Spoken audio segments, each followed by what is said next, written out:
Okay, 2 beers coming up. Thanks, Mike. Mud in your eye? That's 20 cents paid before you hoist in. Trusting guy, huh? Here.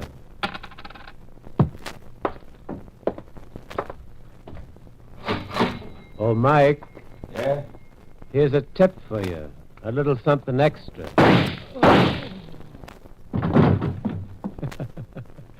It's a good gag, huh? But you know, I don't think Mike appreciated it.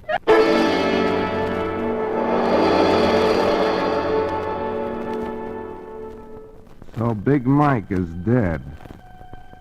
Murdered by 2 unfriendly strangers. It seems from the listening to be an open and shut case. You simply find the 2 men who went into the bar at that particular time. And finding them shouldn't be difficult, since they each had a drink and left their glasses on the bar.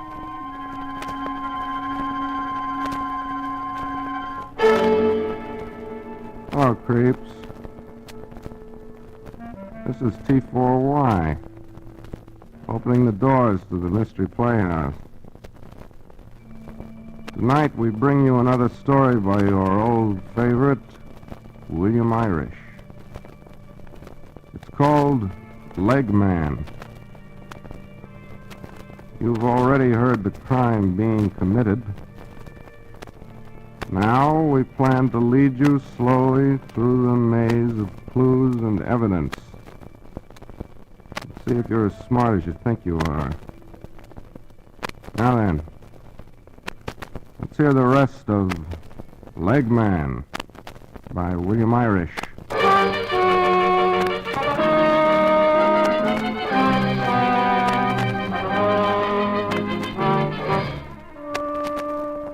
The scene. Mike's Tavern on the Lower West Side of Manhattan. The place is jammed with policemen, detectives, photographers. Sprawled behind the bar is the body of Mike. 2 bullets in him. All right, boys, put those 2 glasses on the bar and let these reporters get some pictures. Inspector, how's chances of some info? My name's Burgess from the Globe. Oh, yeah? How much did they take the place for? It wasn't a cash killing. Not much dough in a bar at 9 in the morning. We got it figured for a grudge killing. Got yourself a suspect yet? Nope. We've got the culprit. Solid. He's cooked, washed, and bottled. You see those glasses we just put back there in the bar? Yeah, I see him. Whiskey jigger and a beer glass. Yeah. Well, the whiskey jigger was covered with fingerprints. Whose? A guy named Hastings. Chuck Hastings. Motive? Plain as the nose on your face. Had some kind of a row with Mike and threatened to get even with him in front of about 100 people. Any alibi? None at all. Says he was alone in his room all morning. Whose prints on the beer glass? None. Wiped clean. Well, that's funny, isn't it? If the beer glass was wiped clean, why not the whiskey jigger, too? It sounds fishy to me. Hey, you looking for trouble? One of the 2 guys had more presence of mind than the other. One remembered to wipe the glass. One forgot. The one who forgot was too busy. He was firing the shot. That's all. The case is closed.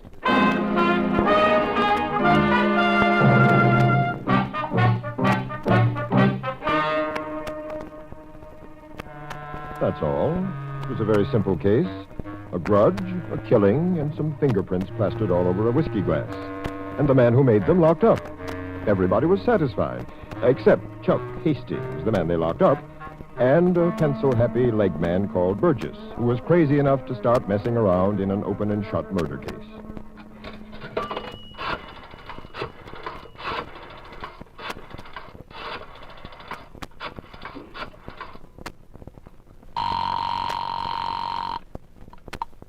City desk. Eric?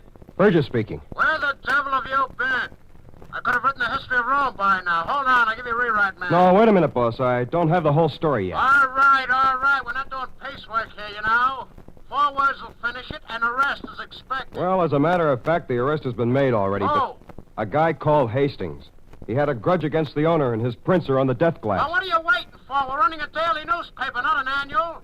You have to wait till they execute and bury him, you know. Listen, boss, I know there's something I think the police have missed. And it makes me think this whole thing may be a frame-up. Listen, Burgess, get this straight. I didn't send you out to solve detective cases. I sent you out to get the facts. If the police say this Hastings did it, he did it, and it's over. I'll give you just 10 minutes to get back here, or you needn't come back at Oh, all. boss, give me a break. Hello? Hello? Oh, go to blazes. Get your call? Yeah. Give me 2 fingers. Coming up. You're the newspaper guy who was in here this morning asking questions about the killing, ain't you? Yeah. I thought I'd seen you before. Here you are. That's 40 cents. What's the matter? Don't you trust me till I've finished it? Sure. Just habit, I guess. The owner, Mike, he never trusted anyone. He always collected for drinks right as he put 'em down instead of waiting until after. Picked it up from him, I guess. Sounds like a tight guy. Mike, you said a mouthful. Oh, a guy like that must have plenty of enemies. Oh, sure. Like who, for instance? I don't know. There's a safe bet I'd pick this fella Chuck Hastings the police pulled in. What's this grudge they say he had against Mike? Well, I don't know as I could say. Oh, I was just wondering. For the paper, you know, I thought I could quote you. Yeah? Well, of course, it's no secret. Hastings and Mike had a row in here one night. This Hastings hands a boss a $10 bill to pay him off, and the boss just gives him change for 5. Things start to get rough, and Mike jumps over the counter and throws this Hastings out. I wouldn't say that was too much of a row. Well, that ain't all. After Mike throws him out, Hastings picks himself off the street and hollers in the door, "I'm gonna get you for this if it's the last thing I do." I guess he did all right. Funny thing, though. Looks like Mike still didn't trust him. Made him pay up this morning when he got his drink, like always. When I came in, the register was rung up at 20 cents. At 20 cents. Are you sure of that? I got eyes, ain't I? You know, it strikes me that a man as tight-fisted as Mike sounds would have a lot of people who'd like to bump him off. Well, he did knock up against a few tough customers. Like, Well, just for the heck of it. mind you, I ain't pointing a finger at no one in particular about this shooting. No, of course not. Well, there's a fella named Edge, Joe Edge, in the wholesale liquor racket. He and Mike have had it in for each other for a couple of years now. How come? Well, Edge had the old squeeze play pretty much on. He soaked Mike the limit for the liquor he sold him and then was plenty sore when Mike got tired of it and switched to another outfit. Sore enough to kill him? Now, look, I didn't say All that. right, forget it. Say, by the way, was it a glass like this they found on the bar this morning? Yeah, a whiskey jigger. And a beer glass front of the other seat. Do you keep an account of how many jiggers like this you have in stock? Not usually, but it just happens we got in 3 dozen yesterday. Lost any since then? No, I'm pretty careful. Then you ought to have 35, not counting the one the police took, right? Well, 35 and 18 we were down to before we reordered. That makes it 53. Look, I'm not one of those betting guys, but I've got nothing else to do. Here's a $1 bill says you haven't got 53 in stock right now. Paid me? Well, that's an easy way to double my money. Here, see this stick? I'll hit the glasses so they sing out, and you can keep count with me, okay? Right. 1, 2, 3, 4, 5, 6, 7.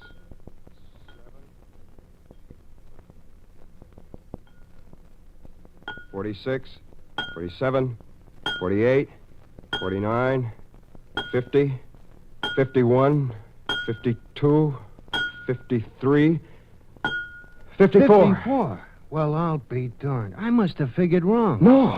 No, you didn't. Neither did I. Well, don't you see? You have one extra shot glass. Find out where it came from, and you've got the guy who killed Mike. Yeah, buddy. Listen, was a whiskey jigger like this taken from your bar within the last few nights? No, take a thing like that. Don't bother me. Okay, thanks anyway. Did anyone take a shot glass like this from your bar? Are you kidding, mister? Okay, thanks. No jigger taken? Thanks. Nope. Thanks.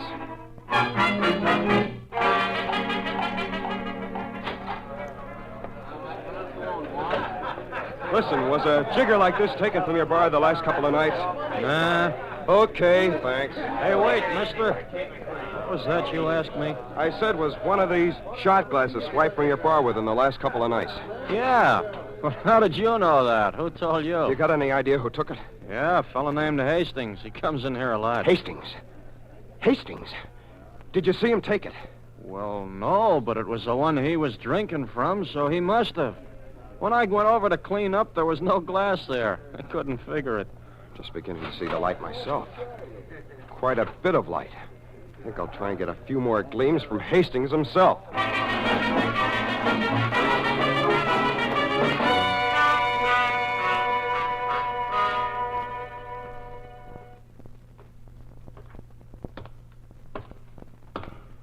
You'd think this was Old Home Week in the detention cells. Hastings is being held for murder, and you walk in to hold hands or something.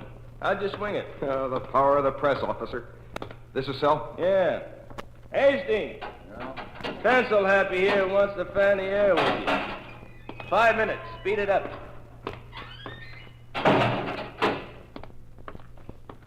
Hastings, I had a hard time getting in here. I didn't.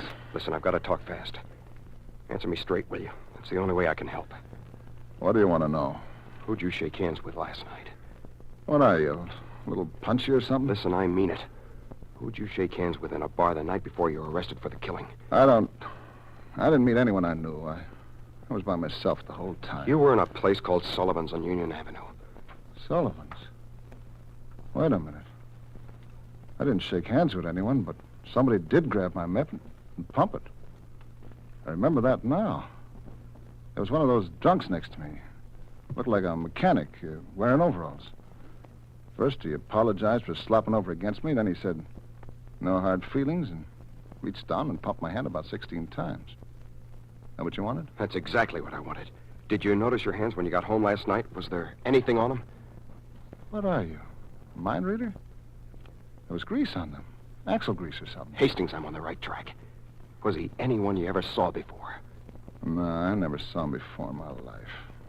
He was just some stray barfly. He wasn't stray and he was no barfly. But never mind about that now. Hastings, who hates you pretty much? The whole world, the way it looks tonight. Look, I'm trying to help. Who hates you enough to frame you for a murder? Sometimes you don't know it when they do. Oh, you usually have a pretty fair idea. Well, there's Harlan, maybe Tom Strickland, Al Vogel, ever since that mix-up in Jersey City, Joe Edge. Joe Edge. What's he got against you? He's a liquor distributor now, but he used to operate a speakeasy during Prohibition. I worked for him. One night we were raided and federally tried. A lot of inside dope turned up during the trial as though someone had ratted. He always thought it was me. I got off pretty light, and he got a stiff term. Prohibition ended in 1933. You mean he'd wait 12 years to get even? He's always had it in for me. I wouldn't be surprised. I wouldn't be surprised either, Hastings. I wouldn't be at all surprised.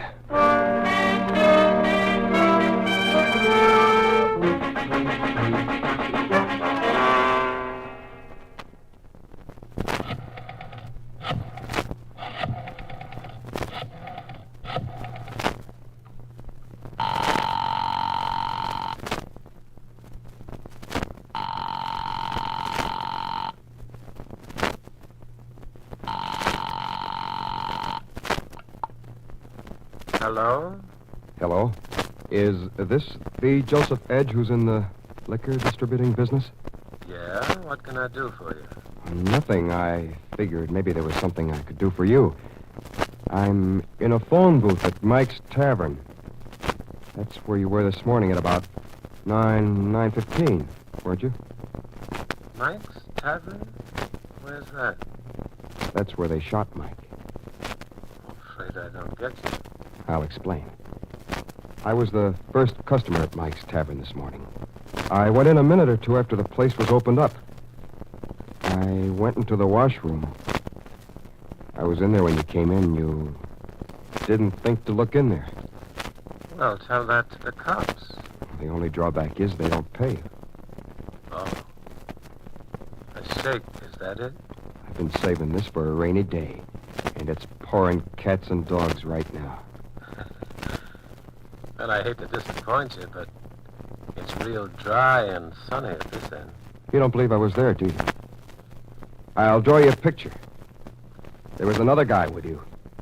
You stood up against the bar on the right-hand side. He stood on the left. After the shooting, one glass was wiped clean and the other... Now, is it clouding up a little at your end? Look, your proposition interests me. About how large an umbrella would it take to keep you dry? Oh, about a $500 one. That's a pretty large umbrella. This is a pretty heavy rainstorm. All right. Look, there's no harm in getting together and talking this over. Meet me tomorrow morning at 9 o'clock in front of a barber shop called the Empire. You can't miss it. It's on Central Avenue. You got it? Got it. Okay. See you then. Goodbye. Goodbye. 9 o'clock tomorrow morning. Who are you kidding, brother?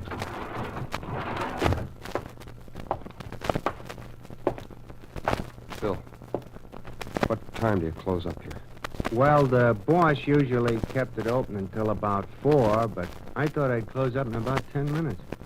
Want a nightcap before I cork up for the night? Yeah, give me a short one.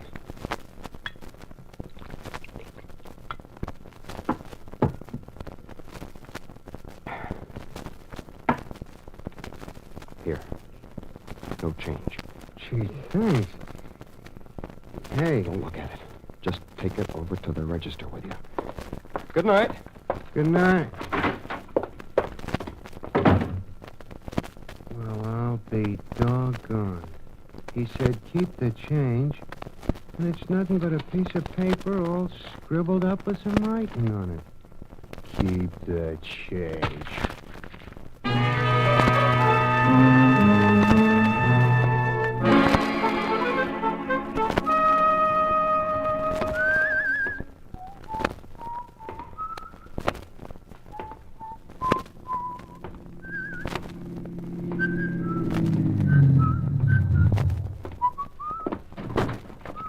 Buddy, could we trouble you for a light? Oh, sure. Say something, buddy.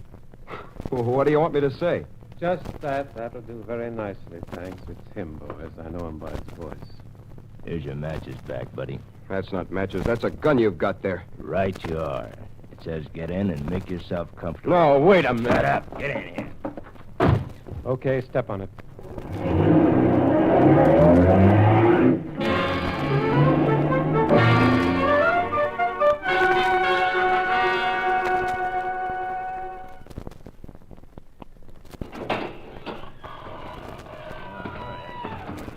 Where are we? In a warehouse where they store liquor. Ever been in a warehouse where they store liquor? It's very instructive. You'll frighten the guy, boss. No, this guy doesn't frighten so quick. You don't have to be afraid, buddy. There's a nice umbrella in this for you. All we got to do first is find out if you're a phony or on the up. I see. How are we going to do that? Well, there's 4 of us here. You say you saw 2 guys come into Mike's tavern and shoot him yesterday. All right. Pick out the 2 you say you saw. Give me a minute's time. I want to be sure of what I'm doing. Yeah. You want to be plenty sure. Well, there's you. Number 1, granite face there. And number 2, eyes a little shifty. Come on, either you know or you don't. I do know. I want to figure out what it's best for me to say. Especially with that very efficient-looking gun pointing at my stomach. So you know who it was? I suppose you know why it was, too? I do. It was a case of 2 birds with 1 stone, or with 1 whiskey jigger. A guy had a long-standing grudge against Hastings, and a hotter one against Mike Oliver for refusing to be hijacked by his liquor distributing ring. So he figured one murder should be enough to take care of both men. Right? Go on, we're listening. Oh, it's quite simple. Joe Edge had one of his men with grease in his hand put on a souse act and follow Hastings into a bar. He shook hands with him. Hastings printed his own tips all over the glass he was using without even knowing it. Then the would-be souse swiped it and brought it to Edge. Edge took it to Mike's with him. Shot Mike. Switched glasses, left it behind there to frame Hastings. Shall I go on? Sure, go on. There's not much more except that the two guys I saw come into Mike's tavern and shoot Mike Oliver were you, Joe Edge, in front of me with a gun. You over there. The fourth guy with the shifty eyes. That was the wrong answer. You two were the ones that were there, so what's wrong about it? Sure. We were there. That's why it's the wrong answer. If you'd picked the wrong two, you probably would have walked out of here alive. But you picked the right two. So you'll have to take your 500 in capsule form now. Boss, hey! Holy mackerel, where'd that shot come from? Right here. What? The rest of you keep out. The place is covered.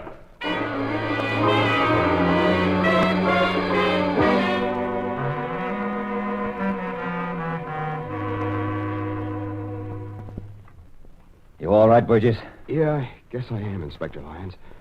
Well, you sure got here just in time. It looked pretty close. We tagged the car and followed it. You gambled heavily on that bartender, son. I know. I was afraid to talk to him. For all I knew, someone of the gang was watching or listening. I scribbled a message for him to call you. He did better than that. He saw you get in the car and phoned the license in. But look, how did you ever figure out that whiskey jigger was a plant? Well, Edge got careless. He didn't think it mattered what he ordered at the bar from Mike. He was taking his glass out. No one would see it. So he ordered beer, and the character with him, acting on the suggestion, ordered beer, too. But Mike Oliver was a peculiar cuss. He insisted on being paid when the drinks were ordered, and he rang up the money before they shot him. When they found Mike's body, the cash register said 20 cents. What does that prove? Inspector, you can't break 20 cents down into a whiskey and a beer any day of the week.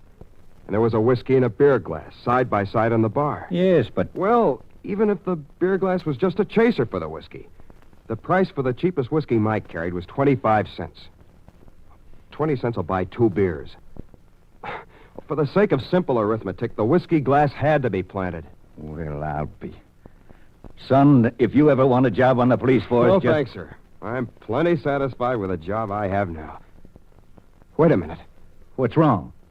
I just remembered. I haven't got a job. I was fired. Excuse me, I have to call my boss. Hey, wait.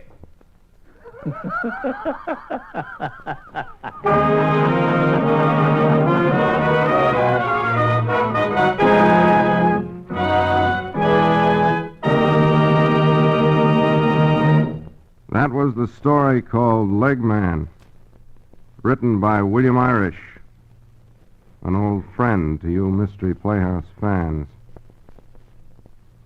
There's a moral to the story, too. The moral of the story is don't ever pay for your drinks till after you've drunk them. Wow. Getting early again. It's almost not night anymore. This is T4Y closing the doors of the Mystery Playhouse and saying good night. Sleep tight. This is the Armed Forces Radio Service.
is PFCX opening the doors of the Mystery Playhouse once again, and for your pleasure tonight, we've selected a mystery play that has been recognized by many critics as a modern classic. It's Ladies in Retirement, written by Edward Percy and Reginald Denton. It is not a whodunit. You'll know the murderer. Your problem will be to guess whether or not the murderer will be caught, and if so, how. I think you'll find the guessing very fascinating. Listen now to Ladies in Retirement.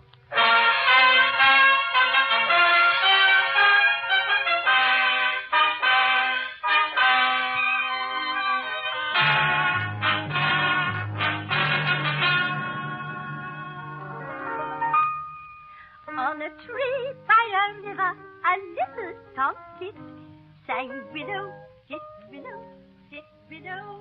In England, in the remote and lonely marshes of the Thames River below Gravesend, is a place called Estuary House. There, seated before a piano, is an aging woman, wearing a flaming, unabashed red wig. She is singing a song of her youth. In your little inside, with a shake of his poor little head, he replied, "Oh, Willow, ha-ta-ta, Willow, ha-ta-ta, Willow." Well, young man, just who are you? Albert's the name. Albert Feather. He brushed right past me, Miss Chris, right past me at the door. Oh, it's all right, Lucy. You run back to your kitchen now and get on with your work. Just as you wish, Miss Chris. So, you're Ellen Creed's nephew, Albert. Right. The one who clerks in the bank at Gravesend. Your obedient servant, Mum. And you, I take it, are Miss Fisk. Aunt Ellen wrote me that you were bringing her down here as your housekeeper. Shall I have to wait long for Aunt Ellen? About a week. She's gone up to London. Week? Oh, Lord. That has done it. I'm done for, that's all. Just done for. Is something wrong, Albert? Well, I'm short in my petty cash account at the bank, and if I don't put it back by the time the cashier checks up tonight, it's the jug for me. I don't suppose that you... What's the amount? Well, it's £12. Cards, racing, a girl. Oh, no, an actress. There was a company in Gravesend last week. Oh, at the old Grand. I played there myself. Front row in the chorus. Oh, years ago, of course. Well, you shall have your £12, Albert. Like to see where I keep my petty cash? In the fireplace there? No, here in the old bake oven. Bake oven? Lummy. Why, you could roast a whole ox in there. Oh, it is big for what's in it. Now, let me see. Here's 5. Mm-hmm. Another 5 and 2 ones. That's right. £12. Oh, you are a peach, Miss Fisk. Well, Albert, there's no reason your Aunt Ellen need ever know you've even been here today. You can pay your first official call this day next week. Be a bit of a family reunion for you then. Aunt Ellen's in London. She's gone up to fetch your Aunt Louisa back to visit. Aunt Louisa? Oh, no. Ellen's told me about Louisa. She says she's, rather pathetic. Oh, pathetic? Yes. Trust Aunt Ellen to give it the best name. Well, Miss Fisk, I hope you've got strong nerves. You'll need them entertaining my pathetic old Aunt Louisa.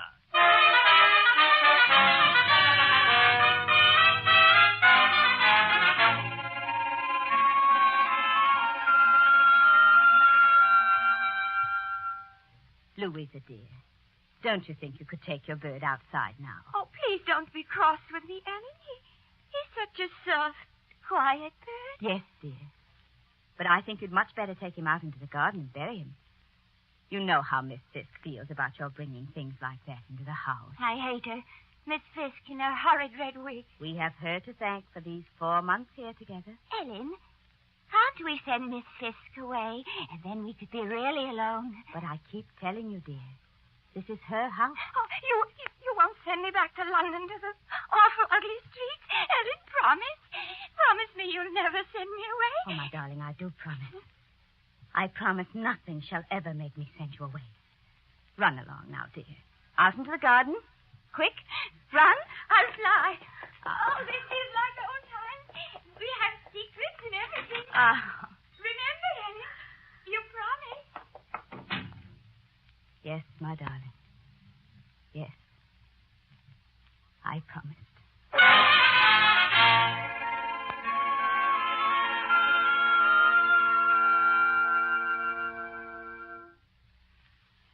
Well, Helen? Leonora, please give me a little more time. Time? I invited your sister here for a few days, and she stayed on for 4 months. Well, couldn't she stay here permanently? I'd pay for her board. You could take it out of my wages. So that's what you've been scheming for. I didn't scheme. I only hoped. Oh, Leonora, when my father was dying, he made Louisa over to me. She's a sacred trust.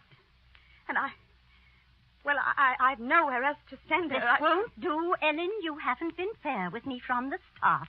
You never told me Louisa was, well, what she is. I told you she was rather pathetic. Pathetic, eccentric. She's feeble-minded. I say your sister belongs in an institution. I will not have her here any longer. She's got to get out. Very well, Leonora. It's your house. And I'll take Louisa out of it by sundown.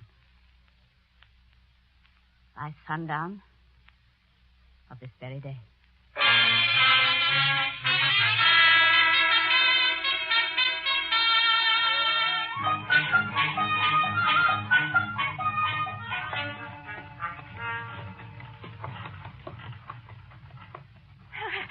Driving in a carriage. Oh, Ellen, this is wonderful. But who fixed Miss Fisk's supper now that you've sent Lucy off on her holiday? Don't worry about Miss Fisk's supper, Louisa. Oh, driver. Driver, stop right at the foot of this hill. Louisa, yes? I'm getting out now. And I'm going back to the house. Oh, but I'm going to try to persuade Miss Fisk to sell us her house. Oh, you are clever. Oh, Ellen. Now, quiet, Louisa. I want you to put your hand on your heart and swear an oath. Swear that as long as you live, you will never tell anyone about my trying to buy Miss Fisk's house. Ellen, you're frightening Swear me. it, I say. Now, this instant. All right, Ellen. I swear on my heart. There, that's my good darling.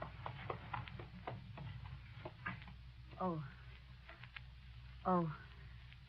Give me a scarf, dear. My scarf? But, Ellen... You won't need it in the carriage, Louisa. And I might need it where I'm going. Thank you, darling. You can go now, driver. Very good, ma'am. Bye, Ellen. Take good care of my scarf.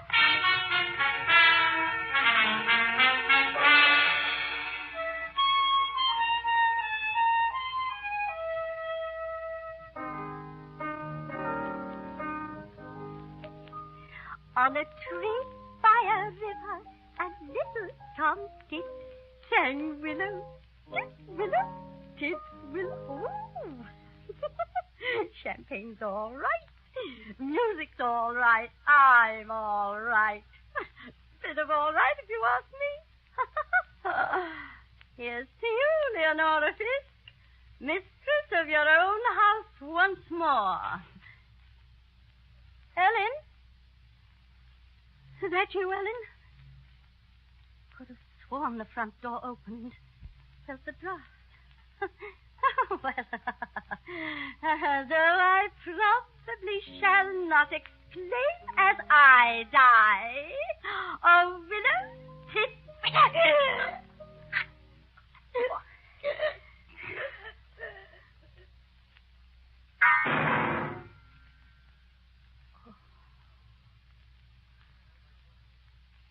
Yes, Louisa.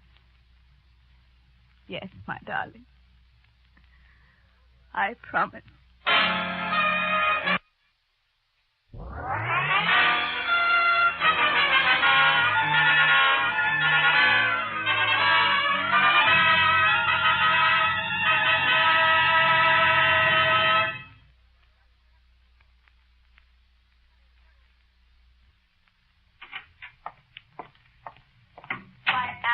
Is a surprise. High time, too. You came to see us? Better late than ever, Auntie. How are you, old girl? Just to think, Ellen, I didn't know him when I opened the door. If the vicar hadn't been here, I'd have been afraid to let him in. The vicar was here? For a few minutes. He asked when Miss Fisk would be back. Oh? I said I didn't know how long she'd stay abroad. How surprised he'd be if he knew she isn't coming back to this house at all. Louisa, of course she's coming back here. I'm afraid you've overexcited her, Albert. Now, Louisa, darling, Run along upstairs and take your nap. Oh, but I wanted to have tea with Albert. You shall have supper with him. Now, before you ask me to supper, Aunt Ellen, don't you think you'd best know why I've come? Well, what do you mean, Albert? Well, I've no time to beat about the bush. The police are after me, or will be, as soon as the bank gives them my description. The bank? Albert, you haven't stolen money from the bank. Oh, it's my first mistake, Auntie. Now, if you'll just hide me until it's safe to leave, I want to make a fresh start. America, Australia, anywhere. But they might search this house. Oh, no, they won't. Now, I didn't meet a soul on the way over from Gravesend, except your vicar, and he'll forget me in 5 minutes. I know these absent-minded old duffers. Well, don't look at me as if I were a murderer, Auntie. I may be light-fingered, but I haven't got blood on my hands. No. No, you haven't. I'll hide you, Albert. I've no right to turn you away.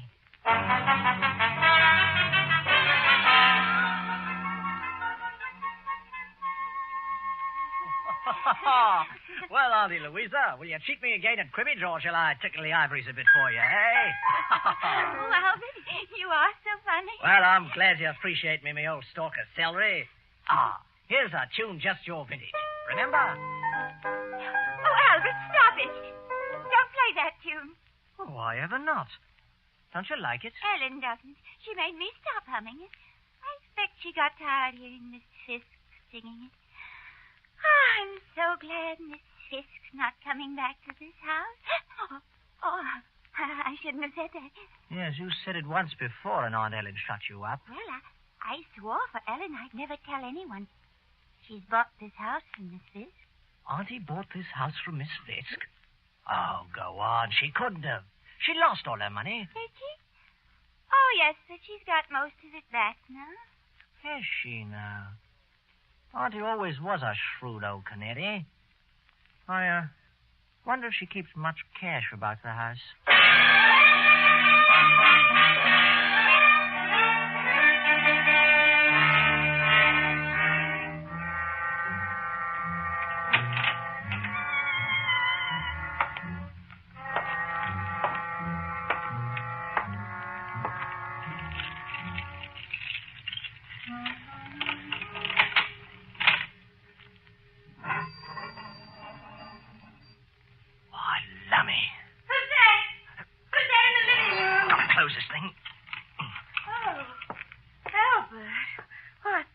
Might be a burglar. Why, the padlock on the bake oven door's open. So you're the burglar. Here now. There's nothing behind that door, me girl. Miss Fisk kept all her money there. It's the old bake oven. Bake oven, my foot. Here, have a look. Oh, it's all bricked up. Yes. Must have been done while I was on my holiday. But whatever for? Why should anybody want to brick up the bake oven? Now, I don't know, Lucy, my love. But I'm sure I'm going to find out before I'm through around here.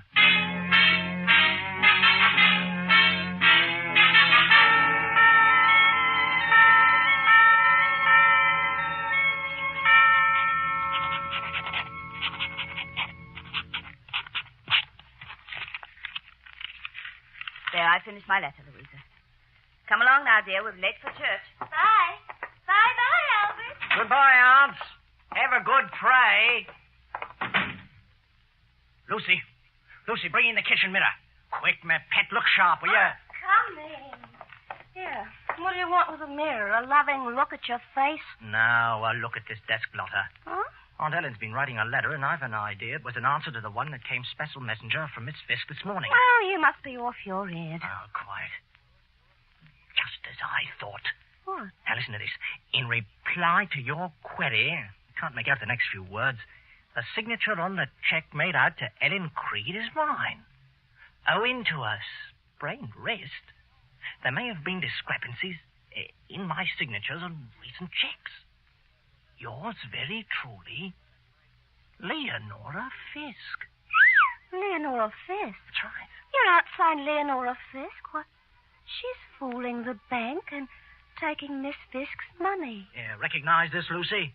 Found it tucked out of sight in the cupboard upstairs. What's Miss Fisk's wig? Her best red wig. That's right. Now, Lucy, I've got a scheme to get to the bottom of all this. But I'll need your help carrying it out. Well, what is it you want me to do? Easy as pie and simple as Simon. Tonight, when Aunt Ellen's in bed, you ought to put on this red wig and sit down at the piano and play us a tune. What? Sort of a tableau, you might say. And someday, Lucy, you may be playing for me in a house that's our own little home, eh? Oh, you tempt the holy saint, Albert.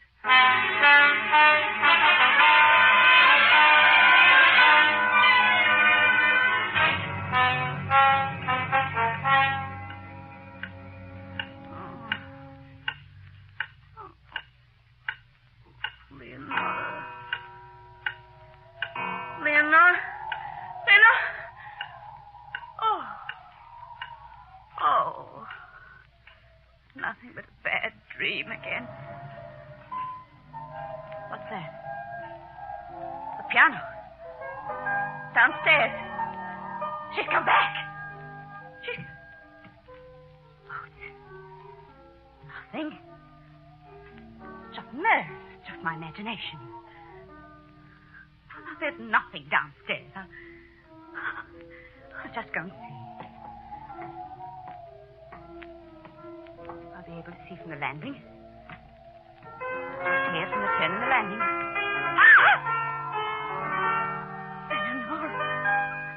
Lenore!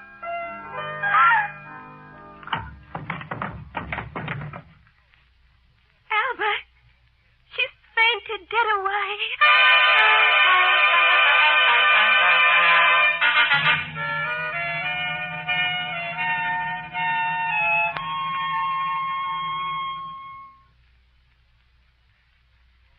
I'm told you were very good to me, Albert, after I fainted last night. It's a dangerous habit of yours, sleepwalking. I wasn't asleep. Thought I heard something. And I came down to investigate. Albert! Oh, now, steady, Auntie. Hearing ghosts again. It was only me knocking out my pipe on the bake oven door. Did you think someone inside was knocking to get out? What's behind that remark, Albert? Oh, you know very well. By the way, here's something you may want. Sort of a souvenir. Leonora's wig. Then it was you last night. That's right. Me and Lucy. Look. She was at the piano wearing the wig. And, well, the game's up, Auntie. Lucy knows too? Oh, she suspects something's up. She's got no real idea. Trust little Albert for that. Oh. You know, Auntie, I've changed my mind about leaving England. Matter of fact, I'll need a little money for a wedding present. I might decide to marry Lucy.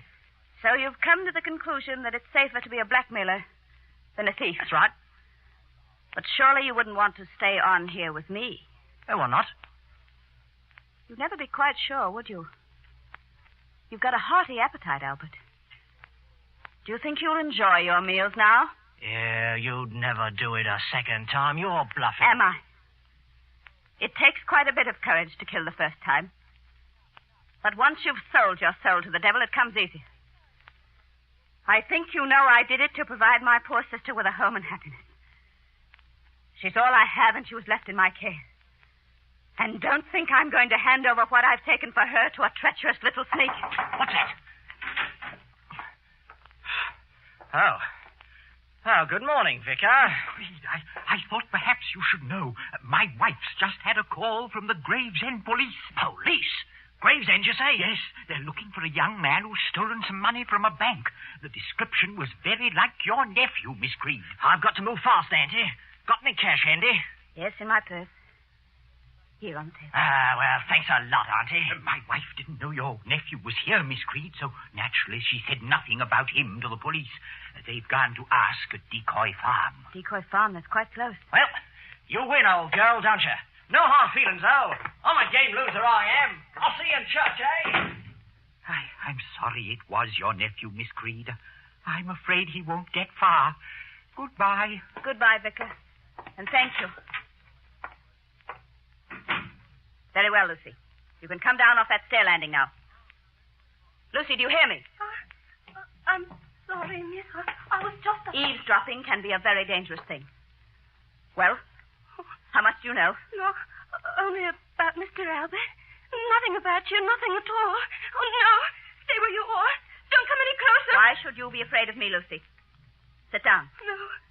Let's talk for a bit. No, you're trying to trick me. Like you tricked Miss Fisk and murdered her and bricked her up in the bake oven there. No, stay back. Stay back, I tell you.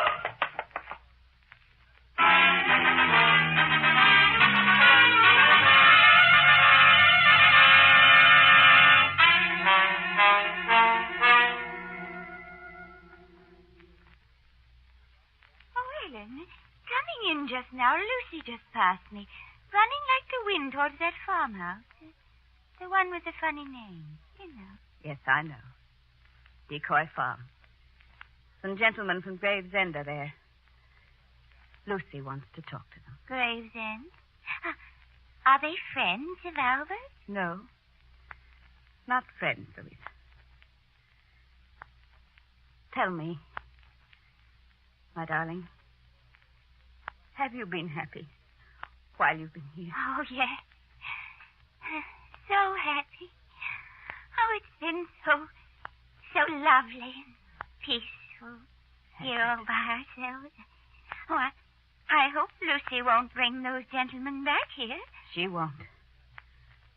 I promise. Now, my dearest, I have to tell you goodbye. I have to go now. Over to meet those gentlemen. Myself.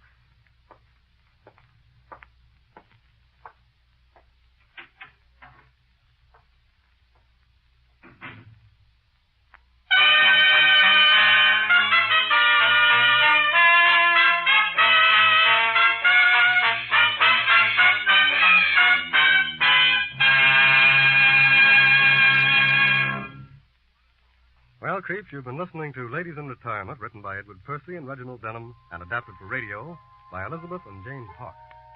The original music was composed and conducted by Alexander Semler. Miss Leslie Woods was featured in tonight's play.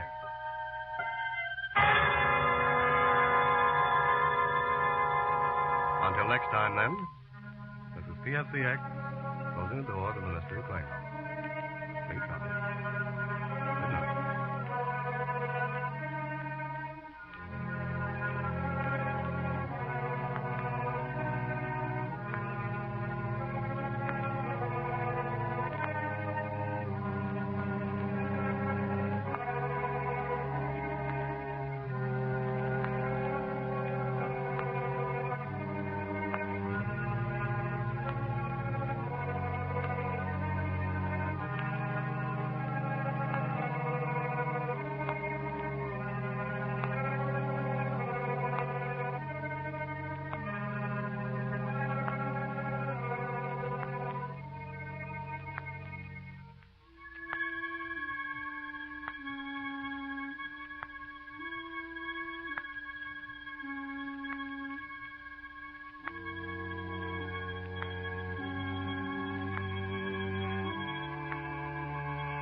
This is the Armed Forces Radio Service.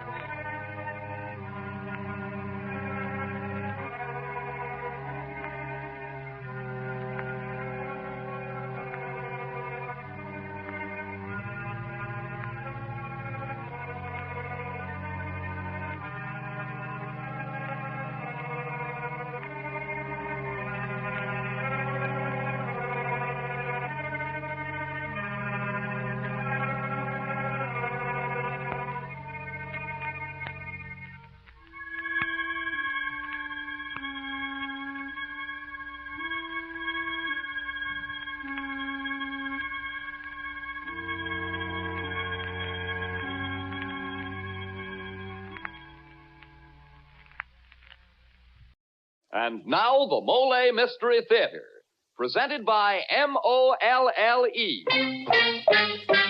Molle, the heavier brushless shaving cream for tender skins.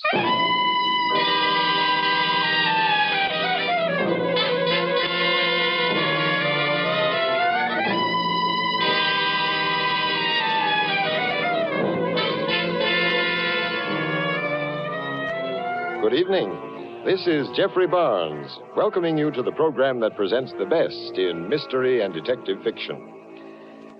Tonight we bring you a rollicking comedy mystery written by Sid and Larry Sloan and entitled Follow That Cab. In it, you're going to meet a couple of very strange detectives, Moe and Julius, taxi drivers who spend all their time between calls reading detective stories. This, in their own opinion, qualifies them as expert detectives. And when they attempt to apply their knowledge to the solution of a murder, they get some rather startling results. You mean they catch the murderer red-handed, Mr. Barnes? Well, I can't tell you that, Dan. Okay, but I can tell you, as well as our men listeners, that when a fellow gets caught red-faced and sore right after shaving, it's probably because he's got wiry whiskers or a tender skin. So he needs Molle, the heavier brushless shaving cream. Yes, sir, with Molle, it's smooth. So smooth. It's slick. So slick. It's a smooth, slick shave you get with Molle. Molle, the heavier brushless shaving cream for tender skins. That's right. Molle is the shaving cream that's heavier, the cream that's right for a wiry, hard-to-cut beard or tender skin. Because Molle is heavier, it not only softens your whiskers, it stands them up straight and lets your razor whisk them off. So you shave faster, closer, easier, and you shave painlessly with Molle, the heavier brushless shaving cream for tender skins. Molle. And now for tonight's Molle mystery, Follow That Cab.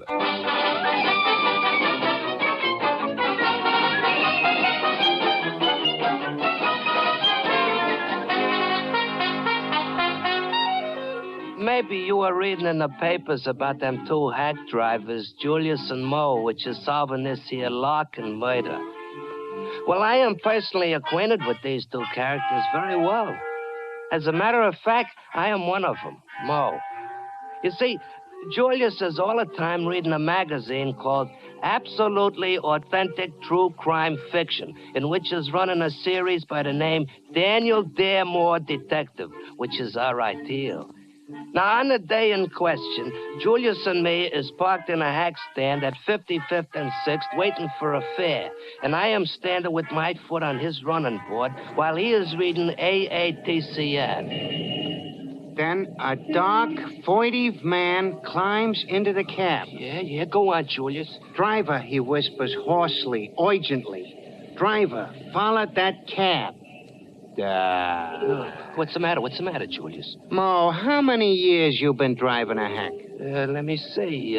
My wife's appendix. 11 years. Me, I've been pushing one for 9. So? So what?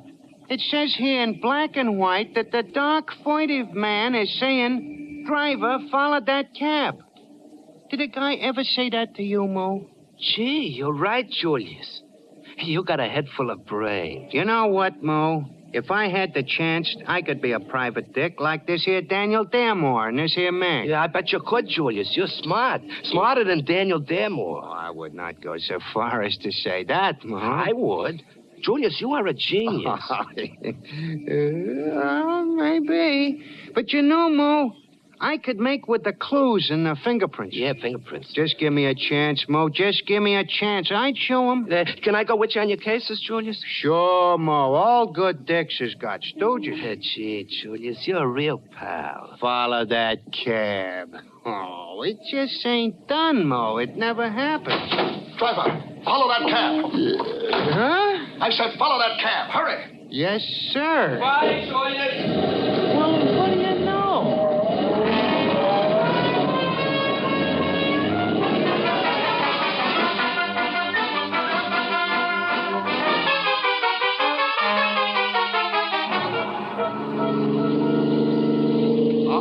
That cab we're following is pulling into the curb in front of that apartment building. Stop right behind him. Yes, sir. Hey, look, the guy in the cab is running into the building. He's not going to get away from me. Hey, wait a minute. What about my fare?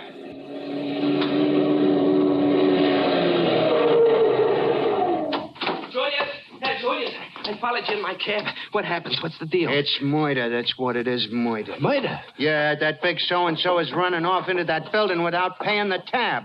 And I'm going in there and collect. Come on. Julius. Moe, that was a shot ringing out. A real shot? Yeah. Come on, something is going on in there. Open the door.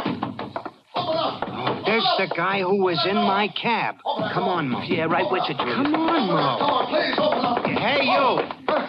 Someone's been shot in this apartment. Shot? How do you know? Oh, I heard it, Julius, didn't you? Shut up. I ain't asking you. I'm asking this gent here. Oh. Okay, mister? I was trying to get into this apartment when I heard a shot fired inside. Oh, you was trying to get in, hey? Besides jumping taxi fares, you're also a burglar. No, you don't understand. Hey, Julius, the door is open. What? It was closed. Locked just a minute ago. I tried it. A likely story, a likely story. Julius, if the door's open, why don't we go in and see what goes? Don't rush me. Don't rush me. Come on. Well, everything looks okay in here. Holy mackerel. A corpse, Mo. A corpse. Yeah, and dead, too. It's Larkin. Say, how come you know his name? I was associated with him. And he was the guy you was following in my cab. Yeah, Julius, look, he's got something in his hand, a dead corpse. Get it, Mo. No, you get it, Julius. I don't want to touch no stiffs. A fine assistant you were gonna make, afraid of stiffs. Get it. Okay. It's a piece of paper. Give me it. Yeah, sure, Julius. Here. Been trying to see you for weeks. You can't brush me off any longer. You stole Joan away from me. Signed, Boynton. What's your name? Burton. I wrote that note. This is very serious. I get it all now, Julius. This guy here... I told you before, Mo, I am running this here investigation. Now, the way I see it, you two guys is in love with a lady by the name Joan. But Joan isn't a lady. Now, look here, buddy. Leave her mortality out of this. Please. Joan is the name of a song I wrote which Larkin stole from me. I tried to see him to get what belonged to me, but he wouldn't let me in his office. You see, he's a song publisher. So you knocked him off to get even, huh? Julius, leave us call the cops. You're not going to turn me in. I didn't do it. Wait a minute. Maybe you didn't. Suppose we was to let you go, Boynton. Then you believe? You can't do this, Julius. I'm doing it. Thank you. I didn't kill Larkin, but I'd have a terrible time trying to prove I did. Just a minute, Boynton, before you go, just for the record. Where do you live? Live? Yeah, we gotta know, just for the record, you know. Oh, 709 East 78th Street. Take that down in the notes, Mo. Notes? What notes? Take it down. Oh, okay, Julius. I got it. All right, Boynton, go on. Beat it. Thanks. But, Julius... Shut up. Wait till he gets outside. Julius, we're going to get into all kinds of trouble letting that guy go. He done it. I know, Mo. I know he is knocking off this body here. But if we turns him into the cops, what's in it for us? Nothing. If, on the other hand, this case is a mystery, no one knows who done it, the cops is baffled, and then we are solving it from the clues. What clues? Think of the tabloids with my picture on the front page. Heroic hacky solves case which is baffling entire police force. Think of it. Go on, think. I'm thinking, but I'm worried. Don't worry. We got this address, ain't we? I think of them things. Now we gotta find some clues. Clues? What for? We know Boynton done it. You said so yourself. Of course I said so, but that ain't the way a good detective works. It'd be like reading the back of the book first. We gotta show the cops we solved this here case legitimate. We gotta start at the beginning. With fingerprints? Correct. Now, I just happen to have here in my pocket my little nifty knick-knack fingerprint detecting kit. Oh, did you right away for one of them? I seen the ad, too, in the magazine. 49 cents covers postage and handling. Yeah, just the same as the G-Man uses. For 49 cents? Well, nearly as good. Now, let me see. That bottle there on the table. This one with the liquor in it? Don't touch it. I don't want you should smudge the prints, understand? I will take care of that bottle. Oh, yeah, sure, Julius. Now, I just blow a little of this powder on the bottle to make the fingerprints show up. Hey, look. What did I tell you? Fingerprints. Gee, real ones. Now I need a clean white handkerchief to wrap around the bottle, like there. Now... Julius, you're drinking the evidence. Don't be a jerk. The evidence is on the outside of this here bottle. Oh. It's not bad stuff. Now, look, wipe the rest of the things off in this room, doorknobs and other things. Yeah. We got the evidence now. We don't want the cops should get it, too. This'll make it baffling. Yeah. Now, let me see. I wonder... Holy mackerel. What goes, Julius? My meter in my cab. I forgot to pull the flag. The meter's still running. Oh, wait a minute, Julius. Where you go? I gotta turn off the meter. Well, I'm coming with you. Stay there. I'll be right back.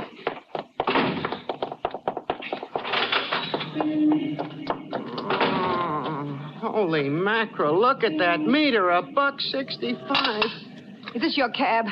Oh, yeah, lady, but... I want to go to Grand Central Station. Hurry. Yeah, but lady, I'm busy. Oh, didn't I see you cancel the meter just now? Yeah, but... Then you're not busy anymore. Come on, I'm in a hurry. No, lady, you'll have to get out of the cab. I ain't driving you no place. Look, how would you like to lose your license? I wouldn't. Listen, I've hired you to drive me. If you refuse, you can lose your license. I'll report you. Okay. Don't get yourself in an uproar, lady. I'll take you. Okay, Grand Central Station.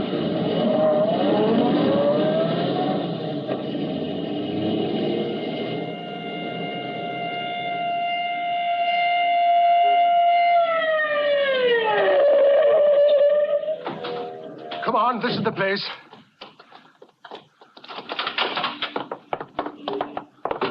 Now, I think maybe it was a false alarm, Sarge. Some crank hearing shots. Well, we'll soon find out.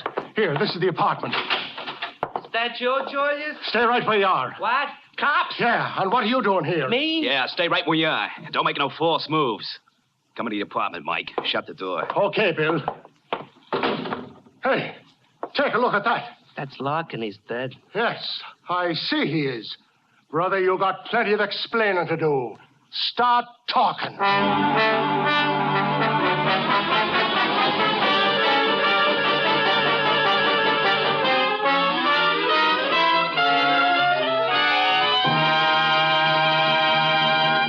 As the curtain falls on Act One of tonight's play, Moe finds that being a detective has its ups and downs, and he's really got his... Excuse me, Mr. Barnes. Did I hear you say ups and downs? Yes, I guess you did, Dan. Well, you know, I have a secret solution for some of the ups and downs that men have.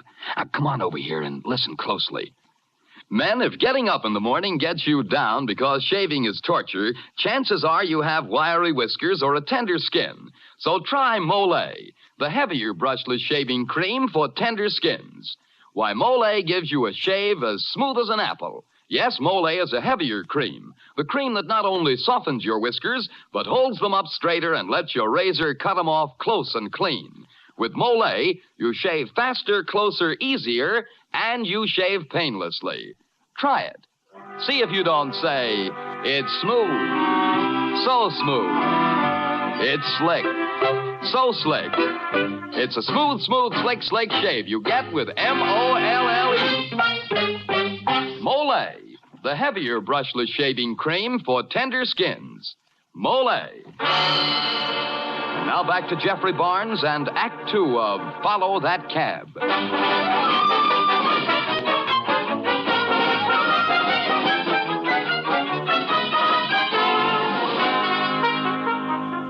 Moe and Julius, taxi drivers and would-be detectives, having apparently caught a murderer red-handed, let him go so they can solve the case by the clues. Having wiped away all the fingerprints to make the case more baffling, Moe is left alone with the corpse, all unaware that Julius is not coming back. And now the police have arrived on the scene and confront Moe. Well, buddy, what have you got to say for yourself? For myself? Nothing. Don't look at me. I didn't do it. Yeah, that's what they all say. Frisk him, Bill. See if he's got the murder weapon on him. He ain't got nothing on him. I'm being framed. What did you do with the gun, buddy? It ain't here. I just been looking for it. It ain't here. Oh, it ain't. Hey, Bill, careful how you touch those things. Might be fingerprints, you know. There ain't no fingerprints either. Oh, no? And why do you say that? Because I wiped... Because you wiped them. Go on, as you were saying. I wasn't saying nothing. Where's Julius? Where is he? You was gonna say you wiped him off, right? Where's Julius? He said he's coming right back. One false move out of you and I'll let you have it. You really think I done it? Who else? You look mighty suspicious. I didn't do it. Burton done it. Burton, I tell you. Yeah, well, tell that to O'Brien. O'Brien? O'Brien? Yes, buddy. He's chief of the Homicide Bureau. And you're under arrest for murder.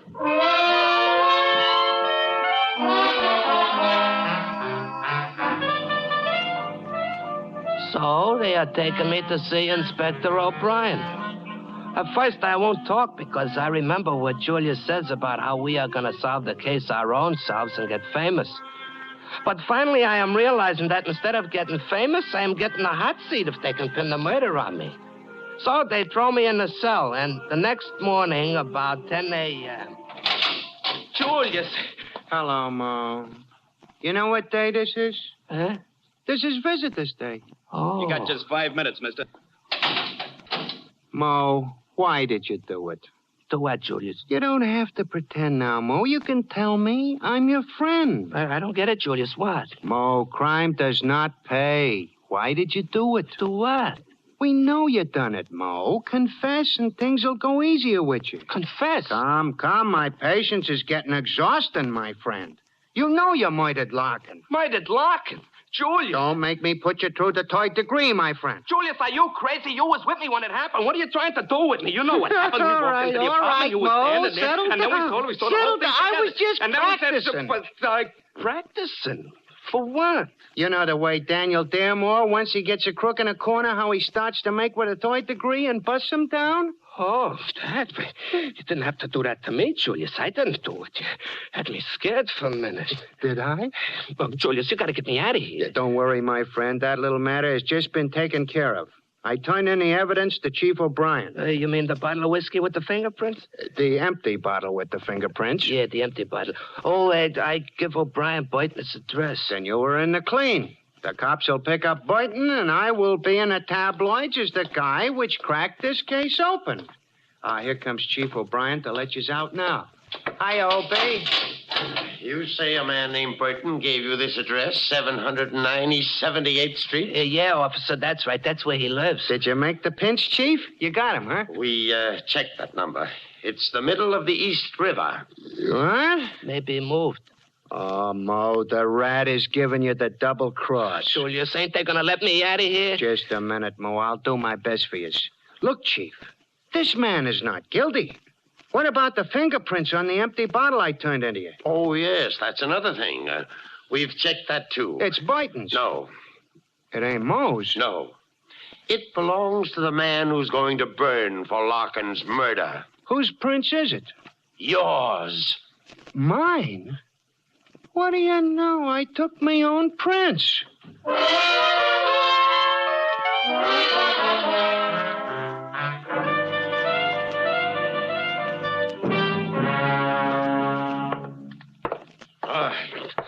Come in, you two. Sit down. Yes.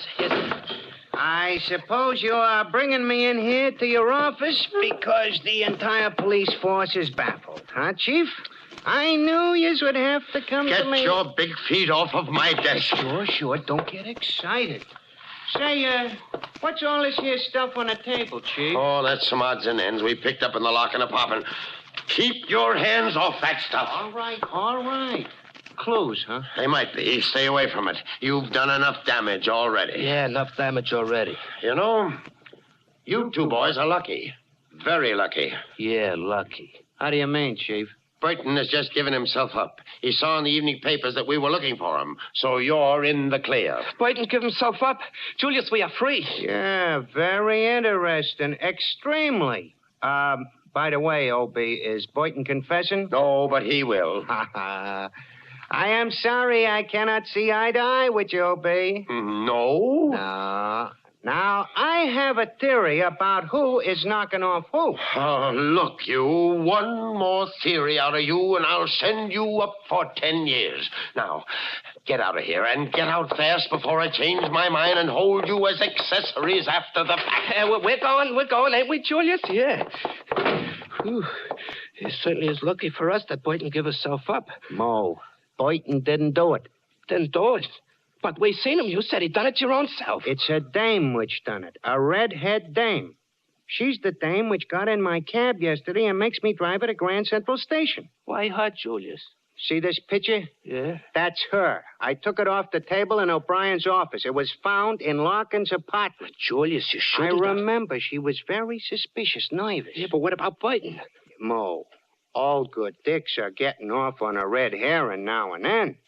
Remember what happens to Daniel Daremore in the case of the Black Nighty? Oh, but that wasn't a red herring he got off on. That was Shut up. Now, look. This redhead dame, which is in such a stew to get away, is the real killer. Yeah. Yeah, Julius. A redhead herring, huh? Mo, we know who done it. We got a picture. Now all we gotta do is get her. Yeah, all we gotta do. Hey, wait a minute, Julius. Remember what O'Brien said about being accessories? Accessories, schmesseries. We got the real clue now. Let's go find her.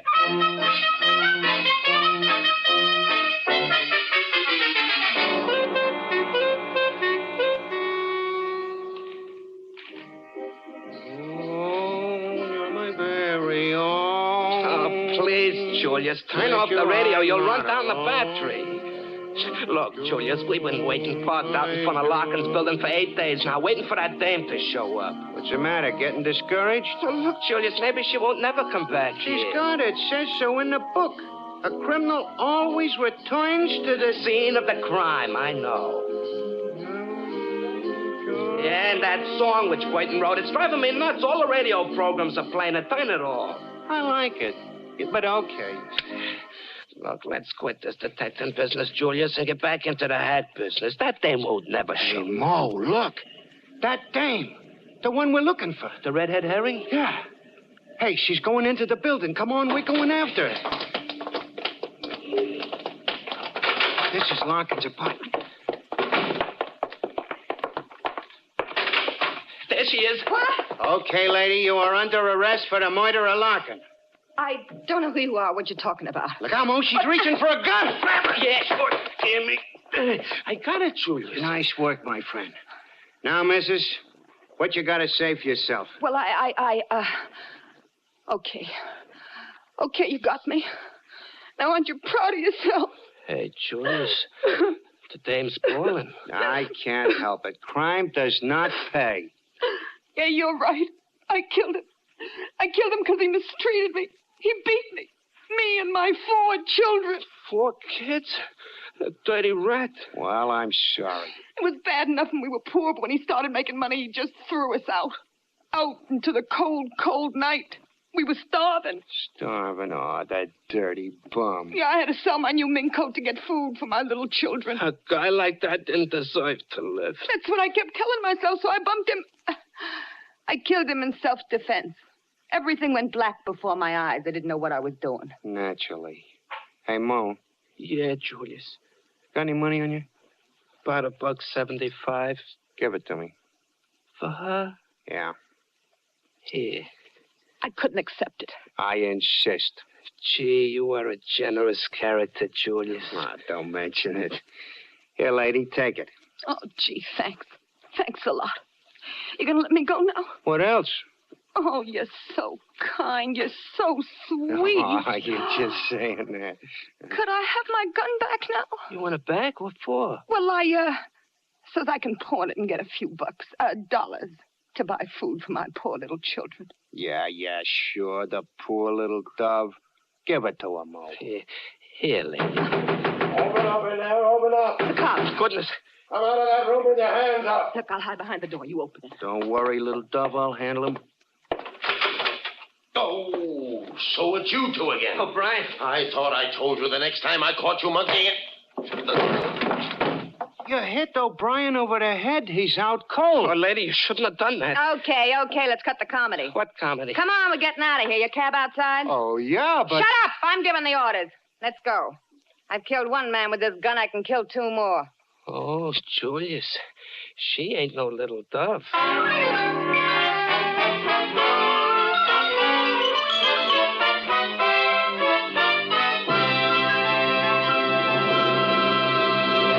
This is Jeffrey Barnes again. In just a moment, we'll bring you Act 3 of Follow That Cab.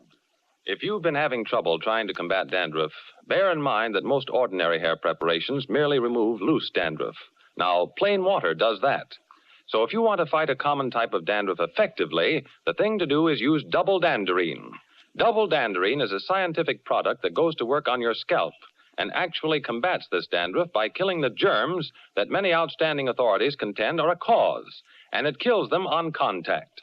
Now, the reason why double danderine is so amazingly effective is that it contains an active antiseptic called Alzan. This is a special ingredient used by many hospitals because of its remarkable efficiency. And no other hair preparation contains Alzan. You get it only in double danderine. So try double danderine and see why most ordinary hair preparations can't compare with its dandruff-combating effectiveness. If you're not completely satisfied, return the empty bottle and get your money back. Buy double danderine at your druggist's.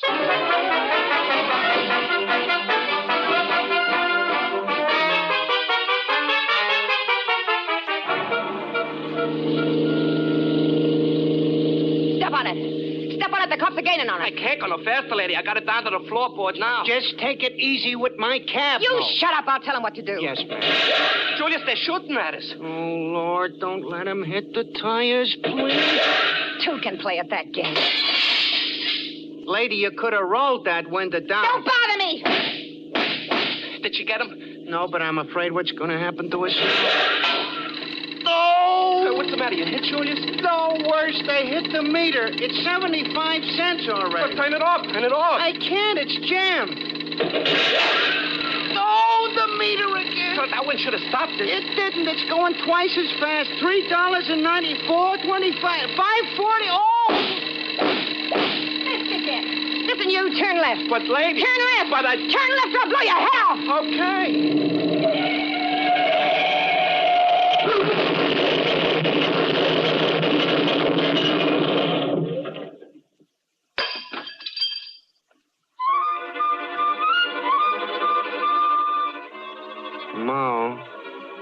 Ma, what happened? What happened? No street?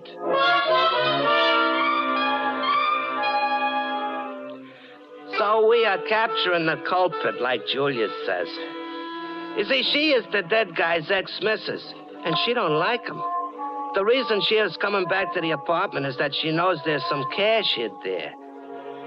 Well, Burton is let go by the cops, and he gets his song back. And that is why the papers are calling it Murder in A-flat.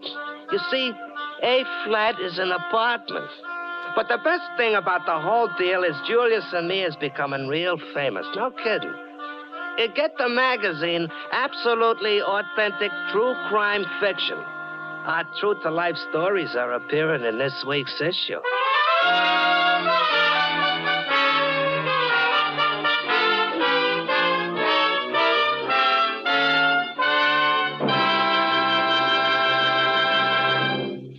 And now this is Jeffrey Barnes again, inviting you to be with us next week when we present Richard Connell's The Doctor and the Lunatic.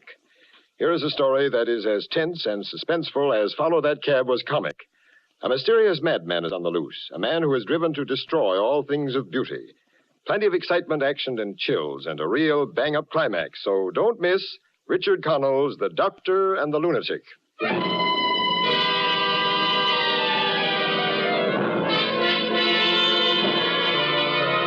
The original music for the Molle Mystery Theatre is composed and conducted by Alexander Semler. Follow That Cab was written by Larry and Sidney Sloan. Johnny Gibson and Larry Haynes were featured in tonight's program. This is Dan Seymour saying goodnight until next Friday at this same time when the Mystery Theater presents The Doctor and the Lunatic.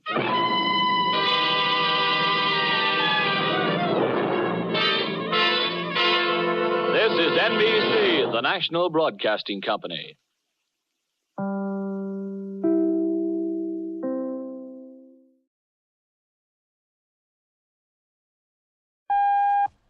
And now, the Molle Mystery Theater, presented by Molle. Molle, the heavier brushless shaving cream for heavy beards.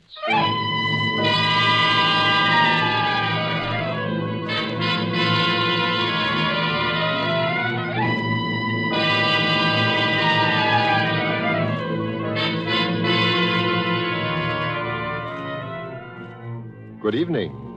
This is Jeffrey Barnes, welcoming you to the program that presents the best in mystery and detective fiction.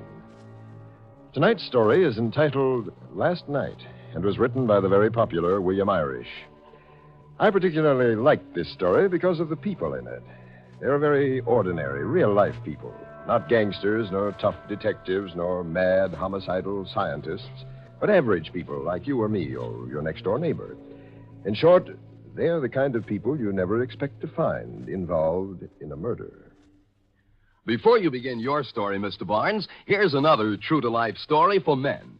If you have wiry, hard-to-cut whiskers or a tender skin, and you find that shaving is really tough, then shave with Mollé, the heavier brushless shaving cream. Yes, sir, men, it's smooth. So smooth. It's slick. So slick. It's a smooth, slick shave you get with Molle. Mollé, the heavier brushless cream for tender skins. That's right, Mollé is a heavier cream, the kind of cream you need for wiry, hard-to-cut whiskers or a tender skin.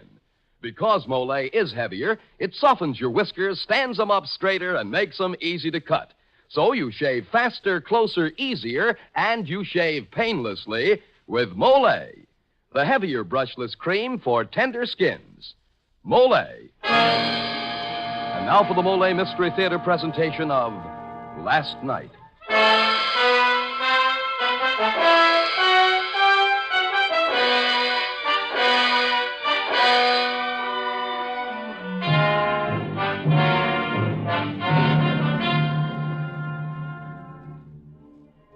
Funny. The way I used to think things just couldn't get any worse. I'd wake up and say to myself, it's morning again, and I'm awake again, and Gil and I are still broke. We owe $2,500, and we'll probably lose the summer resort if something doesn't happen soon. Then one morning, it did. All the worries I took to bed with me the night before dissolved into nothing. And that bigger thought began beating against my brain. Gil's a murderer. My husband's killed a man.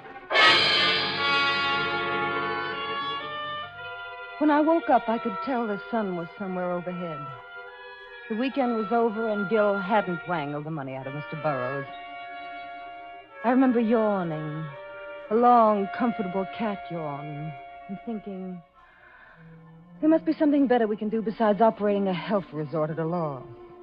Buttering up rich old crabs to borrow money to keep it going. Morning, Di. You're up early. Not very. I didn't get to bed at all. Oh. And that means... Never mind, honey. Never mind what? So Burroughs wouldn't lend us the $2,500. We'll get it somehow. Maybe there's another way besides borrowing from Peter to pay Paul. What are you talking about? I got it out of him. Gil, all of it? $2,500? Well, you certainly don't act very happy about it. I could have sworn Let's that you didn't get down to breakfast. I'm hungry. But Gil, not the whole $2,500. That's what I said. In cash? In cash. You mean that he carries that much around? He was going to deposit it Monday morning. Now, look, why the questions? We've got the dough now. Forget it. Is he still here? No, he left. On the 8 o'clock train. Heard you drive him down? Jackie, for Pete's sake. What? No, not the 8. He took the milk train. What? How do you know? I left him at the station. Oh, with the secretary, with Marsh. No, by himself. Gil, what aren't you telling me? Did you have words over that loan? What put that in your head? Well, if there wasn't any friction, why did he pick up and leave at that ungodly hour alone? Oh, who knows? Anyway, it's over. Forget it. I'm going downstairs.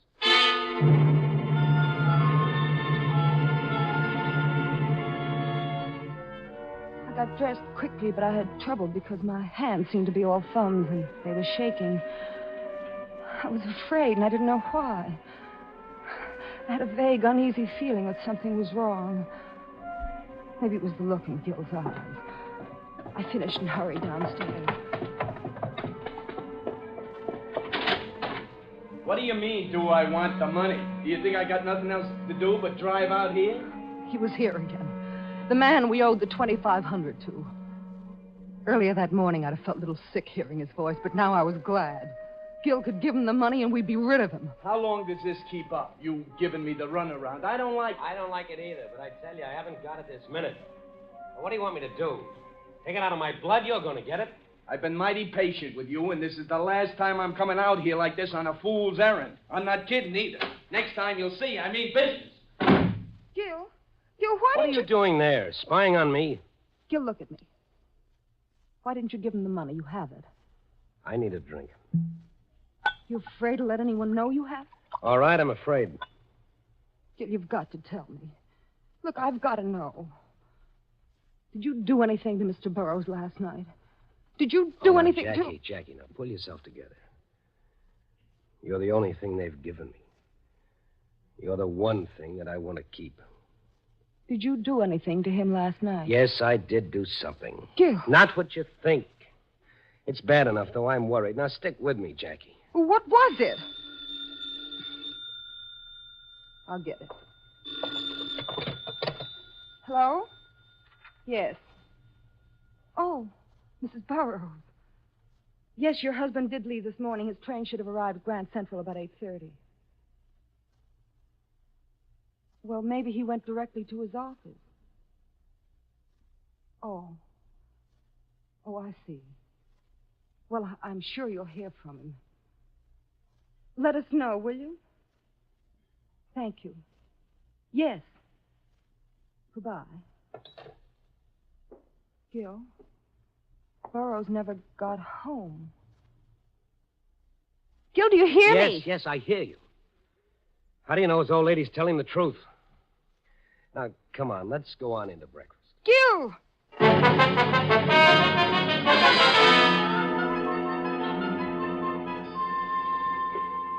My neck and shoulders seemed bound as if in a plaster cast. I felt rigid, and my head was splitting. But I followed him into the dining room. We had one other paying guest, our regular, as Leona, our maid, called her. Irene Robles was a tall and swaying redheaded divorcee. She and old Burroughs had been distinctly formal with each other, but there was an undercurrent of fright, even in her flippancy, every time they were together. I had the feeling that they'd known each other before. Good morning, good morning, good morning. I was beginning to think everybody died in their sleep. Where is everybody? Where's the mummy today? Out getting new bandages? He's gone. Oh, well, can't say I'll miss him. Somebody ought to murder that guy. What? Too bad he didn't leave that divine-looking secretary of his, though. I've always made it a point to dislike male secretaries, but in Mr. Marsh's case, I'd make an exception. Thanks, Mrs. Robles. Good morning, everybody. Good morning. Good morning. Come now, Mr. Marsh, you call that nice, being a peeping Tom? Just the same, I'm so glad you didn't leave, too. What's this about leaving? Didn't he tell you he was going? Who? Burroughs. Mr. Burroughs, didn't he tell you that he was leaving? You're joking. No, I'm not. Gil? Why, he couldn't have left. He didn't say anything to me. He took the milk train, about 5. Did he leave any word for me? I suppose you're to follow. My, how mysterious. I stopped in his room on the way down, thinking he was already up. Mrs. Blaine, doesn't it seem odd to you that he didn't take his clothes? Not take his... And I still have both his tickets.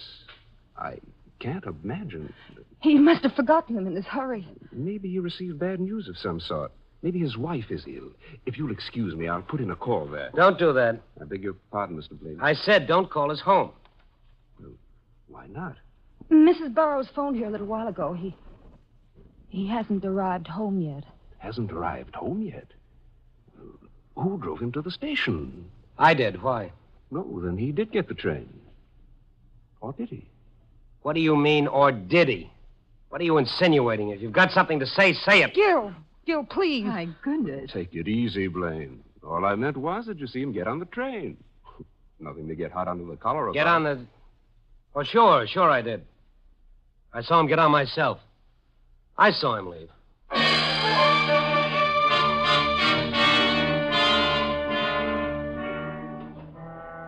Something was wrong with the room. It started to spin around and around. All because I remembered Gil telling me that he had left Burroughs at the station. Left him. Gil was lying.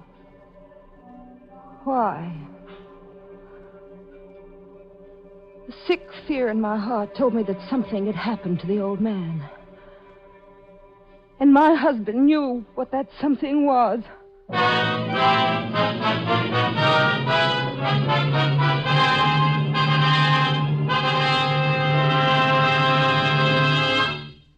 As the curtain falls on Act One of tonight's story, Gil's strange behavior has convinced his wife that he's in more trouble than he'll admit. Of course, Gil may have good reason for his silence. There are times, you know, when a man would rather do anything than face his wife's questions. Yes, Mr. Barnes, that's true. There are some things even the bravest men hate to face. For instance, many a man would rather twist a tiger's tail than face the torture of a morning shave. Well, almost. That's because they have wiry, hard-to-cut whiskers or a tender skin, and shaving is really painful. And yet it needn't be. Not if they shave with Molle, the heavier brushless shaving cream for tender skins. That's right, men. Molle is a heavier cream. The cream that softens your whiskers, holds them up better, and lets your razor breeze right through them. With Molle, you shave faster, closer, easier, and you shave painlessly. Try it and see if you don't say, it's smooth.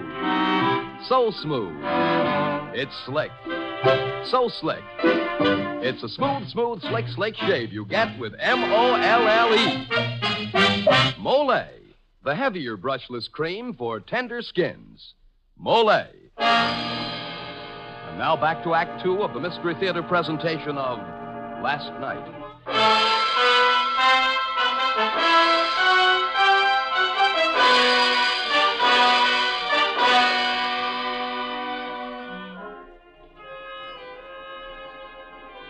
From the minute he drove up to the house, I knew he was a detective. He had that sharp-eyed look about him. And Leona mistook him for just another bill collector. The novelty of those had worn off a long time ago. Sit down, Mr. Ward. My husband's gone to the village. Yes, I know that. Now, let's not waste precious time, Mrs. Blaine. Mr. Homer Burroughs was a guest here from Friday until sometime late Sunday night or early this morning. That's right. When did you see him last? My husband drove him to the station. That isn't what I asked you, Mrs. Blaine. About 1 o'clock this morning. And then later and my 1 husband... a.m. was the last time you saw him alive. Mr. Ward, I don't like the way you say that. Now, you've got no grounds in coming here But and... surely you'll admit to the strangeness of the situation.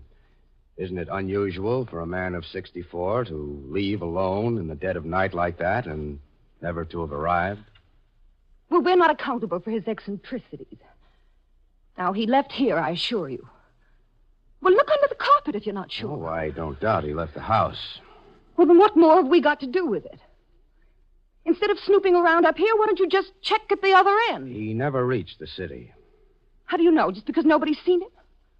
He could have been run over by a taxi or overcome by amnesia. But to get to the city, he would have had to take the train. Well, he did take the train. My Mrs. husband... Blaine, no one at all boarded the 4:20 train last night at your particular station.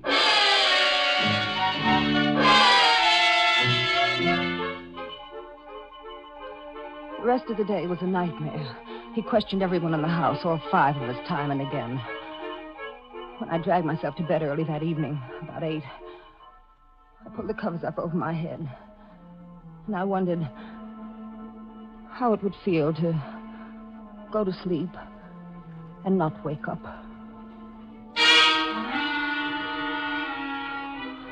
My eyes flew open. I was suddenly awake in the dark. I had no idea how late it was or when I had fallen asleep. Neither sound nor motion awoke me.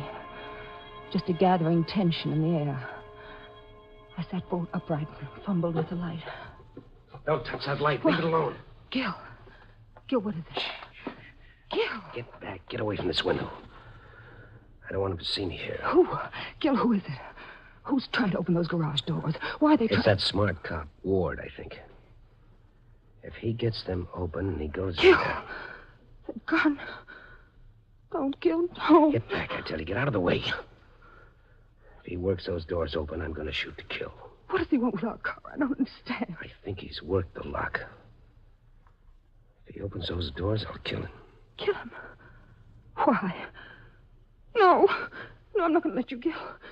I won't let you murder him. I don't care who it is. Get your hands off my arm, Jackie. Leave me alone. I know what I'm doing. I know what you're trying to do, and I'm going to stop you. I'm warning you, Gil. I'm going to put on the lights. Just another few seconds. I'm warning you, Gil. Hey, you little fool. You frightened him away. Gil, who was? Was it Ward? I don't know. I'm not sure. Did he come in the house? I guess so. He disappeared around back. Gil, what's the matter with you? You're the color of gray paste, and I don't understand it. I don't understand it at all. What did he want in the garage, and why do you want to keep him? He'll make another stab at it tomorrow night and the night after. I can't stand it anymore. I'm getting out of here now. Why, Gil? Don't you see that you'll be convicting yourself? I've got to run. I have no choice. Haven't you? You think I killed him, don't you? Don't deny it. You know I had a row with him about the money. You know I drove him alone to the station in the dead of night. I let him out there. He's never been seen alive since. But you told Marsh that you saw him get on the train. All right, so I was lying. It's a perfect circumstantial case without a chink in it. It's hanging by a thread over me. But you're snapping even that thread by running away. Yes. Here's another piece of circumstantial evidence. You know that $25 check Burroughs asked me to cash? Yes? Well, I added 2 zeros and then the word 100 to the face of the check. It was easy. The bank was open this morning. And we were in $2,500. Oh, that's why you couldn't pay the collector the money. Yes, it was hot. It was plenty hot because Burroughs was missing and I was scared. All right, darling. One more thing, and don't lie to me this time. Gil, I want the truth. I'm your wife, and I've got to know. Is that all you've done? That's all. I didn't kill him. I swear I didn't, but I can't prove it. Gil, if you were guilty, I'd go away with you. I'd run away with you. But you've done nothing.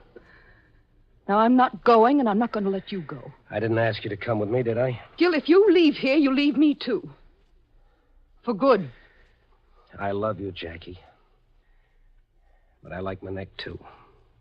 Gil, don't go. It's been a long time together, baby. Aren't you going to kiss me goodbye? Gil. All right. No, huh? Okay, then. I'll have to do without it. Thanks for the memory. Gil.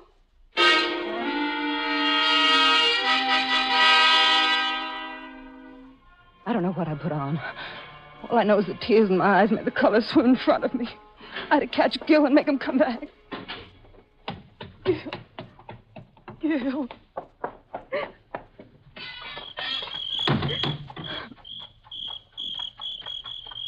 Good evening, Mrs. Blaine. What? I thought you went to bed. No, Mr. Ward. I couldn't sleep. Did I frighten you? Well, it's all right. I thought it was, it was... Thought it was who? Nothing. Never mind. It's all right, Mrs. Blaine. I know your husband went out. He left a few minutes ago. Gil? Looked like he was heading for the tavern. Think maybe I'll join him. Good night, Mrs. Blaine. My heart was beating wildly. If I hadn't turned out that bedroom light a little while ago, that detective might have been dead now. Why? What was it about the garage or about the car that was so important to all this? The car. Gil drove Burroughs to the station in it. I racked my brain to think of something unusual about the car. It was freshly painted 2 weeks ago. The brakes had been relined. The key to the rumble seat had been lost. The rumble seat. The rumble seat. It was simple. Now I knew where the body of Mr. Burroughs must be. No wonder he had disappeared so completely. Someone had found the key. Someone had murdered Mr. Burroughs at the station and put his body in... the key. Perhaps the murderer still had the key. Find the key and find the murderer. The house was empty now. Even Leona had left to do her weekend shopping. I must go back and search every room. Find that key. I prayed I wouldn't find it in Gil's room. I was no detective and I had to work fast. No telling when someone might return. As time wore on and still no key, I became more and more feverish. This was the last room. Only one more. Oh, what if Gil hadn't lost the key? What if he was lying again? I had to find it here, in this last room.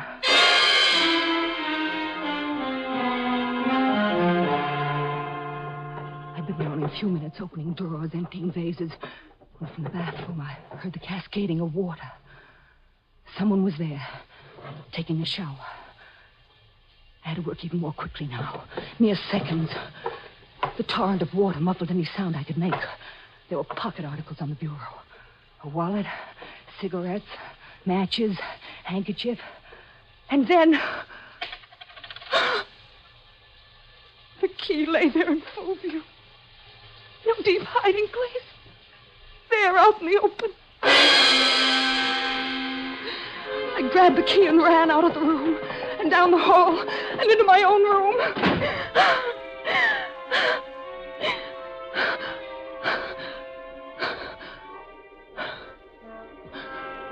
I leaned against the door and stared at the shining silver in my hand.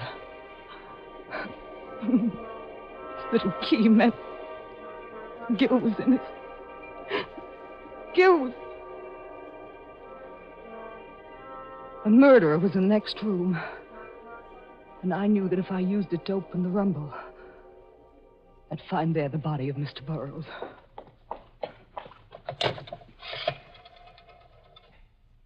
Hello. Hello, operator. Operator, get... You should have locked the door, Mrs. Blaine. Or weren't you expecting me?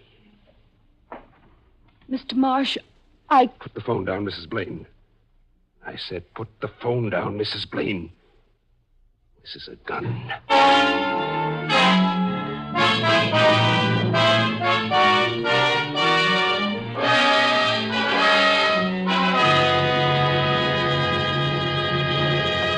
This is Jeffrey Barnes again. In just a moment, we'll return you to the final act of Last Night. If you've been having trouble trying to combat dandruff, bear in mind that most ordinary hair preparations merely remove loose dandruff. Now, plain water does that. So if you want to fight a common type of dandruff effectively, the thing to do is use double danderine. Double danderine is a scientific product that goes to work on your scalp and actually combats this dandruff by killing the germs that many outstanding authorities contend are a cause. And it kills them on contact. Now, the reason why double danderine is so amazingly effective is that it contains an active antiseptic called Alzam. This is a special ingredient used by many hospitals because of its remarkable efficiency. And no other hair preparation contains Alzam. You get it only in double danderine. So try double danderine and see why most ordinary hair preparations can't compare with its dandruff-combating effectiveness. If you're not completely satisfied, return the empty bottle and get your money back. Buy double danderine at your druggist's.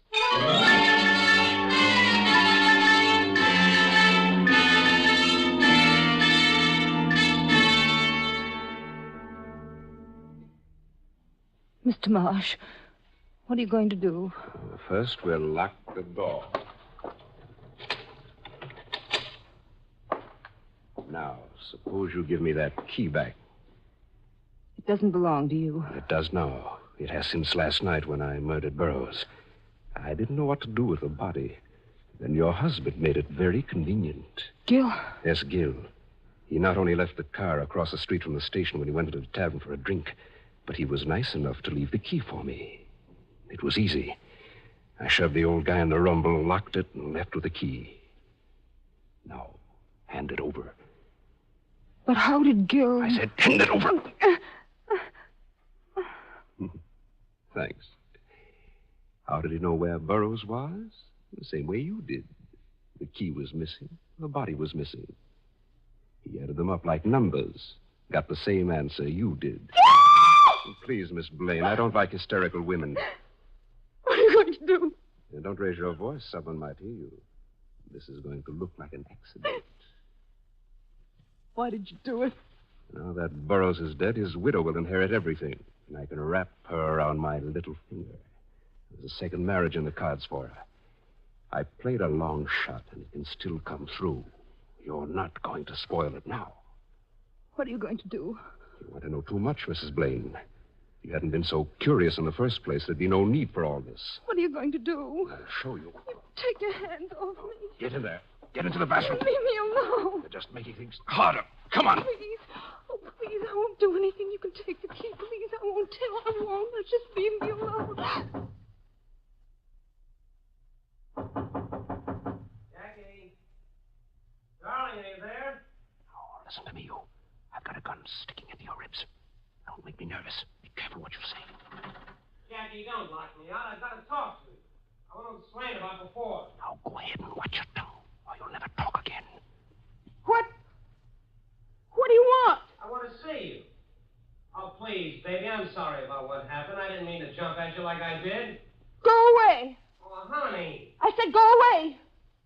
You and your lying and your double dealing. I'm through, Gil. I never want to see you again. Now just go away. Jackie, let's talk this thing out. There's nothing to talk about. Come on, get rid of him. My fingers get itchy. Honey. Gil, listen to me. Easy, lady, easy. Watch your words. Listen to me. We're through for good. I told you tonight you can go cry on somebody else's shoulder from now on. Maybe that little blonde you told me about. That one from Hartford. Go ahead. Go to her. I don't want you. All right. That's the way you feel about it. Oh, Gil. That was being sensible. Now, into the bathroom. You touch me. You keep away from me. Now, 2 doors now, closing us away from the rest of the house. No. Oh, I'll just turn on the shower. And if you scream, they'll think maybe you're singing.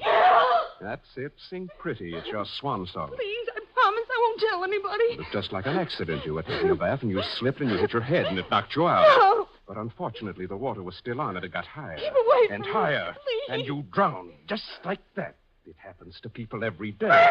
Don't run away, Mrs. Blaine. How far can you run in a room this size? It'll find you in your own bath, dead.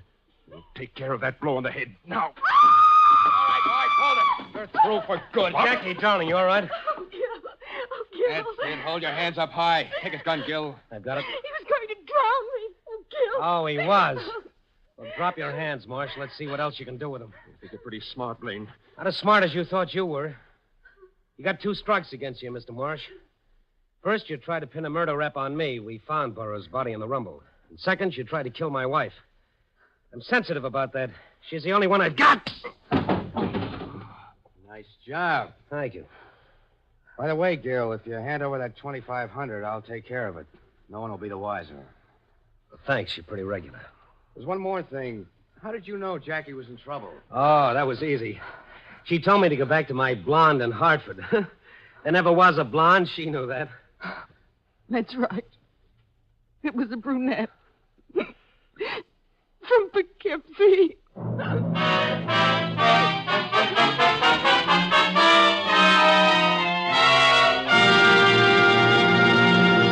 This is Dan Seymour saying goodnight until next week when the Mystery Theater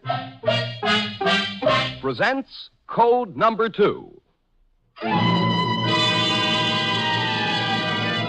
This is NBC, the national broadcasting company.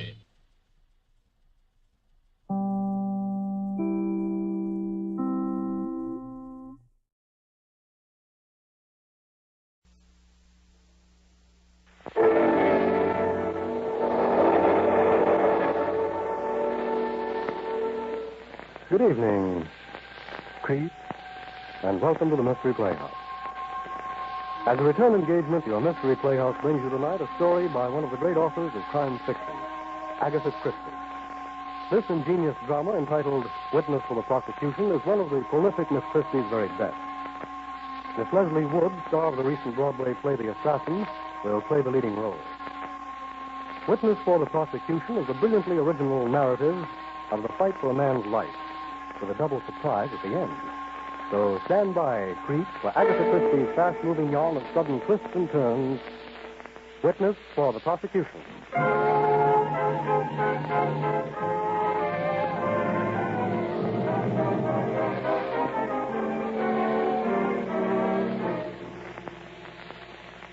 Our story begins in a little house in the suburbs of the great city.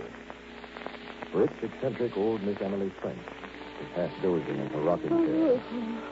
And then someone enters her room. Walks up to the rocking chair, looks down on Miss French, and then...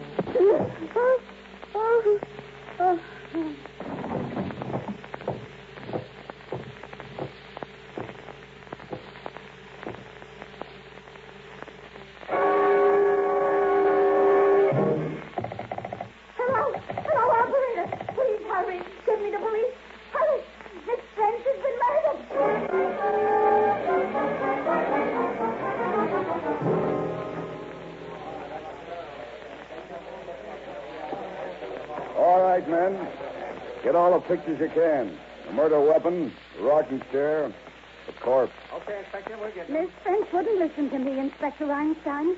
I used to be more than the maid to her. I was her best friend until he came, and now see what's happened. All right, Miss Mackenzie, relax. Who are you talking about? Mr. Vole, Leonard Vole. I told Miss French no good would come of it, but she wouldn't listen to me. She entrusted all her business to him. She even made out a new will, leaving him all her money. Was he here tonight? He was here every night since he met her 3 months ago. He must have been here tonight. You remember if anyone else came to see Miss French tonight? Not that I know of. Oh, I warned her no good would come of it. Him 33 and she at least 70. And he killed her. Leonard Vole killed her. I know he did.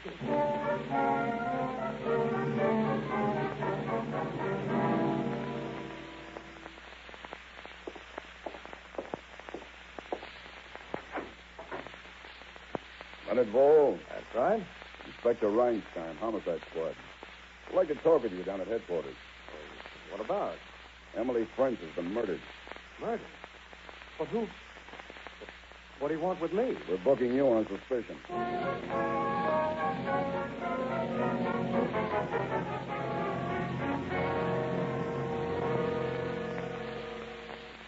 But, Mr. Mayhearn, you're my attorney. You've got to believe me. I didn't do it. Take it easy, Vole. Take it easy. I'm going crazy cooped up in this jail. Listen, why would I kill her? I tell you frankly, I was broke. I hoped to borrow some money from Miss French. So why would I kill her? Don't you know that Miss French left a will leaving all her money to you? What? What are you trying to say? Didn't you know about that? No. Oh, this gets worse every minute. They'll say I got Miss French to make out a will, leaving her money to me, and that I killed her. Sure, I admit I was there that night, but... There's a maid, Janet Mackenzie, said you were there until 9:30. She said she heard voices in the sitting room where Miss French is and that of a man. 9:30? Yes. 9:30. Then I'm saved. What do you mean, saved? By 9:30, I was at home again. My wife, Romaine, can prove that. The voice the maid heard must have been someone else's. I left Miss French about 5 minutes to 9. I arrived home about 9:20. Mm-hmm. My wife was there waiting for me. That proves I'm innocent, doesn't it? Yes, that does, my boy. The first thing I'm going to do is see your wife and have a talk with her.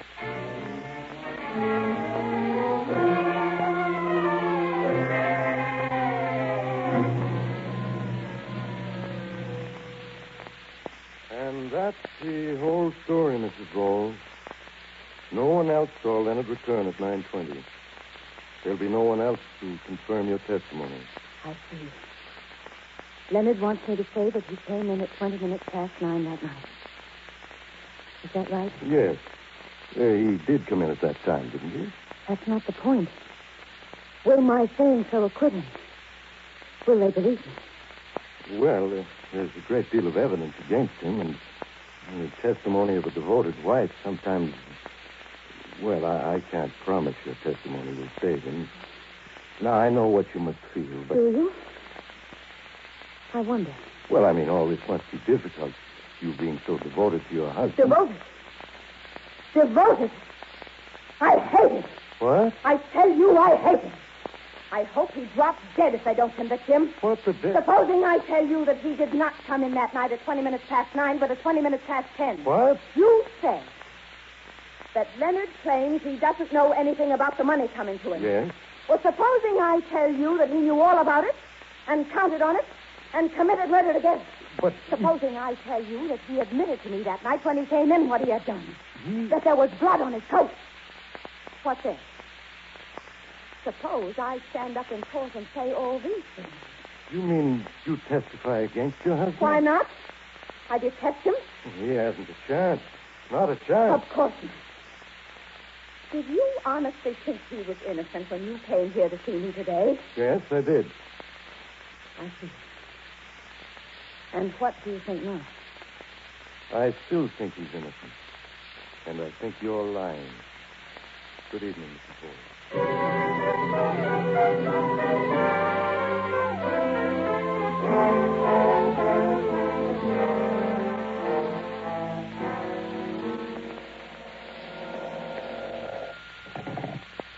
Mayor, I'm speaking. Mr. Mayor, my name is Mystphs. Mrs. Mystphs. Yes? Now, you don't know me. But if you want that painted, brazen woman thrown up for what she is, a liar, you come to 1122 Hudson Street tonight. What? Do you mean Mrs. Hall? Come and find out, or lose your case, and bring $300. No, wait a minute. Goodbye. Mrs. Markson. Hello. Hello. If I can prove Mrs. Hall is lying, Leonard still has a chance.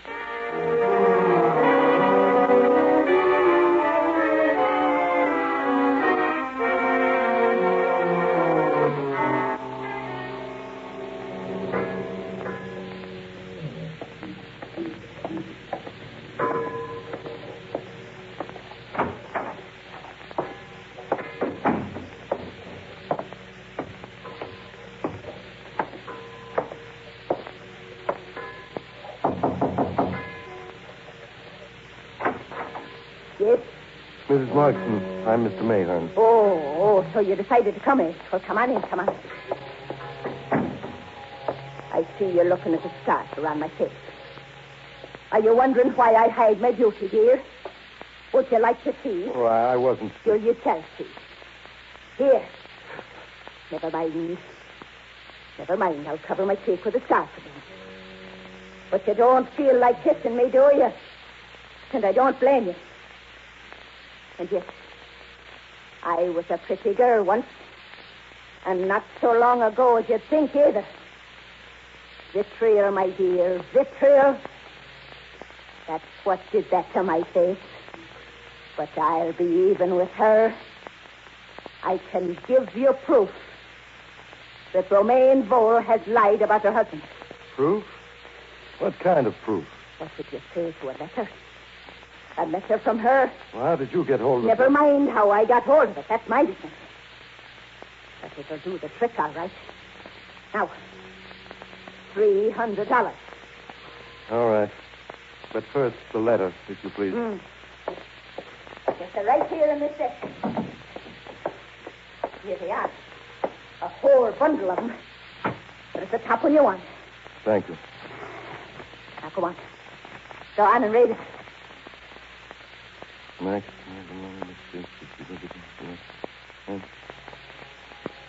Now, these are love letters written by Romaine Vole. But they're not written to Leonard. Yes. This one is dated the day of Leonard's arrest. How did you get hold of this correspondence? That would be telling. These letters are addressed to Max. Max who? Who is he? Read the letters and you'll see. And I know something more, too. You find out where she was at 10:20 the time she said she was at home. Huh?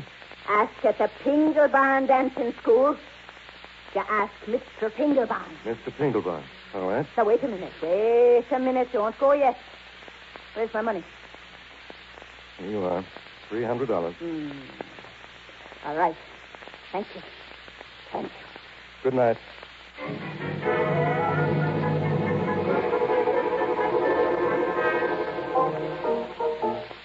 Follow the rhythm now. 1, 2, 1, 2. Pull in your stomach. Kick. That's it. Mrs. Ferritan, please pull in your stomach. Oh, that woman will never learn. Follow the class. 1, 2, 1, 2. Gracefully now. Left arm coming over your head and touching the floor so gracefully. So come in gracefully now, rhythmically. Mr. Tinglebine. Oh, please. Mr. Tinglebine, I'm sorry to intrude, but it's about the Leonard Vole murder case. Oh. Cedric, stop the piano. Well, what can I do for you? I have a photograph here. Could you identify this woman? Let me see. Why, yes, that's Romaine Vole. Oh, she's one of my advanced students. Very artistic. In fact, she used to be an actress. Never mind all that. Was she here the night of the murder? Why, yes. I remember we all discussed it the next day. What time did she leave? Well, I think the class broke up at 10:30 or so that night. Oh, class, please. Mrs. Ferritan, pull in your stomach. How many times have I told you? Posture, posture. Mr. Tinglebine, you may be called upon at the trial tomorrow to testify that Mrs. Vole was here at 10:30 that night. Me? A witness in a murder trial? Yes. Oh, I'd love it.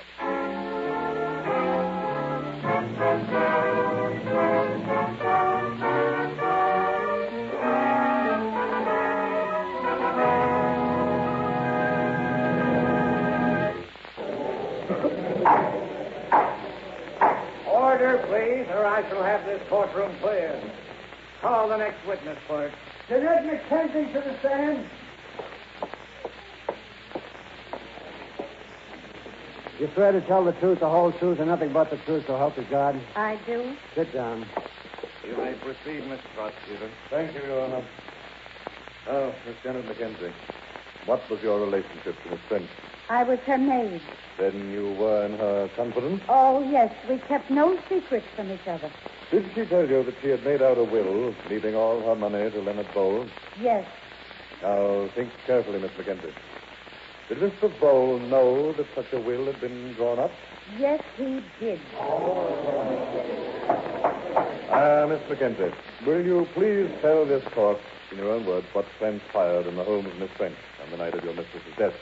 Well, I was to go out for the evening.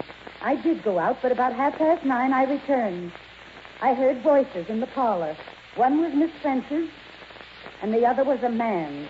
Did you recognize that man's voice? Yes, it was Mr. Vole. That's all? Thank you. Just a moment, Miss McKenzie. Yes. You say that you heard a man's voice in the sitting room that night. Did you see that man? No, I didn't. Then how can you be sure that it was Mr. Vole who was there? Well, I think it was Mr. Vole. You think it was. That's all, Miss McKenzie.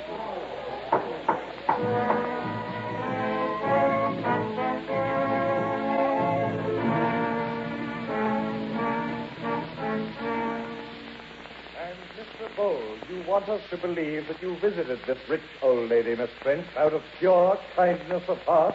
A woman 40 years your senior? You want us to believe that, Mr. Vole? I only want You look pale, Mr. Vole. Would you like a glass of water? No. That's my heart.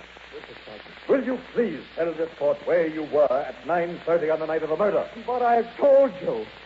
I left Miss French's house about 5 minutes to 9. I arrived home about 20 past 9. My wife was there waiting for me. Ask her. She'll tell you the truth. I swear to you, I'm telling the truth. I'm innocent, I tell you. As God is my witness, I'm innocent.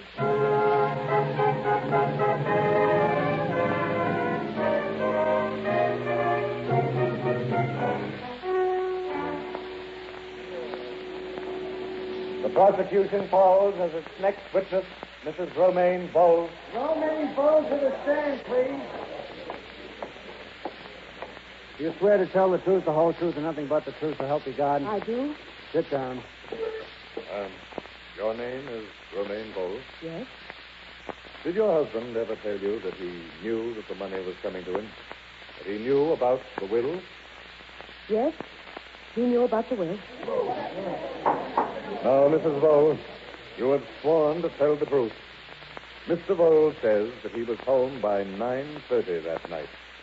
Is that true? No, it is not true. Will you tell the court what you know about the night in question? Yes. Leonard was with me early in the evening. About 8 o'clock, he put on his hat and coat and left the house. He returned at 20 minutes past 10. And when he came in, I knew something terrible had happened. He wouldn't look at me. He just walked into the kitchen. His coat was stained with blood. I realized then that he had murdered Miss French. No, Romaine, why are you lying? Order. That will be all, Mrs. Vole. One moment. I have a few questions for the witness for the prosecution. Mrs. Vole, you heard Mr. Vole cry out in his torment that you were lying. Are you? I am not lying. You are. And I'll tell you why. And I'll prove it. Ladies and gentlemen of the jury, I want you to understand that this woman's story is a malicious fabrication from start to finish. I want you to know that she wasn't even in her own house at the time in question. I want you to know that she is in love with another man and has been deliberately seeking to send Vole to his death for a crime he did not commit.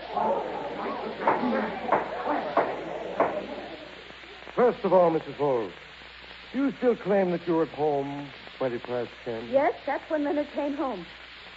I want you to look at the witnesses sitting at that end table. Mr. Pinglebarn, will you stand up, please? Gladly. Mrs. Vole, do you recognize this man? Yes? Mr. Pinglebarn runs a dancing school. Will you deny that you were at one of his classes until 10:30 on the night in question, or shall I take this court's time to call Mr. Pinglebarn and his class to the stand to prove that you were with them? No, I was not tonight. Then you were not at your home at 10:30. You were home at 9:30 when Leonard came home, but you hurried away to your class, and you were there until after 10:30. Is that right? Well, I'm afraid Mr. Pinglebarn and his class can prove that. Exactly. And now I should like to place in evidence this letter written by Romaine Vole to another man. Clerk, you may read the letter. Here you are. Max beloved, the fates have delivered him into our hands. He has been arrested for murder. The murder of an old lady. Leonard, who would not hurt a fly. At last I shall have my revenge. I shall say that he came in that night with blood upon him, that he confessed to me. I shall hang him, Max, and when he hangs, he will know and realize that it was Romaine who sent him to his death. And then, happiness, beloved, happiness at last. Mrs. Vole, look at this letter. Yes?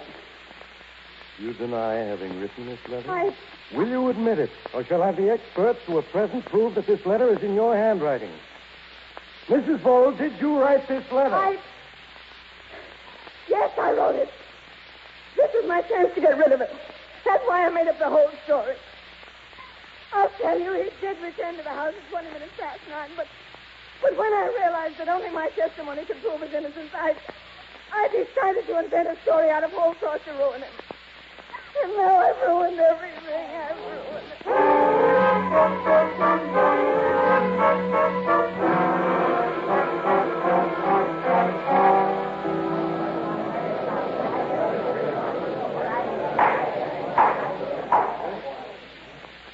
And so, ladies and gentlemen of the jury, we have proven that Romaine Vole's evidence was a tissue of lies from beginning to end. We have shown that she evolved it out of her passionate hatred for the defendant. And since the chief witness for the prosecution has confessed to her false story, confirming Mr. Vole's statement that he was not at Miss French's house at 9:30, I ask that you bring in the only possible verdict. Not guilty.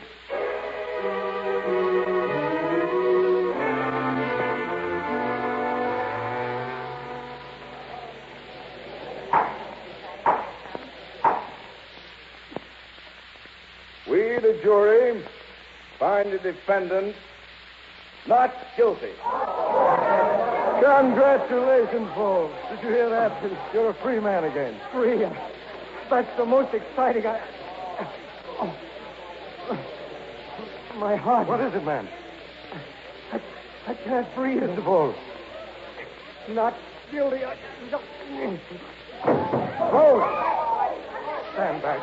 Stand back. Give him air, please. Leonard. Please. Leonard, somebody do something. Will you all stand back and be quiet, please? I think... Yes. He's dead. Dropped dead of heart failure.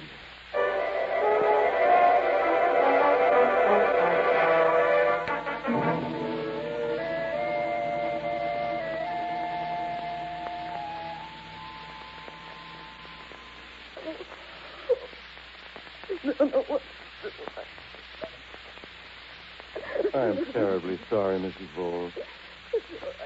I know you loved him very much. You know. Yes. I know you didn't hate him. But how did you know? We're all creatures of habit. And you have a habit, a gesture of your hand that you use when you're excited. Gestured my hand? Yes. Mrs. Mogson in Hudson Street had that same gesture. Oh. Oh, you did? Yes. And you were formerly an actress. I learned that from Mr. Tinglebottom. I can see now how you did it. Well, it was easy enough. Makeup for my face. The light of that death jet was too bad for you to see the makeup. But why, Mrs. Vore? Why? Mr. Mayhem. I had to save him. The evidence of a wife devoted to him would not have been enough. You said as much yourself. That's right. But I know a little something of psychology. And I thought, let me, his wife, testify against him, and then let it be proven that I had deliberately lied. Well, I was the star witness for the prosecution.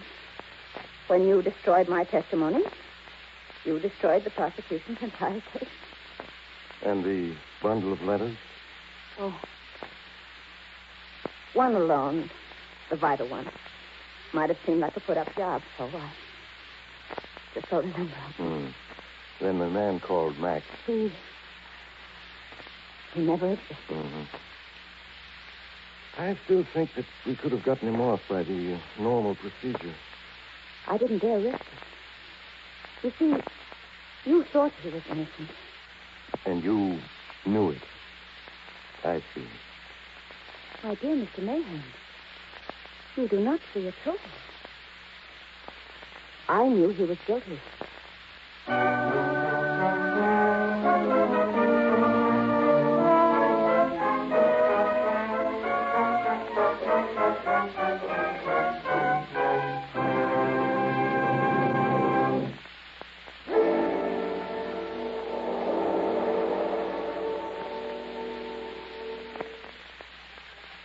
Well, Creeps, that rings down the curtain on Witness for the Prosecution, tonight's performance in the Mystery Playhouse. Miss Leslie Woods was starred in tonight's play by Agatha Christie. Until next time, Creeps, good night. Sleep tight. This is the Armed Forces Radio Service.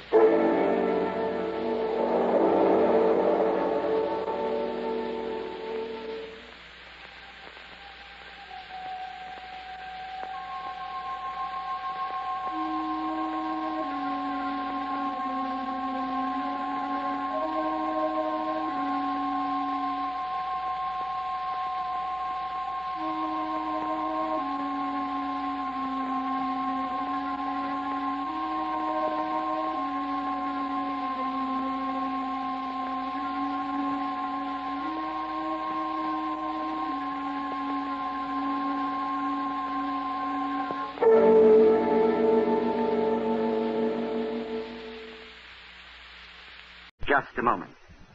Have you heard the Molle Mystery Theatre? Don't leave your radio. It follows immediately.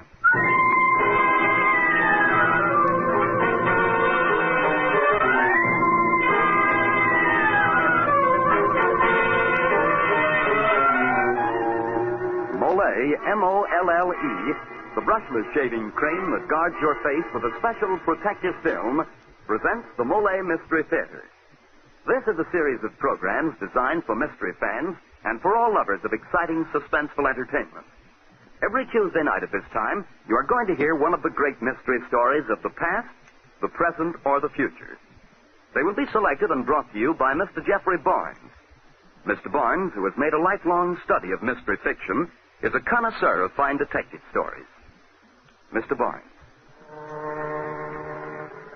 Good evening and welcome to the Molle Mystery Theatre. Our story tonight is a fast-paced, up-to-the-minute mystery by Dwight V. Babcock. Its title, Homicide for Hammett.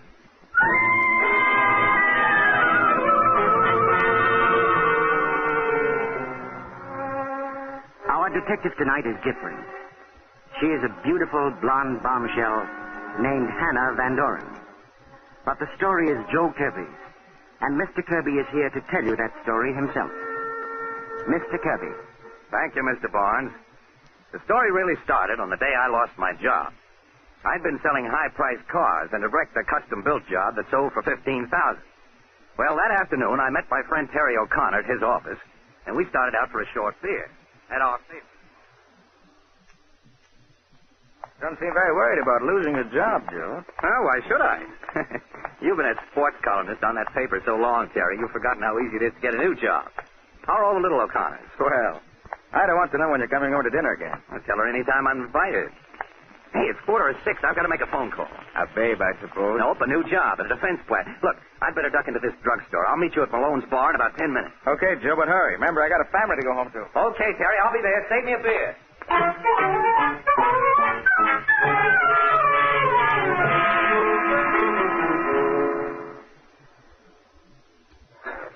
Oh, there's Joe now. Hey, Joe, over here. Oh, hello, everybody. Hiya. Everything okay? Sure, everything's okay. Hey, who's the beautiful face? She's with George Engel here. How can a heel like that get such pretty gals, huh? Lay off, Lug. She's mine. Miss Hannah Van Doren, may I present the eminent Joe Kirby of the pre-depression Kirby. Hello, Mr. Kirby. Hello, Hannah. Hey, Harry, give us a round here, huh? Okay, Mr. Kirby. Well, I hear you lost your job, Kirby, so I suppose you're broke. In a manner of speaking, yes. But I'm looking for Steve Wurzel. He owed me $200. You got a fat chance of collecting. Here we are, Mr. Kirby. Hi, Harry. Say, have you seen Steve Wurzel around? No, he hasn't been around all evening, Mr. Kirby. Funny, this is one of his hangouts. Well, here's to you, Harry, the best bartender in town. Who is this Steve Wurzel, Mr. Kirby? The spoiled son of the head chemist of the Mystphs factory. And when I say spoiled, I mean rotten. Sounds like quite a lad. A heel. And I'm going to collect my dough from him tonight or take it out of his hide. I know an easier way to make money. How about coming out to the racetrack tomorrow? I got a good horse in the fourth. Well, that's an idea. But I'll need the dough Wurzel owes me to take Miss Van Doren with me. What's your number, beautiful? I'm in the book. Hey, stop trying to chisel in on my woman. On second thought, maybe she's just what a deadbeat like you deserves. Sour grapes, you're just jealous, Engel. Down around City Hall, they call her Homicide Hannah, the gorgeous ghoul. She's bloodthirsty. She goes around hoping for a homicide to happen to somebody. This beautiful girl? Say it isn't so. But it is. I write up crime stories for True Crime magazine. A scandalous profession for such a fair flower of womanhood. What's the world coming to? A girl has to live. Ah, I understand, my dear. And I'm just the little fella to show you how to live well. Now, I'll call you for that date in the morning. Now, if you'll excuse me, I've got to get my beauty sleep. You coming with me, Terry?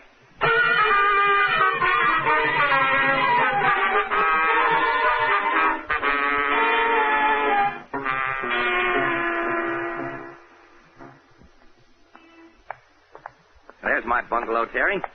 Hey, I got some beer that ought to be cold as ice. Why not stop in for a minute, huh? Okay, I'll have one for the road. Hey, looks like you got company. The car out front. Yeah, looks like Veronica Smith. Hi there. That's you, Veronica? Hello, Jojo. Millie and I just came over to see you. We wanted you to come over to the house. My dear little brother is giving a party. No. Too many stuffed shirts. Terry, this is Veronica Smith, Milt Robinson. How do you do? Glad to know you. Where have you been, Jojo? Out looking for Steve Wurzel. Say, he isn't at your place, is he? Just because his father is Dad's chief chemist doesn't mean he comes to our parties. Does he owe you money? Yeah. And when I catch him, I'll take it out of his hide. Oh, well, I'll be glad to help you. He's a termite. Hey, we were going to have a nightcap. Want to come back and join us? No, not now, Jojo. We have to get back to the party. Goodbye, Mr. O'Connor. Come on, though. Yes, Veronica. I'll be seeing you, Jojo. Yeah, so long. Good night. Bye. Glad to meet you. Now, what was the matter with her? What do you mean? Well, she seemed jumpy. Well, let's go in and get our nightcap, huh? Okay, my friend. Uh-oh. What's wrong, Joe? The key's in the lock. Hey, I'm sure I didn't leave it there. Oh, who else would, Dope? Come on, open up. Okay. There we are. Yeah, I wonder how Veronica... Hey, there's a man on the floor. It's Steve Wurzel. How did he get here? Hey, Joe, he's dead. Well, what do you know? The lousy double-crosser getting himself killed before I could collect from him. On my carpet, too. Now, wait a minute, Joe. This is serious. You told a lot of people tonight you were looking for Steve. And the policemen think you found him. That knife, his back, yours? Yeah. My paper knife. But I was with you. Not all the time, Joe. You were telephoning. That's right. And Malone's bar is only 2 blocks from here. I certainly don't have an alibi. Well, I know you didn't do it, Joe, but the cops won't. Hey, look, you better come and spend the night at my house. I'll swear you with me all evening. Then we can come back and discover the body in the morning. Yeah, guess it's the only thing to do. Okay, Terry, let's go. Let's stop in at the Hofbräu on the corner and get that drink. I need it now.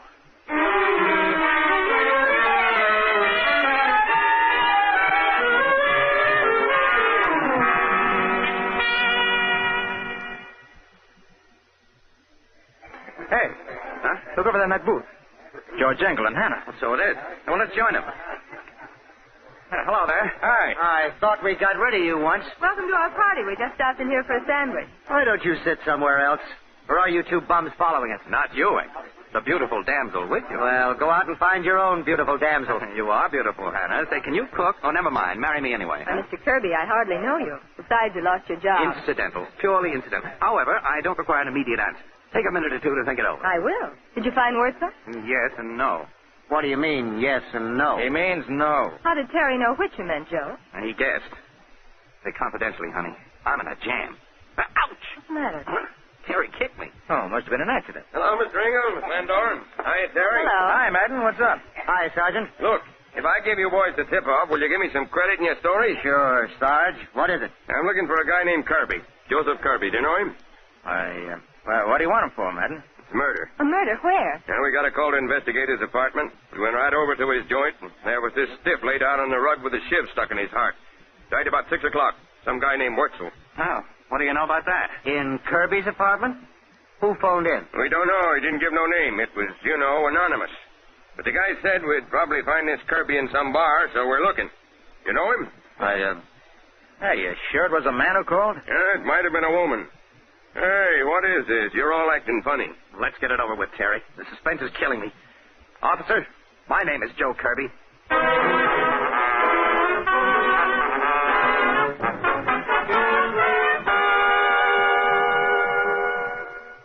There he is, Inspector. I found him in a bar around the corner. Okay, Madden. For the record, Kirby, what's your full name? Joseph Jefferson Kirby. What are Miss Van Dorn, Engel, and O'Connor doing here? We were with Joe, Inspector. So we came back here to see if we could help him. And Joe didn't kill Wurzel either. Take it easy, O'Connor. Nobody said he did yet. But we're going to find out. Did you kill him, Kirby? Sure, he killed him. What's the idea, George? I did it all for you, baby. It's a Christmas present. A homicide for Hannah. There's your motive, Inspector. Why, for 2 cents, I'd punch you in the nose, Engel, joking at a time like this. Don't try to be funny about this, George. Terry's right. I know he didn't do it. Did you, Joe? No, I'm afraid not. Not even for you, Hannah. Anything else, but not that. Hey, wait a minute. I'm still handling the investigation around here. Where were you between 5 and 6 this evening, Kirby? He was with me. All the time, O'Connor? No, I wasn't with Terry all the time. He was looking for Steve Wurzel. Very interesting. Why did you want to see him, Kirby? Well, Wurzel owed him money, and Kirby said he was going to collect. Or take it out of Wurzel's hide. Can't you keep your mouth shut, Engel? What are you trying to do? I was only kidding. If Kirby did kill Wurzel, we'd all owe him a vote of thanks. You're in a tough spot, Kirby. You better talk if you want to get out of it. Well, Inspector, I don't know why Wurzel came here or who killed him. I wasn't in the apartment. Can you give me an alibi for this evening? Well, I met Terry about 5:45. At 6, I left him to make a phone call. Yeah? Who'd you call? I tried to get the Morse Plane Factory, Mr. Harris, but he wasn't there. And then? I joined Terry at Malone's bar. We've been together ever since. That's right. Well, I guess that's about all for now. But you're not in the clear by any means, Kirby. I won't pull you in yet. Thanks for nothing. Well, Terry, my boy, how about you and me getting down to the paper, knocking out some copy of this murder? It'll be a scoop for us. Yeah, gets better. Coming with me, Hannah? No, I want to stay and talk to Joe a few minutes. Now, what are you up to, Miss Van Dorn? Why, nothing, Inspector. I just want to have a private interview with Mr. Kirby, so when you solve the case, I'll have all the background I need for a surefire magazine. See? I see. I want to get it now before Mr. Kirby has to start combing reporters out of his hair. Well, I wouldn't worry about that. I'll leave Madden outside the door, just so Kirby won't be bothered, of course. Of course. That's nice of you, Inspector. Now get out, all of you. I can't get my interview with you cluttering up the place. Okay, so long, Hannah. So long, Joe. See you later. Well, they're gone. It's chilly in here, isn't it? I'll light a fire. See, I used to be a Boy Scout. I can do it with 3 matches or less. You're a crazy sort of guy, Joe. Maybe. Hey, what's this guy Engel in your life? George is an old friend. Why? I just wondered. Don't your folks worry when you stay out all night digging up murders? I have many folks. My mother died when I was a child, and my father was killed 5 years ago. He was a captain of detectives. An orphan, huh? Well, I'm an orphan, too. Fate must have thrown us together so I can take care of you. You better take care of yourself. Say, how about helping me find who killed Wurzel? Oh, why bother? I'd much rather kiss you like this. Oh, that's jujitsu. You want to play some more? No, thanks. How was I to know you'd turn out to be a female strangler Lewis, huh? Just trying to get better acquainted. Here I get slammed against my own wall. I hope I didn't really hurt your back. No, I'll live, I guess. And I'll help you find the murderer. It's safer than making love to you. But don't forget, we're going to the opening of the races tomorrow. It's still on, isn't it? Mm-hmm, of course. I've got a car, so I'll pick you up about 11:30. Good night, Joe. Good night. You beautiful wrestler.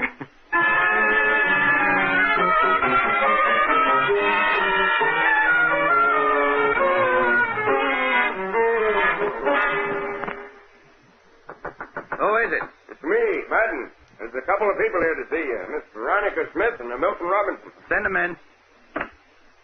Oh, hello, Veronica. Hi, Milt. I just had to come to see you, Jojo, after reading this morning's papers. Horrible. Sorry for you, Kirby. I just got up. What's the paper say, Veronica? You're suspected of killing Steve Wurzel in a fight about money. My, how these newspapers do exaggerate. Say, were you inside my place last night, Veronica? No. No, we weren't, Jojo. We just knocked on the door and there wasn't any answer, so we left. That's when we met you. Then why wouldn't you come back with me? Well, we had to get home. I had to get to the party, and Milt had to get home to his mother. You see, she's blind, and she gets frightened when Milt is away too long. Isn't that right, Milt? Yes, indeed, Veronica. Yes. Okay, that's your story. I didn't mention you to the cops anyway. Thanks very much. Madden said you're up, so I'm just walking in. Oh, I didn't know you had company. Oh, it's all right, Hannah. Hannah, this is Veronica and Milt. How do you do? Hello. Jojo, your taste is improving. She's a lovely blonde. And that she is, and we're off to the races. You all going? Yes, we are, and I have my station wagon. We can all go together. Swell. Well, what are we waiting for? Let's go.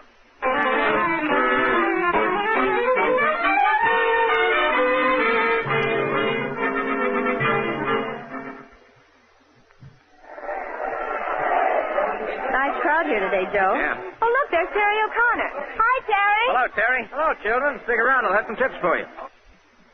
Hey, Joe. Meet me under the stairs, back by the paddock in a few minutes. I've got a hot tip in the murder. Yeah? What? Seems old Jake Wurzel had another name once, back in Chicago. And, oh, nuts. Here comes Engel. Well, I'll see you later. Well. Beauty and the Beast. Greetings respected. Go away, Engel. You give me indigestion. First you steal my girl, then you want to drive me away. Did you hear the newest guess about your murder? What is it? Some bright cop got the idea that Steve was killed by spies. His old man, Jake Wurzel, just invented a chemical for neutralizing chlorine gas. This guy thinks they tried to get the secret out of Steve and killed him when they failed. I think it's nuts. Yeah, so do I. But I'm glad somebody doesn't think I'm the murderer. Well, come on. Let's get away from here, Hannah. The air's bad. You know, I'm covering the murder now. You wouldn't care to give me a statement, would you, Mr. Covey? Yeah, stay away from me. Unquote. Hey, Hannah, would you do me a favor? Wait here a minute. I have to go to the paddock and see a man about a horse. I want to go along. You're going to meet Terry, and it has something to do with the murder. I heard him. That stage was for Terry Miles. Okay, come on. Where's your secret meeting place, Mr. Conspirator? It's around the corner here. Under those back stairs. Right over here. Right over there. But no Terry. Hey, look. He's on the floor. He's hurt. Hey, Terry! Terry, what's the matter? Terry. He isn't going to answer, Joe. Can't you see the knife in his throat? He's dead. Yeah, I see. But what about you, Joe? If the cops find you here with another murder, they'll... Oh, what do you mean, if? Here comes one right now. Let me do the talking, Joe. No, not me. I'm getting out of here. There's something I've got to find out. I'll see you later. Hey, you! Stop! In the name of the law! On! That's fine! Good luck. Good luck, Joe.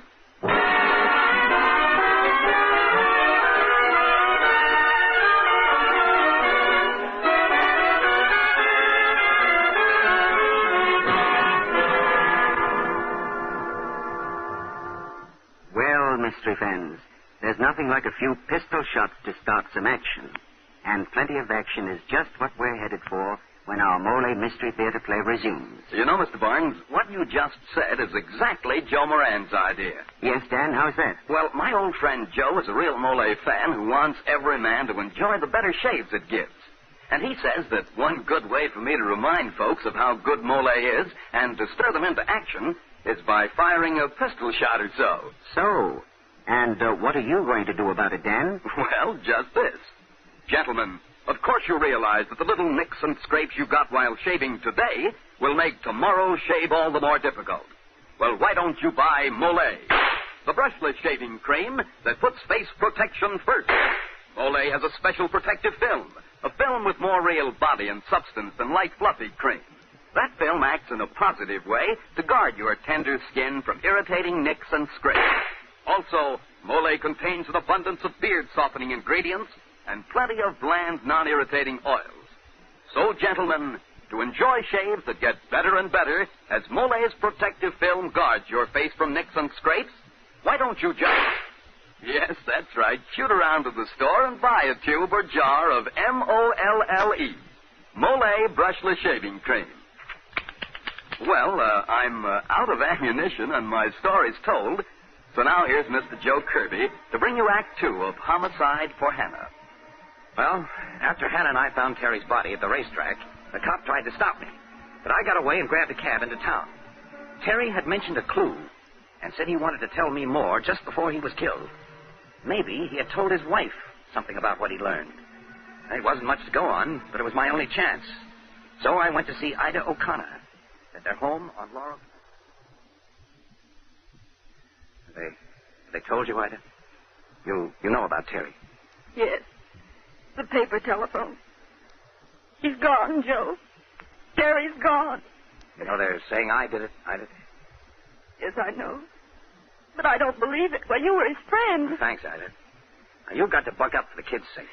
We can't bring Terry back, but I want to do something about it. And maybe you can help. How? When Terry was home last night, did he say anything about what he was working on, about what happened at my place last night? Well, yes. He was all excited. He said he had a chance to clear you completely, and it would mean a big bonus for him and maybe a raise. Where had he been, Ida? Well, he'd been at the office going through some old newspapers. He showed me one of the clippings. A clipping? You remember what it was about? It was about a murder trial in Chicago back in 1925, I think. A man named Wilson had killed another man, had been acquitted. There were pictures of the man. I didn't read it except for the headline. It's not very definite, but I'll try to run it down. Now, you keep your chin up, Ida. I'll get Terry's murderer if it's the last thing I do.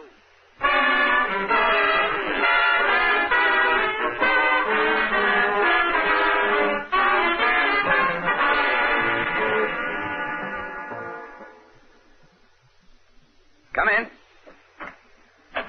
Hello, Hannah. Oh, I thought you'd do something dumb like coming back to your own apartment where the police can find you easily. Well, I can't get away from them forever. I might as well be comfortable while I wait. Did you come straight here from the track? No, I was downtown reading some old newspapers. Oh, you would. I don't suppose you thought of reading the last edition of today's paper while you were there. No. Why? Nothing, except that while you were running around making sure you have no alibi, Steve's father, old Jacob Wurzel, was killed. Murdered? Yes. Say, this is getting to be an epidemic. Well, eat, drink, and be merry. How about a highball, Hannah? No, thanks. I want to talk to you, Joan. Please be serious. Yes, Hannah, I'll be... Oh, maybe that's the cops now. Come in. Hello, Jojo. You see, Milton, I told you he'd be here. Milton tried to argue me out of coming. He said you wouldn't be here. Well, I thought with the police after him. Oh, you did you? Well, sit down, Veronica. Thanks. We're going to have quite a little gathering here. I'm expecting the police any minute. Then we'll try out a little idea I've got. What sort of idea? Yes, what is it? Relax, Hannah. I'm just beginning to get smart. Now we wait for the police. Here, the boy detective. And I think I hear the ponderous tread of the law coming this way right now. Well, I thought you'd be here, Kirby, when I saw the visitors go in. I was especially glad to see Miss Veronica Smith arrive. Why? I have a witness who places your car here last night. So I have a warrant charging you and Kirby with murder. Oh, no. Oh, wait a minute. Not so fast. You can't do that. No, I can't, eh? Well, who's going to stop me? But wait a minute. I know who committed all three murders. This better be good, Kirby. What's your story? Well, originally, the murderer had only intended to kill Steve Wurzel and his father.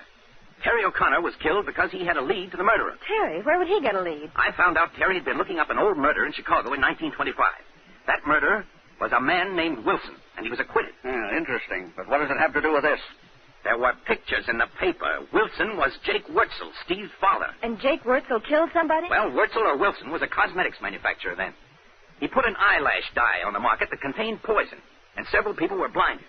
He had a good lawyer, so he wasn't prosecuted. Well, where does the killing come in? And how does it tie in with this case? I'm coming to that. The husband of one of the blinded women, a fellow named Katie, tried to kill Jake Wurtzel.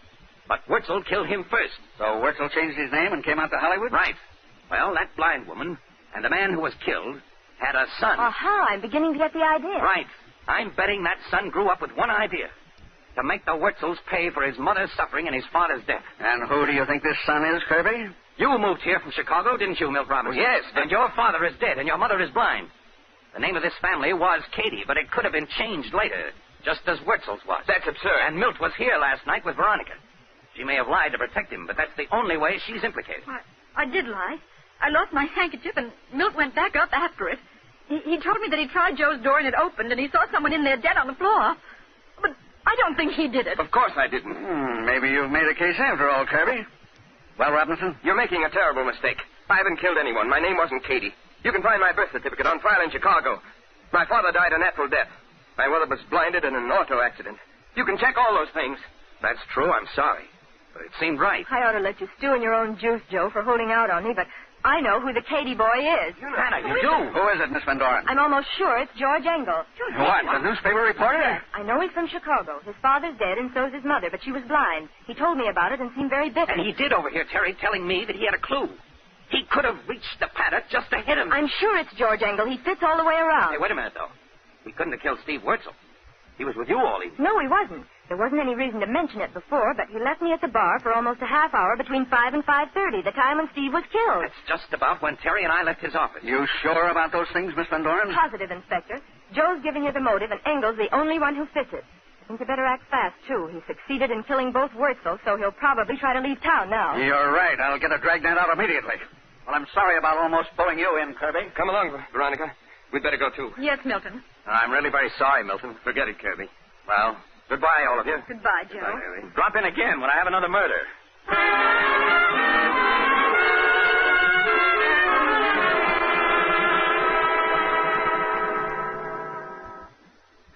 Well, Hannah, that's what I call beautiful teamwork. And we collect the $5,000 reward that the newspaper put up for information leading to the arrest of Terry's murderer. Say, I'd forgotten about the reward. $2,500 each. I don't want mine, though. I want it turned over to Ida O'Connor, Terry's widow. Okay. I guess I can be as generous as you. I'll turn my share over to her, too. Well, happy days, partner. We'll die broke but happy. You're a sweetheart. Now, wait till I mix a couple of drinks. We'll have a toast to that. Don't rush off, Kirby. George. Yeah. Little Georgie, your pal, with a gun, you'll notice. So don't move. I was out in the kitchen, heard the whole thing. I hid until the cops left. I waited to kill you, Kirby. It's too late, George. They know everything I anyway. know. I just don't like Kirby. Cutting in when you were my girl and for generally acting smart. Besides, one more killing won't hurt my record. This one's all for you and your story. Homicide for Hannah. You rat. You didn't have to kill Terry any more than you have to kill me. But you like to kill, don't you? You're kill crazy. Well, I'm going to take that gun away from you. Stand back, Kirby. No, I got him, Joe. Suffering cats. That's jujitsu again. He's knocked out. Cold as a cucumber. Well, my father always told me it'd come in handy. Better call the police back. Yeah, I will. Huh. Who'd think a beautiful babe like you could toss a big man clear across the room? You saved my life. I'm going to kiss you right... Oh, maybe I better not. Oh, brother, am I going to have fun? Married to a female wrestler.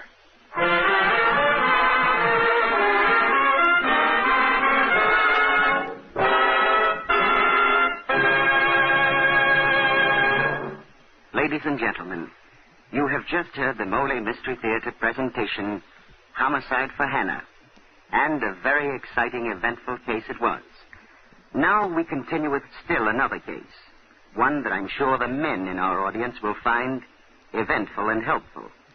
All right, Dan? Oh, friends, this is the story in words and music of Wilbur. Wilbur used to be the sort of guy who woke up in the morning with a grouch. When his wife spoke to him, Wilbur would answer something like this. Yes, very grumpily. Because he was almost positive he was in for an unpleasant time with his morning shave.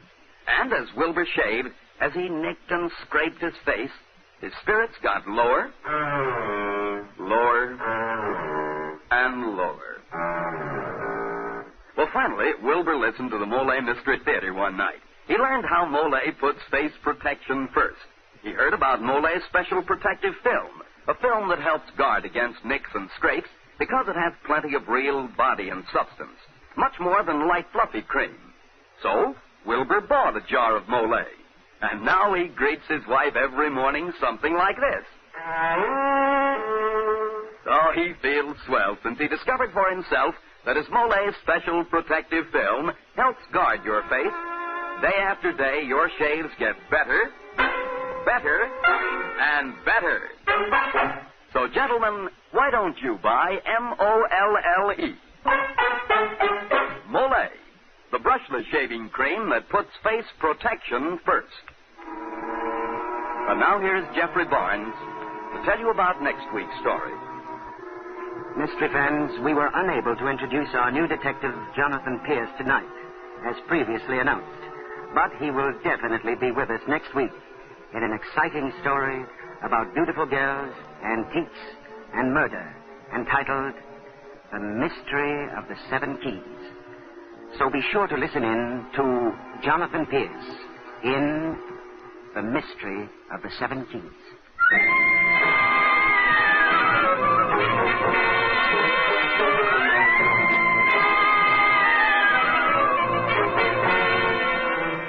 Tonight's story was adapted for radio by Ken Crossan and H.L. Gold. The original music on this program is composed by Jack Miller. Until next Tuesday, this is Dan Seymour saying good night and good shaving for Molle Brushless Shaving Cream.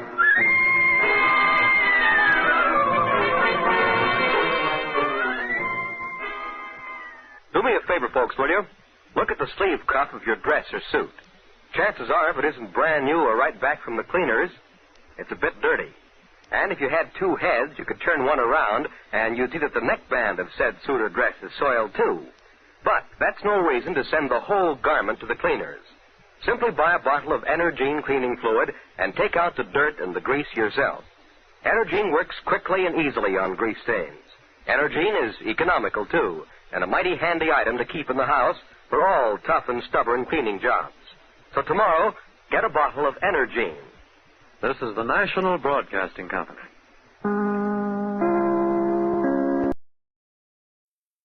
And now, the Molle Mystery Theatre, presented by Molle. Molle, the heavier brushless shaving cream for tender skins.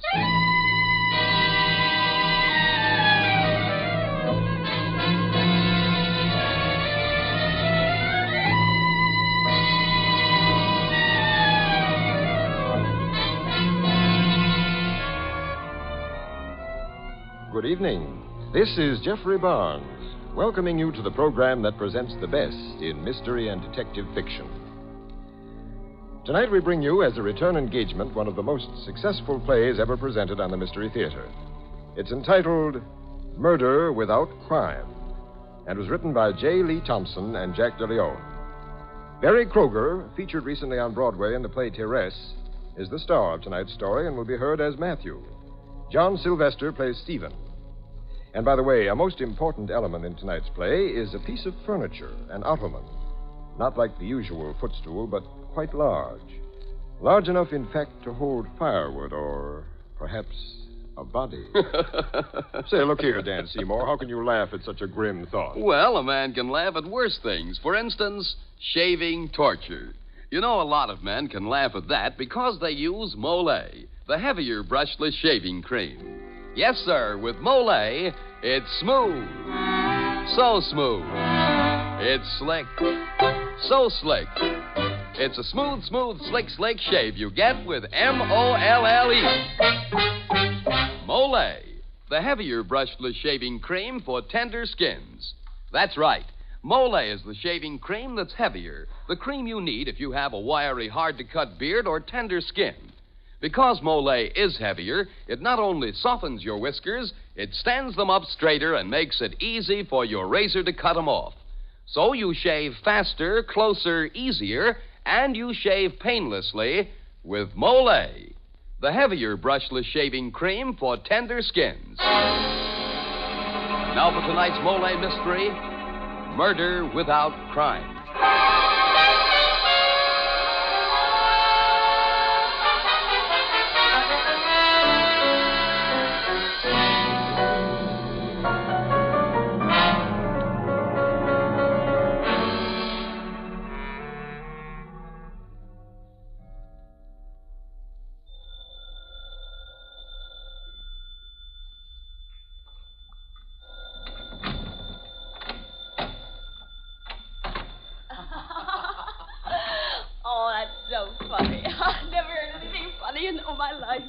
Just a minute, dear. The phone. Sit down while I answer. I can only stay a few minutes, Stephen. It's 1 a.m. That's long enough for a drink, Grandma, darling.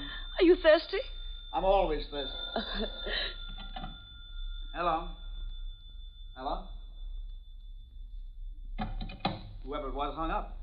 Must have been a wrong number. It probably got tired of waiting. What are you staring at, darling? That picture on the mantelpiece. It wasn't here the last time I was here. That's Jan, your wife, isn't it? Uh-huh. It's a picture Jan taken just before she left me. Oh, well, I'm not going to worry about her. Turn on the radio, darling. I feel like music. Something soft and sweet to fit my mood. Sure. Come and sit on the ottoman with me. Oh, darling, this is so wonderful. Soft, light, sweet music. Whom do you love? You. Oh, let me hear you say it. I love you. Say it with more passion. I love you, I love you, I love you. I wanted you to act more like a lover, not like a caveman. You keep that up, I'll go upstairs to your landlord for protection. Ah, Matthew will do you no good. You are entirely in my power. Oh, darling, I love you more than anything in the world. More than you loved your wife? Jan? She means nothing to me anymore. Oh, now what? Turn off the radio, darling. All right. Hello? Stephen, this is Jan. Jan? Stephen, what's the matter? Matter? Nothing at all. Are you alone? Yes, of course. Darling, speak louder. I can't hear you. I said I am alone. Then could you meet me? Where are you? I'm at the Nelson Hotel. All right, I'll be right over. Stephen, do you love me? You know I do. I always have. Darling, do you want me to come home? Yes, dear, but I'll come and get you. Goodbye. Goodbye, Stephen. I'll be waiting. Who was that? Why, it was Jan, wasn't it? Yes. Is she coming back to you? Well, she wants to. Oh, she does. And all she has to do to have you running in dizzy circles is drop on Dick on the pay telephone. Now, look, darling, I hate to have to ask you to do this especially tonight, but I'm afraid we'll have to call it off. Really? Now, please don't make a scene. I'm sorry, darling, but you'd better go home. I'll phone you later. No. She'll not get you back. I won't give you back to her without a fight. I won't leave. Perhaps I can change your mind. I'll write out a check for you. A check? You think you can buy me off? All you have to do is to run to your checkbook. Oh, I'm sorry. I shouldn't have said that. It was rotten of me. Brenner, what are you doing? Don't take that dagger off the wall. Leave it alone. All right, Steve. Go ahead. Go ahead, meet your wife. Tell her how you love her. How you've always loved her. Meet her. But when you come back, I'll be dead. My dear, you're not doing your nightclub act now, you know. And be careful with that dagger. It's sharp, even if it is old. I said I'd rather die than give you up. Well, I meant it. If you're thinking of taking such a step, I'd suggest another method. This might be bad, you know. Men don't like their women scarred. I'll show you. You dirty rotten. Oh! Greta? Greta! Greta! Oh, Lord! Bed! Must be Matthew. What'll I do? I must do something, but what? The ottoman. I'll put her in the ottoman and nobody will know.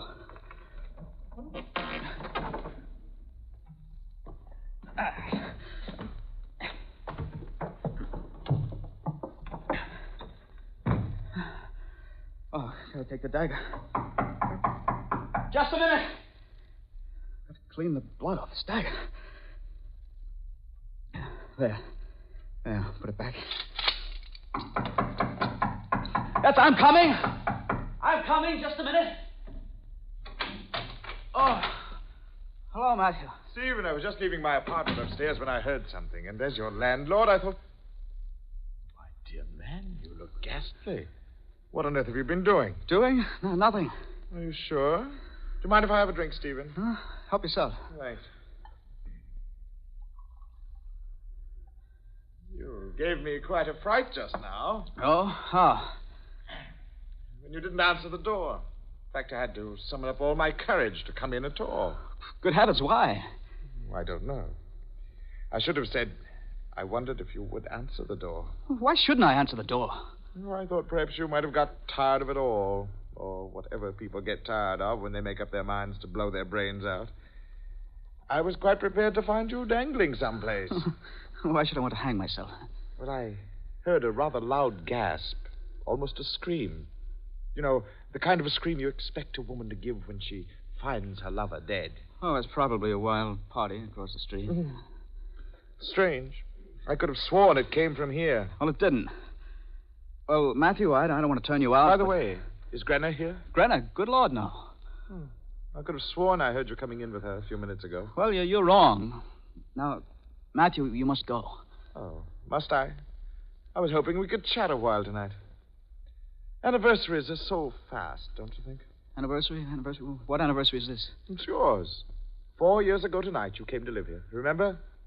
4 years ago tonight, necessity forced me to become a landlord, and I rented you this bottom apartment. Well, this house was certainly too big for one person. What are you staring at, Matthew? A knife, a dagger you've got on the wall there. What about it? I don't know. There's something...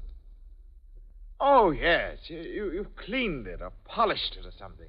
It's shining so brightly. Oh, it's your imagination. Now, Matthew, I do wish you'd get out. Well, I must say you're most inhospitable. I've got to meet Jan. Jan's coming back?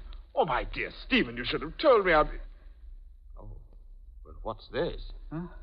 What's wrong? That handkerchief in your breast pocket. Oh.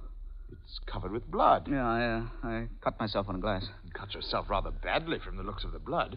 Where'd you cut yourself? My wrist. Well, let me look at it. You know these things can be dangerous. No, I'm all right. Let me alone. Well, if you insist. Good night, Matthew. Yes. Good night. Oh, thank heavens he's gone. Now, I'll have to go meet Jan first, but then I can get rid of the body later.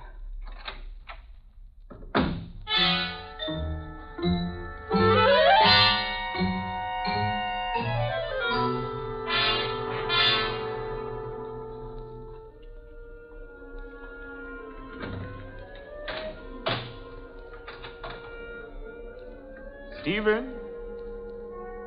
Stephen? Gone. Now, I must find out why that man was so nervous and why he kept staring at the ottoman. Now, let's have a look. It's Grenna. Grenna! Good Lord.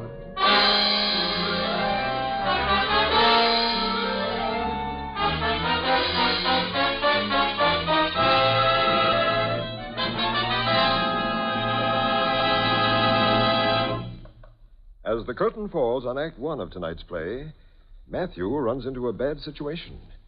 As for Stephen, well, it looks as if he's gotten into even worse trouble.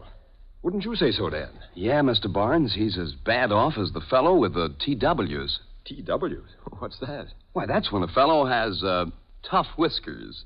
Now, that kind of fellow can be in real trouble every time he shaves. But not if he shaves with Mollé, the heavier brushless shaving cream for tender skins. Yes, Mollé is a heavier cream. The cream that not only softens your whiskers, but holds them up straighter and lets your razor cut them off close and clean.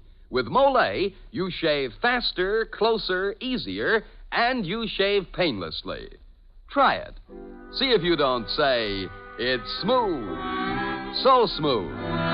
It's slick, so slick. It's a smooth, smooth, slick, slick shave you get with Molle. Mollé, the heavier brushless shaving cream for tender skins. And now back to Jeffrey Barnes and Act Two of Murder Without Crime.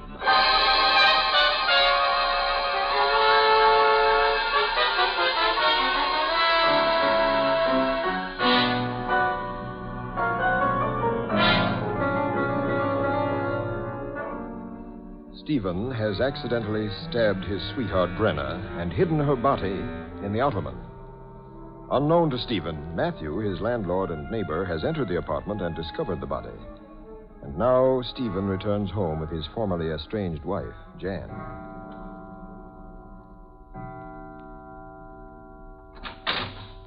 Come on in, dear. Ah, Stephen. Home at last. Well, it doesn't look too bad, darling. Oh, you know it's a mess. I wish you had given me a few hours to clean up a bit. Men aren't good housekeepers, you know. Stephen, you'll have me thinking you didn't really want me to come home. Oh, that's ridiculous. Oh, Jan, if you had only never gone. Well, I'm back now, darling. Yes, you're back, and it's wonderful. Jan, I love you. I really do. You know that. Who could that be? Hello, Matthew. Jan, my dear. Hello. Good to see you again. Oh, you're looking even more beautiful than when you went away. Well, that must be because I'm so happy to be back with Stephen. Has he been bad while I was gone? Jan, much as I hate to drive that light of ecstasy from your eyes, Stephen has had a ravishing blonde up here every night of the week. What's more, I believe you. Well, Stephen, you and Matthew chat while I freshen up a bit. I won't be too long. She's beautiful. Perfectly beautiful. You know, Stephen, if I were 10 years younger, I'd take her away from you. No chance. Am I as bad as all that? I came down, Stephen, because I seem to be hearing too many things tonight. Remember how I thought I heard Grenna with you earlier? There's nothing worse than an imagination, unless it's a conscience. Stephen, what's the matter? Nothing. Oh, there's something wrong. I tell you, there's nothing wrong. Well, Matthew, I must write some letters. I must say, Stephen, you're not at all the genial host tonight. Whenever I'm alone with you, you spend all your time thinking of schemes to get rid of me. I really brought you an important message. Well, what is it? I have a friend who has lots of money. You said you always wanted to get rid of that ottoman, and he wants to buy one. Oh, so? So I sold him yours. Mine? But I'm afraid I couldn't... Don't be silly. You've always complained about that ottoman being an eyesore. You can't have any reason for not wanting to sell it, can you? Oh, of course not. As far as I'm concerned, you can take the thing out tonight. Can I?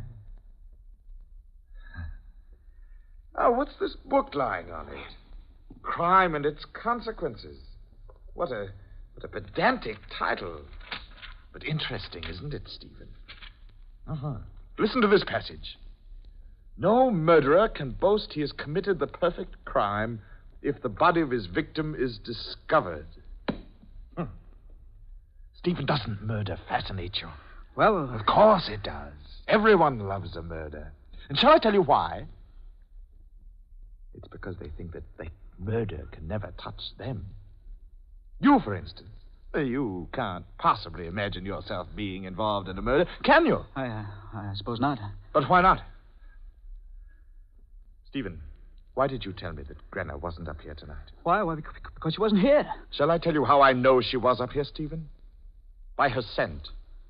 Jasmine. Oh, well, as a matter of fact, she was here, but only for a few minutes, and then I made her leave. I thought it wiser, what with Jan coming home. And she left without a scene. Then she must be waiting for you somewhere else. Oh, that's what you suspect. I'm sorry, Matthew, you're barking up the wrong tree. Well, I feel better. What's the big joke? Well, I've just accused your husband of planning to lead a double life with another woman. And apparently he finds it amusing. Ah, the ravishing blonde. Where do you think he's keeping her, Matthew? Well, from the way he's been acting tonight, you'd think he was keeping her right here.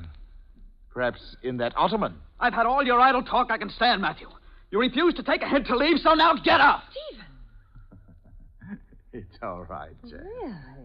I can understand how a man becomes irritable under certain circumstances. well, I'll see you both later. Yeah.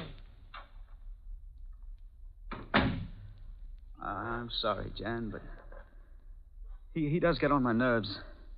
Besides, I'm upset tonight. I gave my wrist quite a gash. Oh, darling, let me see.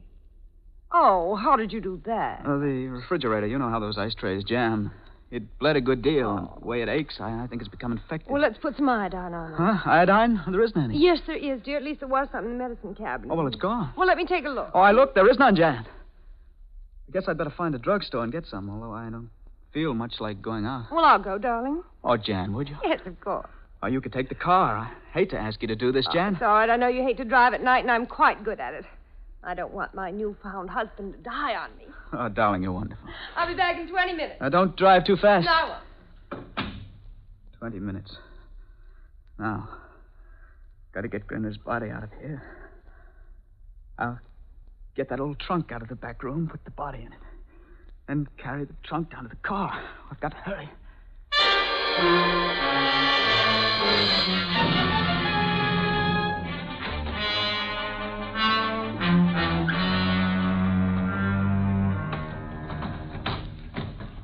This darn trunk is heavy.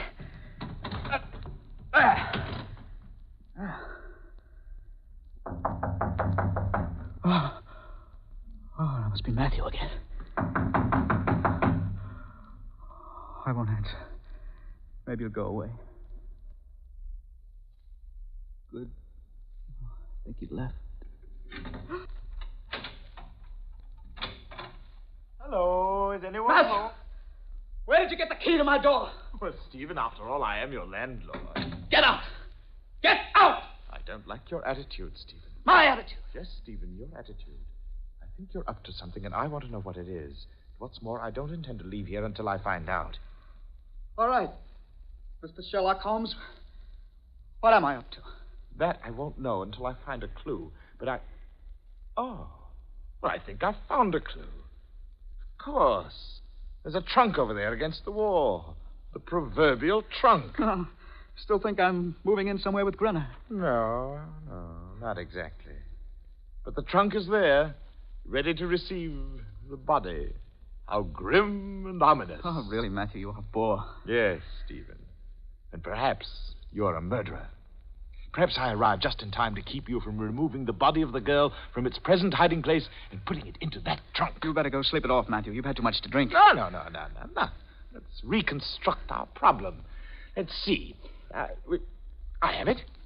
A husband is entertaining his girlfriend in his apartment. Suddenly, the husband learns that his wife is returning. There's a quarrel and a loaded revolver. No, a knife. Perhaps that very knife there on that wall, that dagger. You certainly do suffer from imagination. No. The fear in your eyes betrays you. Confess, Stephen. Confess that you're keeping the body of Grenner in that ottoman. Yes, it's full of bodies. I'm not concerned about the number of bodies, but with one body. The body of Grenner. Is it in the ottoman? Yes, if you like, yes. I know it is, Stephen. Because I came back here while you were out meeting Jan, and I did look inside the ottoman. Huh? And it gave me quite a scare. You looked? Yes, Stephen.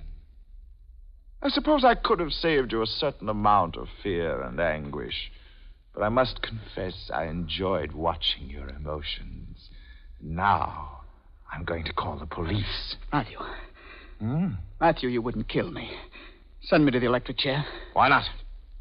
I pay taxes to provide, among other things, for a state executioner. Matthew, I'm asking you for my life. Your life. And what of the life of that poor girl there in that ottoman? One moment she was warm and alive. The next she lay cold and dead. You sit there whining and cringing for your miserable life. Oh, no, Stephen. I will not spare you. No, wait, Matthew. I didn't mean to kill her. It was an accident. Accident? Who'll believe that? A man stabs his sweetheart the same night his estranged wife returns. Oh, really, Stephen? Really? Matthew, think of Jan. You once said you'd do anything for her. Hasn't it occurred to you that perhaps Jan might find consolation with me? You? Yes. Is that so fantastic? You mustn't send me to the chair, Matthew. I'm afraid. What of it? We're all afraid. I can remember as a small boy thinking about death. I used to lie in my bed and I'd wonder what it would be like if I didn't wake up the next morning. It gave me a peculiar sensation to frighten myself. Then you couldn't turn me in. No, but I could. Matthew. To my mind, the greatest of all emotions is to feel other people suffer. No. I'm the sort of a man who likes to stand outside a prison in the gray mist of an execution morning, Matthew, no. to see the poor wretch taken from his cell and hear the prison clock chiming the hour of his deliverance. Stop! You've got to have mercy! But you're wrong, Stephen. I don't have to have mercy. You listen to me. You're going to die, Stephen. Do you hear? You're going to die.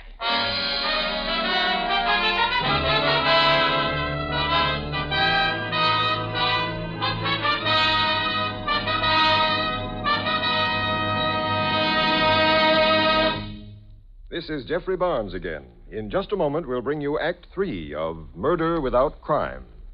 Thousands of people who suffer the social and business handicap of dandruff are discovering that the way to combat it effectively is with double danderine. You see, double danderine is unlike many hair preparations available today, for such products really do no more to fight a common type of dandruff than plain water does. That is, they simply wash loose dandruff away. But double danderine actually combats this dandruff by killing the germ that many outstanding authorities contend is its cause. And double danderine kills this germ on contact. Now, a special ingredient named Alzan is the reason for double danderine's astonishing effectiveness. Alzan is an active antiseptic so remarkably efficient, many hospitals use it. And of all hair preparations, only double danderine has it. So try double danderine and see if you don't agree that most ordinary hair preparations can't compare with its dandruff-combating effectiveness. If you're not completely satisfied, return the empty bottle and get your money back. Buy double danderine at your druggist's.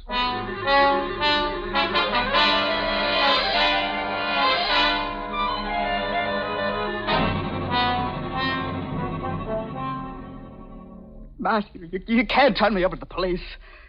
I'll kill myself first. I'll kill myself. What?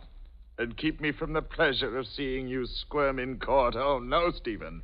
You're going to die properly and legally. And after that, Jan and I will... Matthew, can't we talk this over like civilized human beings? Of course. Let's sit down and be rational. Let's have a drink. Drink? That's a wonderful idea. Shall I fix them? No, I shall. I'm the host. Oh, yes. And I'm the guest, and it's about time you treated me like one. Wait. No, wait. It's not like you to be so generous pouring your drinks, Stephen. It's just occurred to me that I can't see exactly what you're doing. You're not putting deadly nightshade into my drink, are you? Don't be silly. Here's your drink, Matthew. Well, I don't like to appear to have a suspicious nature, Stephen, but I think I will feel better if we exchange glasses. But no, I insist. Here, you take my glass, I'll take yours. There. I insist on having my glass back, Matthew. No. You must not drink from that glass. And I insist that I must drink from that glass. Your health. Matthew, no. It's excellent, Stephen. Now I feel a generous mood coming on me. Perhaps I shall leave off tormenting you soon. You know, I've enjoyed myself more in the past hour than I have in years. Have you, Matthew? And would you like to know why? Because, Stephen, I've hated you for as long as I can remember. Hated you and envied you. Because you've always had the things I wanted. Plenty of money. Jan. Even Grenna. But you never showed it. Especially I hated you for your way with women. They like you. And they've never liked me. And yet I love women. And I desire them. And I'm strong. You weak, cowardly. Have you quite finished, Matthew? Something's wrong. Stephen, you've poisoned me. Ah, no, Matthew. You poisoned yourself. You insisted on switching the glasses. I tried to stop you. Stephen, you can't. It's all a horrible mistake. Save me, Stephen. Save me. You mustn't let me die. They'll hang you for murder. They'll hang me anyway for killing Granna. But Granna's not dead. Look. In the ottoman. Not dead? What are you talking about? She's gone. Her body's not hit. Yes, I know. You only wounded her last night. I found her and took her to my apartment. And the two of us thought we would teach you a lesson. You're not a murderer, Stephen. Listen, yes.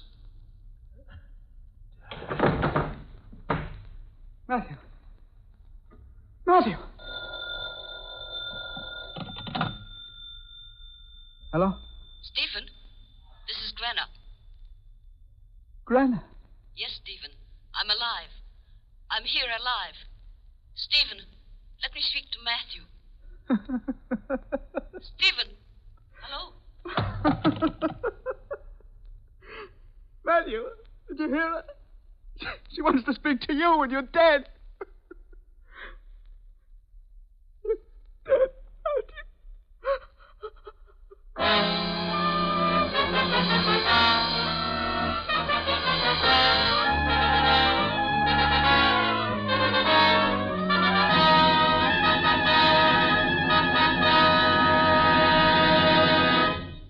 And now this is Jeffrey Barnes again, inviting you to be with us next week when we present The Further Adventures of Kenny Andrews. A few weeks ago, we introduced a funny little smart guy named Kenny Andrews. He made a great hit, and we've received floods of mail demanding his return. So next week, smart little Kenny, who thinks he has an angle for any situation, returns in a mad adventure when he becomes entangled with big-time gangsters and a lovely girl named Nikki Passions. The original music for the Molle Mystery Theatre is composed and conducted by Alexander Semler. Murder Without Crime, written by J. Lee Thompson and Jack DeLeon. Barry Kroger and John Sylvester were featured in tonight's program. This is Dan Seymour saying goodnight until next Friday at this same time when the Mystery Theater presents The Further Adventures of Kenny Andrews. This is NBC, the National Broadcasting Company.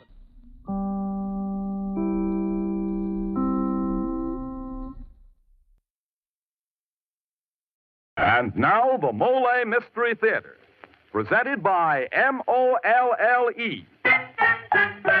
Molle, the heavier brushless shaving cream for tender skin.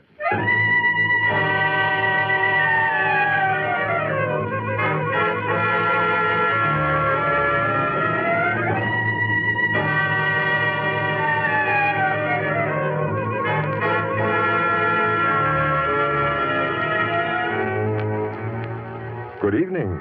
This is Jeffrey Barnes, welcoming you to the Molle Mystery Theater, the program that presents the best in mystery and detective fiction. Tonight's story, St. Louis Lady by Irene Winston, is about three things: summer heat, a woman, and a little black book. What is there about some women that makes men want to kill for them? And what kind of a man lists methodically in a little black book his victims, his expenses, and his net profits from their deaths? Add to this the kind of heat that pushes people into things they never meant to do, and you have St. Louis Lady by Irene Winston. Well, Mr. Barnes, I guess I can't add much to that, but give me a subject like shaving, and I'd add a few quick words like this. Men, if your morning shave is worse than 100 nightmares, chances are you have wiry whiskers or a tender skin. So try Molle. Yes, sir, with Molle, it's smooth. So smooth. It's slick. So slick. It's a smooth, slick shave you get with Molle. Molle, the heavier brushless shaving cream for tender skins. That's right. Molle is the cream you need if you have tough whiskers or a tender skin.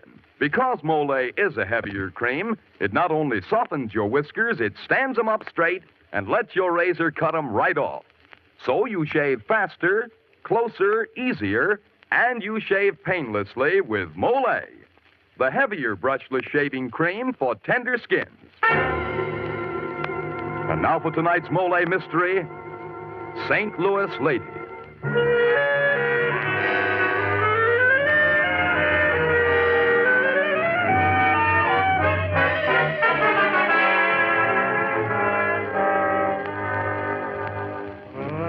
To see that evening sun go down.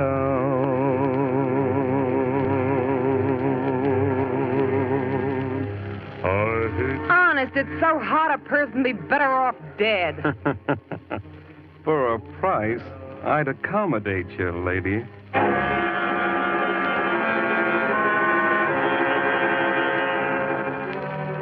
Our scene, St. Louis. Summer heat and tempers at the boiling point. Somewhere in the slums, a baby cries. Somewhere a fight breaks out, a forerunner to a summons, and the plea, honest judge, it was so hot I kind of lost my temper.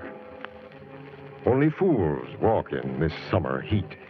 Fools and men like Joe Higgins who have trains to catch to women they love. Got half an hour before my train. Well, might as well get a beer. Was my baby, she done left this town. Bring me a beer, will you, waiter? Got an extra one with me. Here, take this table. Here you are. Anything else? Oh, yeah, ham sandwich. Ham sandwich. Hi. You alone too, Mr. Higgins? Oh, yeah. Mind if I sit with you? No. Want a drink, Smitty? Got one, thanks. That sounds good. What does? My name, Smitty. The way they treat me around this town, you'd think I was a leper or something. That guy shouldn't drink in this heat. Why do you? I drink so I can take it when they call me Stooley. Oh, yeah. After that, I drink so I can remember when I was a big shot instead of broken-down stool pigeon who'll sing at $10 the song. Oh, forget it. Somebody's got to do it. Sure. And it's better than solitary, I tell myself. But what's my life now? Still solitary, except my cell takes in the whole town. Anybody in the one picture? Al Collins is dead. Read all about it. Al Collins. Read all about it. We used to be partners back in the 20s. What you writing, Mr. Higgins? Oh, writing down my expenses. I like to know where my money goes. I'm one guy who's not going to wind up broke. The killer keeping a budget. That's a hot one. Don't call me that. Okay. Don't get sore. Yeah, maybe I ought to keep one, too. Item, $10 for putting a finger on Big Al Connors. Say, what'd you get for knocking him off? Let's see that book. Give it back. Okay. New business, 150. And I only got $10 for the tip. Lower your voice. That included his wife. You get her, too? Yeah. I didn't like the idea of working on a woman. If you didn't do it, they'd get someone else for the job. There's always someone else. Yeah, sure. What are you going to do with the money? Well, less $15 expenses for 2 days. I have exactly $135 left. My girl saw a wristwatch. Well, if it isn't the little man. Hello, Killer Joe. Beat it, Stooley. I want to talk to Joe. Okay. Goodbye, Mr. Higgins. It sure was nice talking to you. You recognize me, don't you, Killer Joe? Don't call me that. I got nothing to say to you. Maybe I ought to introduce myself anyhow, seeing as how you subbed for me for a while. George Larson at your service. Oh, waiter, my check. How's Jessie? You leave her name out of this. Think I'd bother talking to you if it wasn't for Jessie? She's going to be my wife. You could kind of say that she was my girl for a while. Why, you could... Here's your check, $1.50. This is on me. Here you are, waiter. Keep the change. Oh, thanks. That's the least I could do for you, Joe. After you looking out for Jessie, for me. Are you going to catch the milk train? Won't answer, huh? Well, I'll walk to the station with you.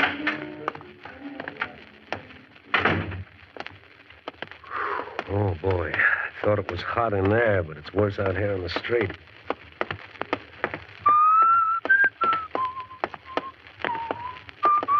Stop whistling that. It gets on my nerves. Why, that's Jesse's favorite song, isn't it? Take your time. The train isn't due for 5 minutes. We won't miss it. Huh? We? Sure. I'm going into your one-horse town just long enough to pick Jessie up. You leave her alone or I'll kill you. You're just the guy who can do it, too, Killer Joe. I thought I had it bad. She sure got you tied to her apron strings. Well, there she comes. As soon as we get there, I'll check into a hotel, get a shave and a shower, and then I'll pick Jessie up. Jessie wants to, I'll marry her. How would you support her? You never did a day's work in your life. So what? See this roll? I got plenty of money. Oh, yeah? The evening papers say that a gas station was held up. Yeah, there's been a terrific crime wave around this town. Listen, Killer Joe, if you're thinking of singing, remember, with the police, you gotta have proof. With Jessie, it's your word against mine.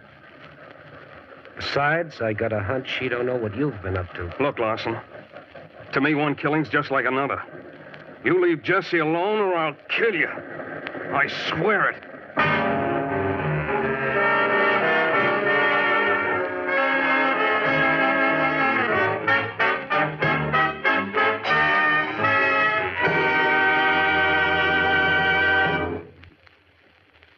As the curtain falls on Act 1 of tonight's Molle Mystery, it looks as though Mr. Larson is going to have trouble on his hands.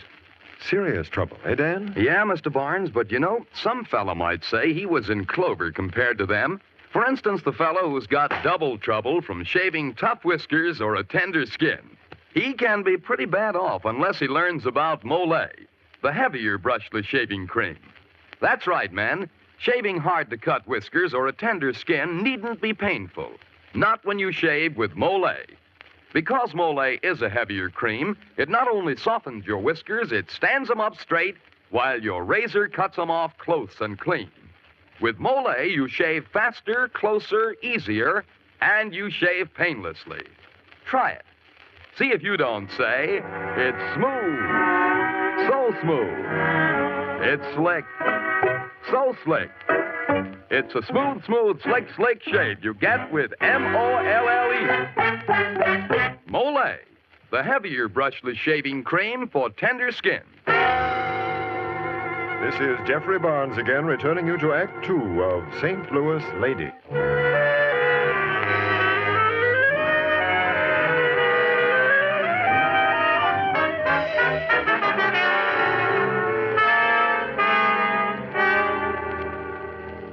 Here in the window, Mr. Higgins? Uh-huh. That's $130, including the tax, but it's a beauty. I'll take it. Wrap it up. Jessie'll love it. By the way, how does she like at the boarding house? Oh, fine. Wrap it up special-like, will you? I'll tie it up with white ribbon. Oh, on a day like this, the person should live in the bathtub. Here you are, Mr. Higgins. I know your girl's going to be surprised. I'll be with you in a minute, sir. Oh, take your time. What? Well, hello again, Killer Joe. Buying Jessie a going-away present? None of your... Here's the money, miss. Goodbye. Jeff? Well, he's still sore at me, I guess. I never saw Mr. Higgins lose his temper before. You know him well? Sure, I know him. He's, well, sort of a cousin, you might say. Oh, well, a family fight. I guess everybody has them. What can I show you? Something that'll knock a lady's eyes out.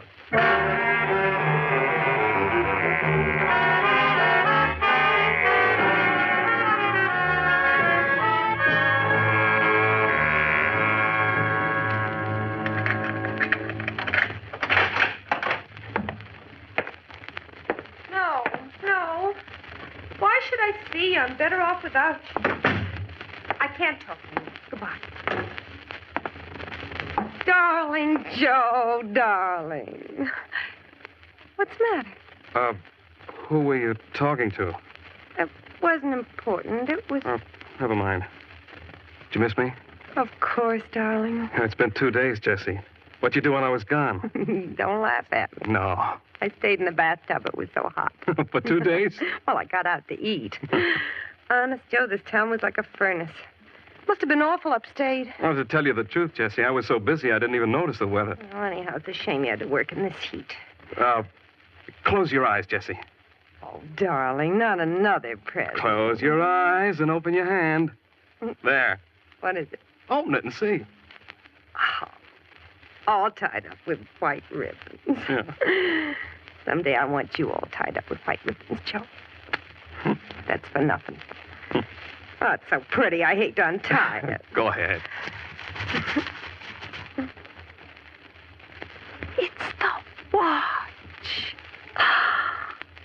Oh, Joe. Like it? It's the watch. Shall I answer it, Jessie? No. No, let it ring. I don't want to talk to anybody else now that you're home. Honest, Jessie. Do you really miss me? Of course I did. Look how pretty the watch looks, Joe. Joe, Yes, Jessie. ask me what time it is. Go on, ask me what time it is.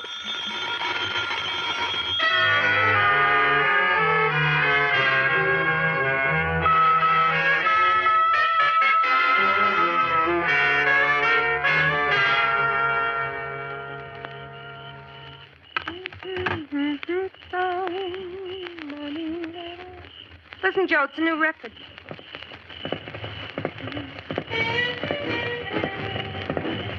What's the matter with you tonight, Joe? You're so restless. I don't know. Do you have to play that song? But it's my favorite.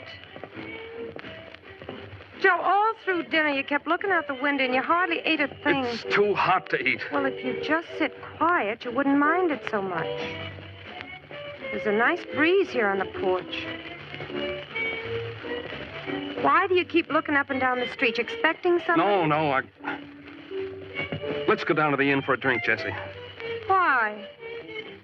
If you want a drink, I can get you one here. Well, I just feel kind of sociable tonight. Come on, Jessie. It'll do us good to get out for a while. All right, Joe. Think you're crazy to go out in this heat. I'll get my hat. We won't stay long. Oh, the telephone, Jessie. I'll get it as long as I'm here.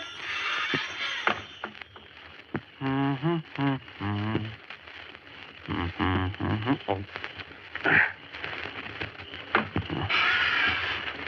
All right, Joe, I'm ready if you are. Want to walk or should we take the car? May as well drive. It'll be cooler. Was that phone call important, Jessie? Why, no, Joe. At least I don't think so.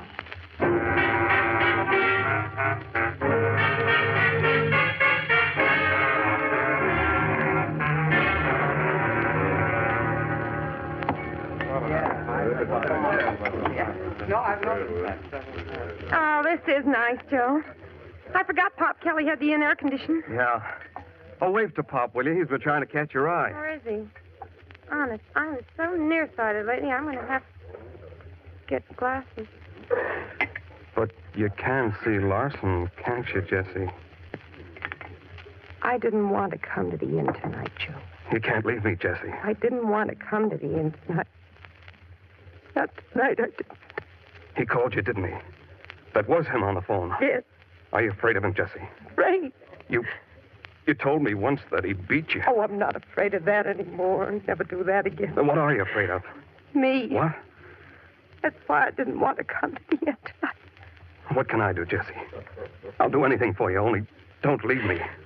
He's no good. He's a cheap crook. Let's go home. Joe, I have to talk to him. I'm afraid now. Don't you see, Joe? If I come back after, I'll never leave you again. Not even for a little while. Don't you see? He's always been with us, hasn't he? I could feel him around all the time, pushing, crowding me out, watching me. I'm sorry, Joe. Let me go for an hour. All right, Jessie. I'll stay here. As soon as I leave here, he'll follow me. Nobody will know, Joe. Yeah. Nobody but me. All right, Jessie. I'll meet you at the boarding house in an hour. Thank you, Joe. This way we'll know once and for all. Yeah, we'll know. Hello, Mr. Higgins. Huh? Oh, hello, Pop. How are you? Like any fat man when it's hot. Oh, sit down and have a drink with me, huh? Yeah, sure. Hey, had a spat with Jessie? Huh? Yeah, I thought I saw you come in together. Oh, she thinks maybe she didn't disconnect her electric iron. Women. Yeah. Hey, you doing well, Pop? Business couldn't be better. I ain't seen you around for a while. You been away? Yeah, business trip upstate. Oh. Well, I see by the papers where a couple of convicts escaped and a couple of them got hung. Yeah. It'll seem like old times reading about Big Al Connors again. Did it? Yeah. Never thought anybody'd get Big Al. He was the big shot. Oh, but times have changed, I guess, since I was a kid in Chicago. Maybe not so much as you think. Huh? Well, I mean, with all this robbery going on, aren't you afraid you'll get held up? Wish I would. Could use a little excitement. Paper tonight made me feel old. Oh, maybe these gangsters are heading this way. You'd be a natural for them to stick up. It could be. Hey, you ought to get a gun, Pop. Huh? Gun. I teach you how to use it. Oh, the size of you teaching me. I told you once I lived in Chicago. Yeah. Oh, sorry, Mr. Higgins. I didn't mean to make any cracks about your size. That's all right. And thanks for worrying about me. I can handle anything, old as I am and fat as I am. Yeah, this ought to cover my bill. Huh? Are you leaving now? I thought you was going to wait for Jessie. I'm not going to wait. Not anymore.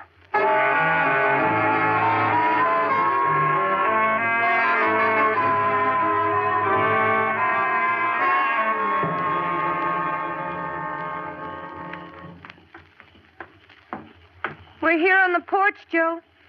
It's cooler outside than in. Come into the house, anyhow. All right. Don't worry, honey. I can handle him. Don't fight, please. Close the door.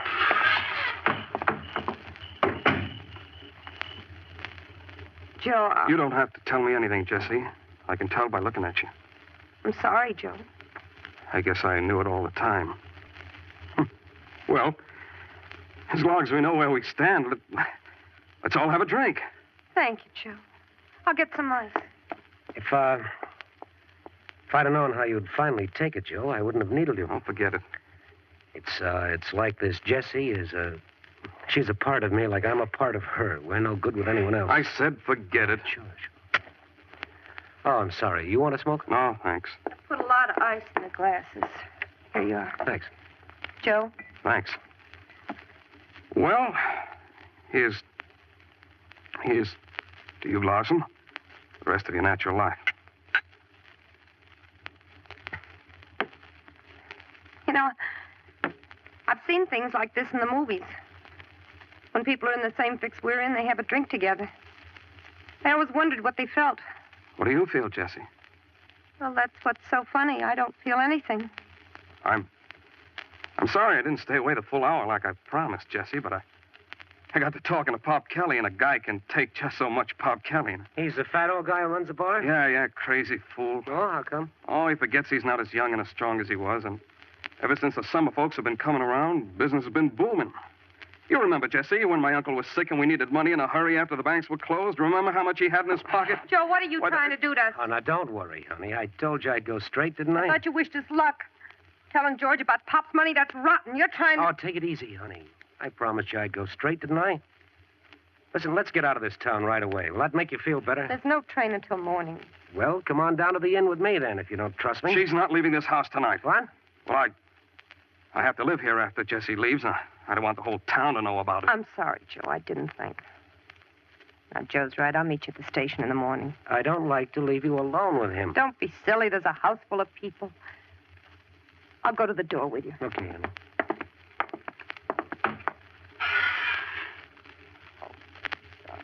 Darling. Vice. Oh, Lord. Lord. Thank you, Joe, for taking it like this. Don't thank me. I know just how you feel about him. Do you? Sure. Exactly how I feel about you. Oh. You'll forget in time, Joe. Did you forget him? Maybe there wasn't enough time. Maybe if he had waited longer.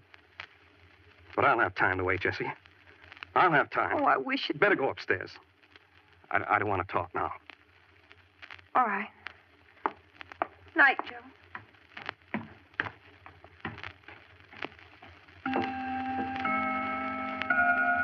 10:30.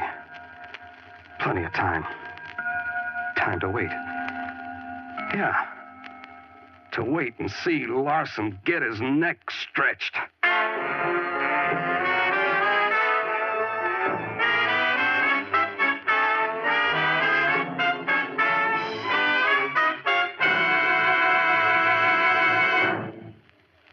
This is Jeffrey Barnes again. In just a moment, we'll bring you Act 3 of St. Louis Lady. Thousands of people who suffer the social and business handicap of dandruff are discovering that the way to combat it effectively is with double danderine.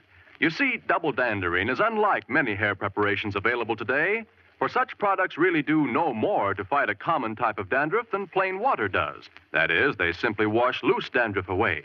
But double danderine actually combats this dandruff by killing the germ that many outstanding authorities contend is its cause. And double danderine kills this germ on contact. Results with double danderine have been amazing even in the most stubborn cases. A special ingredient named Alzan is the reason for double danderine's astonishing effectiveness.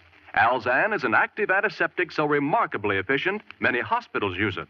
Of all hair preparations, only double danderine has it. So try double danderine and see if you don't agree that most ordinary hair preparations can't compare with its dandruff-combating effectiveness. If you're not completely satisfied, return the empty bottle and get your money back. Buy double danderine at your druggist's.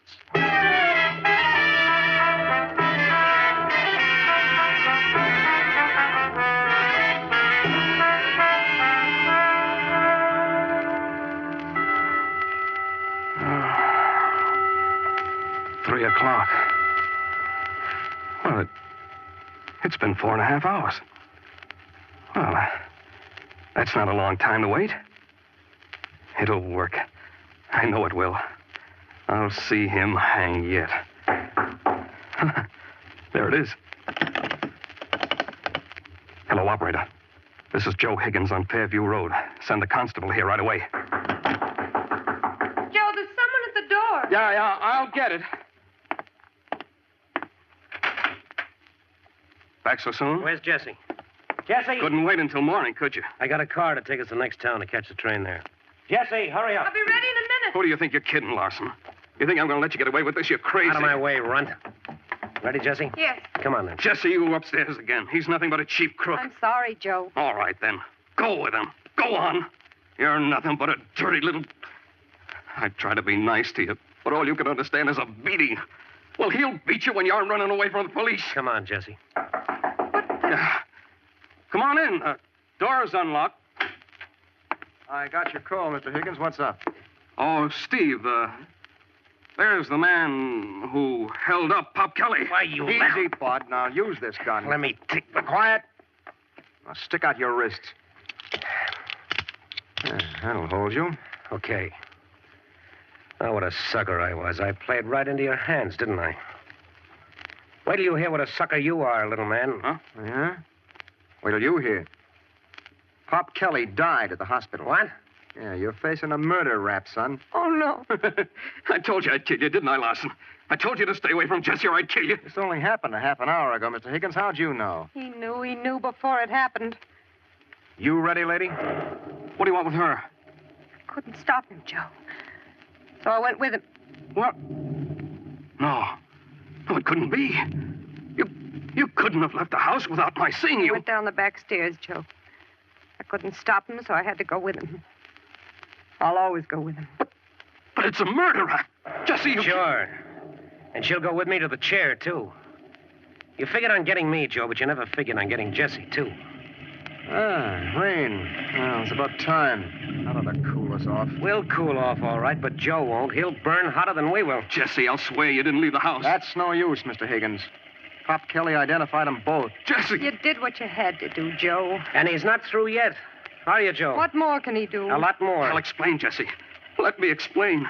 You wanted pretty things. And how do you think he got them for you? He killed for you. No. That watch you're wearing, he got that for knocking off Big Al Connors and his wife. But he Oh, never... he did it legally. Don't worry about that. Legally? Sure. Didn't you know? He's the public executioner. What? Yes, the state hangman. Push a button, drop a body. That's your Joe. Oh, I can't. Maybe I ought to thank you, Killer Joe. After all, you're going to make sure that Jesse and me spend the rest of our lives together. Leave him alone. Why? He had it all figured out. He'd get me. It was his idea to kill me. Leave him alone. Poor Joe. How do you think he'll feel when it's my turn to die?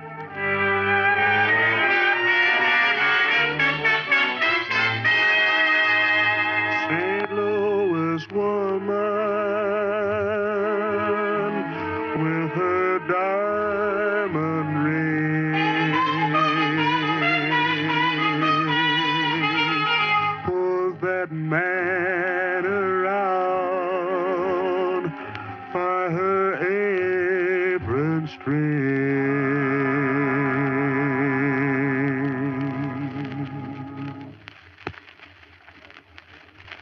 And now this is Jeffrey Barnes bringing down the final curtain on tonight's presentation of St. Louis Lady. Be sure to join us next week when we present Nightmare by your favorite mystery author, William Irish. A young man has a ghastly dream of committing murder and wakes up to find the murder weapon in his room. He knows that somewhere, somehow, a man lies dead by his hand. So be with us next week for suspense and excitement when a nightmare comes true.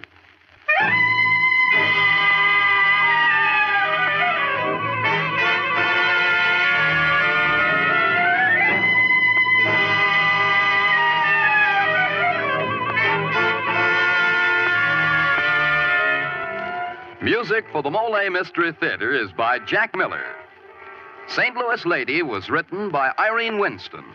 Elspeth Eric, Gilbert Mack, and Frank Lovejoy were featured in tonight's program. This is Dan Seymour saying goodnight until next Friday at this same time when the Mystery Theater presents Nightmare.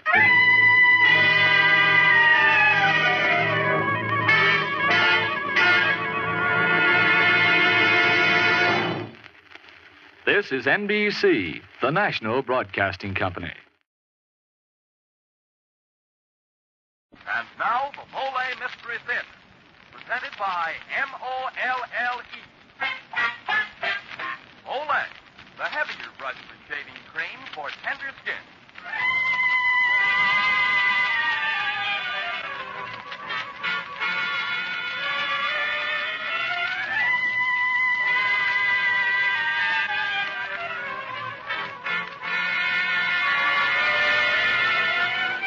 Good evening.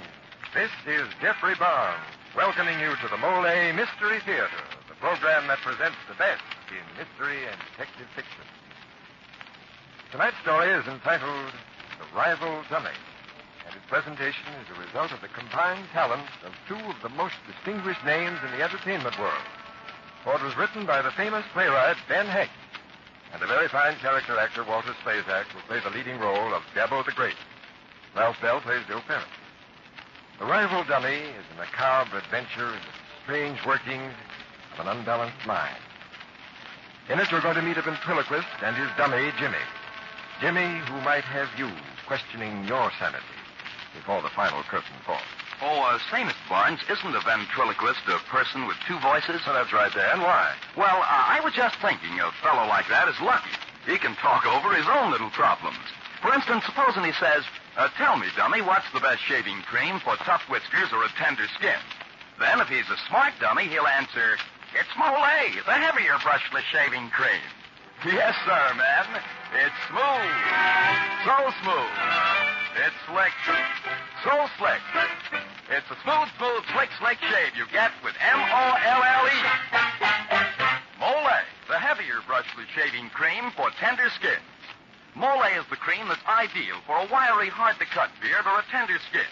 Because it is heavier, Mollé not only softens your whiskers, it stands them up straight, while your razor cuts them right off. So you shave faster, closer, easier, and you shave painlessly with Mollé, the heavier brushless shaving cream for tender skin. Mollé. And now for tonight's Molle mystery, Ben Hecht's The Rival Dummy, starring Walter Slazak.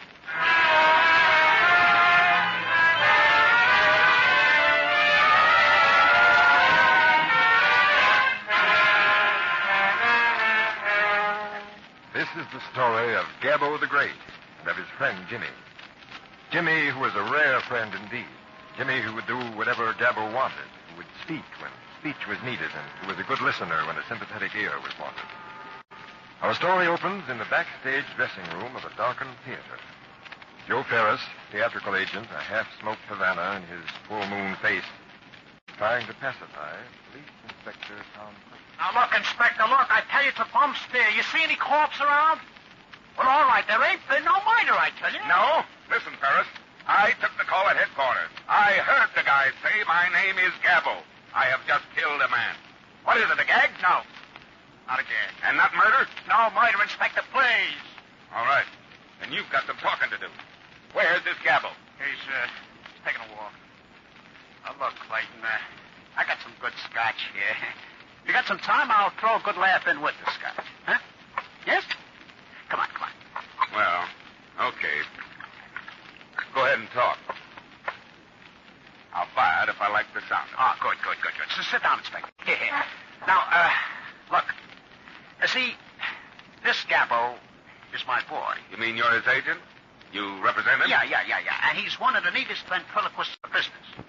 Works with a dummy named Jimmy, see? Like Charlie McCarthy. Yeah. You know, sits on his knee and all that.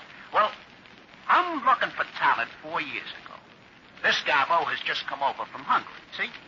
He's knocking the yokels in the aisle and I'm born the gate.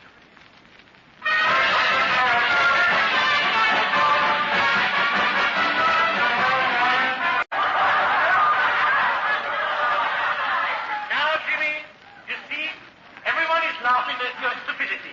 Now, Jimmy, you know what Indiana is famous for? No, Gabbo, what is Indiana famous for? Pigs, Jimmy. They grow razorback horse here. That reminds me, when I went to shave this morning, I couldn't find my razor, Gabbo. Give me my razor back,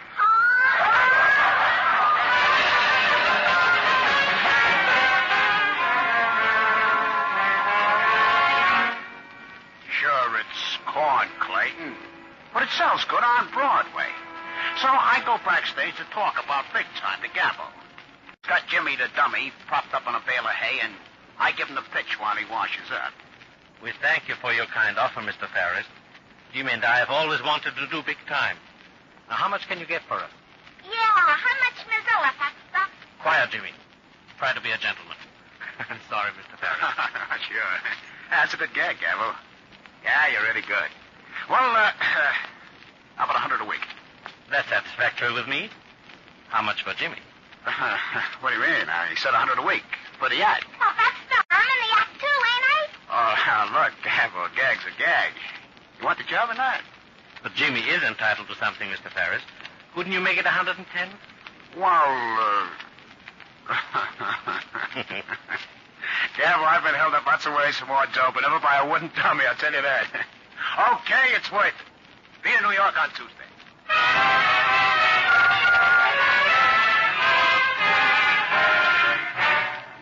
So, Gabbo gets to be good property, see? He goes swell on the circuit. We get so we're grossing $500,000 a week and we're getting set for movies and big houses when all of a sudden this Rubina babe comes along. This happens about a year ago. We're playing Oswego. Rubina is with an acrobat act. She just barely has enough brains to hold a hoop straight for the muscle boys to jump through. And her physical equipment don't give Miss America any worries neither. But Gabbo, well, he buttonholes me after the act. Mr. Ferris, I want an assistant for my act. A woman assistant. Oh, you're nuts, Gabby. You're top billing now. A woman will slow it up. It's all set, Mr. Ferris. I've already arranged it with Miss Rubina.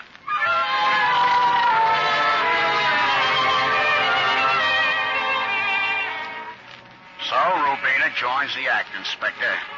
And from then on, it's a circus. The act slips like a mail-order facelifting job. I'm worried, see? It's a good act, and it's dough out of my pocket to see the guy tossing more lines at the dame than at the dummy. The audience is given with large doses of silence.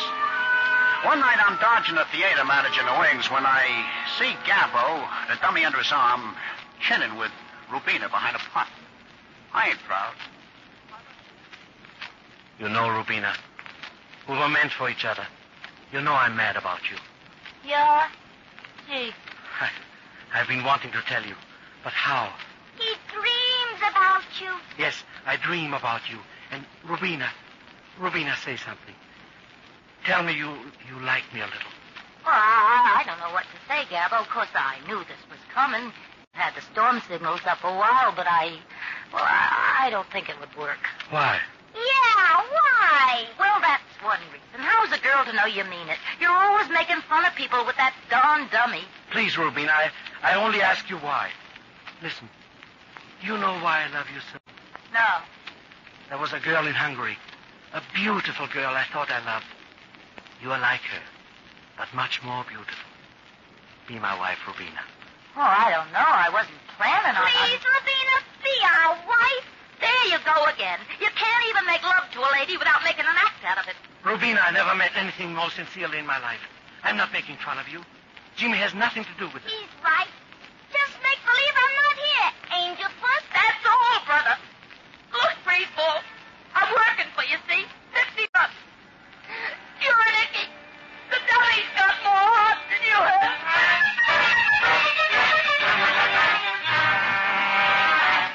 Well, Inspector, I got to kicking that around a minute.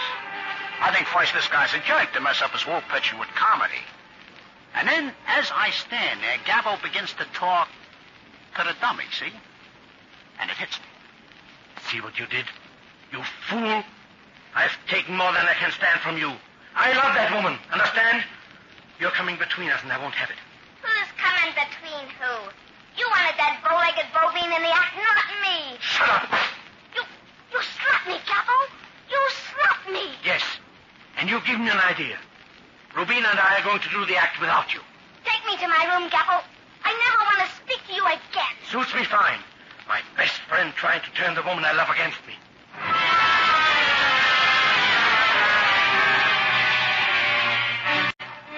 The next night I go backstage to see if I got an act left. I'm all set to come into Gabbo's dressing room here when I catch the screwiest sounds. It's Rubina and Gabbo again, only different. I'll bet you don't even know what state we're in, Rubina. I'll bet I know what state you're in, Gabbo. What state am I in, Rubina? The state of Homo, Gabbo. The state of Homo City. That's not bad, Rubina. Let's try it again. Hey, what goes on here, Gabbo? Hello, Mr. Ferris. Rubina and I are rehearsing our act. Want to hear? Your act? Hey, you nuts? Rubina, try to make some sense for me once, huh? What goes on? Just what he said. Me and Gabbo were rehearsing. Soon as his contract's up next week, we're going to do an act together. We're going to tell jokes and dance, and I'm going to sing. Sing? No, Gabbo, my friend. Look, you can't do this to Joe Ferris. Rubina, darling, would you let me have just a few words with Gabbo alone? Anything you have to say to me, Mr. Ferris, you can say before Rubina. Oh, that's all right, Gabbo. I'll go, darling. Just be sure the stagger wind knows I'm a partner now. Now, Gabbo, what are you and Rubina going to do in this gorgeous act? Just like she said, a song and dance team. What about Jimmy? I don't need him. Besides, he's mad at me. He won't talk to me anymore. He won't... Why? He slapped my face, Mr. Ferris. You can tell him from me, I hope he chokes. He had it coming to him, Mr. Ferris. He tried to steal Rubina from me. He's jealous. Oh, now, wait, Gabbo, wait. You know Jimmy doesn't say anything you don't make him say. You don't do anything you don't make him do. He's you. If he's mad at you, it means you're mad at you. What's that stuff? How can you be mad at you? I'm mad at him. All right, Gabbo, cut the gags. This is serious. Look, I picked you up in a wheat belt. I built you up. I made your act top billing, didn't I? Sure, Mr. Ferris. But I must think of my personal future. You should have left us in Indiana, Joe. This never would have happened. That dame is breaking up a beautiful friendship. It's your fault, Jimmy. She can't stand you. Gabbo, cut it out. Can't stand me. You dope. She's playing you for a sucker. The only thing she wants is for you to put her in the act. That's a lie. Gabbo, so help me. That's right. She's need you in the act anymore. Gabbo. Mr. Ferris, let him have Rubina. I'll go alone for you. Why, he never pulled a laugh in 20 years. I'm the guy they laugh at. Gabbo! The contract is over next week. After that, Jimmy, you're fired. Gabbo, let me talk to you, will you? For Pete's sake, shut up. No, you Are you shut up, too, you blasted hat, right, Jimmy? What am I saying? Did I say that? He's got me talking to him, too.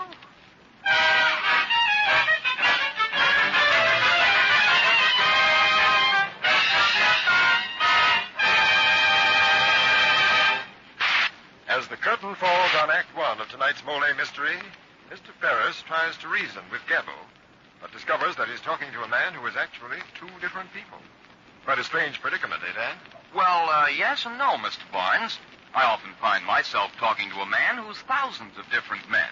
You know, the men with tough beards who wonder how they can get a smooth, slick shave. So I always say to them, shave with Molle, the heavier brushless shaving cream. That's right, men. Molle is just made to order for stubborn, hard-to-cut whiskers or a tender skin. Because Molle is heavier, it not only softens your whiskers, it stands them up straight, while your razor cuts them off close and clean. With Molle, you shave faster, closer, easier, and you shave painlessly. Try it. See if you don't say, it's smooth, so smooth. It's slick, so slick. It's a smooth, slick shave you get with M-O-L-L-E. Molle, the heavier brushless shaving cream for tender skin. And now this is Jeffrey Barnes returning you to Act Two of Ben Hecht's The Rival Dummy, starring Walter Slazak.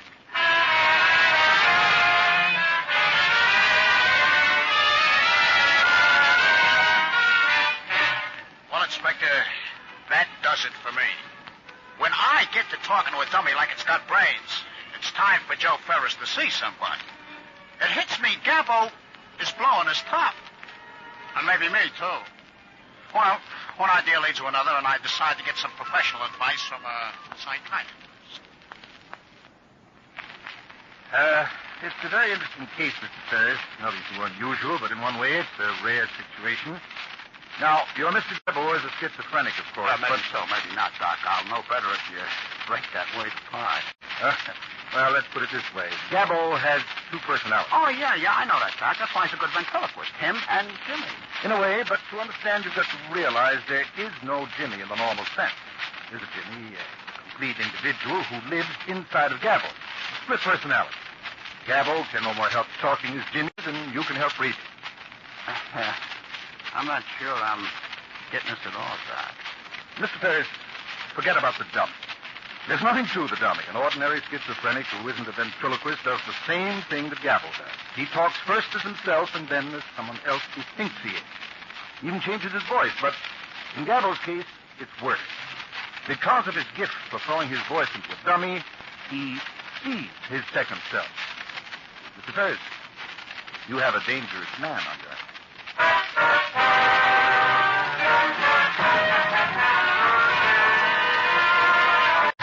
Well, Inspector, I try to get Gabbo to the dock, see, but I gotta do it easy. In the meantime, I'm getting cancellations. And then comes the payoff. When Gabbo goes on at 4:30, I'm catching the act from the wings. Standing beside me is a curtain man. You know, you can feel an audience. Well, Gabbo was on 3 minutes, and there ain't a giggle in the house. Very funny, Jimmy. What's fun? Please, you're right, but don't say it. Now, ladies and gentlemen, while the lovely Rubina gives me a glass of water to drink, Jimmy will sing a song for you while I drink. I will not. Oh, yes, you will. Come now, while I drink, you sing. Jimmy, I said sing. What devil kind of routine is he playing now? I don't know, Ferris, but the house. Jimmy, I said sing. Why should I sing? You said you didn't need me. Oh, Peg, make something. Very well. I don't need you. Rubina, you sing. Holy Moses, no. What'll I sing, Gabbo? Sing, Singing Swanee River, does. Oh, all right. I can't take it. Hey, Gabbo.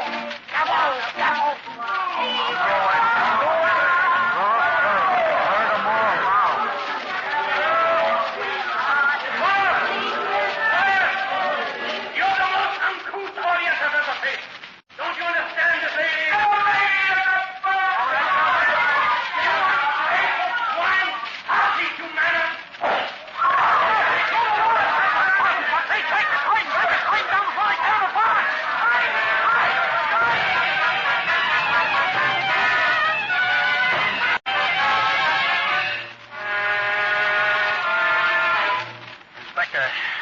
is a guy so close to getting smeared by an audience. Gabbo stumps off the stage, tosses me Jimmy with a crack about going out for some air. So I take Jimmy into the dressing room and hand him to Rubina. Remembering what the doc tells me about what's with Gabbo and Jimmy, I go after him. I'm worried, see? Well, I find him in the alley. Hey, Gabbo, that you? Yeah. Look, Gabbo, I've been a friend of yours a long time. Now, tell me what's eating you, boy. I don't care about the act. It's you. You got me worried. Did you hear him tonight, Mr. Ferris? He didn't get a laugh. He was terrible. Oh, I know. You're right. Absolutely right, Gabbo. Jimmy was bad, but, hey, did you ever think it's maybe because he's lonely? Lonely? Why? Well, you know. You two been on the outs. Oh, I know he started, but maybe he's sorry. Only he's got pride, too. Oh, yeah. Jimmy's proud. Gabbo, why don't you meet him halfway, huh? I don't know, Mr. Ferris. He's changed. He's not the same Jimmy anymore. I can't trust him. If you can't trust your best friend, who can you trust? Oh, you're right, Gabbo. You're right. Only, I don't see any reason why you and Jimmy and Rubina, too, can't get along like a big family. You think Jimmy's really sorry, Mr. Ferris? Now, look, boy. The theater is out. There's just us left. Now, come on back to the dressing room. I bet you'll find Jimmy in there crying his little eyes out right now. Of course he's sorry. Well, maybe I have been a little too hard on Jimmy. Maybe you're right, Mr. Ferris. Maybe we can make it up. But he'll have to apologize to Rubina. Oh, he will. He will. Now, go on in. I want to see the three of you hit it off when you come out. That's Rubina. No, Jimmy, you're cute. I like this guy, Gabbo, he ain't so much. But take tonight, they weren't sore at me, they were sore at him. You know, Jimmy, I got a good voice. I can feel it. What's that, Gabbo? Come on in. I got a good figure for the stage, too, Jimmy. I got nice legs, see? Why, Kitty, kitty. Hello, Gabbo. Well, what's the matter with you? You look Gabbo, don't. Shut up, Ferris. Let me handle this. Get out, Rubina. Get out of this room, now. Okay, I'm going. Now, listen, Gabbo. You go, too. I want to talk to Jim. No.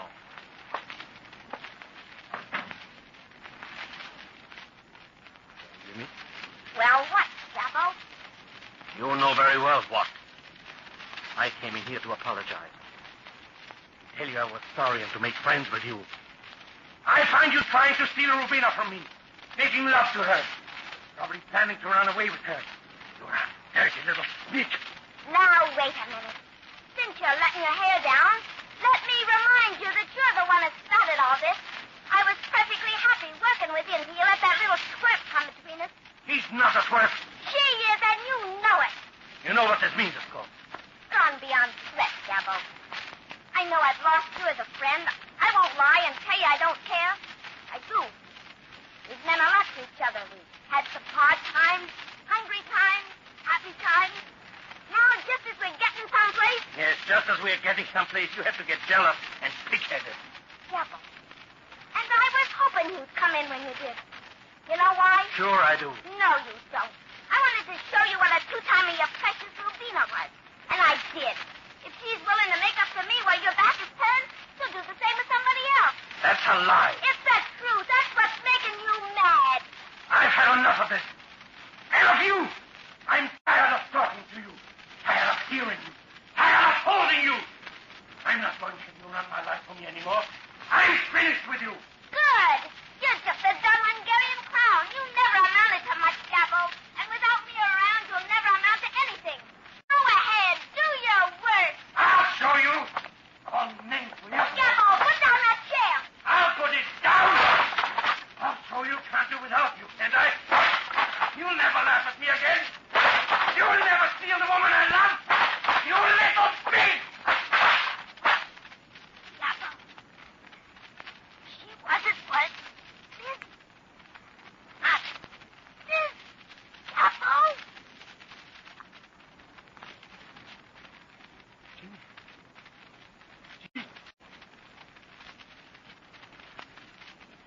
Jimmy! Jimmy! Mr. Ferris! Mr. Ferris! I've killed Jimmy! Gabbo. Oh, Gabbo. I think you should leave now, boy. Come on, boy. No. I killed Jimmy. Mr. Ferris. I know he was running away. I'll be caught sooner or later.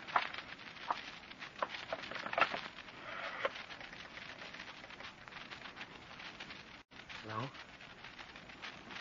Please give me police headquarters.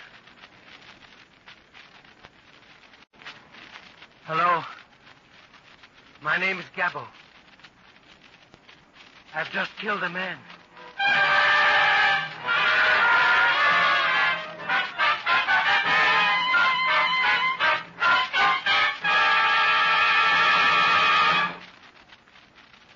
This is Jeffrey Barnes again. In just a moment, we'll bring you Act 3 of The Rival Dummy. Thousands of dandruff sufferers who've been ready to give up in despair after trying other methods without success have found that double dandrine gives them real relief. You see, outstanding authorities point out that a germ, Pityrosporum ovale, is the cause of the most common kind of dandruff. Methods that simply wash away loose dandruff are ineffective because they don't destroy this germ. For real relief, it must be destroyed. And double dandrine does that.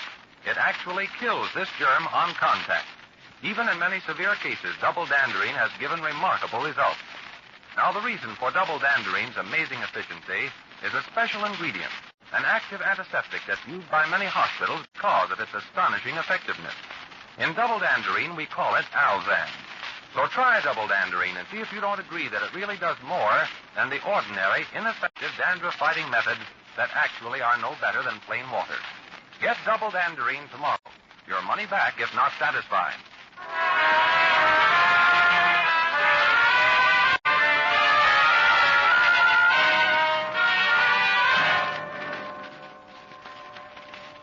You see, Inspector, even though this dressing room looks like a cyclone hit it, no murder, no gas. Here, have another. Yeah. You let all this go on. Why did you stop it, sir? You see? You got feelings yourself, Inspector. Just telling you about it, you get a feeling for the dummy. Why? Because Jimmy the dummy is a real guy.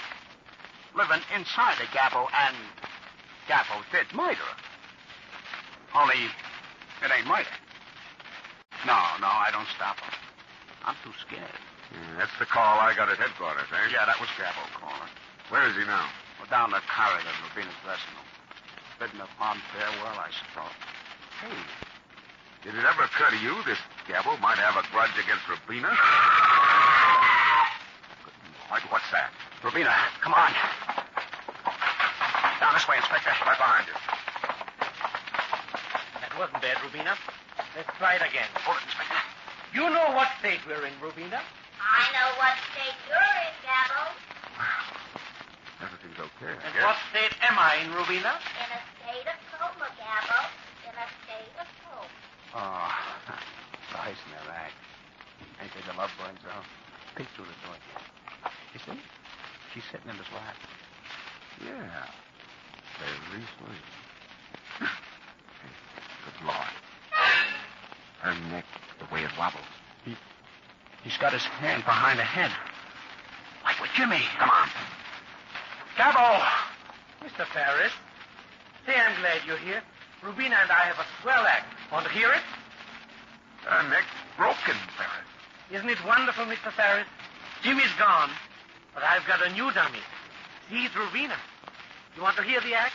She makes a wonderful dummy. She's taking Jimmy's place. Now, that's only fair, isn't it? Yeah. Yeah, Gabbo, sure. What a curtain. What a curtain.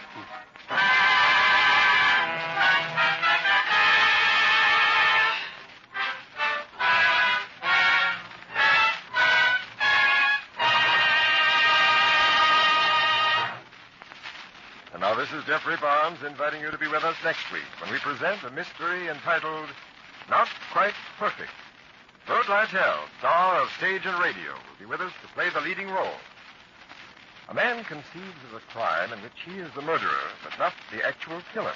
That is the story the Mystery Theater brings you next week. Follow the fascinating adventure of a man so clever he commits the perfect crime. So perfect it was not quite perfect. So be sure to join us next week to hear Bert Lytell in Not Quite Perfect.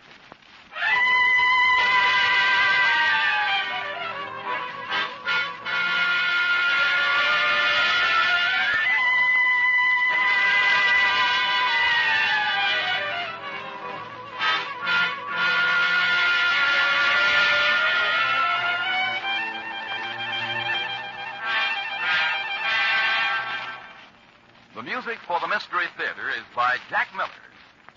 Walter Slazak appeared tonight through the courtesy of RKO Pictures, producers of the new motion picture Sinbad.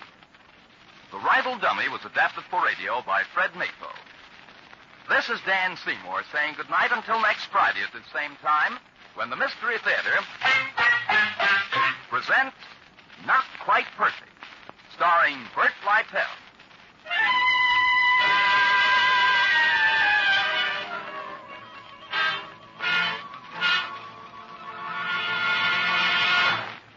This is NBC, the national broadcast.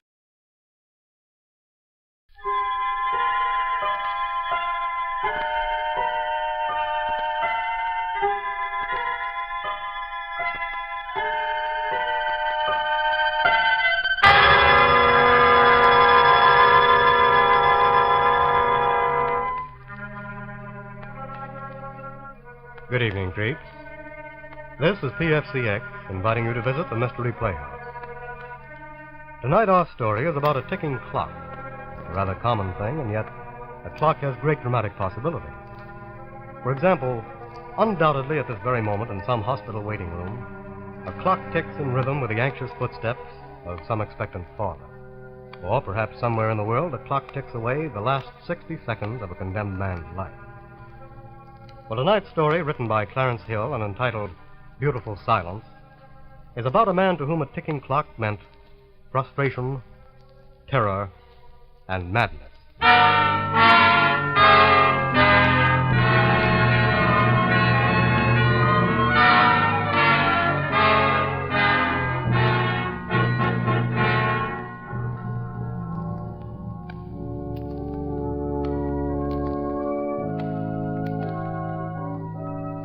I'm alone now in the chapel.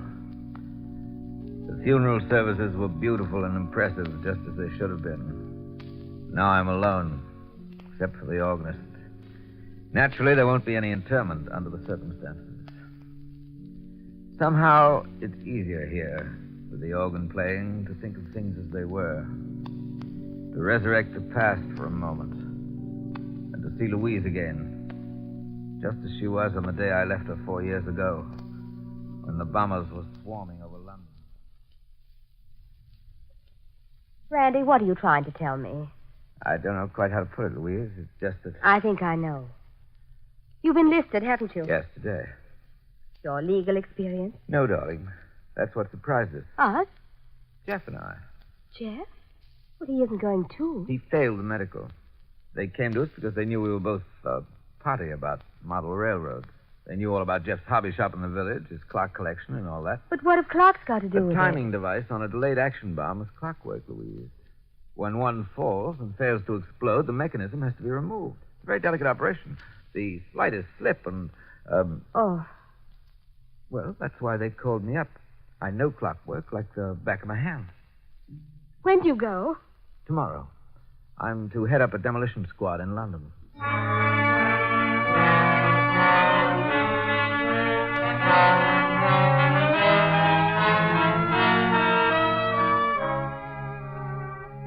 I left the next day and thanked God that Jeff could stay behind in Chenoweth and look out for Louise.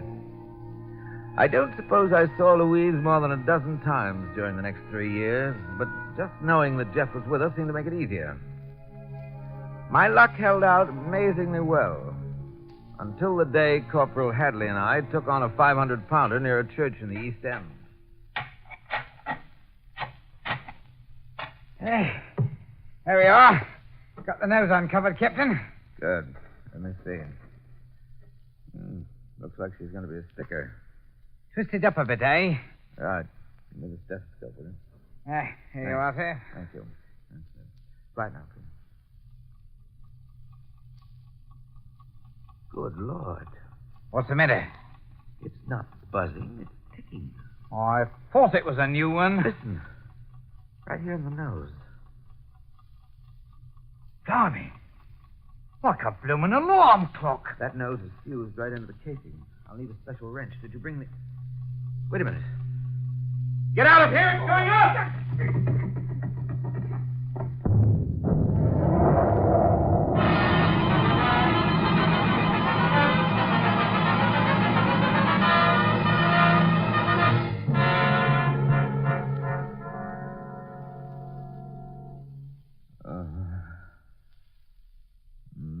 All right, Doctor. I don't know yet, Mrs. Graham.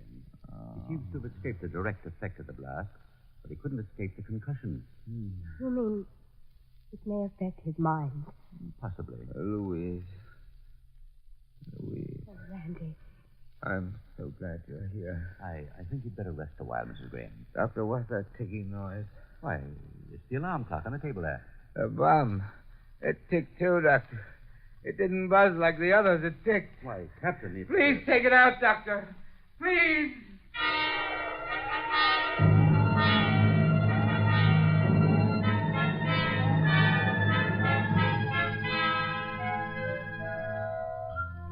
From that moment, I knew the bomb had left its mark on me. The sound of that ticking clock had brought it back. The bomb was there again in all its ugliness. I could hear it there in the room with me. Ticking. A sort of prelude to the sickening buzz that came just before the explosion. I felt it again when I went to see Jeff at the clock shop on the day I arrived home. A chorus of ticking clocks hit me between the eyes the moment I opened the door.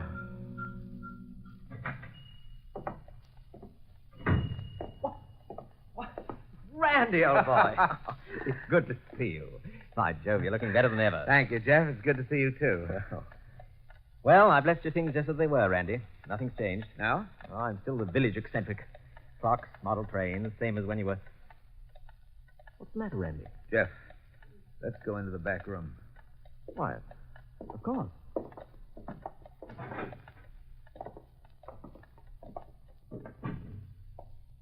What's the matter, Randy? All those clocks, they put me on edge. Clocks? Don't ask me why it is. All I know is that ticking does something to me.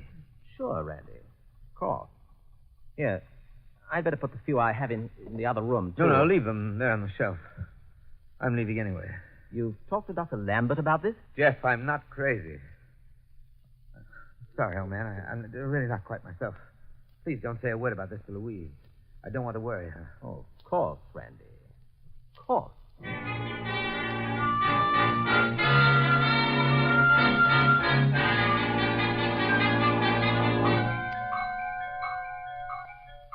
That first day at home, I was jumpy, and it was hard to conceal my annoyance at the sound of the clocks in the house. I thought it best not to mention it, however, until the second night. I sat in the library with Louise and Jeff. Louise, I was just telling Randy it might be a good idea for him to run up to the Lake District for a while, or perhaps somewhere on the South Coast. Nonsense. I feel tip-top. I think Jeff's right, dear. You've certainly earned a rest. Sherry, Jeff? Thanks. I'll have a glass, too, if you will, Louise. Darling, do you really think you'd better? Perhaps a glass of lemonade. Good idea. Oh, please don't be silly, Louise. You can't be too careful, you know. You can't ignore the doctor, Randy. The doctor? Now, look. Please understand, I was not struck by the bomb. I wasn't even touched.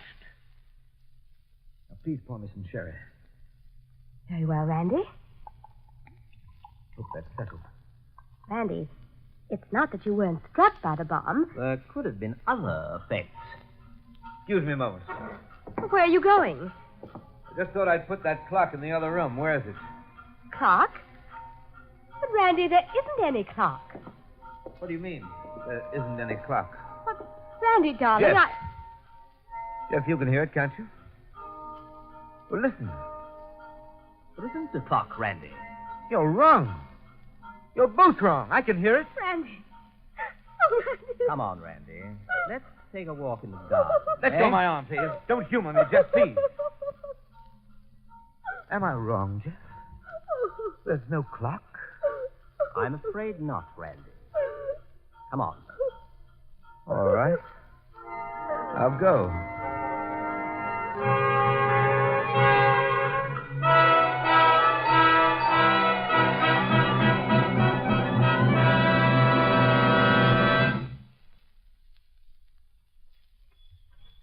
Feel better, Randy? Jeff, I tell you it was there. I could hear it.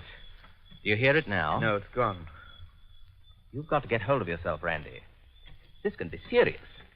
You've been through a terrible experience. But I wasn't hurt. How do you know? Shock can do horrible things to a man's mind. You don't know what you're saying. Oh, I do know what I'm saying. Come on. Let's sit here in the arbor for a minute. Come, let me help you. I'm all right, Jeff. Thank you. Now, you asked me what you can do. You can take care of yourself, for one thing, instead of pretending you're just as good as you ever were. But, Jeff... You can go where you'll get proper care, somewhere in the country where it's peaceful and quiet, where you can relax and give those scars a chance to heal. You're a sick man, Randy. It's going to take time and rest and silence. Jeff, listen. You can hear that, can't you, Jeff? Listen. You see, there's something ticking here somewhere. No, Randy. But there is, Jeff, there is. Now, listen to me, Randy. You're not being fair to Louise. You've got to think of her. I hear it, I tell you. You're out of your mind. Jeff, I'm afraid. I'm afraid. Will you do as I say? Will you be sensible about this thing and let us commit Yes, you to I'll do anything. Just take it away, Jeff. Take it away. All right, Randy. I'll have the papers for you to sign tomorrow.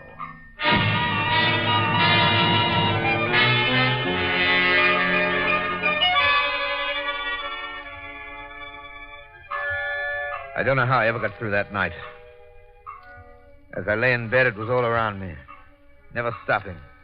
The rhythm of it jabbing into my mind like a needle. My heart picking up the tempo as it grew louder and louder, bouncing from wall to wall in the bedroom until I could almost feel the bed shake under me. Jeff was right. I knew what the papers were, that it meant committing myself to an institution. But it was the only thing to do. There, at least, I might find respite and silence. Twice I got out of bed, but there was no escaping it. The ticking followed me everywhere. In the kitchen, the library, the living room. Well, Louise was still asleep at 6 o'clock when I finally decided to see Dr. Lambert in London. I'm glad you've come, Captain. What is it, Doctor? What's wrong with me? You've developed a phobia as a result of that ticking bomb, an hallucination. And I might add a natural one in view of the tremendous shock you've suffered. I suppose I should go away where it's quiet. I was about to recommend the exact opposite. Beg your pardon? You've a sort of private battle on your hands, Graham, inside your mind. You're going to take courage to win it. Now convince yourself that a ticking clock is nothing more nor less than a ticking clock. Not something that's going to explode in your face. I see. It's a kind of a military principle, you know. Seek out the enemy and attack him. Will you give it a try? All right. I'll do it.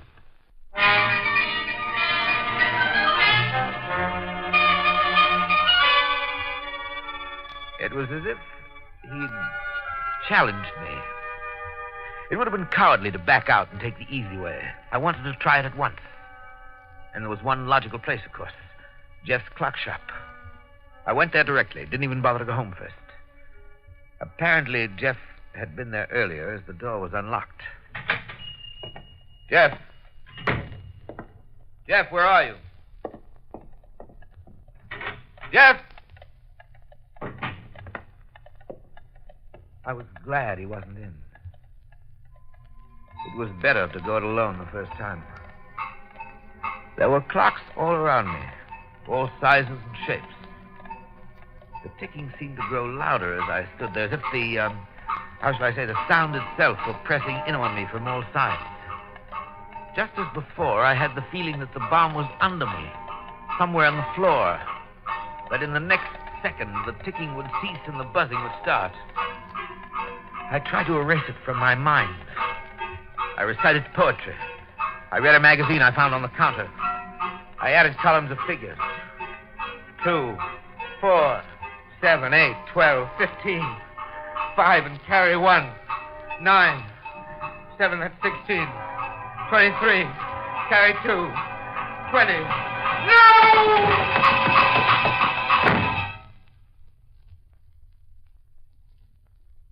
I slumped in a chair in the back room, exhausted. It was quiet there in the back room. No clocks. Then, all of a sudden, something hit me between the eyes. No clocks. The long shelf over the work table, filled with old alarm clocks 2 days before, was empty. My mind began to whirl with thoughts. Horrible, ugly thoughts. It took me 10 minutes to get to the grape arbor in the garden and 5 more to pull up a loose plank in the flooring. There, between the floor studdings, was an alarm clock.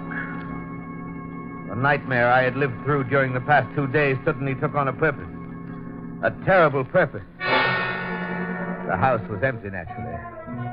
Louise and Jeff were together somewhere. Well, behind a row of books in the library, I found another clock and another in the drawer of the night table in our bedroom. Everything fitted together now. Horrible things to a man's mind. Randy, there isn't any clock. There's no clock, Randy. There's no clock in this room. No, there was no doubt now. My beloved wife and my best friend were trying to drive me mad.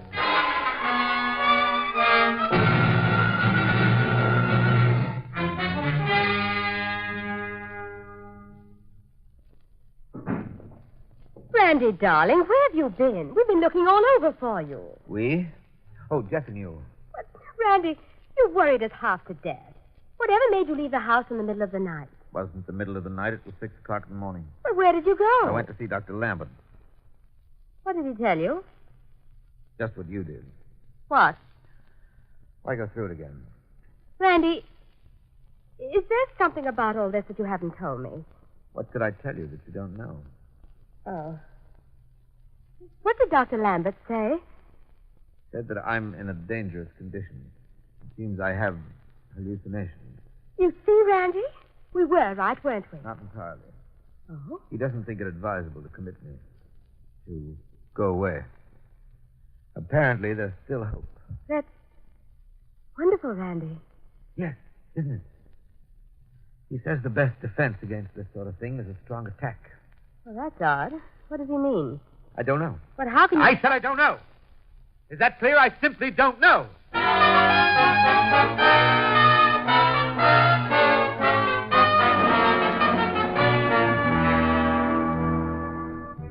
It was true. I didn't know what to do. All I knew was that the 2 people I loved most in all the world had joined against me in a plot that was more cruel and insidious than outright murder. For 5 straight days, I stayed in the house, trying to figure it out, with the clocks ticking all around me. I let them tick. I didn't want to disturb their plans in any way, to indicate that I had any idea what lay behind their patronizing solicitude, their poisonous pampering, designed only to make me feel more and more like an invalid.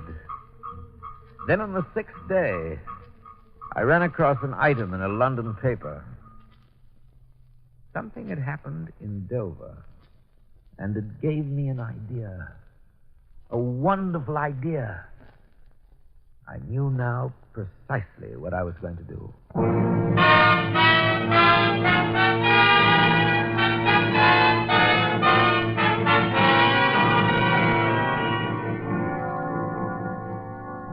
After reading about an incident at Dover, I realized what I would do to my wife and her lover.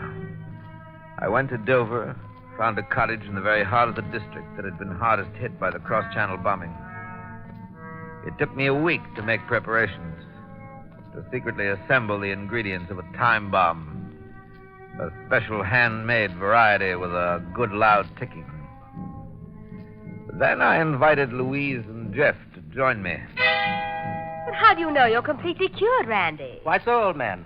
No difference between a mental wound and a bodily injury, you know. You might have a relapse, Randy. A relapse? I soon made an excuse to leave the cottage. Gave them time enough to plant their infernal clocks. To arrange my relapse. When I returned... Randy, what do you suppose causes these shells to explode after lying in the earth for months? Hard to say. Perhaps the slight jarring from the heavy equipment working in the streets. I should think it would set you on edge. Did at first. Took a kind of enforced mental discipline. But I think I've got it licked now. I'm almost sure. What's the matter, Randy? There aren't any here. There aren't. I put them all away. Oh, Randy, you're not hearing it again, are you? It's your imagination, Randy. Get hold of yourself. That's where you're wrong. Let's get out of here. Oh, Randy, it's sit not my down. imagination this time. There's a bomb under this house. Listen.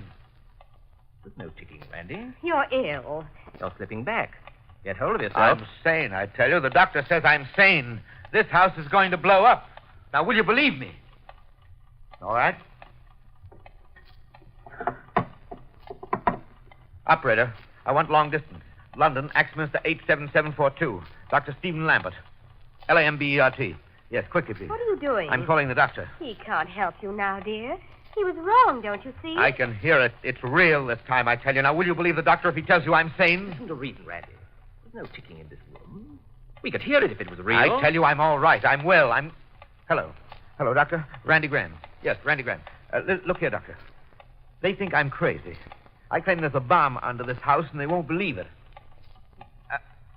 I can hear it, Doctor. They won't leave. They'll be killed. The house is going to blow up, sir. Now, will you talk to them and tell them I'm not crazy? Here, Jeff. Talk to him. Yes, Doctor. Jeff, talk to him. He'll tell you I'm all right. Here you are. Talk to him. Easy, old boy. Hello, Doctor. No, of course not. No, there's no ticking. Yes, it's his imagination. Yes, just like the first time. We were sitting here in the living room when... Louise. Yes. Don't you believe me? What can I do, Randy? You love me, don't you? Of course. Now, listen, darling. It's not my imagination this time. Will you believe that? There's a bomb under this house. You're ill, Randy. Listen, Louise, listen. Do you hear that? That's a bomb. Will you believe me? No. All right, you can stay here and die. I've done all I can. Goodbye, Louise.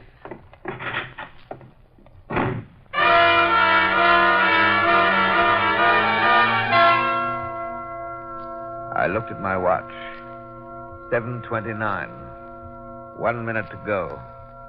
They had 1 minute to live. I ran down the side street. 1 block, 2 blocks. I was safe. The alarm clocks they had planted while I was gone had obscured the other noise. I could see them congratulating themselves again. I'd been careful.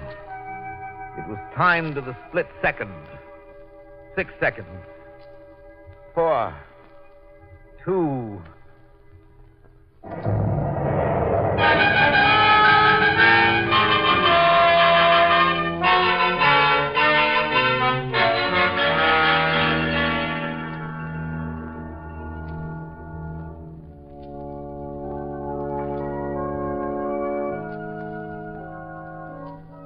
Yes. I'm alone here in the church now. It's over and done with. The Dover correspondence reported another bomb accident. That was all. I still love her. I know. I can love her better remembering her as she was. Thinking of her. I was just quiet to think in. No ticking clocks. Just silence. Beautiful silence. No hallucinations. No papers to sign. No Jeff. No Louise. What? No. No. No.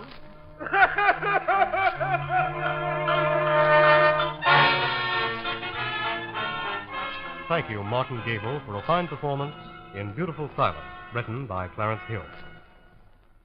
And now, creeps, this is PFCX closing the doors of the Mystery Playhouse and reminding you to sleep tight. Good night. This is the Armed Forces Radio Service.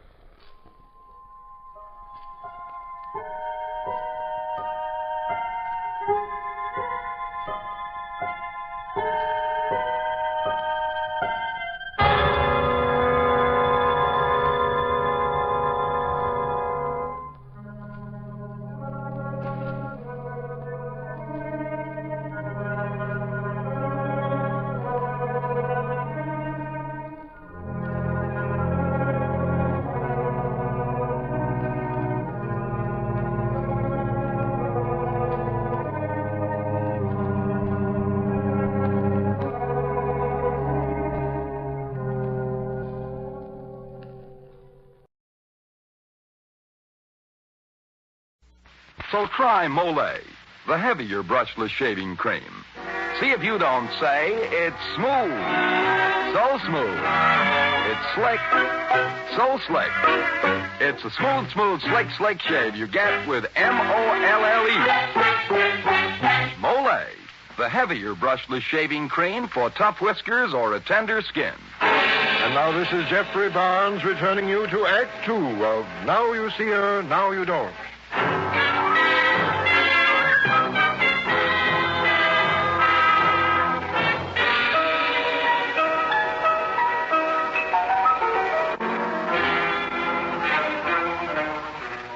You see, Max, the whole plot to cover Janice Vickers' disappearance was now quite apparent to me.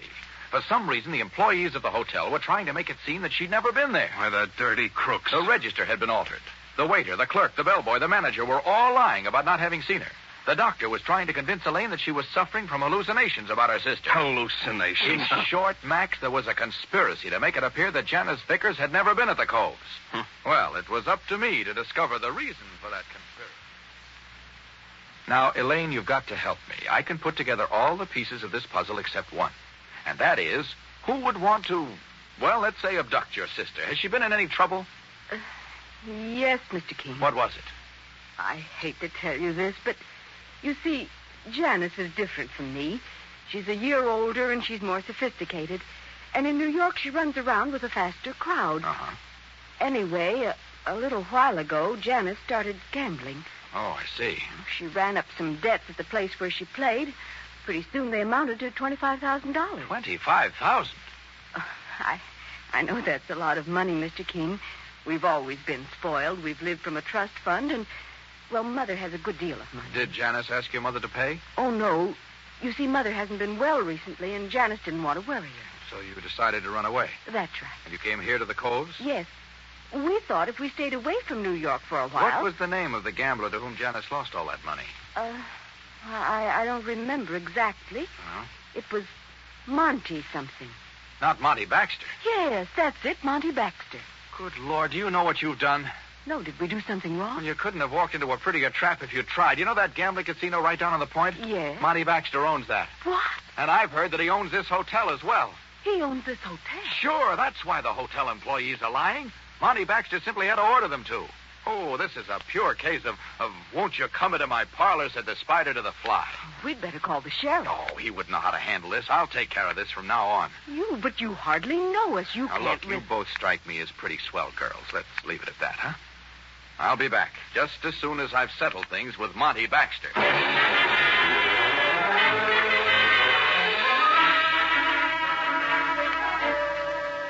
I drove down to the point and went into the Blue Horseshoe, Monty Baxter's place. It was beginning to fill up with the evening's crowd. I walked past the wheels and the tables to the rear where Baxter had his office. Hey, you can't go in there. Oh, can't I? Just try to stop me. Yeah, that might be a pleasure, mister. Just take your clumsy paw off me. Yeah. You won't? Very well, then. Oh. Say, what's it? Oh, it's you, Mr. King. Come right in. Just what I intend doing. Well, have a seat. Haven't seen you for a long time. How have you been, Mr. King? I want to talk to you, Baxter. Why, sure. What do you want? That guy, he can't... Go on, beat it. Wait outside. Yeah, but he... You heard me. Shut the door. That's the trouble with being in my line, Mr. King. You got to associate with the wrong kind of people. I think we've had enough of this small talk, Baxter. Oh, yeah? Something on your mind, Mr. King? Plenty, Baxter. What's happened to Janice Vickers? Janice Vickers. Never heard of her. Since when do you forget people who owe you $25,000? Oh, I don't forget them. Everybody knows that. Well, then don't try to pull that old line about not knowing Janice Vickers. I want her back, and that means right now. What's this dame to you, anyway? She's nothing personal to me. Well, then what are you sticking your neck out for? Keep your nose clean, Mr. King. That's my recipe for good health. Don't threaten me, Baxter. That won't do you a bit of good. I can always go to the police, you know. I thought you were an okay guy. You better get out of here before I get sore about this. Al? Yeah, you want me, boss? Mr. King is persona non grata right now. Yeah? Yeah. Show him out. A pleasure, boss. A real pleasure. Come on, bub.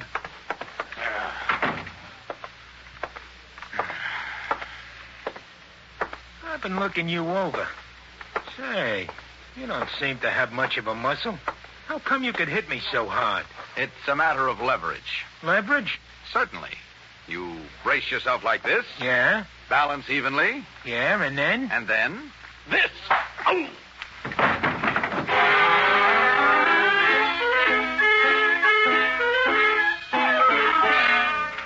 Oh, Mr. King, I was beginning to get worried about you. Your hand. What happened? Oh, it's nothing. I bumped into something. Baxter, did you see him? Yes, he's behind this, all right. What are you going to do? I think I'd better call a friend of mine back in New York. He's on the force, but he's pretty efficient. You can use the phone here, right by my bed. Oh, no. You'd better try to get some sleep now. I'll call from the next room. Mr. King, I can't go on calling you that. Oh, of course not. And I don't like Elwood. Oh? Can't I call you Bill? Of course, Elaine, but why Bill? I just like it. Good night, Bill. Good night, Elaine. Oh, and don't worry. I'll sit up in the connecting room all night.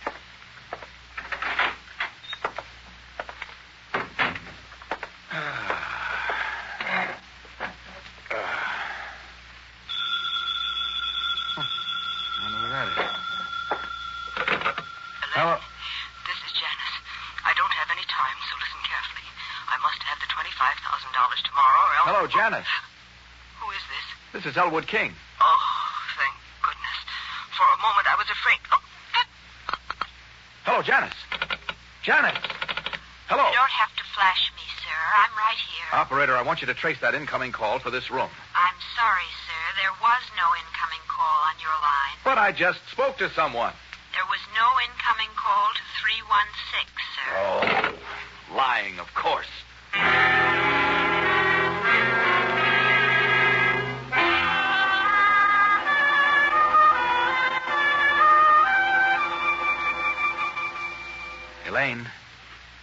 Elaine, wake up.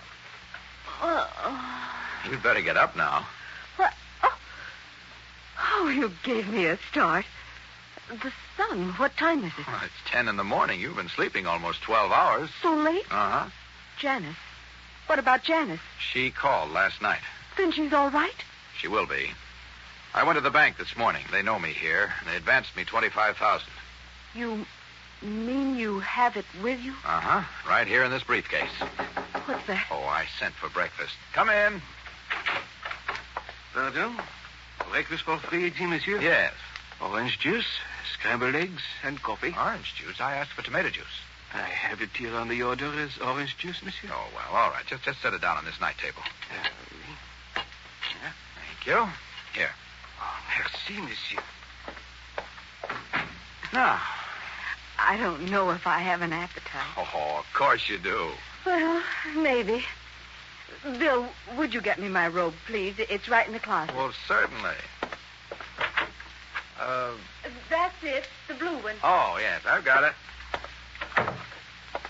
Here, I'll just slip it around your shoulders for you. Thanks. There we are. Well, here's to us. And Janice. Now, just don't you worry about her. Everything will be all right. I called Baxter this morning and told him I have the money. He didn't want to talk, but What's the matter? The juice. Elaine. There's something been drugged. Elaine. I'm going dizzy. I can't breathe. Elaine. Oh, my legs.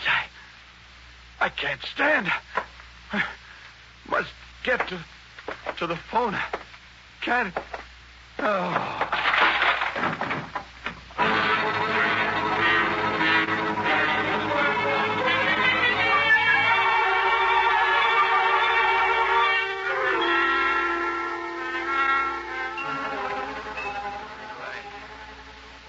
Elaine, what's happened? Where are you? Don't try to move yet, Mr. King. Huh? You? The doctor? Yes, Mr. King. What did you expect? You drugged me. Don't be ridiculous. I've just given you an injection. An injection? Of course. I thought it would be wisest in this case. Elaine, where is she? You mean the young lady? Yeah, this room. Everything's messed up.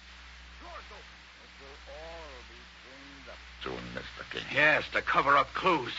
Well, you won't get away with this. Hey, what's that? This? Note. It's for you. Give it to me. Let's see what Monty Baxter has to say. Dear Mr. King, thank you for your contribution of $25,000. My briefcase. The money, it's gone. Go ahead with the note. I'm interested. You should be. It says, I do appreciate what you tried to do for my sister, or rather my non-existent sister.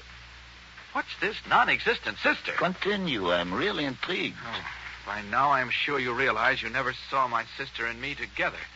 That would have been impossible since we are one and the same person. Signed, Elaine. A very clever young woman. Clever? I've been duped. And doped, Mr. King.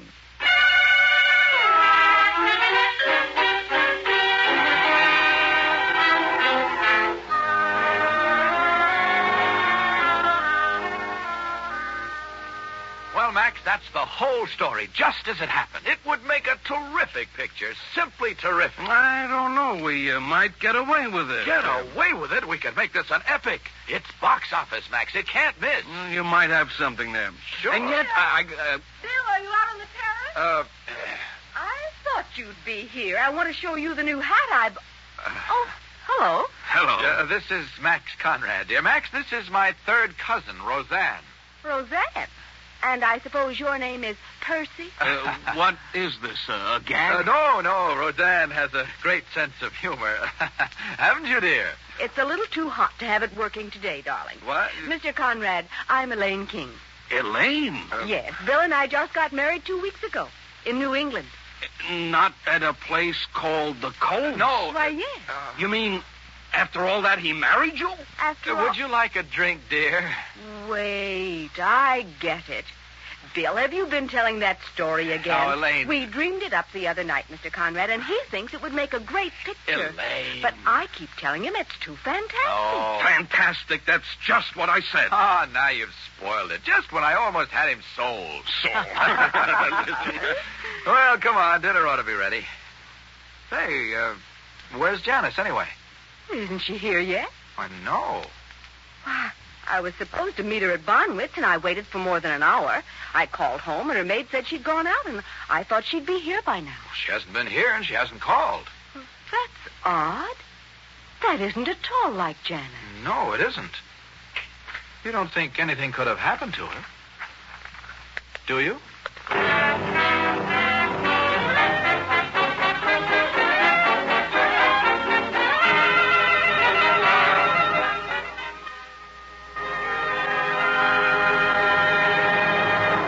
This is Jeffrey Barnes again, bringing down the final curtain on tonight's Mystery Theater production of Now You See Her, Now You Don't. Be with us next week to hear an unusual study in character by Joseph Ruskol entitled Primer for Murder. The original music for the Mystery Theater is composed and conducted by Alexander Sembler. Clayton Collier and Marion Shockley were starred, and Arnold Moss, James Van Dyke, Gilbert Mack, and Peter Capell featured in tonight's story. Any resemblance between the names and characters used on Mystery Theater and any actual persons, living or dead, is purely coincidental. Now, ladies and gentlemen, you can get a toothpaste that does what no other toothpaste can do. It's utterly new, radically different, incredibly better. Lion's toothpaste. And evidence that it is better, far and away better, is found in thousands of exhaustive laboratory tests.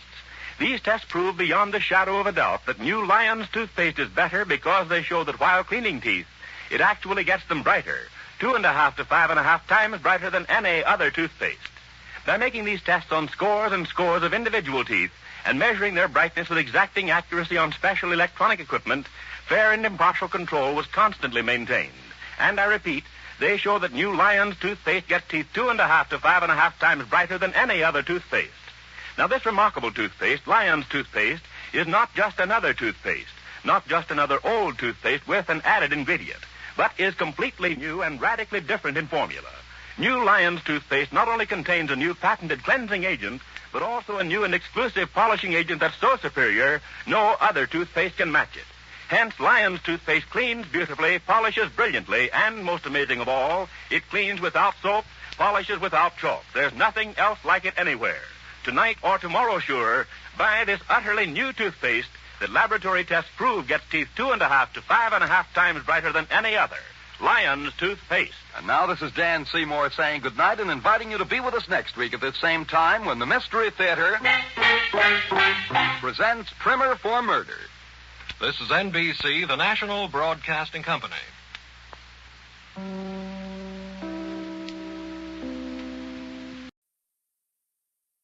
And now, the Molle Mystery Theater, presented by Molle. Molle, the heavier brushless shaving cream for tough whiskers and a tender skin.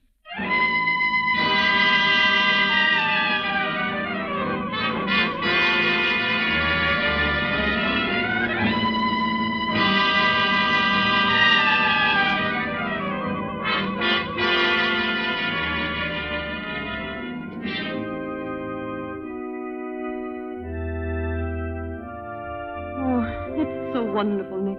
So beautiful. I'm going to make you happy, Nick. Really happy. I'm going to be a good wife, darling. Nick! What's the matter? Nick, what's happened? Oh, no,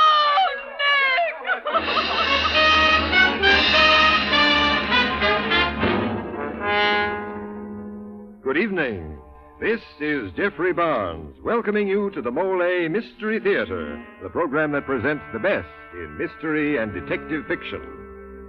You've just heard the opening scene of tonight's story by Cornell Woolridge, starring Miss June Havoc, and bearing the rather unusual and bizarre title, The Bride Wore Black. After all, black is the color we associate with death and funerals, not with weddings and romance. But tonight, black is the color of a woman's revenge. Well, gee, Mr. Barnes, you know, some men could cope with such a dangerous woman, and yet, strangely enough, be worried stiff when it comes to shaving tough whiskers or a tender skin. Well, men, we don't blame you. All we say is, try Molle, the heavier brushless shaving cream. Yes, sir, it's smooth. So smooth. It's slick. So slick. It's a smooth, slick shave you get with Molle. Molle, the heavier brushless shaving cream for tough whiskers or a tender skin. Molle. And now for tonight's Molle Mystery presentation, The Bride Wore Black.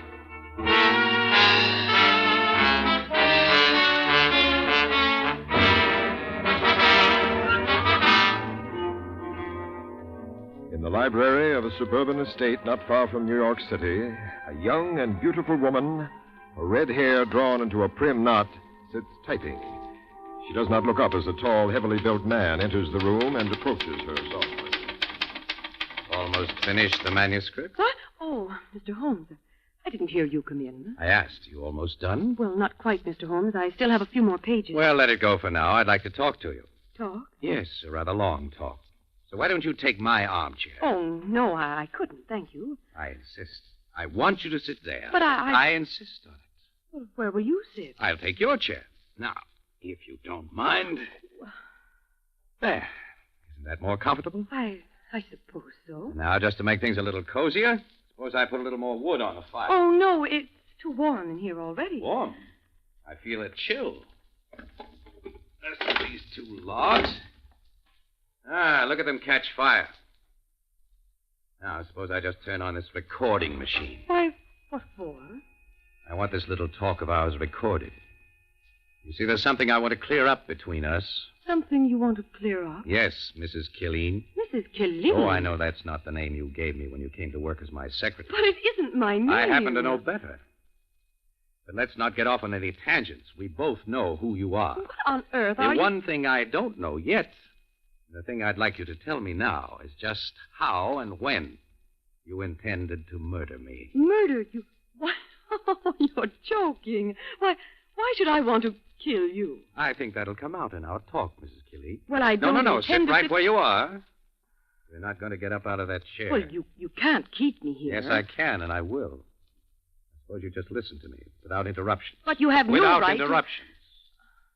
I don't flatter myself I wouldn't be the first man you murdered. Oh, nonsense. No, as a matter of fact, I was to be the last. But I want to go back to the first man, Ken Bliss. Bliss was at a party given in the penthouse of a friend of his named Corey when he noticed you. Hey, Corey, come here a minute, will you? Come here. What do you want, Ken? Want to ask you something. Who's that blonde dish over there in the corner, huh? Oh, which one? The one in the black net dress. Oh, yeah. Wonder what she's doing here. Well, let's go over and find out. Well, come on, what are you waiting for, huh? Oh, pardon me. Yes?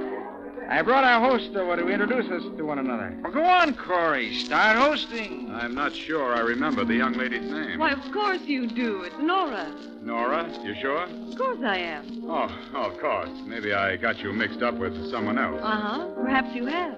Perhaps. I don't know. Hey, what is all this? I'm Ken Bliss. How do you do? Come on, Nora. Come out on the terrace. Huh? Well, I'll show you the city, all lit up. All right. Beautiful terrace, beautiful terrace. Don't know how Corey can afford it, but there have been rumors. Shut up, Ken. Okay, Corey. Hey, coming, Nora? Yes. I'll come along. You got your guest. I'll come along. Ooh, chilly out here. Could you bring me my wrap? Attaboy, Corey. Would you, Mr. Corey? Okay, I'll get your coat. Which one is it? It's a blonde mink. Initials NR. Right. I'll be back. Don't seem so chilly out here to me. It isn't. It's just that I wanted to talk to you, Mr. Bliss, alone. Oh? About something important. Important? What's important? You. Some things about you. Yeah? What about me? Oh, about the time we met once before. We met? And I forgot? Well, we didn't exactly meet. You saw me and... forgot you? Oh, no. Impossible. You were in a car with 3 other men.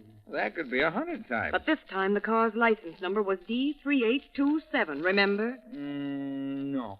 I got a rotten head for figures. Besides, what's the difference? We're here and now. This car was... Forget the car. It was kept in a garage up on Exterior Avenue in the Bronx, and they left it there. They never called for it again. But I traced it. I found out who was in it. Look, who's interested in some car? I mean, a beautiful girl, and all she gives me is a routine about a car. Oh, no. Come here. Well...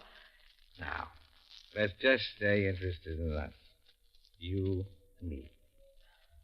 And what's the matter? My scarf. You knocked it off my shoulders. You weren't wearing any scarf. It flew over the railing. You sure? There it is. It's caught on something right down there. Well, maybe I can reach it. No. I'll do it. Here.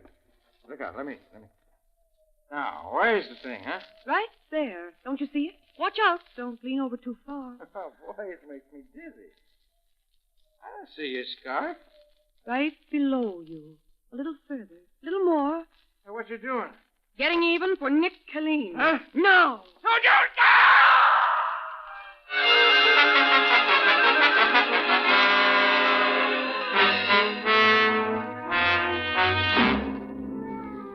When Corey came back, after searching for your non-existent coat, Mrs. Killeen, you were gone. You had killed your first man. No, don't get up. Sit there, right there. We still have a good deal to talk about. About Joe Mitchell, for instance. He lived in a cheap hotel on the west side, lived a cheap, drab life, until that evening that he came back to the lobby. Hello, Mr. Mitchell. Want your key? Yeah, Tom. Oh, mail for me? Yes, sir. Let's see what we got here. Advertisement. Here, you want to buy a custom-tailored suit? No, thanks. I couldn't afford it. Huh. Neither can I right now. Hey, you sure this one is for me? Your name's on the envelope, isn't it? Yeah, but a theater ticket. Elgin Theater, Box A. A 480 seat, and for tonight. Why should anyone send this to me? I don't know, Mr. Mitchell. Were you ever connected with this theater? Well, I used to attend bar where a lot of actors hung out. Maybe that's it. Maybe somebody remembered me. Well, it's a break. I might as well go. After all, what can I lose? Hey, Tom, is that Mr. Mitchell? Yeah, he's right here. I got a call for him. Oh, okay. You can take it here, Mr. Mitchell. Hello? Joe? It's me, Maybelle. Yeah? What do you want? Well, what are you snapping for? I'm not feeling so good. It sounds all right. Well, I don't feel good. Listen, I gotta hurry. Call me tomorrow, or I'll call you. Well, you're going in such a hurry. I thought you said you're sick. I am. I'm going to bed. I'm sorry about our date. Don't be foolish, Joe. That's all right. I tell you what. I'll bring over some chicken soup. No. Yes, some nice warm chicken soup from the restaurant. The cook will give it to me. No, I told you. Look, I gotta hang up. I'll talk to you tomorrow. Yeah, but Joey... Chicken soup.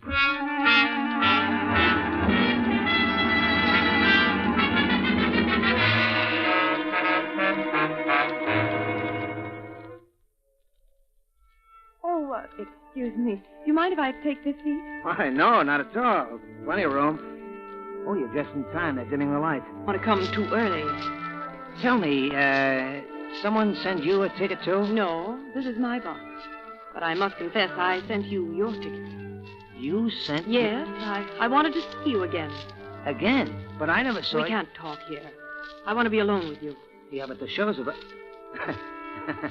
Well, why don't we go over to my place? It's a hotel, but it's respectable, sort of. But I wouldn't want to be seen going to your room. Oh, I understand. Well, we can go up the stairs. It's only the 3rd floor, and no one will notice us. What do you say? All right. That will be as good a place as any.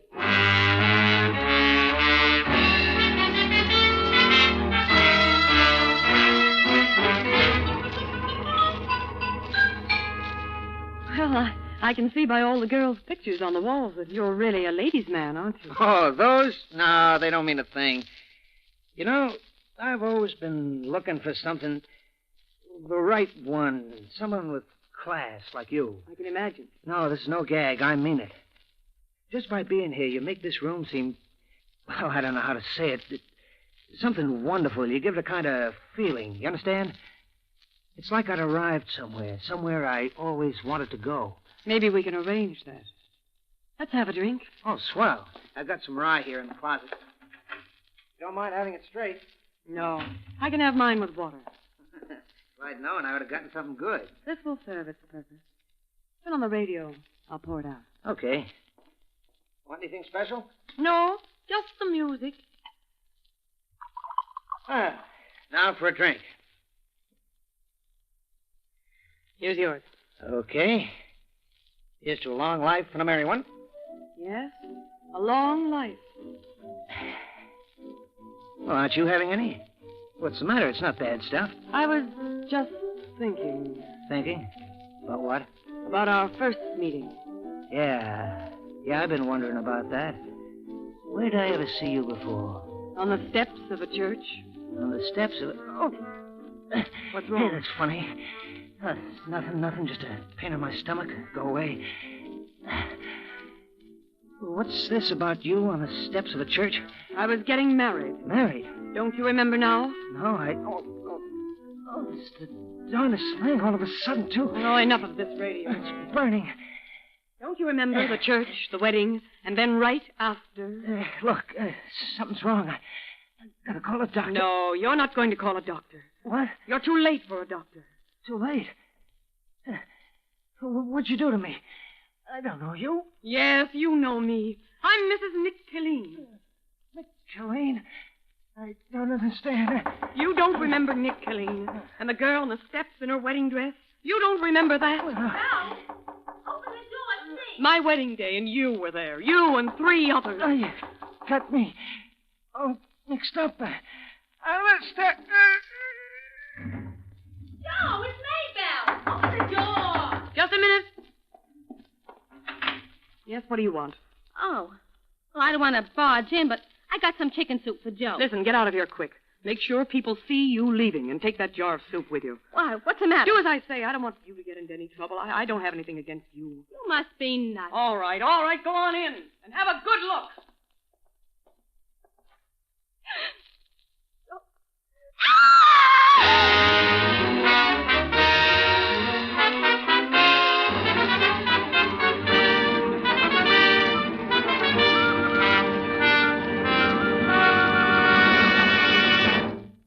As the curtain falls on Act One of tonight's Molle Mystery, Julie Killeen has been accused by her employer of killing two of the three men she believes to have murdered her husband. And from what we've seen of Mrs. Killeen so far, you might say she shows a particular knack for dealing out punishment, eh, Dad? Well, it's funny, Mr. Barnes. Rather, it's sad. But a lot of men hand out almost the same kind of punishment to themselves every time they shave. Well, then, shaving needn't be painful. Not when you shave with Molle, the heavier brushless shaving cream for tough whiskers or a tender skin. That's right. Molle is the heavier cream, the cream you need for wiry whiskers or a sensitive skin. Because Molle is heavier, it not only softens your whiskers, it stands them up straight, while your razor whisks them off like a feather. With Molle, you shave faster, closer, easier, and you shave painlessly. Try it. See if you don't say, it's smooth. So smooth. It's slick.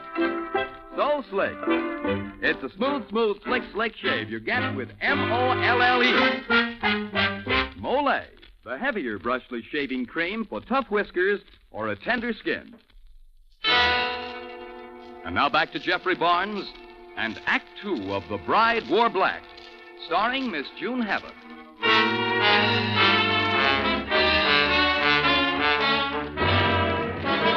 Julie Killeen, a bride whose beloved was murdered on their wedding day, in blind rage has vowed to avenge him. One of her intended victims, however, has uncovered her whole plot. That, Mrs. Killeen, was how you murdered Ken Bliss and Joe Mitchell. The first, you pushed from the terrace of Corey's apartment. No, I didn't. The second, you poisoned in his hotel room. Now you can see why I wanted this recorded. Mr. Holmes, you know this is a pack of lies. You know it's not true. On the contrary, every word of what I've said is gospel. No, don't get up. Now I'll go over what happened to Frank Moran. I said don't get up. Sit there and listen. We'll begin in the street, outside Frank Moran's house in Scarsdale. A 5-year-old boy riding a tricycle is stopped by an attractive young woman. Say, you got in my way. You got in my way. Oh, I'm sorry, but I found this ball. Is it your ball? No. Mine's a high bouncer. Oh, do you want this one? I'll give it to you. Gee, thanks. What's your name? Cookie Moran. And what's your father's name? He's Mr. Frank Moran. Do you have any brothers or sisters? No, but I got a grandma, though. She lives in Garrison, but she comes to stay with us. Well, don't you ever go to Garrison to visit her? Oh, yeah. But Dr. Bixby says I make too much noise for Grandma. She's sick. Oh, Dr. Bixby's your grandma's doctor, hmm? Sure. He goes to see her lot. My Aunt Ada takes care of her. Tell me, have you started school yet? Oh, sure. I go to kindergarten every day. What do you do there? We draw ducks and rabbits, and Miss Baker gave me a gold star for drawing a cow. I brought it home. Really? Well, you run along and play now, Cookie. And don't lose the ball.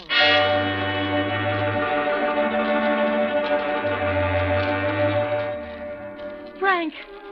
What is it, dear? A telegram for my sister Ada. Mother's very sick. She had a stroke. A stroke? Dr. Bixby wants me to come to Garrison right away. Well, you'd better go. I'll drive you to the station. No, I'll take a cab. You stay here with Cookie, and Frank, don't let him get into any trouble while I'm gone.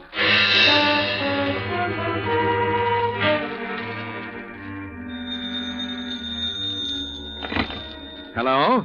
Hello, Mr. Moran. Yes? This is Miss Baker, Cookie's kindergarten teacher. Yes. I've heard Mrs. Moran had to go away, and I've been worried about Cookie. You know, he's so active. I'd like to come over this evening and help you take care of him. Well, certainly, Miss Baker, and thank you for being so thoughtful.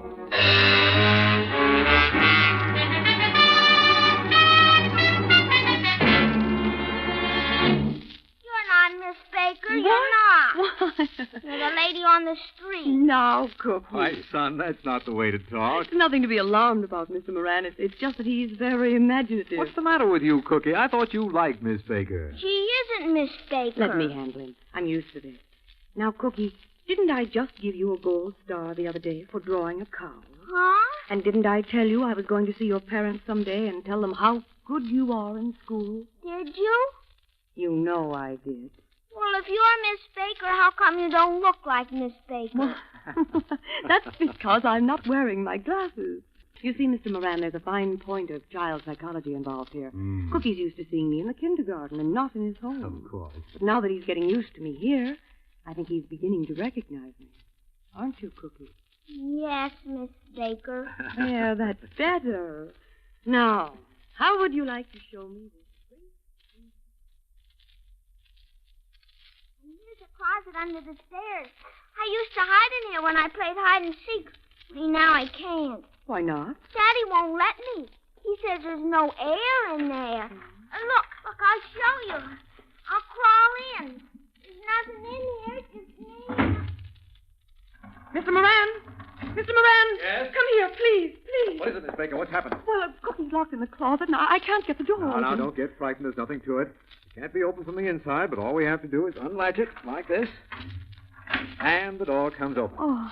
All right, Cookie, come on out. It was dark in there. I couldn't see anything at all. Well, you get upstairs and go to bed. No, Daddy. It's getting late. I don't want to. I'm having fun. Now, you heard me. Well, all right, but it's still early.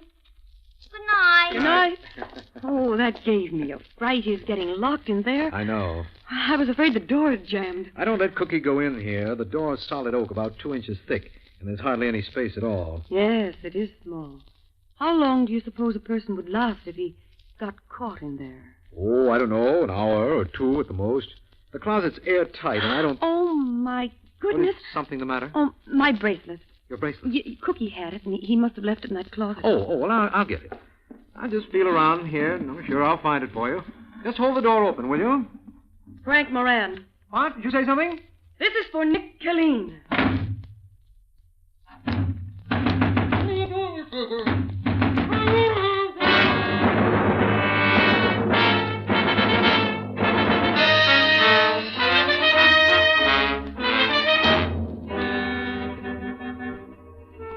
Ever be forgotten, Mrs. Killeen, by the widow of Frank Moran or by that little boy. Why, you must be out of your mind, Mr. Holmes, making these accusations against me. I assure you I'm entirely sane. You see, Mrs. Killeen, I've been on to you right from the beginning, from the moment you wangled an introduction to me through my publisher, from the moment you came here to work as my secretary. As a matter of fact, Mrs. Killeen, I've been waiting for you. Waiting for me? Yes, ever since I put it together, the connection between Bliss, Mitchell, Moran, and now Holmes. The auto ride following a drunken party, the wedding at the church, the murder. What? Well, what's the matter? It's getting too warm here. This chair. Oh, I don't think you're too warm. I'm too close to the fire. No. Why, your hands are ice cold. You're trembling. Let me go. Let me up. No, stay there. I want you to stay there in my chair. No, I can't. Why? Please, please let me go. Why? Why can't you stay in that chair? Because... Why can't you stay near the fireplace? Tell me, why? There's a shotgun loaded behind the zinc partition, the heat of the fire. Yes? You said it to kill me? Yes, I was going to kill you. All right, Mrs. Killeen, you can get up now. You don't have to hurry. I found the gun this morning and took out the charge. I think we have enough on the recorder. Mrs. Killeen, you were wrong on 3 counts. About the gun, about the way your husband was killed, and one more thing. About me. About you? Yes. What about you? I'm not George Holmes. Not... I've just been substituting for him. Substituting? Who are you? I'm Lieutenant Wanger, New York City Police. Mrs. Killeen, I put you under arrest for the murders of Ken Bliss, Joe Mitchell, Frank Moran, and the attempted murder of George Holmes, although I don't think we'll even bother about that.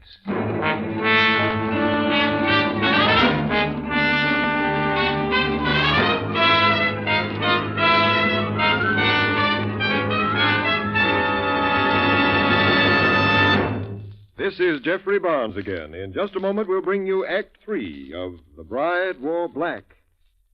Now, a word from Ron Rawson. One thing to remember about the most common type of dandruff is that many outstanding authorities say it is not a natural condition, but actually is caused by a germ called Pityrosporum ovale.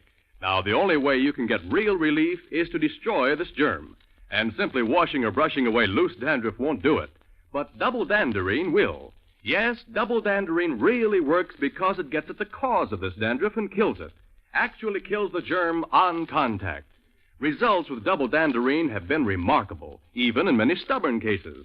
And the thing that makes double danderine so amazingly effective is a special ingredient, an active antiseptic that's so wonderfully efficient many hospitals use it. In double danderine, we call it Alzam. So stop trying to combat this dandruff with ineffective methods that actually are no better than plain water. Use double danderine and destroy the cause. Get double danderine tomorrow. Your money back if not satisfied.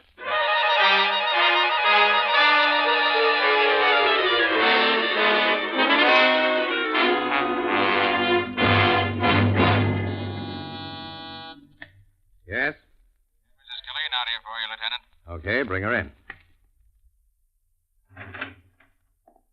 All right, Marty, wait outside. Yes, sir. Sit down, won't you, Mrs. Killeen? I hope you weren't too uncomfortable last night. Bad enough without your sarcasm. Oh, I'm quite sincere. You see, I realize your motive in this whole series of murders. Revenge. Well, I suppose that's a motive anyone can understand, but not condone. And in this case, Mrs. Killeen, you killed 3 innocent men. How can you say that? They murdered Nick. Killed him in cold blood right on the steps of the church. They didn't kill him. Yes, they Let did. me reconstruct what happened on that day. The wedding was over. You came out of the church, you and Nick, your bridesmaid, the others. And suddenly a car rounded the corner at high speed, came toward the church. There was a series of sounds, like backfire. And then... Nick! Oh, Nick! Oh, no, Get the girls out of here. Please get up, Nick. You'd better come with me, Julie. Please, Julie, you're getting blood on your dress. Let me handle it. No, I don't need any help. Andrea. Yes, dear. Did you see that car? Yes. Come on, Julie. No, Andrea, did you get a good look? Yes, I did. How many men were in that car? There were 4 of them, but Did you see the license number? It was D-38-27. I'll remember that. Come with me, please, Andrea. I'm going back inside the church. Pray. No. To make a vow. Another vow to Nick.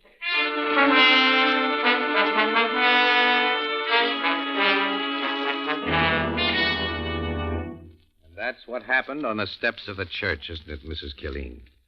Yes. You made one mistake, a tragic mistake. Those men in the car, they had nothing to do with your husband's death. They did. They killed him. On that day that Bliss and Mitchell and Moran and Holmes tore past the church steps in their car, another man crouched at a window of a rooming house opposite, a gun in his hand, waiting for Nick Killeen. He raised his gun as you came out on the steps. As the car streaked by, its exhaust backfiring, he shot. Who was it? Who? Just a moment. Yes, Lieutenant? Bring him in. Okay, sir. It was a former partner of Nick's. The man who worked the rackets with him. The man who couldn't let Nick go straight. Oh, stop torturing me. Who was it? Good morning. Oh, no. It can't be. How do you do, Mrs. Colleen? Corey. Yeah, when you came to my party, I thought I recognized you from a picture Nick showed me once. And I sent you away so I could kill Bliss. Yeah. Wasn't it too bad you didn't know who I was? Too bad Nick wouldn't introduce you to his partner. He didn't even trust me to meet you. And now look at the mess you're in. You're on a spot yourself, Corey. Sure, I know that. You know... Yes? Wouldn't it be something if me and her were hung the same day?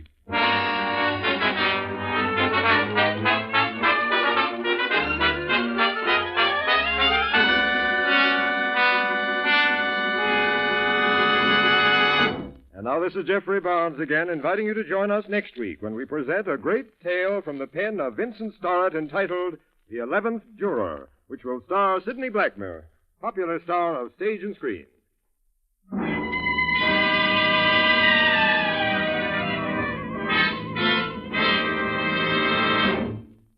Maybe you haven't thought about it, but when you're too tired, you often get depressed, apprehensive. You have 2 strikes on you from the start. Now, if you're often that tired, and pale besides, your doctor may find you have a borderline anemia, resulting from a ferronutritional blood deficiency. In that case, take ironized yeast tablets. They help build up your strength by building up your red blood cells. So take ironized yeast tablets to help get back your energy, your enthusiasm, your healthy color. Ask for ironized yeast tablets.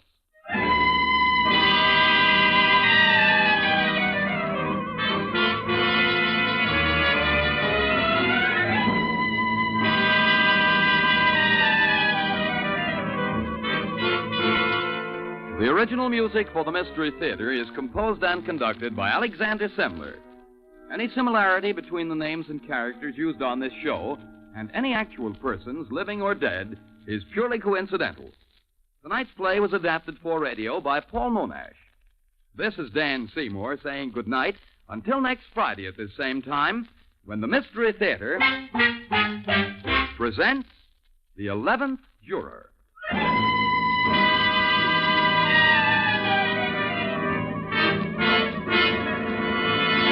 This is NBC, the national broadcasting company.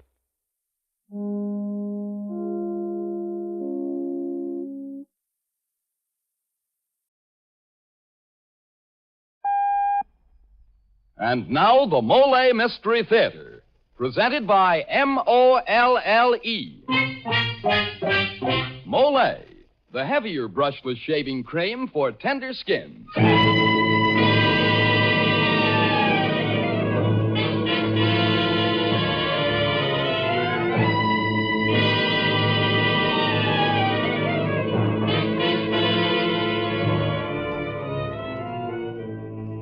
Good evening.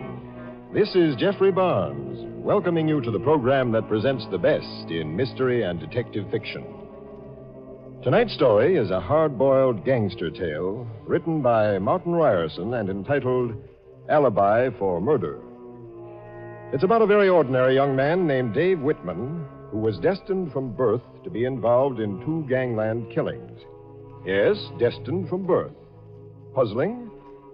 Perhaps it'll all be quite clear when you meet gangster Steve Yeager. Before you begin your story, Mr. Barnes, here's some good advice for men. If you have a wiry, hard-to-cut beard or a tender skin, and that morning shave of yours is just short of murder, then shave with Molle, the heavier brushless shaving cream. Yes, sir, man. It's smooth. So smooth. It's slick. So slick. It's a smooth, slick shave you get with M-O-L-L-E. Molle, the heavier brushless cream for tender skins. That's right. Molle is a heavier cream. The kind of cream you need if you have wiry whiskers or a tender skin. Because Molle is heavier, it not only softens your whiskers, it stands them up straighter and makes them easy to cut. So you shave faster, closer, easier, and you shave painlessly with Molle, the heavier brushless cream for tender skins. Molle. And now here is Jeffrey Barnes with tonight's Molle mystery, Alibi for Murder.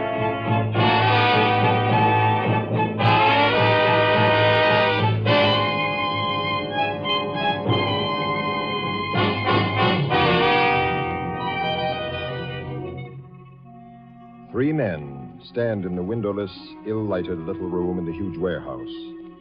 They're staring in awe at the unconscious man sprawled out on the rickety cot before them. Finally, one of the men speaks. It's unbelievable, Steve.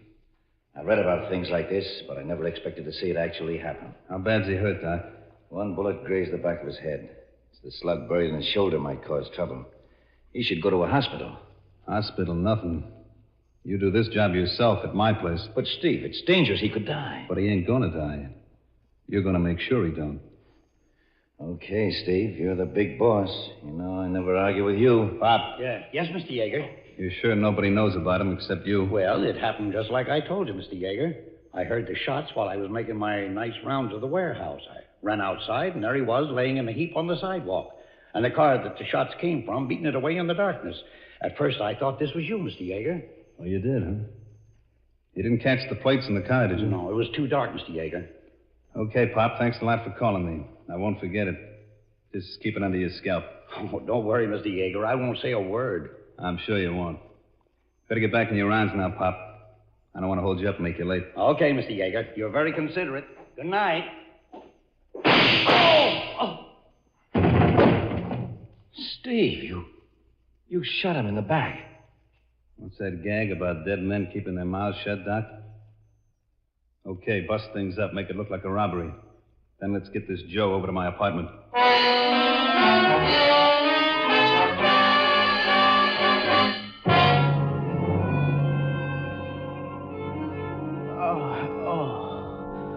He's coming out of it, Steve. I want to see what he does when he lamps me for the first time. He's lifting his head off the pillow, looking around. He sees you. I wondered did I look as surprised when I first saw him. He can't figure it out, Steve. Guess he thinks he's looking in the mirror. It's okay, pal. You ain't seeing things. It's us. Two of us. Two of us? That's right. This is me, and that's you. You and me. They made one of us first and forgot to throw away the mold. It's unbelievable. You're almost identical twins. Same height, same weight, same faces, same coloring. What's your name, pal? Whitman, Dave Whitman. We found you in front of the warehouse down by the river. You had a nasty hunk of lead in your shoulder. Doc here had a rough time fishing it out. You a doctor? Yeah, this here is Doc Kinsella. I'm Steve Yeager. You're going to see a lot of us. I don't understand what you mean, Mr. Yeager. Never mind. You, got many friends in town, Whitman? No, I just arrived here tonight on a freight. Riding the rails, huh? A hobo? No, just out of a job. That's what I had hoped to find here. I figured I'd find me a flop down by the river in that big building. My warehouse. Oh, it is? Mm-hmm. Well, anyway, all of a sudden a car comes racing around the corner and lets me have it. Only that little lead party wasn't meant for you. That was a surprise cooked up for yours truly. You, Mr. Yeager? Yeah. Friends of mine. They took you for me. Then they bust in and murdered a watchman. But I don't get it. Forget it. So you're looking for work, huh? Yeah, any kind of work. Well, what would you say to a job with me? In your warehouse? No, not exactly. This'll earn you a lot bigger piece of change than working down there. I don't know what that slug did to my brain, but if this is how it feels to be crazy, brother, I want to stay that way. Yeah, I think you and me are going to get along okay, Whitman. Now, see if you can grab some sleep. Come on, Doc.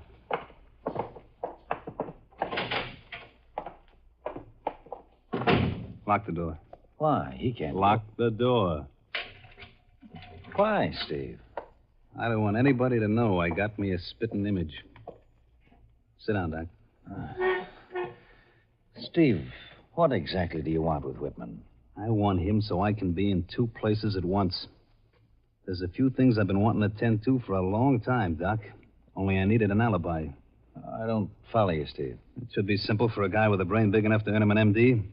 If I had a big brain, Steve, I'd never allowed myself to be handed my walking papers by the Medical Association. All right, skip it. Now, look. I don't like the kind of competition that's crawled into this town. You mean Goldie Mize? For one, Slapsy Higgins, number two. Whose gunman do you think it was the other night? Slapsy's. He goes in for that strong-arm stuff. Goldie's too wise for that stuff. I know, Steve. I heard Goldie's lining up with a lot of tin-horn politicians in town. Guys who can do you lots of harm. Which means that Goldie and Slapsy got to be discouraged, but quick. And Whitman, even though he don't know it, is going to help me do it.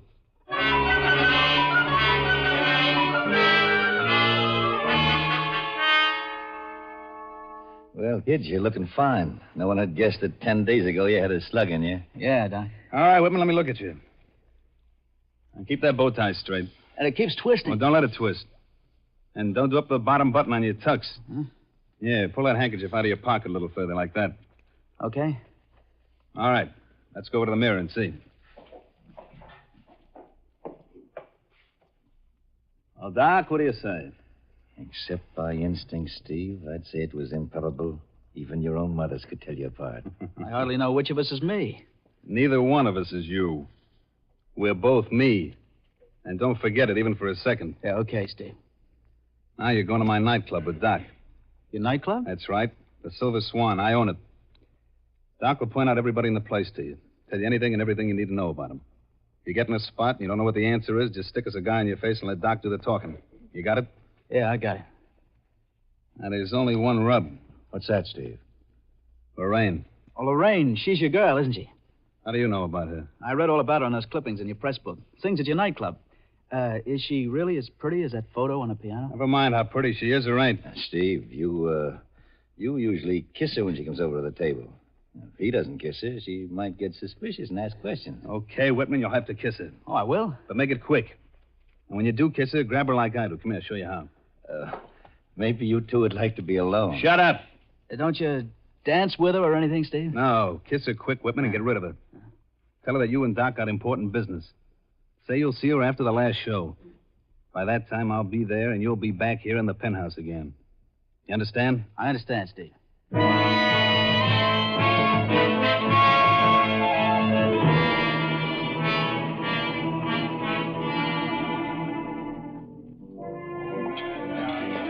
Doc, this is just about the greatest experience of my whole life. Yes, the club starts to ride pretty high at midnight Saturdays. This place must have cost Steve a small fortune. It did. But you better close your mouth and stop gaping like you never saw it before. Don't forget, you're supposed to be the person who owns it. Here comes the waiter. Order rye highball. But I like scotch and soda. Steve likes rye highballs. Oh. Evening, Mr. Yeager. Hiya, Doc. Hello, Mike. What'll it be, Mr. Yeager? Usual? Yeah, Mike. Rye highball. Coming right up, boss. See that white-haired man with the party at the ringside table over there? Yeah? That's John Martin, city magistrate. Wave to him. Okay. He a friend of Steve's? Yeah, sort of. Steve must know important people. Yeah. Remember me, mister? Huh? Why, all the surprise. You look as if you never saw me before. Hello, Lorraine. Hi. Lorraine. Well, who'd you think I was? Why are you staring? Oh, I was just thinking. I don't know whether I ever told you before, but do you know that photo of you doesn't half do you justice? No, Steve, you never told me. Oh, yeah. Do you mind if I kiss you? You don't usually ask, do you? No, I guess not. Oh. Well. Anything wrong? Hardly. You look stunned. Maybe it's because you never kissed me like that before. Seemed to be something different. Steve, don't forget we've got a lot of important business to talk over. Oh, yeah, business. I'll see you after the last show, Lorraine. Doc and I have got some important angles to work out. Yes, sure, Steve, I understand. See you later. Gosh. Now, look, kid. Don't let's get any silly ideas. She's all wrapped up with a big, expensive tag on that reads hands off, property of Steve Yeager. Yeah, I know, Doc. Oh, there's the signal from Steve, Whitman. Now, you slip into his office and out the back door. Steve will take your place and none the wiser.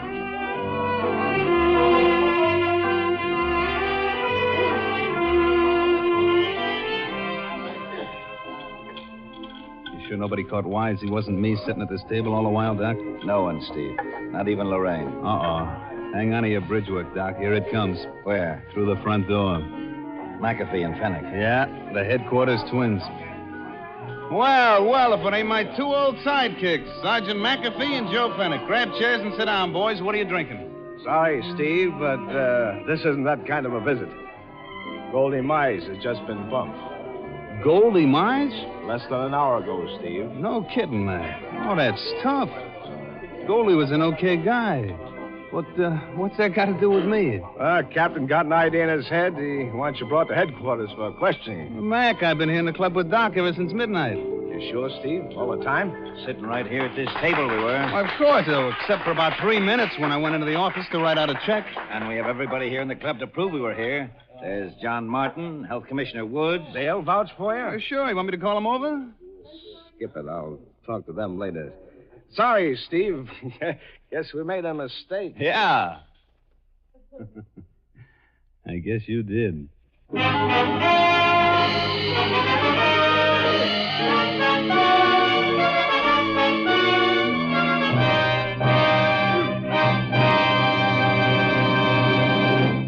As the curtain falls on Act One of our story, it looks as though Steve Yeager has an ironclad alibi as far as the death of Goldie Mize is concerned. In just a moment, we'll see what the next move is. Before you continue, Mr. Barnes, I'd like to say something to our men listeners. Men, I've been asking you for quite a while now to use Molle brushless shaving cream. Well, if you haven't used it yet, why not give your beard and skin a real break and try a Molle shave? When you do, I'm sure you'll find that Molle lives up to everything I've said about it. I've pointed out that Mollé is a heavier cream, and it is. The kind of cream you need if you've got a wiry, hard-to-cut beard or a tender skin. It not only softens your whiskers, it holds them up better and lets your razor breeze right through them. In other words, when you shave with Mollé, you shave faster, closer, easier, and you shave painlessly. Now, maybe that sounds pretty strong, but if you'll just try a Mollé shave, I think you'll agree with me when I say it's smooth. So smooth. It's slick. So slick. It's a smooth, slick shave you get with M-O-L-L-E. Mollé, the heavier brushless shaving cream for tender skins. Mollé. And now back to Jeffrey Barnes and Act Two of Alibi for Murder.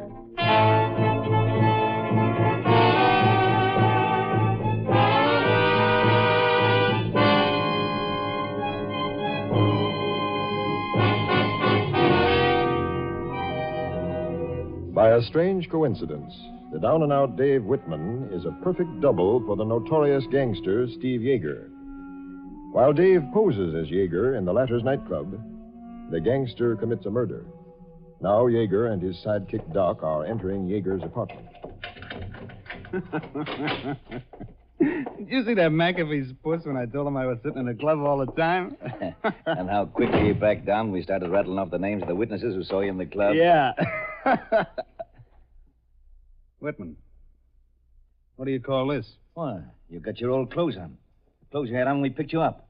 You couldn't have been taking yourself a quick run-out, Potter, Whitman. That's exactly what I'm taking, Mr. Yeager. I didn't expect you back quite so soon. There's a note in your room telling you I'm resigning the fine job you gave me. Resigning? Yeah. When I took this job, I didn't know it included murder. Murder? I heard all about it on the radio a few minutes ago. Charlie McCarthy's on the radio. You don't believe everything he says, do you? It won't work, Steve. You wanted me to take your place at the club tonight so I'd be your alibi while you killed a man named Goldie Mize. Well, that lets me out. I'm through as of right now. Wait a minute, pal. You got this thing all wrong. Ah, Steve, you're the one who's got it wrong. I'm washed up. I'm gone. Stay away from that door, Whitman. Let go my arm, Steve. Sure, I'll let go. Right on your kisser. Okay, Yeager, two can play at that game. I wouldn't try it, Whitman. You might find a little tough opposition in this gun I'm holding. Yeah, take this handkerchief and wipe the blood off your mouth. I don't like the sight of blood. That's better. If you're smart, Whitman, you'll also get any idea you might have about squawking to the police right out of your brain. That's right. Unless you want to sit in my lap in the electric chair. What do you mean? No one would believe you and Steve weren't in on this thing together. Nobody'd ever believe you didn't know what you were doing. Doc's right. Get smart. Yeah, smart. There's plenty in this for you. Now, what about it? I don't seem to have any choice. Now, we'll work the same game Monday night. Okay. And look, Whitman, just in case you try anything, Doc's going to have a gun on you from the time you walk out this door until you get back again. Right, Doc? Check.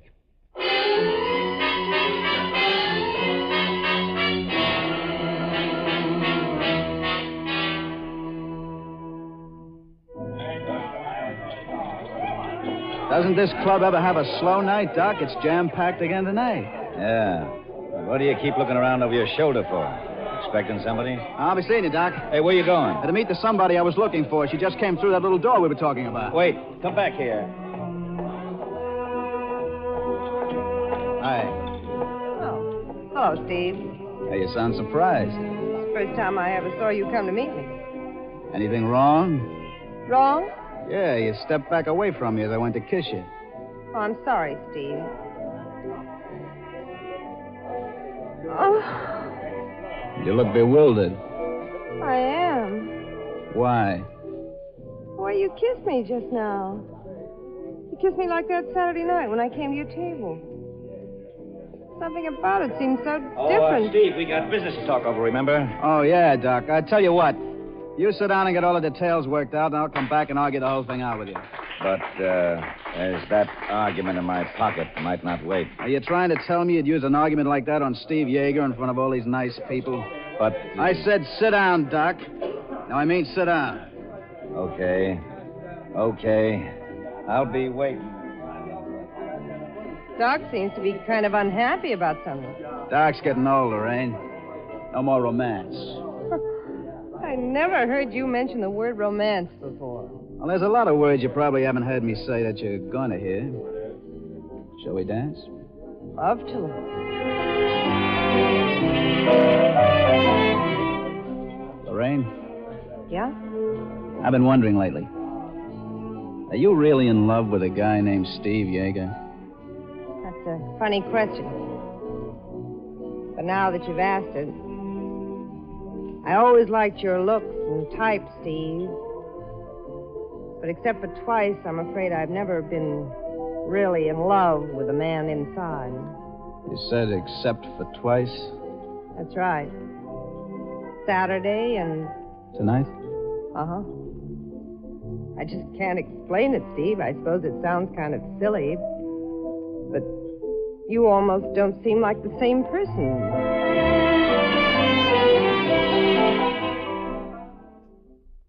Ladies and gentlemen, make your bets. The wheel is ready to turn, then on the red, grab a box. Your favorite number is open for you. Now, how did we get back here in the gambling room? Maybe because I said I felt lucky.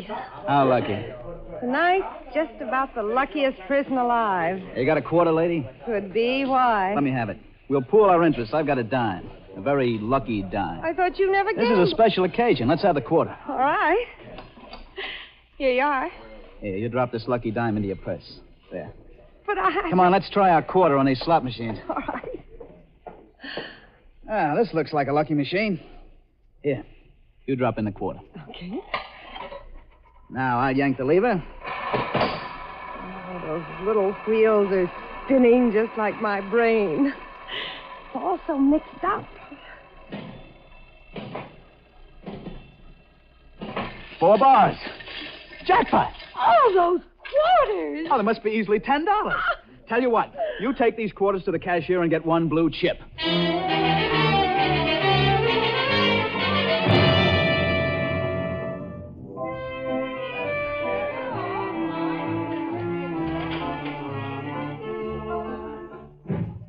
Steve, I'm so sorry to be long. Shut up. Where's Whitman?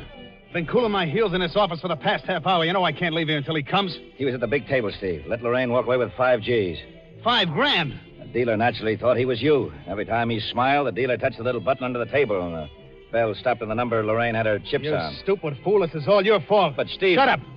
Get him over to the penthouse and keep him there. I'll be over later. Okay, Steve.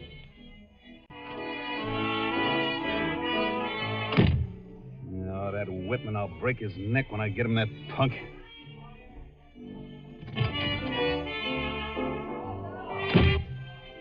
Hey, boss. Yeah, Louis? The headquarters twins just came in. Says they want to buzz you about the murder of Slapsy Higgins. Okay. Tell Lorraine I want her in here. Lorraine ducked out a few minutes ago, boss. Where'd you go? I don't know, but she looked in awful hurry. I wonder. You wonder what, boss? Nothing. The car out back? Yeah, in the alley. Okay, Louis, I want you to drive me home. Fast.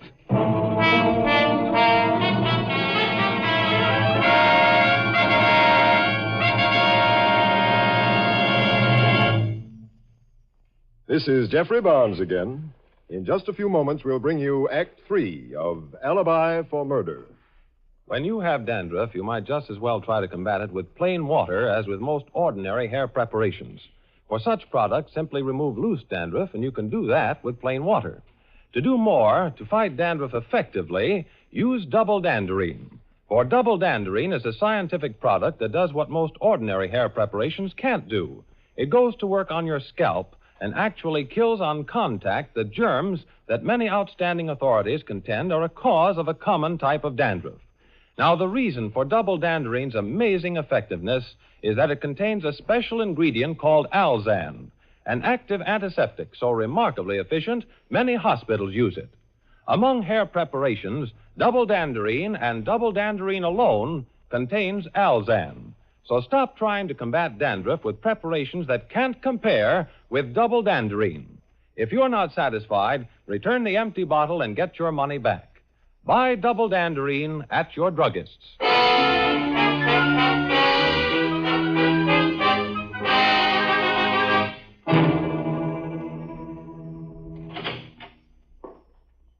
Lorraine, you shouldn't have come here to the penthouse. Lorraine. And you're Suppose not Steve Yeager.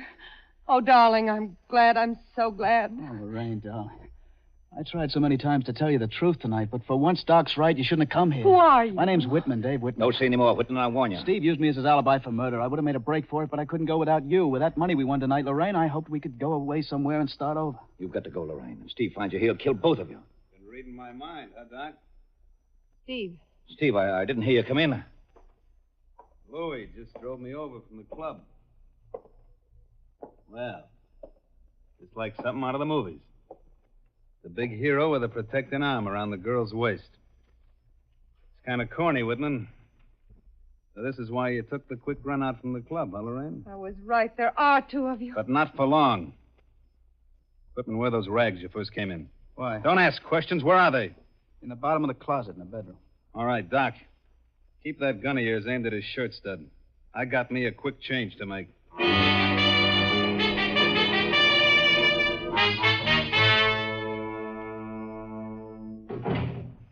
Hope I didn't keep you waiting too long. Well, Doc, what are you gaping at? Gosh, Steve, you look just like Whitman did that first night. The clothes, everything, even your mussed up hair. Yeah. I'd have dumped these things.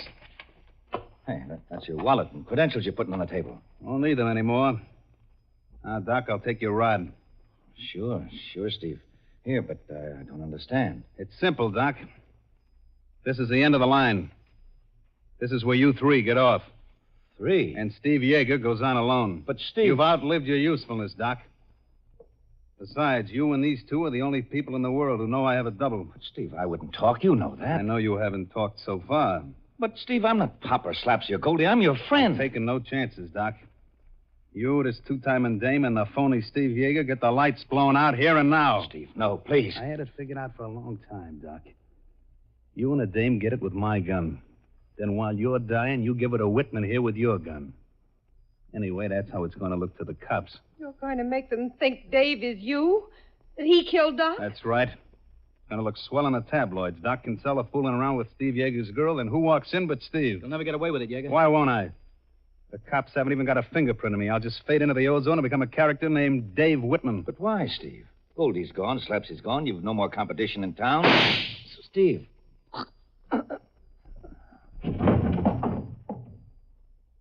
Too bad. Doc wasn't a bad guy. You ain't kidding, Mac. What? Doc was the best. Louis. Eyes front and drop the gun. Don't be crazy, Louis. Take that rod out of my back. Drop it, I said. I don't know what you're doing, Louis. Shut up and turn around so I can look at you. All right, you satisfied it's me? Steve. And another Steve over there. Am I seeing double or something? Of course you're not seeing double. I'm Steve Yeager. This guy's just a hobo. I don't know. I'd say you look more like the hobo in them clothes. Louis, don't be stupid. I'm Steve, I tell you. Look at me. Yeah, Louis, look at us. Good. I'm all mixed up. Now, it's simple, Louis. It's just a shakedown. He found out he looked like me, killed a couple of people, and then tried to blackmail me. He's lying, Louis. I'm Steve Yeager. If he was Steve Yeager, would he shoot Doc Kinsella, his best friend? No, I guess he wouldn't. Louis, he's trying to confuse you. Look, they're my credentials on the table. No, Louis, they're my credentials. I just told you he was trying to shake me down. I want to be sure. I wouldn't want to pull this trigger on the wrong guy. You'll be pulling it on the wrong guy if you kill me. Wait a second, Louis. You know whose girl Lorraine is, don't you? Sure, everybody knows that. She's Steve Yeager's girl. Then ask her which one of us she loves. It's a trick, a dirty, rotten trick. That wasn't very smart, him trying to rush my gun. Gosh, I didn't want to kill a guy. But, well, you saw for yourself, Steve. He was grabbing for my gun. It was either him or me. We've got to get out of here quick before the police come. Yeah, we better get out of here. You go ahead, Louis. A few things I got to clean up here. Yeah, okay, boy. Quick, lock the door. Right. Good. Now then. What are you doing, Dave? The only thing we can do. I'm calling the police.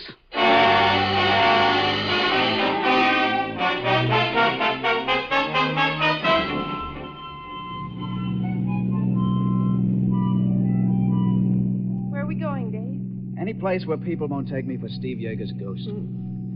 Brother, what a job it was straightening out that mess with the police. Yes, especially after they picked up Louis and he insisted you were Steve.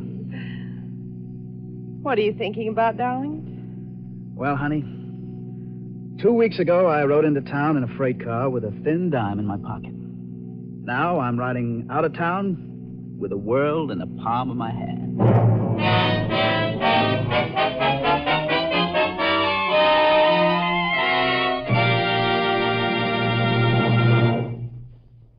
now this is Jeffrey Barnes again, inviting you to be with us next week when we present a great study in suspense entitled The Creeper by Joseph Rusko.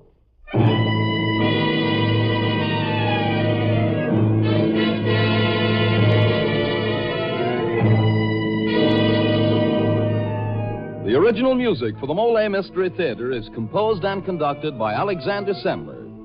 Alibi for Murder was written and adapted for radio by Martin Ryerson. Elspeth Eric, Mandel Kramer, and John Sylvester were featured in tonight's program. This is Dan Seymour saying goodnight until next Friday at this same time when the Mystery Theater presents The Creeper.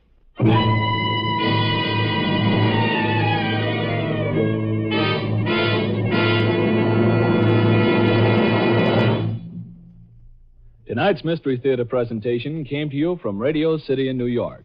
This is NBC, the national broadcasting company.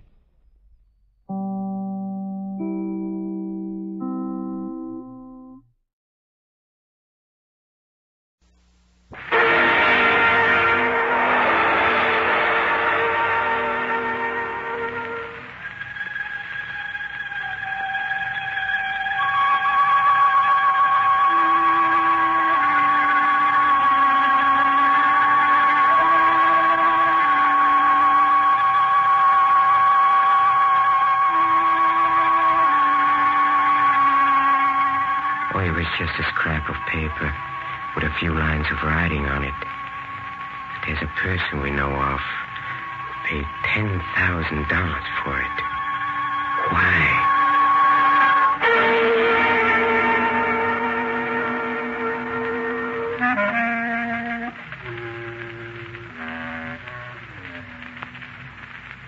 Hello, creeps. This is Peter Lorre, opening the doors of the Mystery Playhouse. See, tonight, we've really got something for you. You're going to hear an exciting version of Somerset Maugham's classic story, The Letter.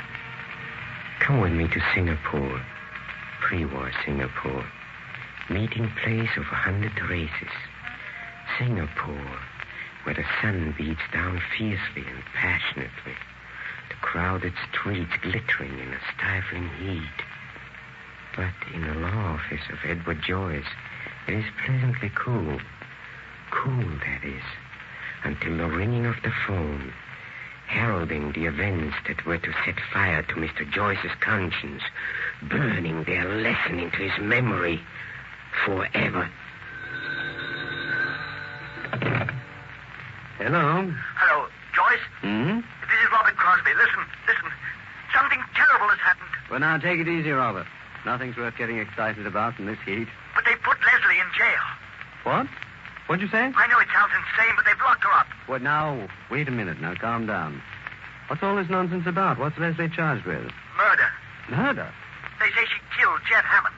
Well, that's fantastic. But she admits it. That's what's so crazy about the whole thing. Listen, Joyce, will you meet me right away before I go out of my mind? I'll see you in 10 minutes here at the office. And don't worry. If Leslie's innocent, we'll straighten this ridiculous affair out in no time.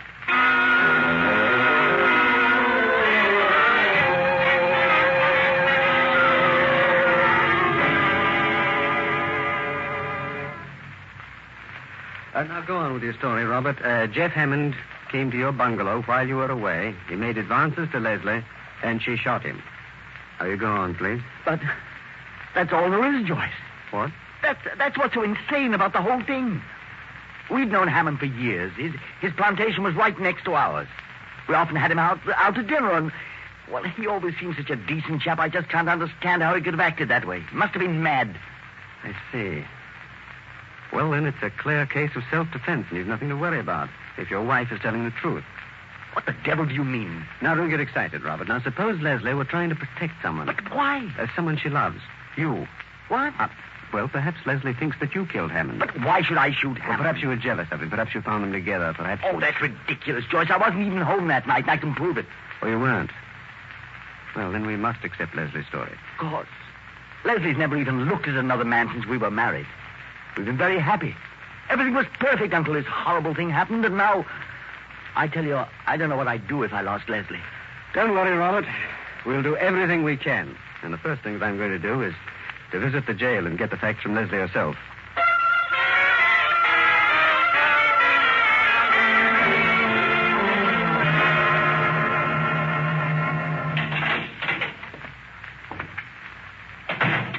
Mrs. Crosby, I am Edward Joyce. Your husband has retained me for your case. Oh, how do you do, Mr. George? How do you do? Robert's spoken to me of you often. There are a few questions which I'd like to ask you. I realize that it's difficult for you to talk about it, but... It's quite all right, Mr. Joyce. I don't mind answering any questions. Splendid. Now, I want you to tell me exactly what happened that night. Very well. Robert had gone to Singapore on business, and I was alone for the night. Jeff dropped in for a visit, and we talked and had a few drinks. After a while, he began to act very strangely. And then I was surprised to hear him say... Leslie, don't you know that I'm awfully in love with you? I don't believe you. What's more, I don't even want you to say it. May I have another drink? I wouldn't drink anymore if I were you. Do you think I said I loved you because I'm drunk? Well, that's the most obvious explanation, isn't it? No. I've wanted to tell you for a long time. And now that Bob isn't here, this is my chance. Jeffrey, I think you'd better go. I'm not going. Look at me, Leslie. Jeffrey, you're making a fool of yourself. Don't you know that I've never loved anyone but Robert? You love me. You know you do. Let go my arm. I've wanted to do this for a long time. Let go of me, you're drunk. I'll never let you go. I'll make you forget Robert. Stop that, you're squeezing the breath out. I wanted to kiss your mouth, your eyes, your hair. Please don't, Jeffrey. Where do you think you're taking me? Don't fight me, Leslie. You know you love me. No, if you touch me again. What are you doing at that desk? Get away from there. There's only one way to handle you. A gun. Why, you fool, give me that. No, I'm warning you, Jeff, if you come any closer. You wouldn't shoot, darling. Jeffrey, let go of me. Put down that gun. I said let go of me. No. Oh. Leslie. Don't shoot again. No.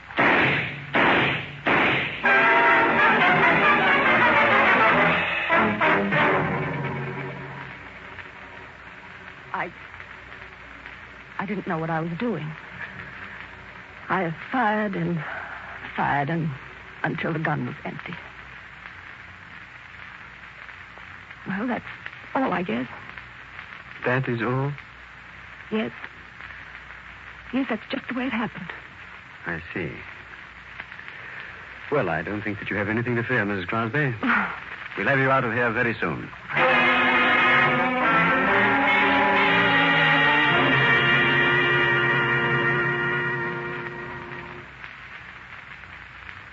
Yes, Robert, of course. Yes. But as a matter of fact, my assistant, Chi Sang, is retyping my brief right now. No, we're absolutely prepared for the trial, and I'm sure that Leslie will be acquitted. That's right. Goodbye, Robert. Was that Mr. Crosby again? Yes, that's right, Chi Sang. So upset, and after all, there's nothing to worry about. Except for this. This letter. What? What letter? This. It is a copy of one supposedly written by Mrs. Crosby. A strange man brought it. He suggests we might want to buy it. I think you had better read it, sir. Very well. Robert will be away for the night. I absolutely must see you. I shall expect you at 11. I am desperate. And if you don't come, I won't answer for the consequences. Don't drive up. Leslie. What the devil does this mean? It could mean any number of things. Why, this is nothing short of blackmail. Well, this is ridiculous. Do you think that Mrs. Crosby could have written such a letter? I don't know, Mr. Crosby. I can't believe this. Why, it must be a forgery. Who has the original? A Chinese woman who lived in Mr. Hammond's house. Oh, I see. If the original letter should be sent to the public prosecutor... But it's preposterous. Mrs. Crosby said that she hadn't written to Hammond for weeks before the shooting. If this letter is genuine... Well, I've got to find out.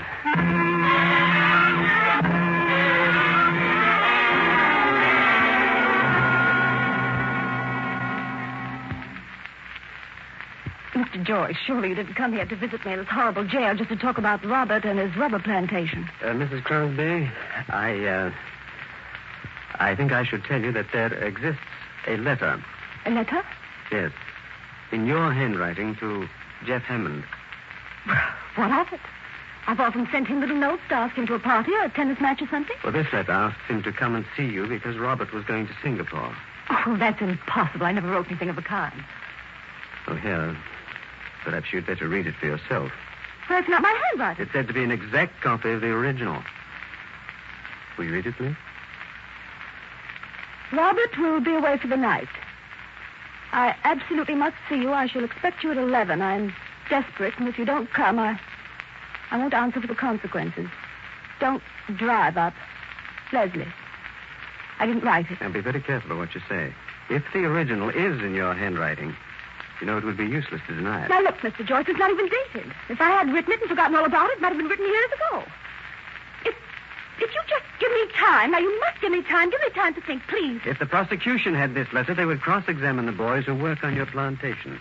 They would soon find out whether someone took a letter to Mr. Hammond on the day of his death. Now, I swear to you that I didn't write that letter. How many times must I tell you I did not write that letter? Very well. That's all you have to say. I think I'll be getting back to my office. Oh, just a minute, please. Yes? Mr. Joyce, what did the court think that letter meant? The court would know that you had told a deliberate lie. When? You have said that you had no communication with Hammond for at least 3 months. Well, it was such a shock. I can't remember every detail. Perhaps I did write the letter. Well, you admit it. Well, just a moment ago, you Well, said... I'm surprised. I was preparing for Robert. His birthday's next month. I knew he wanted a new gun. I wanted to talk to Jeff about it. I thought I'd get him to order it for me. Perhaps you'd better read that letter again. No. No, I don't want to. It is not the sort of letter you'd write to consult someone about a gun.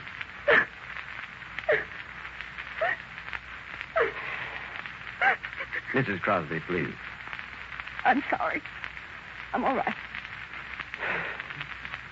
Mrs. Crosby, until now, this case was comparatively plain sailing. This letter has thrown an entirely different complexion on everything. With it, the prosecution can prove that Hammond came to your house at your urgent invitation. Therefore, I must insist that you tell me everything to save your neck. You mean they'd hang me? Yes, if they came to the conclusion that you hadn't killed Hammond in self-defense. But what can they prove? I don't know what they can prove. You know. Mr. Joyce, why do you speak to me this way? After all, Mr. Joyce, I'm not a criminal. I'm not. No. I'm sorry. All right, cry it out. Don't let them hang me, please. Will you pull yourself together, please? Just give me time. Just give me some time and let me think. Mrs. Crosby, I'll come back later. No, don't leave me. But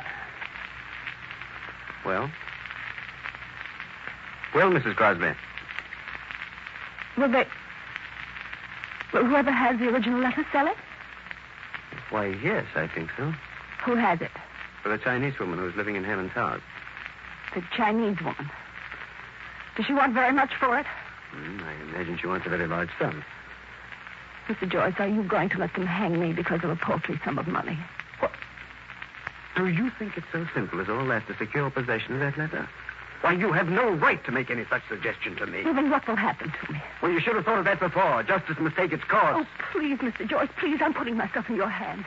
I know that I have no right to ask you to do anything that isn't proper, but you must do everything you can to help me. Mr. Joyce, you're my counsel. Now, who else will help me? You've got to.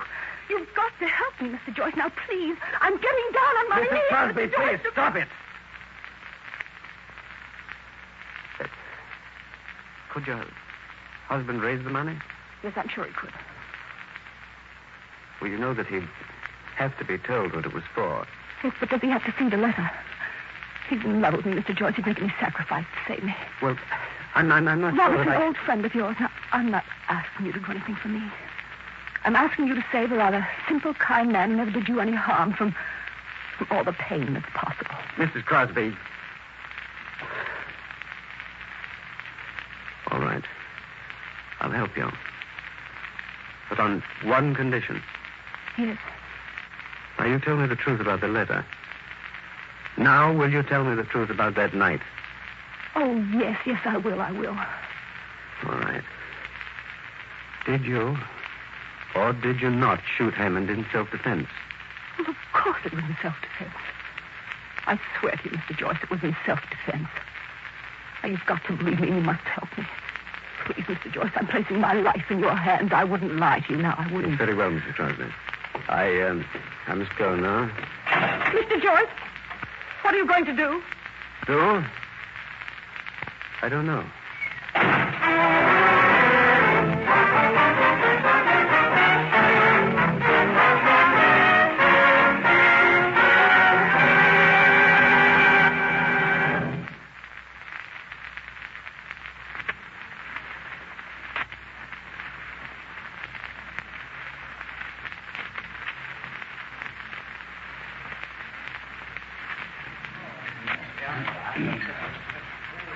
Why did they have to keep her in prison all these weeks?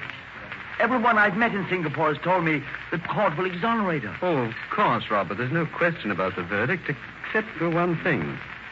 Except for what?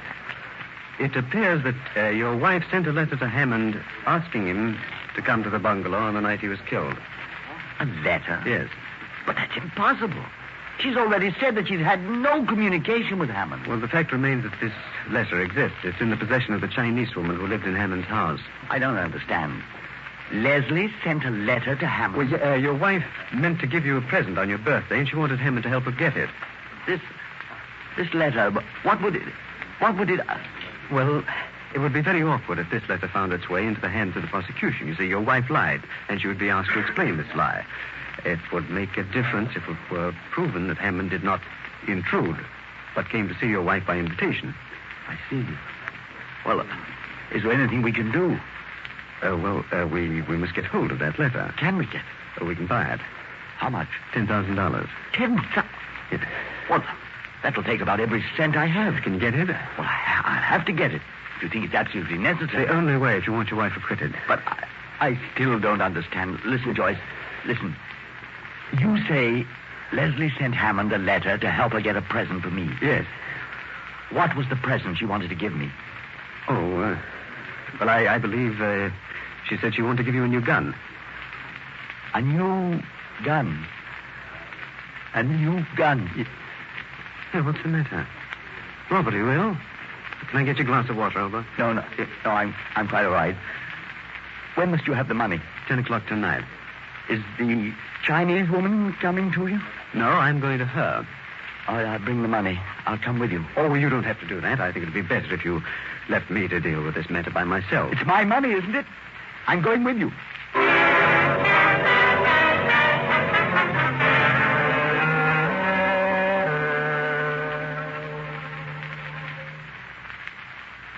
Mr. Joyce, Mr. Crosby, this is Lin Fo, the man who delivered the letter. Good evening. May I present Lao Tzu, friend of the late Mr. Hammond. Good evening, gentlemen. How do you do? Now, Chi-Sang, let's get down to business. After all, that's what we're here for. Lao Tzu, do you have the letter? Yes, Chi-Sang. Then let's get on with it. Here's the money, Chi-Sang. Count it. You'll see that it's correct. Yes, sir. Hurry, Chi-Sang. Yes, it is correct. Here you are, Lao Tzu. Here is the money. Is everything all right? Never again will anything be right. Money is not like blood. To raise money is not difficult. To make a child, to raise a child to a man, that is difficult. The money will not change the blood. The blood will be there, in the mind. So it is in her mind now. A wound in her mind. And this wound is a memory. This memory will grow, and the wound will consume her. Yes, so it is. Here is the letter. Thank you. This is the right document, Mr. Joyce. I'll take that. Yes, Mr. Crosby. Read what your wife wrote to Hammond. Robert will be away for the night. I absolutely must see you. I shall expect you at 11. I am desperate, and if you don't come, I won't answer for the consequences. Don't drive up. Leslie. Yeah, you'd better let me have it, Robert. No. I'm going to keep it myself. It's cost me enough money. Are you all right, Omar? Yes. Joyce, Leslie said that she sent that letter to Hammond to ask him to come and help her get a gun for me. Is that right? Yes, that's right. On the night of Hammond's death, I went to Singapore to buy a new gun. Leslie knew that. Good night, Joyce.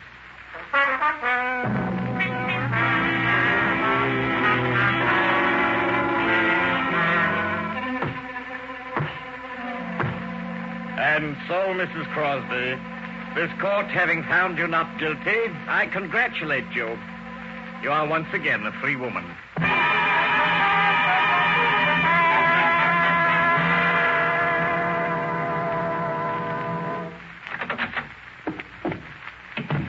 Mr. Joyce, I had to see you. I had to show you this. Oh, the letter. Where did you... Robert has left me. He gave me this. He knows. He knows? What does he know? He knows that Jeff and I loved each other. A wound that will never heal. What did you say? Nothing. Jeff and I loved each other for years. He was all my life. I loved him. Then I heard this Chinese woman was living in his house. I couldn't believe it at first. And then when I did believe it, I had to see him. That letter. We'd always been so careful. He always tore up any word I wrote to him. When he received my note, he came. I told him I knew about the Chinese woman. Don't believe it. It's a lie. I hated him then. I knew that he was lying. I insulted him. I called him names. At last I turned on him. Shut up. I'm sick and tired of you. The truth is, I never want to see you again. You bore me. Is it true about her, the Chinese woman? Yes, it's true. I think I began to go crazy when he said... I'm glad you know now. I never loved you. Now maybe you'll leave me alone. Don't bother me anymore. I don't quite know what happened then. There was a revolver on the desk. Robert had left it there when he went away. I'd meant to take it to my room with me. Now I seized the revolver, and before I knew what I was doing, I fired. He gave a cry, and I saw that I'd hit him. He staggered and rushed for the veranda. I ran after him and fired again. He fell, and then I stood over him, and I fired and fired. Till the revolver was empty. I knew there were no more cartridges. Well, what do you want me to do, Mrs. Crosby? Do? What can anyone do? Did you hear what the judge said? I'm free. Free. Free to live alone in that bungalow in that lonely estate. Free to do without Jeffrey and without Robert. Free to be a prisoner all my life. Prisoner of my own conscience.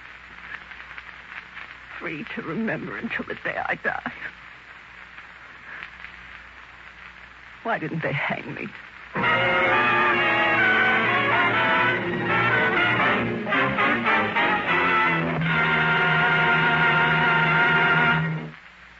There you have Somerset Maugham's dramatic story, The Letter.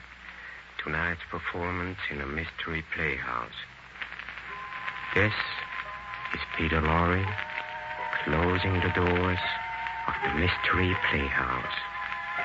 Good night. Sleep tight.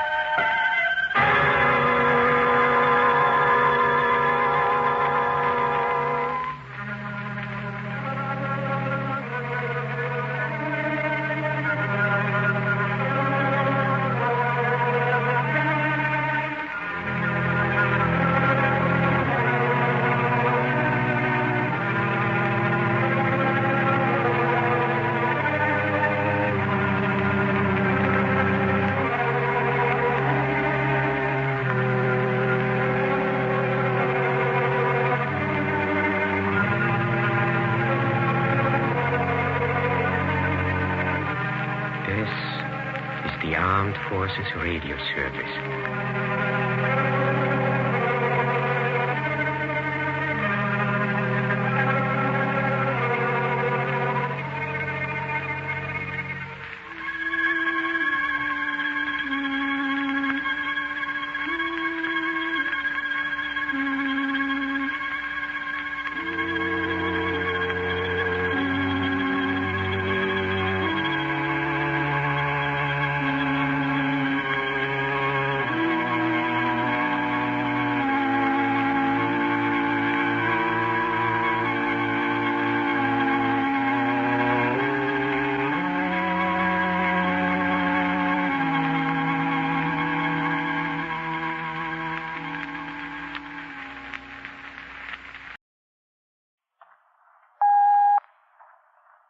And now, the Molle Mystery Theatre, presented by Molle. Molle, the heavier brushless shaving cream for tender skins.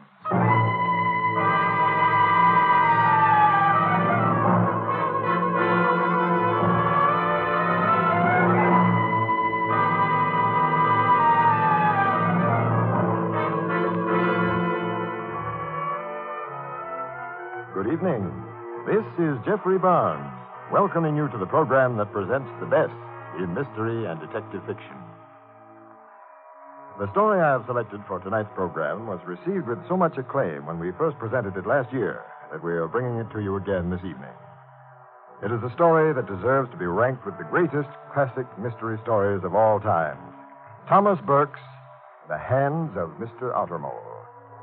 It concerns a Jack the Ripper sort of character who, in the year 1890, terrorized the city of London with a series of brutal murders. Arnold Moss, star of the recent Broadway presentation of The Tempest, will narrate. Pardon my ignorance, Mr. Barnes, but what is a Jack the Ripper sort of character anyway? Well, Dan, he's a fellow who just can't help murdering. Oh, I know, like a man with tough whiskers or a tender skin. You know, he can't help murdering himself every time he shaves. That is, unless he uses Molle, the heavier brushless shaving cream. Yes, sir, man, with Molle, it's smooth. So smooth. It's slick. So slick. It's a smooth, slick shave you get with Molle. Molle, the heavier brushless shaving cream for tender skins. That's right. Molle is the cream you need if you have a wiry, hard-to-cut beard or a tender skin. Because it is heavier, Molle not only softens your whiskers, it stands them up straight, lets your razor take them right off. So you get a smooth, slick shave every time. Yes, you shave faster, closer, easier, and you shave painlessly with Molle, the heavier brushless shaving cream for tender skins. And now for tonight's Molle mystery starring Arnold Moss, The Hands of Mr. Ottermole.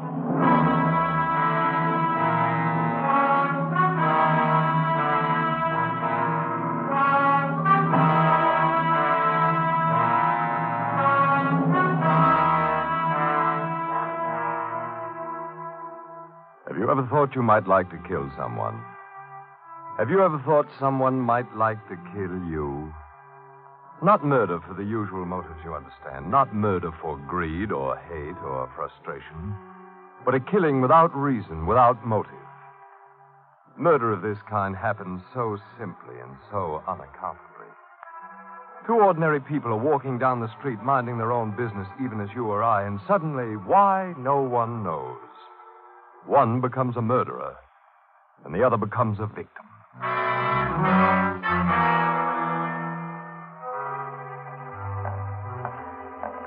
Take Mr. Wybrow, for example. Mr. Wybrow doesn't know it, but he's about to be murdered. Oh, he's just an ordinary fellow. Mr. Wybrow, walking home from work of a pleasant evening, strolling casually through the cobweb alleys of London's East End. It's the spring of 1890. And Mr. Wybrow has nothing more important on his mind than buying the evening paper. King James, that's the report, Mr. Wybrow. Things are pretty quiet. No murders or anything in the papers, huh? Oh, one or two larcenies, but no killing, sir. It's a shame they can't schedule a good murder every 2 or 3 weeks. Helps the sale of papers, it does. People sure likes to read about murder. For my part, I'm just as happy there aren't any murders. It's a good thing when people respect law and order. Well, here's your paper, Mr. Wybrow. I'll see you tomorrow night. But murder isn't something you just read about in the papers, Mr. Wybrow. Murder is something that happens to people, something final and violent. And tomorrow night, other people coming home from work will find your name in the paper. And your death will help the sale of James's newspapers. For at this very moment, as you walk down Largo Street, a man has begun to follow you. This man following you, Mr. Wybrow, he isn't a bad man. In fact, he passes everywhere as a respectable man, as most criminals do. But the thought has come into his moldering mind he'd like to kill someone. And, being without conscience, he's going to do it. And then go home to tea. Yes, Mr. Wybrow, murderers do eat. The same sort of food you and I eat. Even the same sort of fish you've stopped in to buy on your way home from work in accordance with Mrs. Wybrow's instructions. Evening, Mr. Wybrow. What'll it be tonight? The missus thought a little haddock would be nice. Oh. How's this one here, sir? Kind of small, but I guess it'll be all right. Wrap it up for me, will you? Right away. Now you've got company, Mr. Wybrow. The man who's about to kill you is just coming into the same fish store. Don't turn away. Look at him. That's right. There's nothing unusual about him, is there? You've seen him before. Nice night, isn't it, Mr. Ottermole? Haven't seen you around in some time. Guess it's because I've been coming home from the shop earlier. Here's your attic, Mr. Wybrow. All wrapped and ready. Very speedy of you. Just charge it, huh? I'll be in to pay you the first of next week. Oh, and good night to you, Mr. Ottermole. Quiet but friendly sort of fellow, your murderer, isn't he, Mr. Wybrow? Yes, it's a friendly world, so take your fish and leave the market and go on to your rendezvous with death.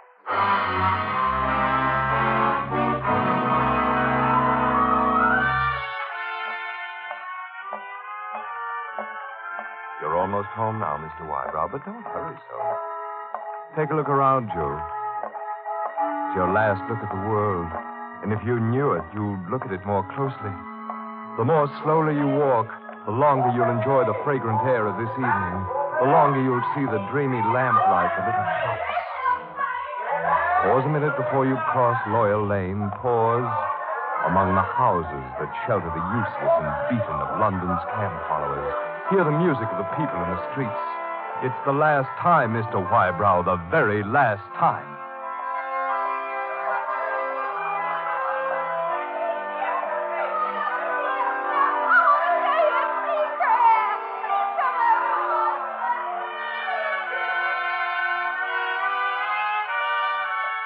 Now, Mr. Wybrow, there's only a minute or two on Earth left for you. You've turned into your own street now. And right behind you is your murderer. Listen. Can't you hear something in his footfalls? Can't you hear something that cries out, beware, here comes death, here comes murder? No. No, there's no warning in footfalls. They're neutral. The foot of villainy falls with the same note as the foot of honesty. All right, Mr. Wybrow. Go into your house. Is that you, dear? Yes, it's me, all right. Did you remember to get the fish? I remembered, all right. Good. Put it on the table, then. I'll be ready with tea in just a minute. Oh, is that someone at the door, dear? Yes, dear, I'll answer it. Go away from that door. Don't touch it. Get as far away from it as possible. Go out of the back door, run to the garden, over the fence, call the neighbors, but don't touch that door. For on the other side is death. Why, hello. I didn't expect to see you again tonight. Something wrong? Come in. Here, I'll get a chair for you. I say, what are you doing? Just, what are you there?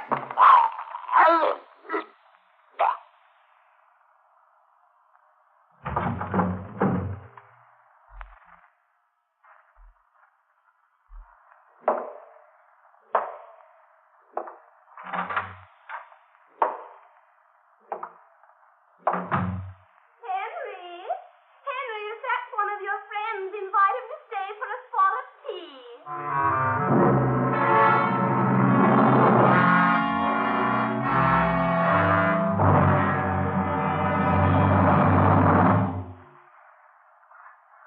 I say, Crane, is this all you've been able to find out about the Whybrow murder? As editor of this paper, I expect Well, you to... it's a baffling case, sir. There he was, strangled to death, and absolutely no one around who could have done it. Now, Mr. Crane, somebody must have been there. Well, if you think it's so easy, let me be the editor for a while and you be the reporter. Now, whoever did this murder disappeared like magic. Mr. Whybrow was seen by the neighbors to enter his house at the usual time. Now, there was a policeman at the end of the street. He saw no one else enter or leave the house, but suddenly screams were heard. Then the policeman's whistle. Well, the criminal must have got there some way. He couldn't just fly in and out. You better go over to police headquarters and see what they know. Yeah, very well, sir.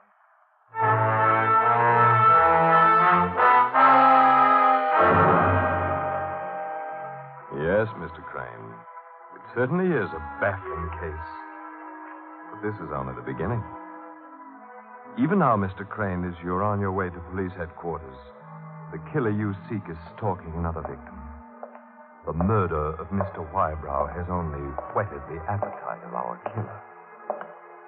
He wants to try it again and again, for he's found pleasure in killing, and his conscience doesn't bother him one little bit.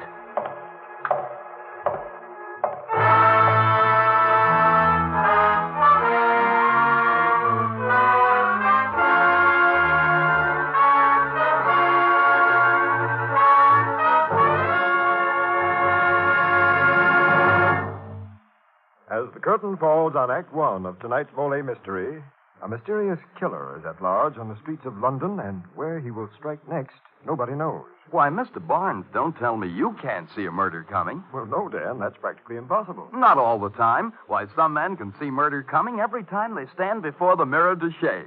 And say, men, if that's how it is with you, chances are you have wiry whiskers or a tender skin. But you know shaving needn't be painful, not if you shave with Mollé, the heavier brushless shaving cream. That's right. Mollé is the heavier cream that gives you a smooth, slick shave.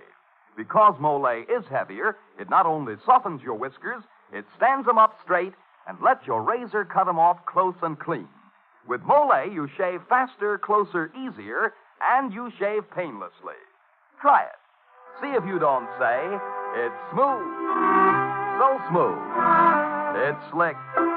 So slick. It's a smooth, slick shave you get with Molle.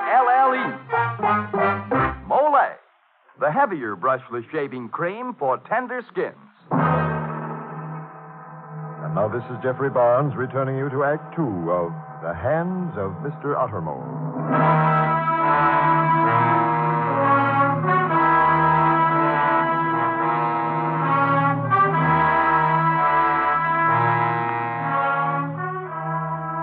The murder of Mr. Whybrow in London of 1890 was called the London Strangling Horror because it was something more than murder. It was motiveless, and there was an air of black magic about it. For no one had seen or heard the killer, and it was as though he'd disappeared into thin air. And now, as the sun fades and night deepens on a strange, dark street, the killer prowls again, and victim number 2 has run out of time. Now, listen to that. I'd no notion it's reached that hour. I've kept you out too late again, Janie. Oh, gone.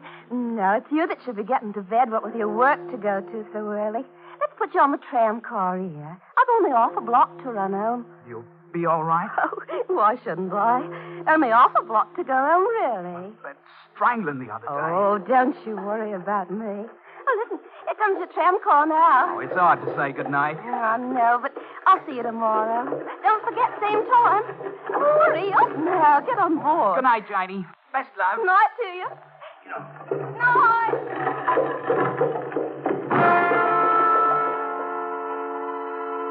That's your last goodbye, Janie.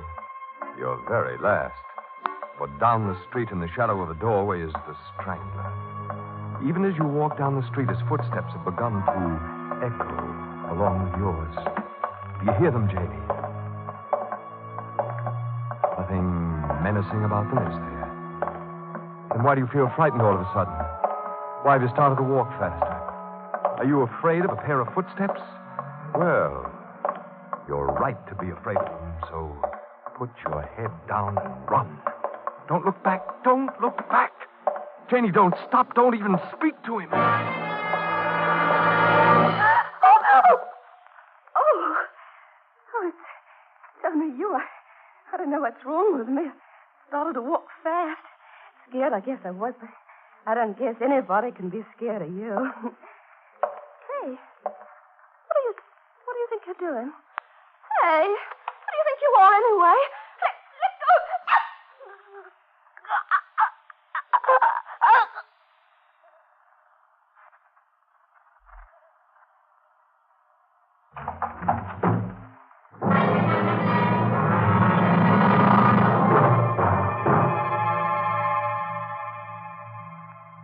Now see here, Constable MacDonald. A young woman in the prime of her youth, brutally strangled, and in front of her own home. I say it's right. My newspaper is demanding action. The strangler must be found. Then you find him, Mr. Crane. There's absolutely no clue. Once again, he's disappeared like a whiff of smoke. Don't worry. I'll find him if I have to spend the rest of my life doing it.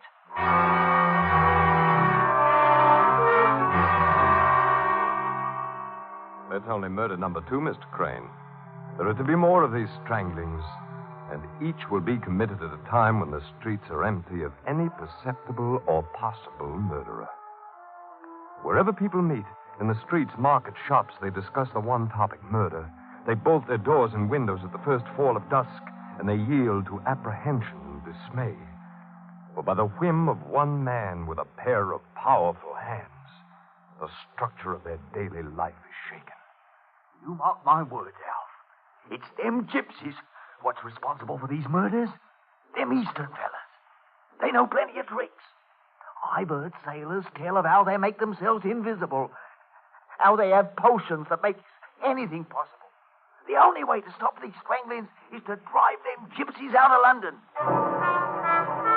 And so panic rules the population. And no one in London feels safe unless there's a policeman somewhere around. But policemen are only human, the same as the rest of us. It's possible to strangle a policeman, too. And then, where does safety lie? That's right. Victim number 3 is Constable MacDonald, who stops to talk with an old friend. Hey? Oh, it's only you. Give me a start. All night long I've been walking this here deserted street. Every once in a while a stranger approaches, the same as you've done. And I tighten my grip on my nightstick. I kept looking around so much I've got a crick on the back of my neck. Maybe if you'd just run your hand over it a little, it'd help some. Right here. That's where it hurts. No, easy. Here. What are you doing? Let go of me. Let go.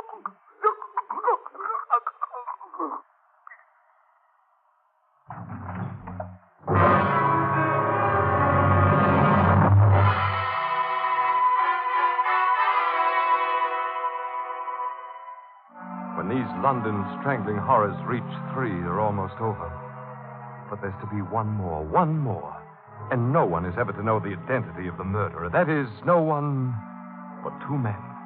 The murderer himself and our young newspaper friend, Mr. Crane. And fate has a strange trick to play on Mr. Crane, as fate sometimes does. Sergeant. Sergeant. Oh, evening, Mr. Crane. I've a few questions I'd like to ask you, Sergeant. These 3 stranglings, you discovered all of the bodies, didn't you? No, not exactly. I discovered Mr. Wybrow's body, and I discovered Constable MacDonald's body.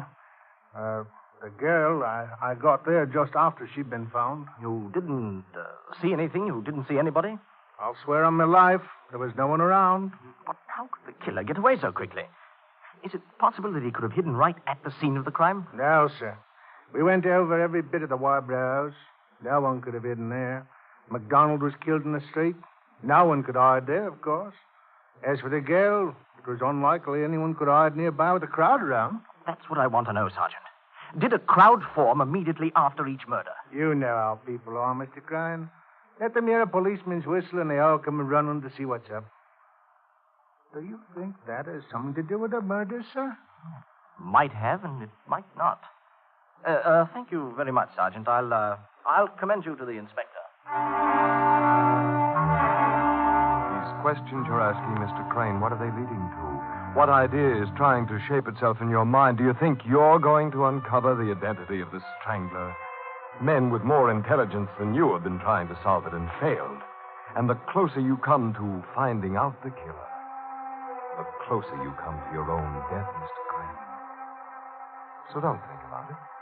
Walk down the street, go into the music hall, where you can forget all these questions of murder.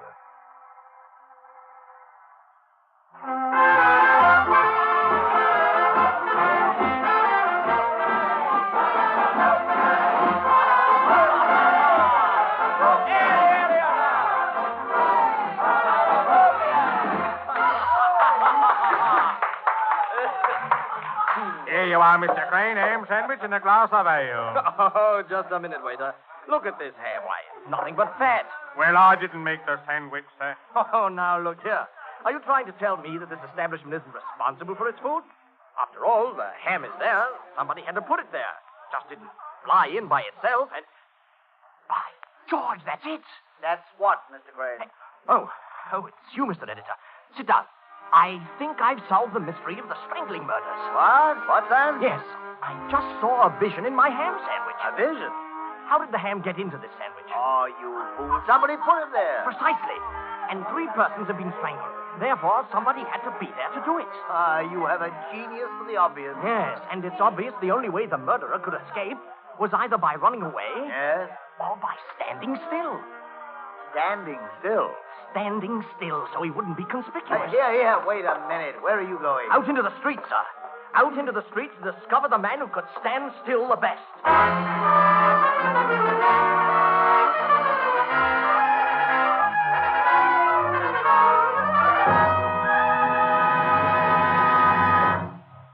This is Jeffrey Barnes again. In just a moment, we'll bring you Act 3 of The Hands of Mr. Ottermole. When you have dandruff, you might just as well try to combat it with plain water as with many ordinary hair preparations. For such products, simply remove loose dandruff, and you can do that with plain water. To do more, to fight dandruff effectively, use double danderine.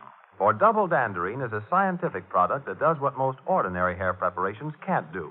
It goes to work on your scalp and actually kills on contact the germ that many outstanding authorities contend is a cause of a common type of dandruff. Even in severe cases, results with double danderine have been remarkable.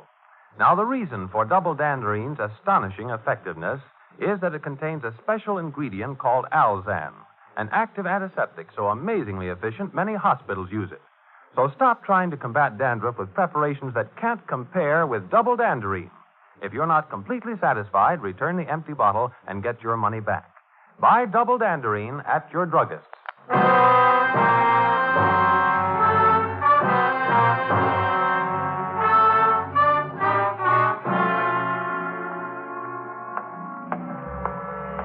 Your ham sandwich has told you a good deal about the strangler, Mr. Crane. You're getting very close to him now.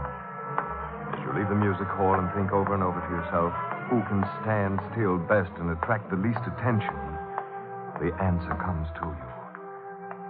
Why are you being so heroic, Mr. Crane? You're on a dark, lonely street now. It isn't necessary for you to bring the murderer in single-handedly. Look, there's a police station across the street. Run over to get help. No? All right, then. Go on by yourself. Be a hero. Snuff out your own life merely to prove that a vision you saw in a ham sandwich is the correct one. Go ahead. Turn the corner now and confront the strangler. Good evening. Oh, evening, Mr. Crane. Have you dug up any new evidence about the murder since I spoke to you the other day? No, nor has anyone else. Really? Now, as man to man, tell me why. Just why did you kill all those innocent people, Police Sergeant Ottermole? God, you can't believe I did it. It couldn't be anybody else. You were present or nearby when each of the bodies was found. There wasn't time for anyone to escape the scene of the crimes. Therefore, the strangler escaped by standing still. God. And who could stand still? Who could be more inconspicuous in a crowd than a policeman? Than you, Sergeant Ottermole. You think that's pretty clever, don't you? Well, you won't tell anybody about this. Stand back. I thought you might get robbed, so I brought along this gun. Try anything and I'll use it. All right. Don't worry, then. I'm not going to try to get away, Mr. Crane. I know when the game's up. But there's still one thing I've got to know. Why? Why did you do it? I don't know exactly. But I've got an idea. Everybody knows we can't control the workings of our minds, don't they, Mr. Crane? So they say. That's right. Ideas come into our minds without asking. Yet everybody's supposed to be able to control his body. Why? We get our minds from Lord knows where. Maybe from people dead 100 years before we were born. Yes, go on. Well, might we get our bodies in the same way? Can't ideas live in nerve and muscle as well as in brains? Couldn't it be that parts of our bodies aren't really us? And couldn't ideas come into those parts all of a sudden? Now take my hands. Look at them. See how big and strong they are. Well, couldn't hands like these suddenly get the idea to choke things? Like this? Let go of me. Let go or shoot. I told you they get ideas. Ideas to choke things. Give me that gun, Mr. Crane. You're breaking my wrist. Drop that gun. Big beast. I've shot you twice. Why don't you die? But it's my hands that strangle you, Mr. Crane. My hands. Let go.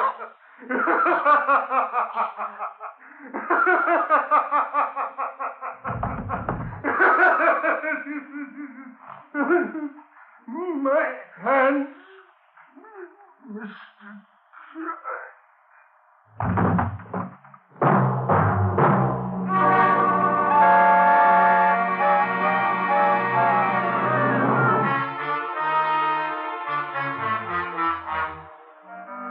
The next morning, two men were found in the same street.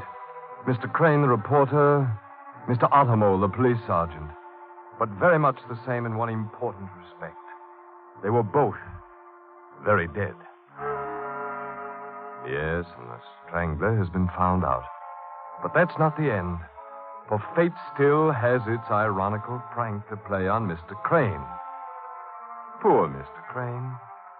6 months after his death, a proclamation was made by the Lord Mayor of London. Whereas the stranglings in London's East End suddenly and strangely came to a halt, it can only be concluded that the strangler died or was killed. In consideration of certain evidence, it has been decided that the strangler was undoubtedly a certain reporter named James N. Crane. And it is poetic justice of the most exalted kind that this strangler himself finally met his death by strangling. Therefore, I have ordered a special bronze medal struck in memory of the man who freed London of this horror and gave his life in so doing. Police Sergeant Ottermole. In memory of Police Sergeant Ottermole.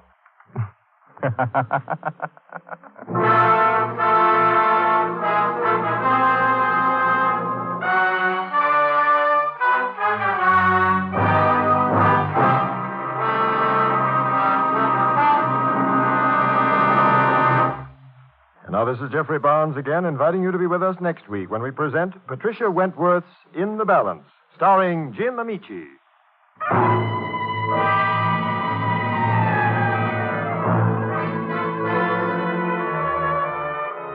The original music for the Molle Mystery Theatre is composed and conducted by Alexander Semler. The Hands of Mr. Ottermole was written by Thomas Burke and adapted for radio by L.K. Hoffman. Arnold Moss was featured in tonight's program. This is Dan Seymour saying goodnight until next Friday at this same time when the Mystery Theater presents In the Balance.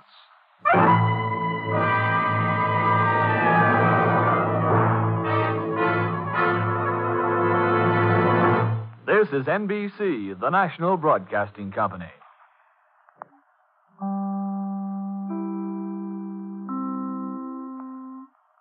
And now, the Molle Mystery Theatre, presented by Molle. Molle, the heavier brushless shaving cream for tough whiskers or a tender skin.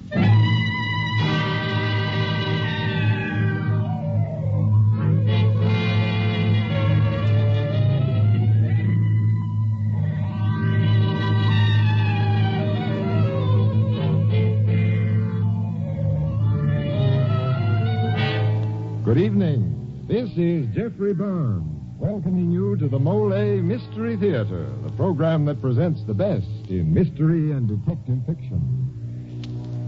Tonight's mystery by Walter B. Newman is entitled Talk Them to Death and stars Everett Sloane.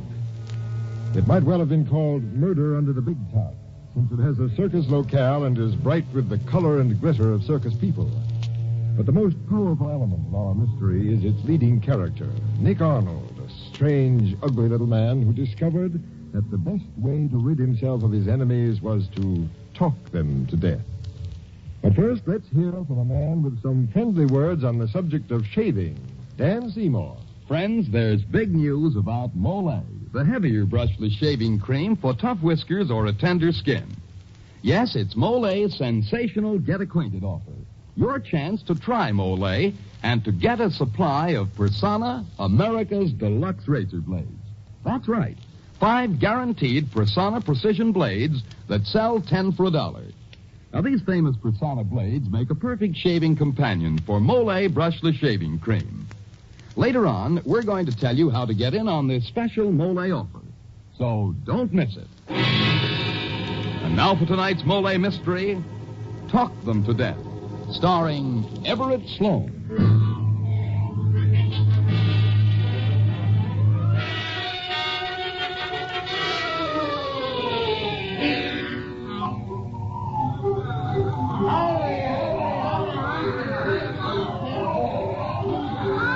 That morning, I decided to talk to death all those between me and what I wanted. Words had always been my only defense. What other defense have you when you're weak and small and ugly? Now I would take the offensive. I would talk, and they would listen and die.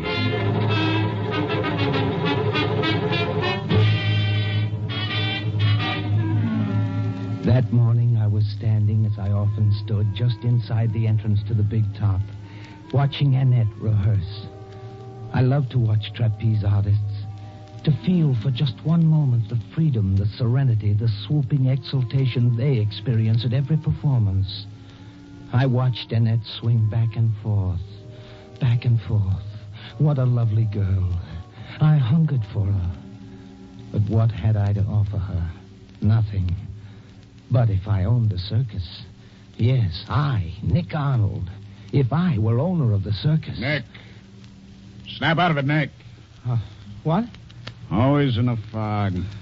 Listen, I got Peter the Great outside, our new escape artist. Is his wagon ready for him? Well, you didn't tell me, Duke. You told Lee to take care of it. Lee? Come on, Nick. Fine part of that loopy rumhound is. Gets half the profits and leaves me all the grief. He'd be lost without you, Duke. This show could be a real moneymaker if I didn't have him around my neck. Why doesn't he sell out to me like I asked him? You're right, Duke. He's no help to you at all. Hello, Duke. Oh, Nick. How's the Arnold brothers?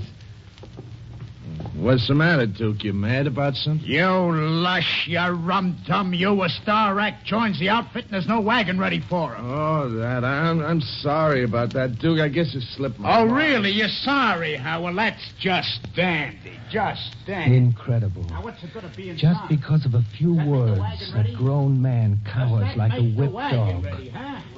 Now, look, I'm finished. One of us has to get out. I want you to sell your half to me. Sal? Oh, you know I can't do that, Duke. This show has always belonged to my family. My grandfather, my father. I broke into show business with this circus. Turn it off.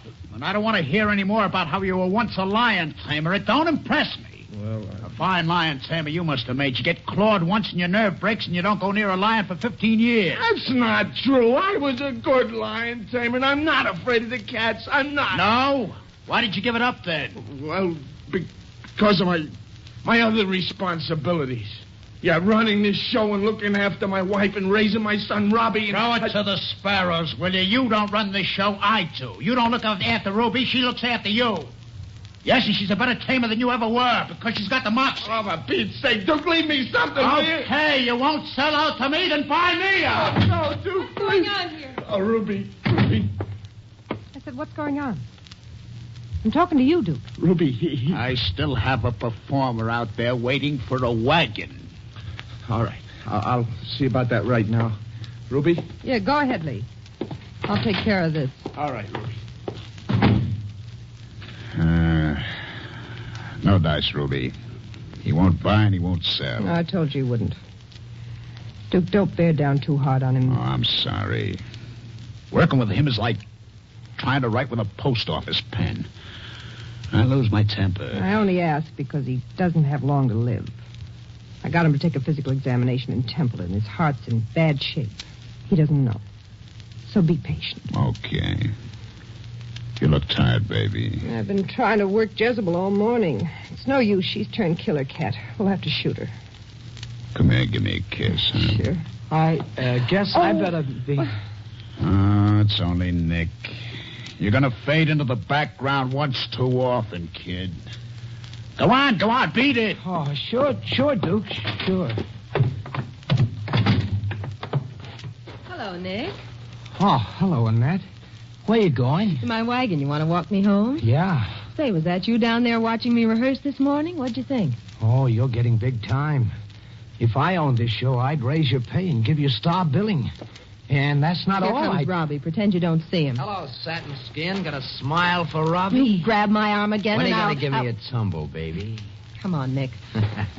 So long, Satin Skin. Oh, I hate that mama's boy. Just because Lee and Ruby are his folks, he thinks that... He sits opposite me in the mess tent and tries to play footy under the table. You know, I wish your brother Duke would Do you want me to take care of him? You? Oh, I mean... Forget it, Nick. I can take care of myself. Oh, look. They're rolling a new wagon next to mine. Yes, we have a new star act. Peter the Great, the scape artist. Oh? Well, I'll see you later, Nick.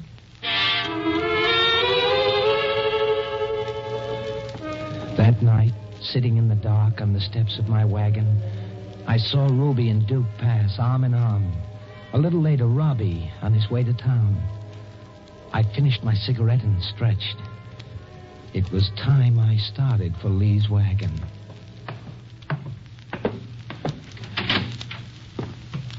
Hello, Lee. Huh? Oh, it's you, Nick. Have a drink? No, thanks. Oh, what's that? A photograph album? Yeah, I'm just looking through some old pictures. Look, here's me, the first day I did my lion taming act. Oh, good-looking costume. Yeah, wasn't it? I was a big success. I stopped the show cold. Oh, I bet you did at that. Here, have another drink. Yeah. Here's another picture, Nick. That's me and my cats. How many did you work? 30 at one time. Greatest thing you ever saw. You think Ruby is good with the cats? You should have seen me. I taught her everything she knows. I'm as good as I ever was, too. And if you want to know something, I'm thinking of going back into it. Really? Sure. Never would have left it, you know. But I didn't have more important responsibilities, running my show and bringing up Robbie and taking care of Ruby. Well, it's true. You'll see. You'll all see. I didn't lose my nerve. I didn't. It's a lie, Nick. Sure it is. Sure it is. Drink up. Thanks. You think you could handle Jezebel? Jezebel? I could have that cat purring and rubbing against my leg in 5 minutes, Nick. I told you, I used to work 30 at one time. 30? My goodness. How did you do it? Well, Here, give me Ruby's whip. Here. Thanks. Let me have that chair. Now, the cats would be all over the cage, see, and the band would be playing as soon as I'd come in. Rondo would take a swipe at me. Back, Rondo, back, you step back. And he'd snarl, and he'd go back, and then I'd start building them into pyramids. Up, you 3, up, hold it. Now, you 5, on the platform. Up, Nero, up. And there they'd all be, all pyramided, and the audience screaming itself crazy. Here, have a drink, Lee. You know, I sure would like to see you in action. Oh, anytime. Well, how about now? Huh? With just Jezebel. Well, why not? Sure. Let's go, then. Absolutely. And you know something? After I tame Jezebel, I'm going to have a little talk with Ruby. She's been getting out of hand lately. You know how some women have to be tamed. Well, I'm the guy who can tame them. I can tame anything.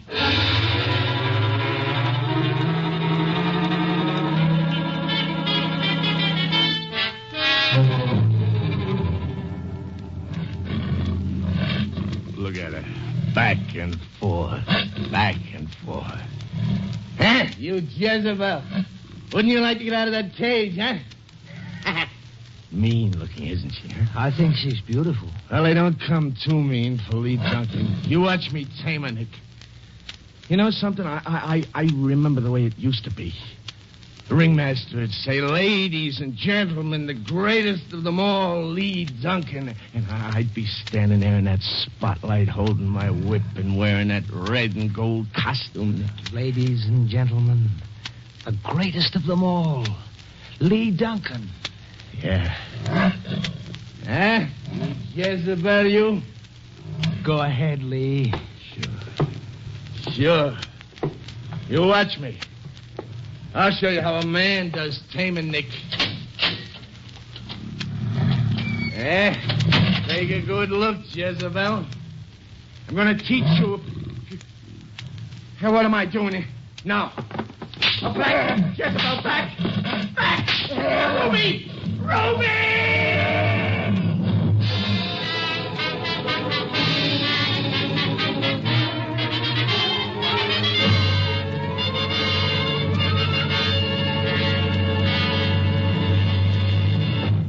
This is Jeffrey Barnes, mystery fans. In just a moment, we'll bring you Act 2 of tonight's Molle Mystery, the story of a man who has a unique way of getting rid of his enemies. Meantime, here's Dan Seymour to tell you all about Molle's special offer. Here it is, friends. Molle's big get-acquainted offer. We'll send you 5 guaranteed Persona blades, single or double edge. Remember the end panel from any package of Molle with 10 cents in coin, plus your name and address, to Box 19. That's Box 19, New York 8, New York. So get Molle and send for your blades tomorrow. And now back to Act 2 of Talk Them to Death, starring Everett Sloane as Nick Arnold.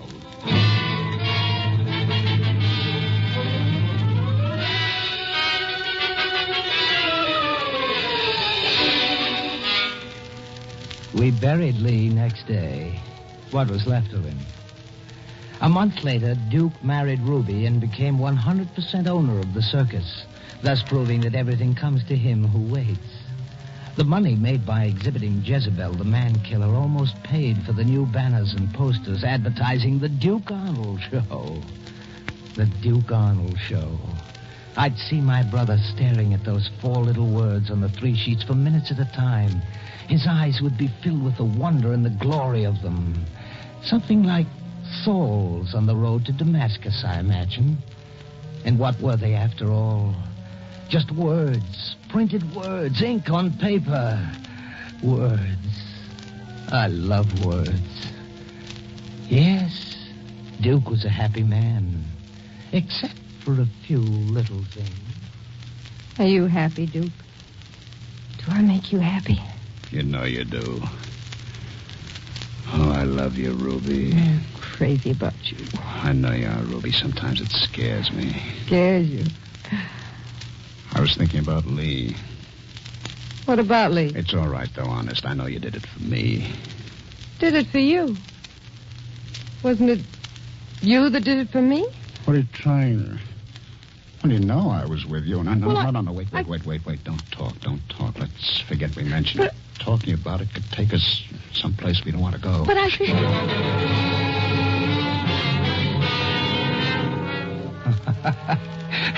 So they dropped it. But they were never, ever quite sure about each other after that. Never absolutely sure. Then Duke began to drink, and his temper grew murderous. I could kill you, you little punk. Mom. Stop it, Duke, stop it. What's Robbie done now? I'll tell you what, kid. He's made 3 of the coach kids hand in the notices. They're leaving because your little Robbie's been throwing his weight around. Did you do that, Robbie? Mom, I was only having a little fun. Fun? Is that what you call it? Putting me to the trouble and expense of bringing 3 more girls down if I can find them? You stay away from my performance, you hear me, panty waist? You let them alone, all of them. Stop it, Duke. And if I catch you annoying Annette again, I'll... Stop it. Calm down. I can hear you all over the lot. Well, let him. I'm the boss. Yeah, and how did you get the B-boy? Why, you... Duke! Well, he... Oh, nuts. I enjoyed watching Duke stew. I would have liked it to go on and on. But what words was I to use, and upon whom? And then I thought of Duke's temper, and a name popped into my head. Robbie. Yes, Robbie. Ruby's darling Robbie. Next afternoon, I was in the office wagon writing some letters. Hey, Nick. Seen Mom? What did you say? Have you seen Mom? Oh, no, but I saw someone else. Come on in. You're just the man I was looking for. You're looking for me? What about? I have a message for you. From Annette. Satin skin? No kidding. What? You're a lucky guy. She wants to see you in her wagon after tonight's show. Probably wants a date with you. No fooling, huh? What do you know about that? Well, it's about time. That's all I gotta say. It's about time. Boy, Hey, wait a minute. Are you sure she said Robbie the last time I spoke? That's the way some women are. They like to play hard to get. You know what I mean. Yeah. Yeah, thanks a lot, Nick. I'll see you around, huh? Yeah, don't mention it. So long. In her wagon. After tonight's show. Word.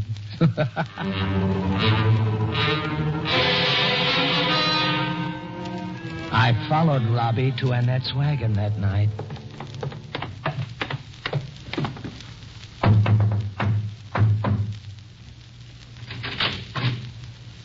Hello, Satin Skin. Here's your Robbie. Oh, beat it, or I'll tell your mother on you. Look, I got a box of candy for you. $5 worth. Doesn't that get Robbie a little kiss?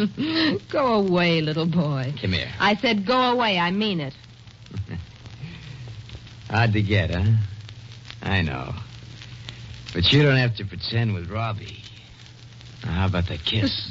You can only see how funny you look trying to act like a man of the world. Now go away, Robbie. Go away. Come on, give me a kiss. Stop. Now don't come any closer. I'm warning you. I said... Oh, why, you little... Let go. Let go. You let go of me. Get out of here. Robbie! Duke! I told you, Robbie! Duke, don't, please! Duke, don't, will you? I didn't do that. Let go of me, Duke! Let me go! I ran after them as quickly as I could. In the lights of the wagons all down the line, I could see Robbie running, dodging, stumbling over tent pegs, looking over his shoulder, tripping over ropes, heading straight for Ruby, and Duke pounding after him. When I got to her wagon, I saw Robbie inside, cowering behind Ruby, while she was trying to hold Duke off with a gun. Mom, go and get him, Mom. Make him go away with you. Mom, come here. You dirty lot! Duke, get choked. Duke, hell him. Duke, stop it or I'll shoot. Duke! You killed him! Ruby, why?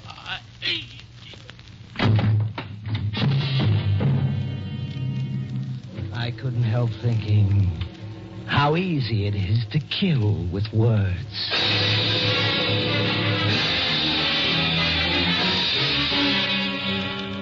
Robbie strangled to death. Duke shot to death. Ruby charged with manslaughter. Bingo. 3 birds with 1 stone, and I still had the stone. It was nice to be boss of the Gioconda circus. There was only 1 cloud on my otherwise blue horizon. Peter the Great. There wasn't anything definite between them as yet, but it was plain that Annette was interested. If it were possible to describe Peter the Great in 1 word, that word would be egotistical.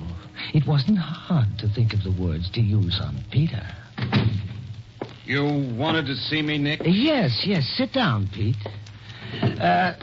Pete, I was wondering how you'd react if Annette were to share star billing with you. She's become a big drawing card. Why, sure. Give it to her. She deserves it. I don't mind. In fact, I'm glad for her. Nick, is she becoming a bigger draw than me? Well, she's right up there with you. You know how it is. Customers always like something new and different, and she keeps adding new stunts to her routine. Yes, I know. She's good, all right. Do you think I ought to change my routine a little? No, you've got a good routine, but if I may suggest... Why, certainly. Go ahead. Your act isn't sensational enough. What you need is a flash stunt, something that will make the yap's ears flap back and forth with excitement. Have you got any ideas? Well, I was thinking, could you manage an underwater escape? Underwater? Yes, something like this. You're handcuffed, and then after a thorough search for hidden keys, you get into a crate. The crate is sealed and lowered beneath the surface of the water. A couple of minutes later, your head appears above the surface. You're out of the cuffs and free of the crate. Something like that. Could you do it? Why, sure. Sure to be a snap, I think. It's just a question of shucking the cuffs. The rest is only trimming. Okay, let's do it that way. You're sure you can handle it? I don't want you to try it if it's too dangerous. Maybe you're not good enough to escape from... I can escape from anything. Well, all right, then. I'll start working on it right away. Our next stand is Scudderville. There's a bridge spanning a pretty big stream right across the street from the fairgrounds. And I think... The greatest escape artist of the century. And now, ladies and gentlemen, you are privileged to witness one of the most astounding feats ever performed. You will see Peter the Great do the impossible right before your very eyes. Folks, you have just seen your chief of police search Peter thoroughly and handcuff him. Tell the folks, Chief, did you discover any keys, picklocks, or other concealed devices? I did not. There you are, folks. Now step into the casket, Peter. Lie down and we'll close the lid.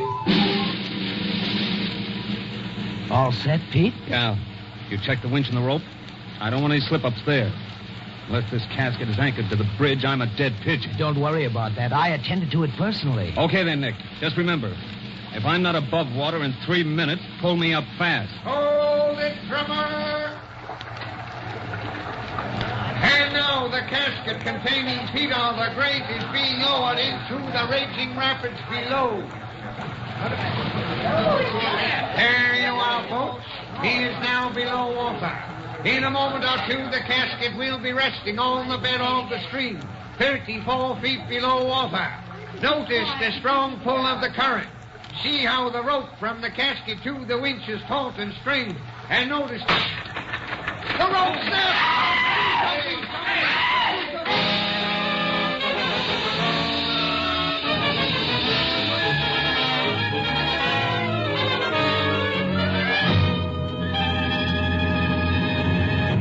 This is Jeffrey Barnes again. In just a moment, we'll bring you Act 3 of Talk Them to Death.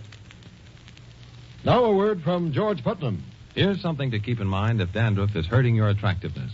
Many methods are ineffective for combating dandruff because they merely do what plain water does, that is, remove loose dandruff. They don't destroy the germ called Pityrosporum ovale that many outstanding authorities say is the cause of the most common kind of dandruff. For real relief, this germ must be destroyed. Now, a scientific product named Double Danderine fights dandruff effectively because it kills this germ on contact. Double Danderine is so remarkably effective that even in many stubborn cases, results have been amazing. And the reason for Double Danderine's astonishing effectiveness is a special ingredient, an active antiseptic that's so wonderfully efficient many hospitals use it. In Double Danderine, we call it Alzan. So don't waste time by trying to combat this dandruff with ineffective methods that actually are no better than plain water. Use double danderine instead. If you're not satisfied, you'll get your money back. Get double danderine tomorrow.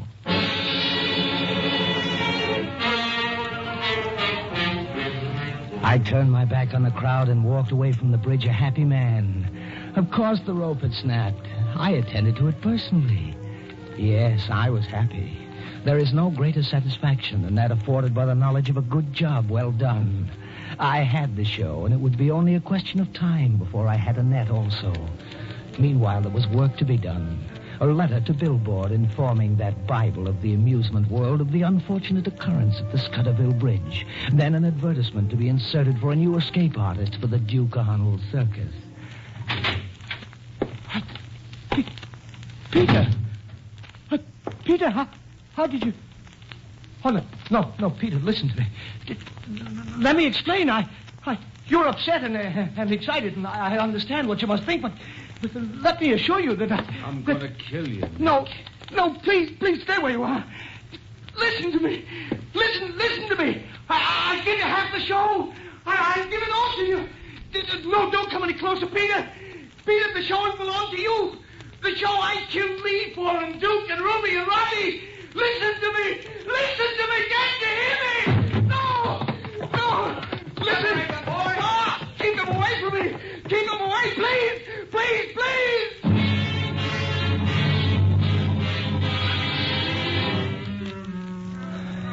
Peter never heard me. My lovely words were wasted on him. Yes, he was stone deaf. The pressure of the water had burst his eardrums.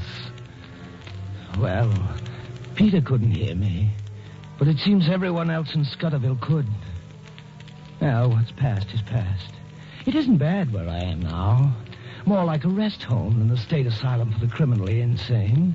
Of course, there are guards all around, and my activities for the time being are limited. But it has its good side. It's given me time to think, and I've arrived at certain conclusions that may interest you.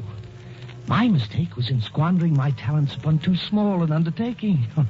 What a fool I was, wasting my time and efforts on a cheap little circus when there was a world to conquer.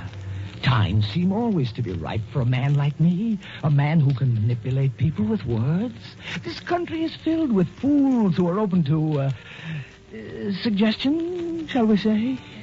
If one knows the proper words, they'll listen. You think not?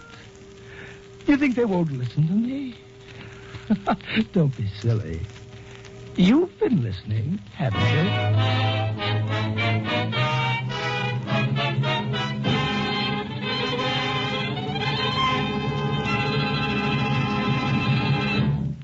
And now this is Jeffrey Barnes again, bringing down the final curtain on tonight's presentation of Talk Them to Death, written by Walter B. Newman.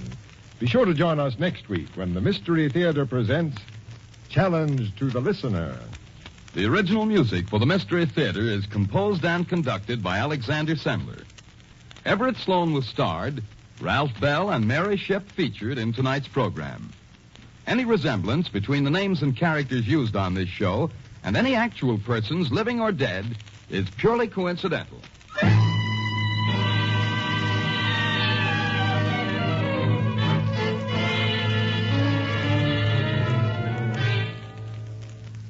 Sometimes when we're tired, we make mountains out of molehills. We putter around till even the easiest job seems impossible.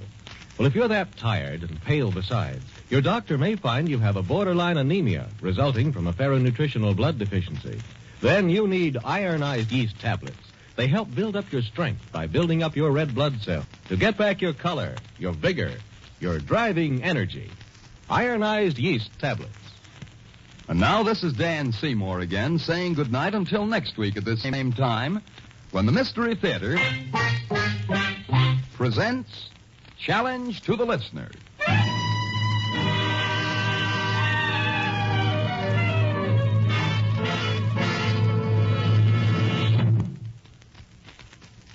This is NBC, the National Broadcasting Company. The preceding NBC program was transcribed earlier from its Eastern release to be heard at this time. KFI, Los Angeles, Earl C. Anthony, Incorporated. 14 seconds to 10 p.m. Gruen watch time at Leroy's. Be prepared for your trip this summer. Be prepared with luggage that will make your trip more fun.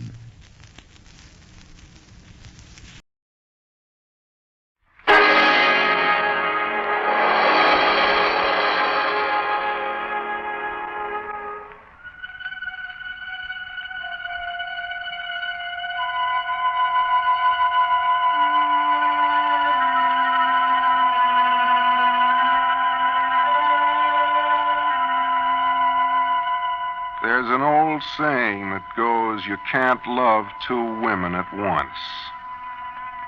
But Maurice Taylor is in a dilemma he fears will drive him to a nervous breakdown, a dilemma he tries to solve by murder.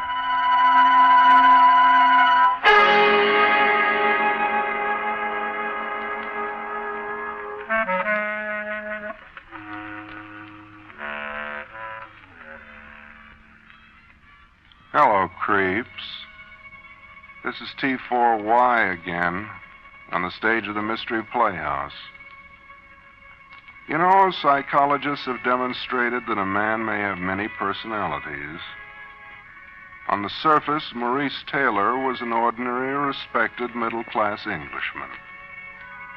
But deep within his subconscious was a voice urging him to solve a certain nerve-wracking problem by committing murder.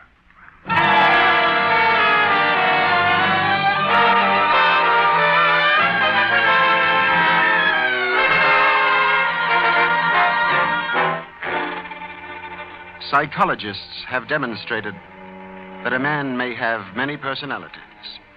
There is a surface personality, his normal, routine, everyday self, by which his friends know him. But deep within his subconscious mind, there may dwell another personality, unknown to the world, and perhaps unknown even to the man himself.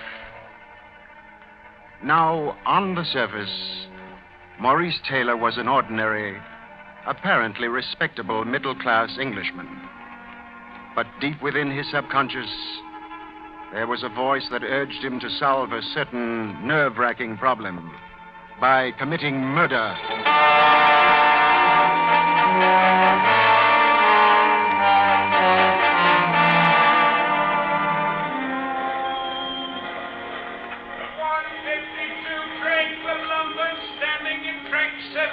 Stop at Nottingham, Leicester, Banbury,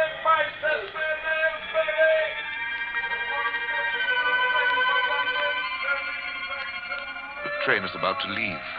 I must hurry and get aboard. Steady now, Maurice, steady. Killing your mistress and making your wife an accomplice to the crime isn't child's play, you know. Yes, I must get hold of myself. Muriel's on the train, and I couldn't stand any wifely concern. Not now, not now. Sorry, madam. Look out where you're going. There are other people on this train beside you. That's a bad beginning, Maurice. And everything must work on the split-second schedule. You must see Muriel and then get back to your flat before Vera gets there. Vera. The other woman the papers would call her. Control yourself. If Muriel sees your face muscles twitching like that, she may decide to get off this train, not go to London at all. Then what would you do, Maurice? Oh, there you are, Maurice. You don't know what trouble it's been keeping a seat for you. Oh, really? Thank you, Muriel. I was beginning to think the 152 might be too early for you, and I'd have to go up to London alone. I told you if I was busy at the office, I'd meet you at the Chadwicks at 4:30, remember? Well, of course I remember, darling. I just thought that, well... What did you think?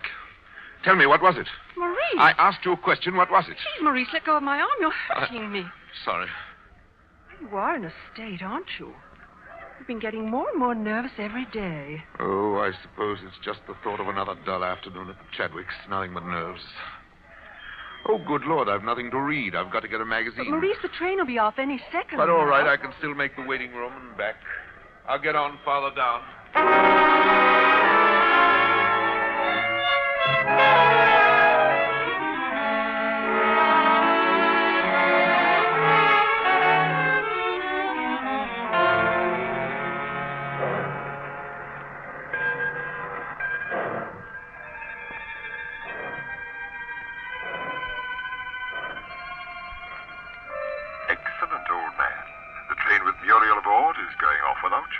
Now I can say later that I took the very next train. But what if someone sees me leaving the station now? They won't if you don't make yourself so conspicuous. Turn up your coat collar. That's right. Now stand here while the local comes in. Luck is with me. The local is on time. The train I can later say I took to London. Relax now. In a moment, a lot of country bumpkins will be pouring out of the station, and you can lose yourself in the crowd. I wonder if Vera has arrived at the flat yet. Oh, Lord, how mad it is to kill her in my own home. On the contrary, why shouldn't she visit your home? She's a friend of your wife's. And killing her there is the most clever part of your plan. Who would ever suspect that you would kill her there? Now start walking. That's right. Go on, leave the station. You mustn't keep Vera waiting. No, I can't keep Vera waiting. I must do it today. Oh, that's being sensible. Otherwise, it would be more than I could bear. My mind is spilling apart as it is.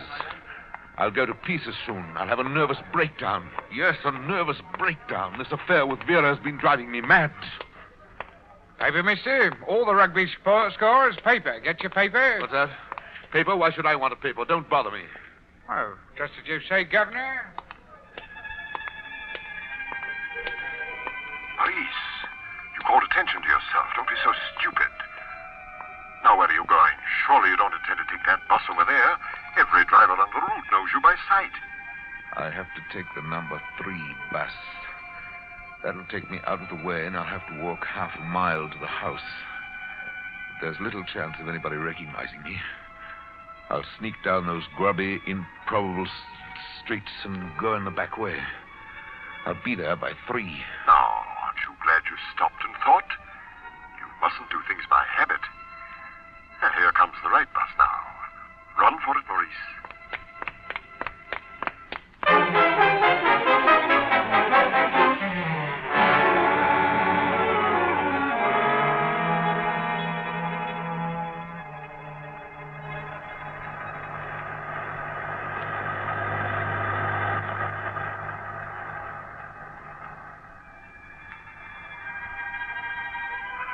Relax, Maurice.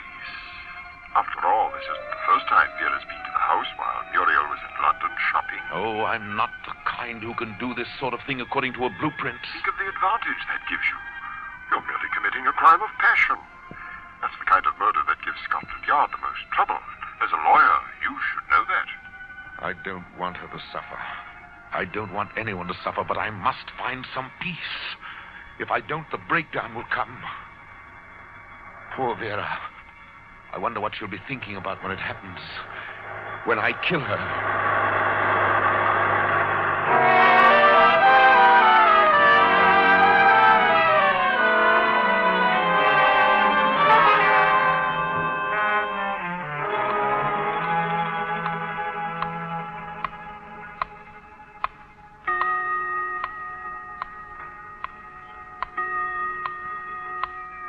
That's strange. Vera's always on time. We always used to laugh about that. So different from other women. Have you remembered everything? There's the eider down. Vera loves to lie in front of the fireplace, her eyes smiling up at the ceiling, as though she had some silly little secret from the rest of the world. And the package? The package, good Lord. Really, Maurice? It would have been very awkward if you had to go fumbling about for it when you needed it. Right here, bottom drawer of the wardrobe. Remember what you have to say if she's curious about it? Oh, here it is. Everything's straight in my mind now.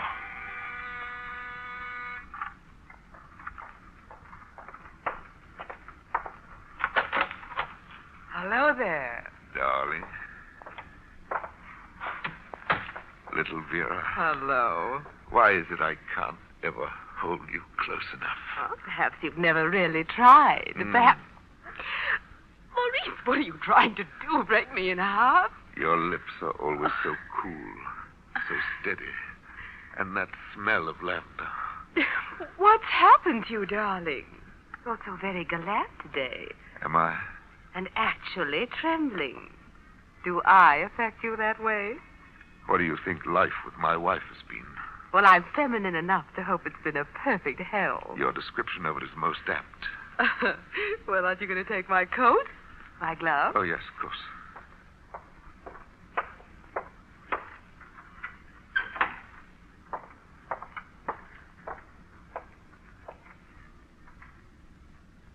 Oh, what a glorious fire.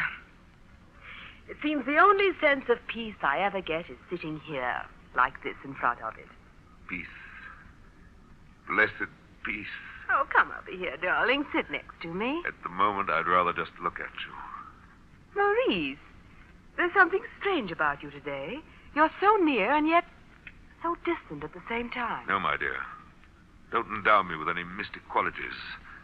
I'm merely a middle-class English nonentity who's dared to rebel against the dullness of domestic life. Maurice, have you ever wondered why I've gloried in our furtive appointments? Well? Well, it's very simple. I enjoy all this because you go about it so badly. Oh. Is that supposed to be a recommendation? Well, call it what you will, but it's exciting. Flattering. Go on. You're not made for carrying on an intrigue, Maurice. What exhilarates other men just torments you.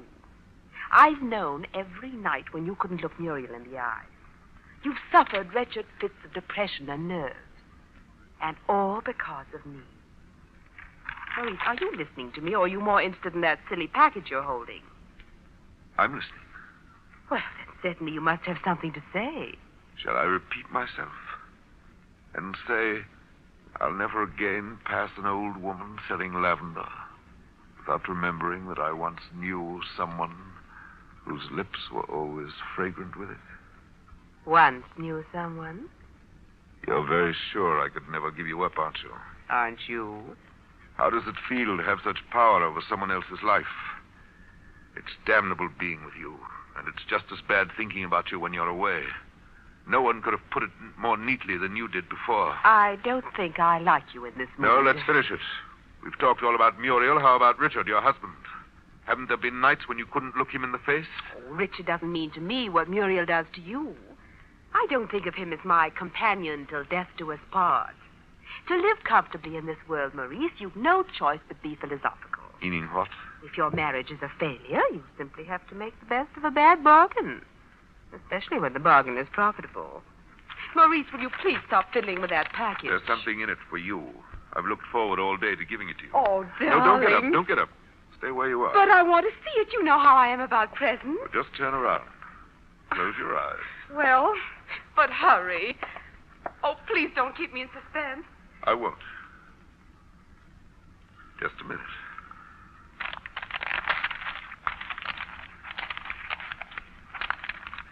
Oh, please hurry, darling.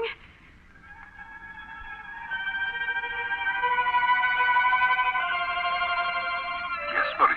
What are you waiting for? Such a perfect opportunity. She has her back turned to you and her eyes are closed. She won't know what's happened to her, and you'll be free at last. I can hear the rustle of paper, darling. Is it flowers? No. A necklace? No.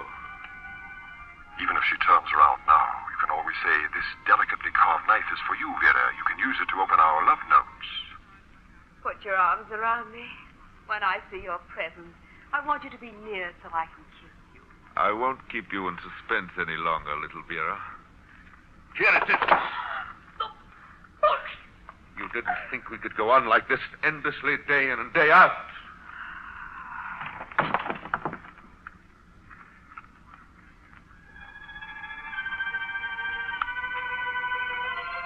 She's quite dead, Maurice. And you've no time to stand there and stare at her. Lying there, she looks so peaceful. Her face is like that of a sleepy child. Oh, Lord, how could I have done such a thing? What am I going to do now?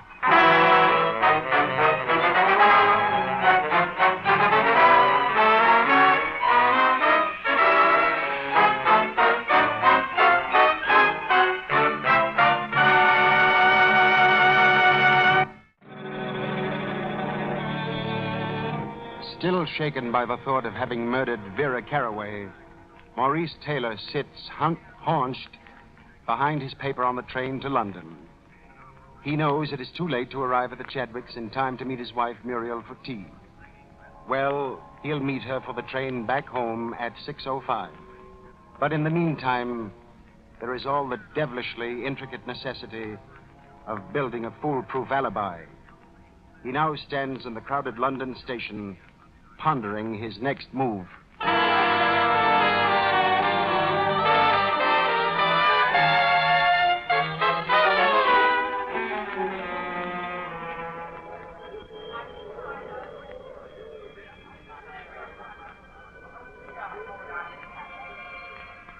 This is the most crucial stage of all, Maurice.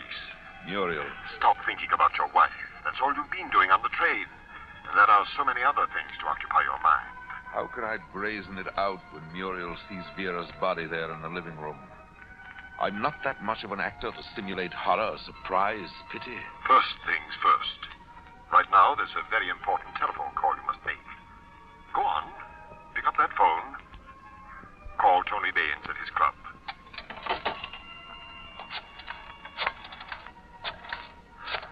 Now, if Tony Baines is following his usual schedule, all is well. Hello, is Tony Baines there? Oh, no, don't bother. How long has he been there? Since lunch, eh? No message, thank you. Goodbye. It's lunch, eh? Perfect. Now, get over to his office at once.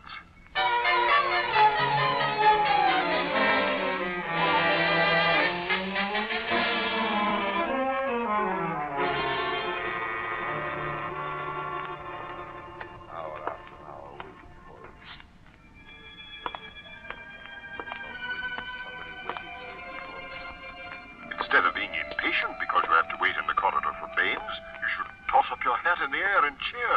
This is perfect, Maurice. Been at the club since 12. Now it's after 5. So much the better. Suppose Baines gets tight and doesn't come back at all. Then what'll I do? Don't get panicky. If there's anything you can count on in this world, it's habit. You've known Baines since law school. He'll show up at his office for a few minutes as a sop to his conscience.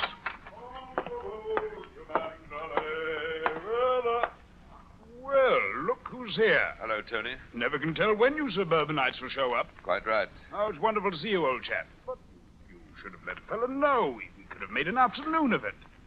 Surprising the things you can get done a free afternoon in London, eh? Or have you forgotten your old married stick in the mud? On the contrary, Tony, I agree with you. You can get a great many things done of an afternoon. Things no one would ever suspect or know about. You sly old fox. Well, come on in and tell me about it. Now, where are those blasted keys? In your hand, Tony. Eh? Oh, yes. There. Now, how long have you been waiting, Maurice? Not too long, I hope. Almost 2 hours. Oh, I say, that is a shame. Not your fault. Well, must be very important. In fact, it is. Tony, you could use a little extra business, couldn't you? Extra business? Could I? Well, I think I can help you out. Maurice, if you only could, you've no idea how rough things have been. Oh, I say, you make me feel like a swine, making you wait out in the hall for hours when you come bearing gifts. It's all right. Must be quite a bit of business you have up your sleeve, Maurice. And I'm very glad to be able to do this, Tony. I've always felt you never got a real start since we got out of law school. Oh, wretched luck. You've no idea. Well, to get to the point... sit down, have a drink. No, thank you. I don't think there's enough time. As you know, Tony, my partner Morgan has been ill. In fact, he's been talking of retiring. I believe I heard someone mention it. I had no idea how hard I'd been working until, well, I began to feel a little shaky the other day. I can't afford to break down, you know. No, of course not, old man. So I was thinking, if you'd care to take it on, you could have a part of Morgan's accounts. Part of Morgan's... George, I can't tell you what this means to me.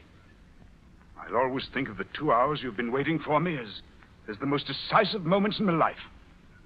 So will I, Tony. So will I. Well, I have to go now. Sure about that drink? Quite sure, thank you. I must meet Muriel and catch the 6:05.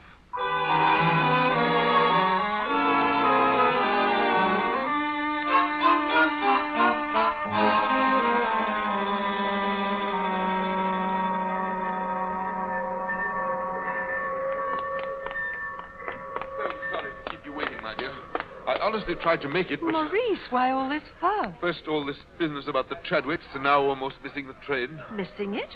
Why, it hardly took you any time at all to get a package of cigarettes, and there are still a few minutes before the train leaves. Cigarettes? Yes, silly. You've got them right there in your hand. Oh. Now, come on, darling, or we won't get a seat.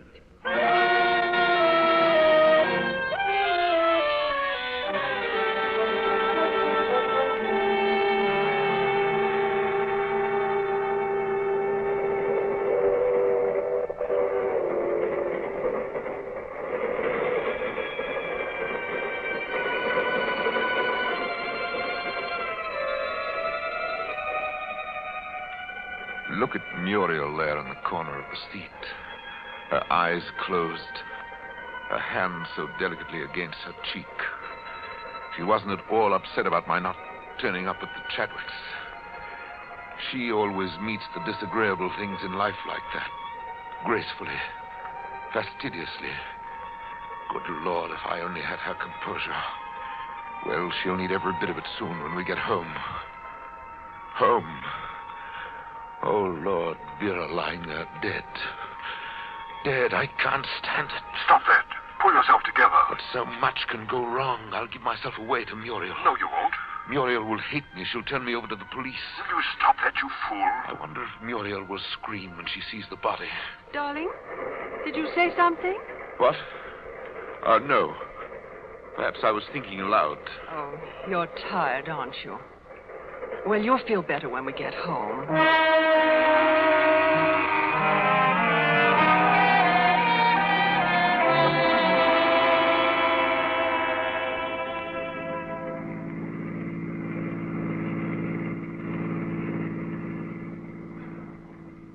We needn't have taken a taxi home.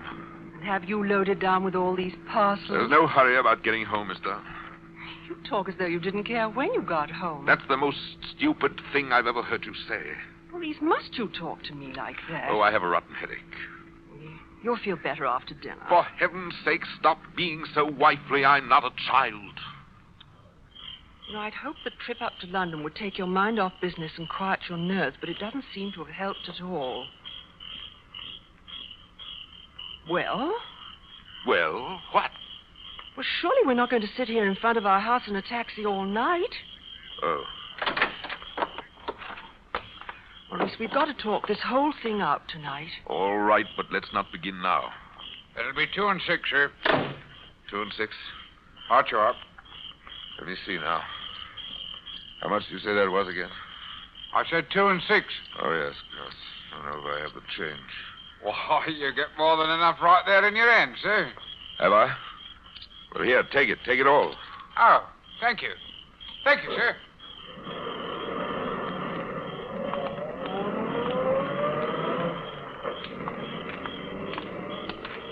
You know, it's one thing being generous, Maurice, but people don't just dump all their money into a cabbie's hand like that. I have the key.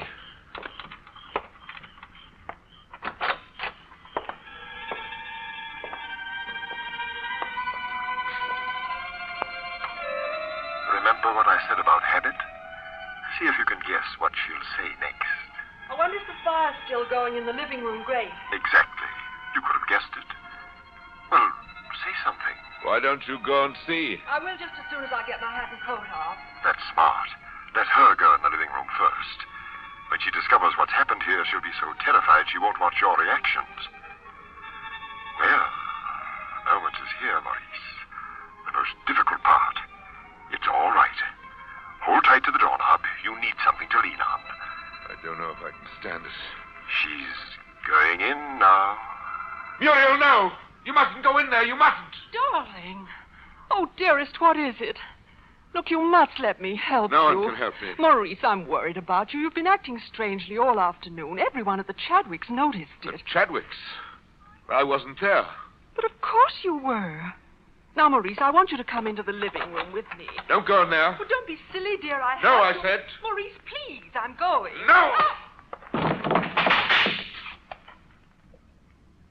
Muriel. Muriel, I didn't mean to hit you. Muriel.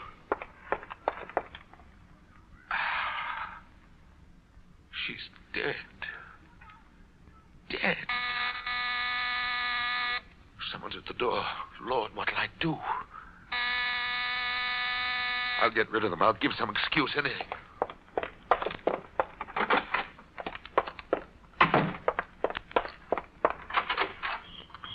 Hello, Maurice. Vienna. Why, of course, silly. Don't you remember? Maurice, what's the matter? Then I didn't kill you. I didn't kill you. The breakdown had come already. It was only in my mind. I was at the Chadwicks, as Muriel said. Maurice? As Muriel said. Where's Muriel? Oh, answer me. Where's Muriel? Muriel! Muriel! Muriel.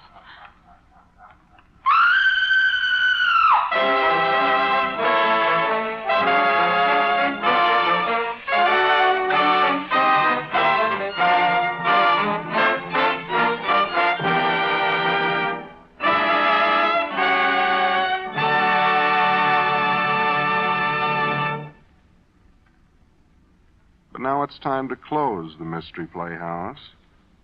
This is T4Y saying good night.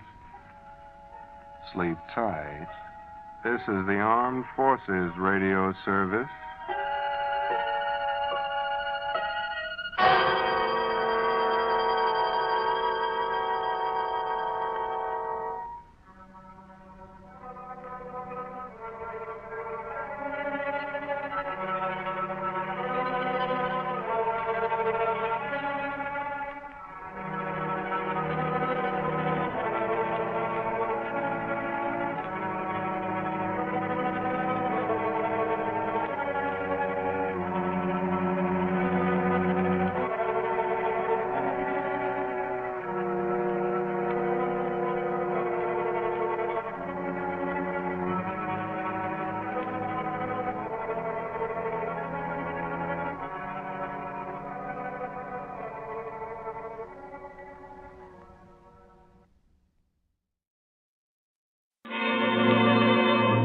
Good evening.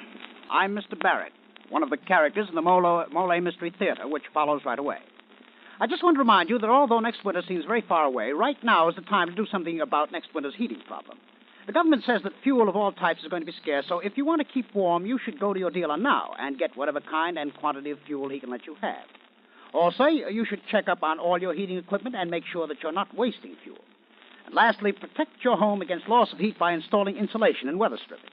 Those are the ways in which you can protect your home against next winter's cold. And now, the Molle Mystery Theatre, presented by Molle. Molle, the brushless shaving cream that guards your tender skin with its special protective film.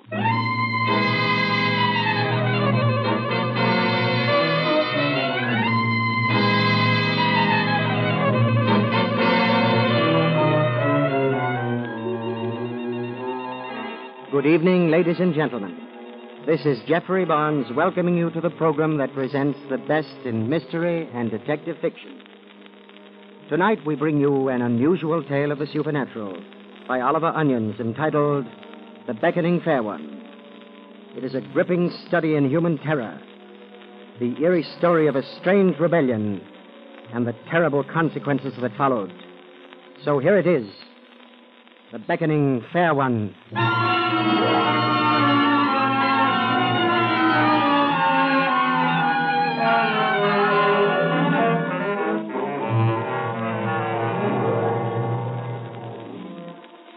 My name is Paul Oleron. I'll tell it from the beginning, just the way it happened. I don't ask you to believe it. Just listen. I was working on my new novel, Romilly, when I decided to move. I looked over a couple of places and finally discovered one I liked. Of course, it's not a new house, Mr. Oleron, but we'll do the place over for you any color you like. They're certainly quaint-looking rooms, aren't they? Plenty of atmosphere here. You writers will have your atmosphere. Are you sure you won't reconsider about taking the whole house, I mean? You never know who might rent the other floors, you know. Well, if you don't mind my saying so, Mr. Barrett, you're not likely to have many people interested in living in this old relic. Oh, it's not as bad as all that. But I rather like the idea of being the only tenant in this venerable mansion. Just as you like, Mr. Oleron. Leave it to me, Mr. Barrett. I'll make my corner of it cozy enough.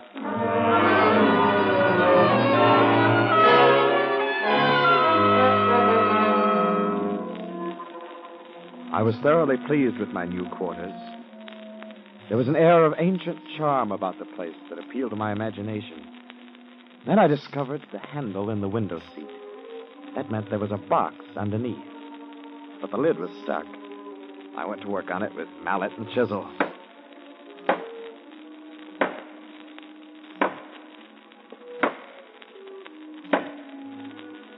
Paneling rang and vibrated. The whole house seemed to echo. Finally, I loosened the lid and pried it out. I drew out something soft and yielding, covered with dust. It was some kind of a large bag, triangular in shape. It had wide flaps and buckles. I couldn't imagine what it had been used for. Soon lost interest in it, depositing it in a corner of the room. Then I set about removing a large nail from the bottom of the lid. I spent the rest of the afternoon putting my manuscripts into the box. In the evening, Elsie Bengo paid me a visit. Elsie worked on a newspaper, and she was always enthusiastic over my work, especially the new novel, Romilly. Well, Elsie, what do you think of the place? Oh, I don't know, Paul. I like the last place, in spite of the black ceiling and no water tap. How's Romilly coming? Not very well. Are you stuck? Yep. Can't seem to get on with it. Paul, would you like to read me some of it? You don't understand, Elsie. I haven't done any more on it. Not a line. Paul, you're joking. Perfectly serious. I'm even considering scrapping the whole 15 chapters and starting over. Making Romilly a different type of woman. You mean you're really going to scrap those 15 chapters? You seem more concerned about it than I am. Well, maybe I am. You've got what you've been working for almost within your reach. A novel that'll make you famous. You still have a lot of confidence in Romilly, don't you? And now you just want to scrap the whole thing. Paul, it's unforgivable. Oh, what's the difference, Elsie? The important thing is I'm happier here than I've been for a long time. I'm sorry. I didn't mean to lecture you. It's just that... Well, I feel so close to Romilly. Paul, what's this thing in the corner here? Suppose you tell me. Why, it's a harp cover. What? It's a harp cover. It's been used to wrap up a harp before putting it into its case. Oh, it must be a very old one. Oh, thanks for solving my mystery. Paul? Paul, who lives in the rest of this house? Nobody. I'm the only tenant. Paul? Yes? May I tell you frankly what I feel about this place? By all means. You'll never work here. Why on earth not? I don't know why. But you'll never finish Romilly here.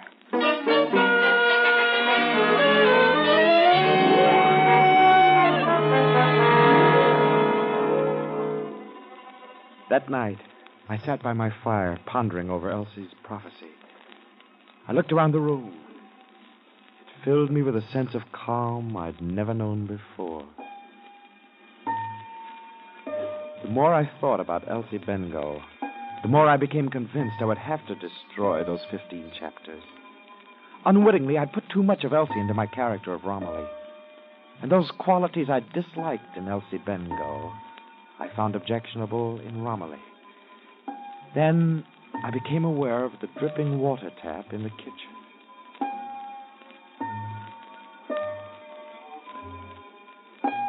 It had a tinkling range of 3 notes on which it seemed to play a tune. In my mind's eye, I could see the gathering of each drop, its little tremble on the lip of the tap, and the tiny musical sound of its fall. I found myself waiting to hear each drop over and over again.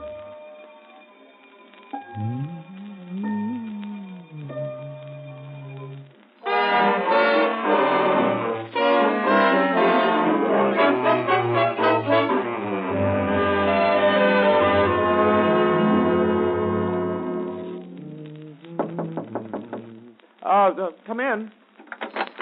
Good morning, Mr. Oleron. Have a good night's sleep. Oh, the best, Miss Grayson, the best. You sure I'm not putting you out any, asking you to come over every morning and get my breakfast? I don't mind it a bit. What's a caretaker's wife for if not to take care of things? Bum, bum, bum. Dear me, but that's a very old tune, Mr. Oberon. I haven't heard it in these 40 years. What tune? Oh, the one you was humming. It's called the Beckoning Fair one. Really? Sing it for me. Dear me, I haven't got any voice, but if you want, it went something like this.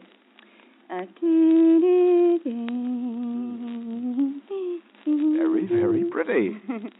They do say it was sung to a harp. The tune must be at least 100 years old.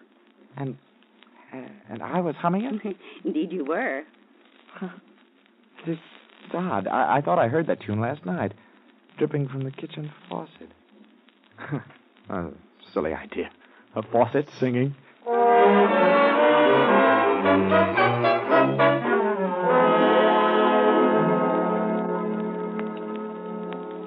As time passed, I became more and more attached to my apartment.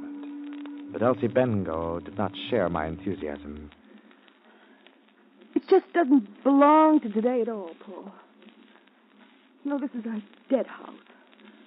Everything in it reeks of decay. That's all in the point of view, isn't it, Elsie? Is Romilly coming any better? I think she is. I'm laying the foundations of her new character.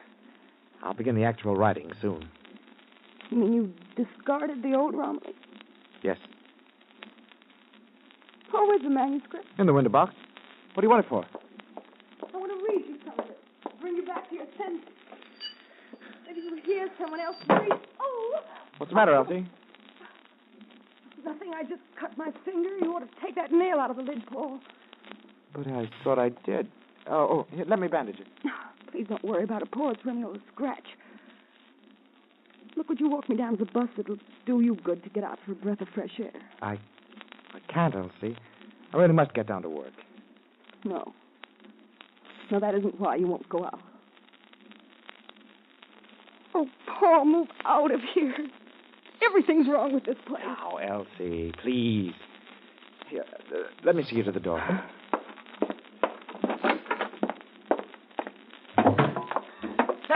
Elsie! This step. I put my foot through. Oh, you poor girl. It's so funny. Elsie.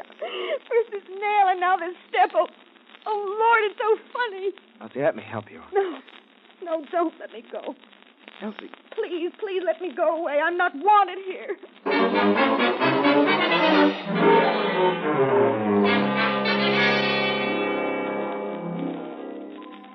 Alone that night before my fireplace, I found myself considering Elsie's two accidents. I thought I'd removed that nail from the lid of the window box. But then I couldn't be too certain I hadn't left a bit of it still in the wood. And the staircase was an old one. Though it seemed strong enough to me, the step might have collapsed under anybody. Poor Elsie simply happened to be the victim.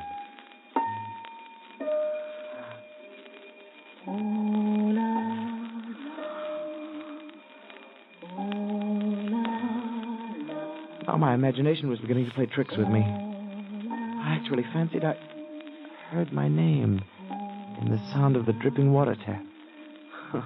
I laughed at myself. That's what came of too much thinking. Suddenly, I stopped laughing. I heard a rustling sound. It seemed to be coming from the center of the room. For a moment, I couldn't identify it. It was a long, sweeping sound, a faint cracking in it. What is it? What's there? Who's there? That sound. It's a woman combing her hair. I've got to get out of here.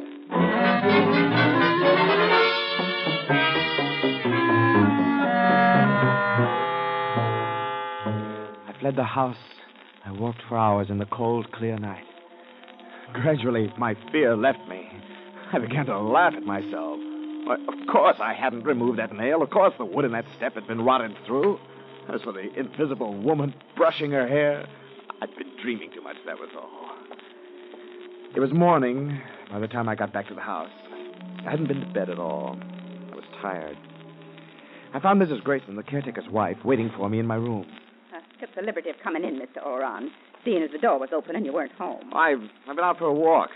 You needn't bother about breakfast this morning, Miss Grayson. I'm not hungry. From now on, Mr. Oleron, you'll have to make other arrangements for getting your breakfast. What? I won't be setting foot inside your door again. Well, why? What's the matter? I'm a respectable woman, and I'll not be serving a man who makes a habit of entertaining ladies in his room. Ladies? I'll make your bed for you this last time. Make up my bed? That's a good one. I haven't been to bed yet. I haven't been here all night. No? Well, somebody spent the night here, Mr. Oleron, because your bed's been slept in.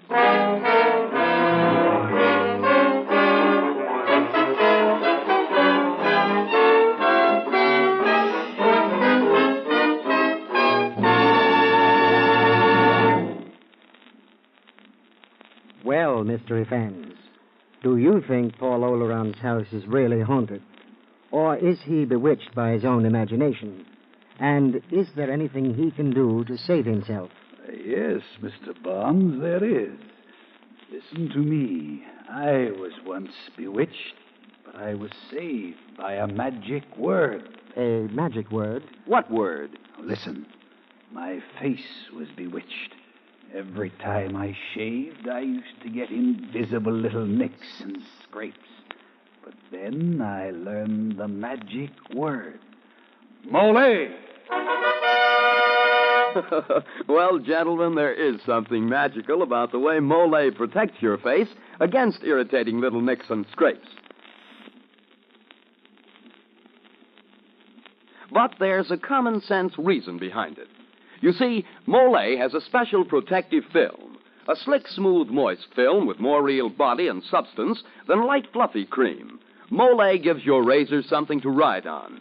Your razor rides along smoothly from the first stroke to the last without pulling or tugging at your whiskers. And then, your tender skin gets the very best of protection against aftershave burn and irritation. Mollé is made with ingredients of assured quality. Ingredients that meet the official U.S. pharmacopoeia requirements for medical purity. So, gentlemen, try Mollé, the brushless shaving cream that puts face protection first. And now back to Jeffrey Barnes and Act Two of The Beckoning Fair One. Paul Oleron, writer, had not been in his new living quarters long before strange things began to happen.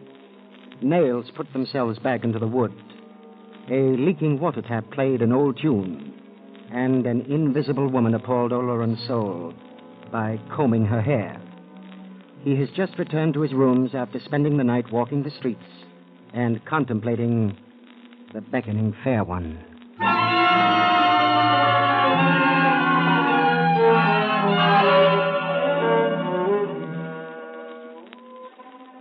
I looked at the rumpled bed.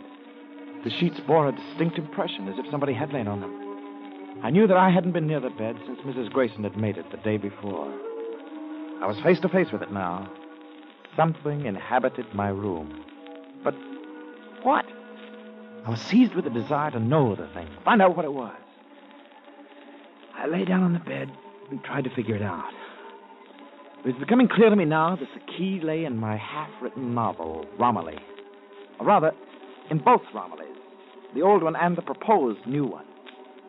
Looking back over it, I realized there was almost passionate hatred in the way the new Romilly had supplanted the old. And somehow, all this was related to Elsie Bengough. One thing was certain. Elsie must not come inside this house again. That afternoon, I saw her coming up the walk. I hurried to meet her outside.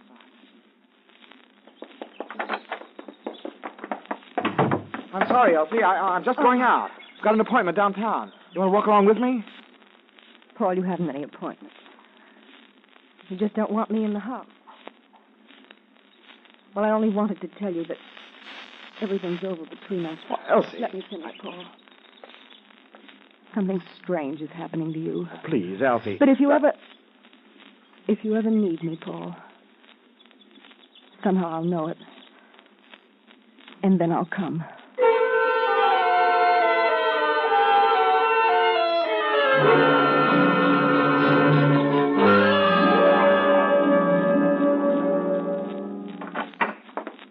Sorry to bother you so late, Mr. Barrett. There's something I've got to ask you. Oh, glad to be of help if I can. Yes, as renting agent for the house, you'd know something about the previous tenant, wouldn't you?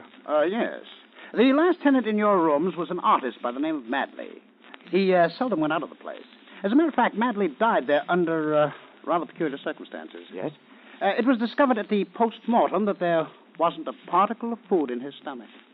Starved to death? No, he starved to death, all right. Only it wasn't because he didn't have any money. You see, they found a bank book in his room proving he had $10,000 in a New York bank. Suicide, then? By starvation? It's rather an uncommon form of suicide, isn't it? Then why? Why? I don't know, Mr. Oran. Nobody ever found out.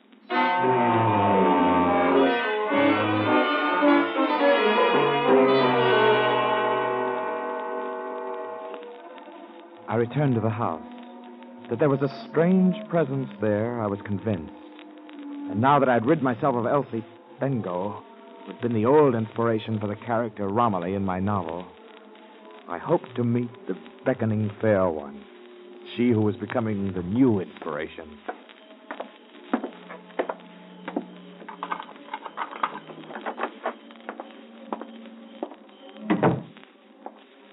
Once inside, I had to be calm. Convince her that I didn't care whether she appeared or not. I lit a candle in the bedroom, drew down the blind, took off my coat, and stooped to get my slippers from under the bed. I straightened up. Reflected in the mirror, I saw a gleam of light in the center of the room. It moved up and down through the air. It was the reflection of the candle on my comb. And each of its downward movements was accompanied by a silky, crackling rustle. I went into the living room and returned with the manuscript of the old Romilly. The combing stopped immediately. I was no longer aware of the fair one's presence. As I thought, she's just jealous. Jealous.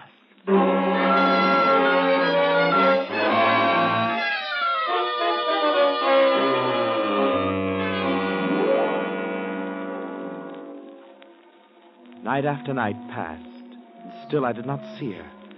My life became one passionate and consuming desire to see the new Romilly, the new heroine of my novel, who had fastened herself on my brain in the guise of the beckoning fair one.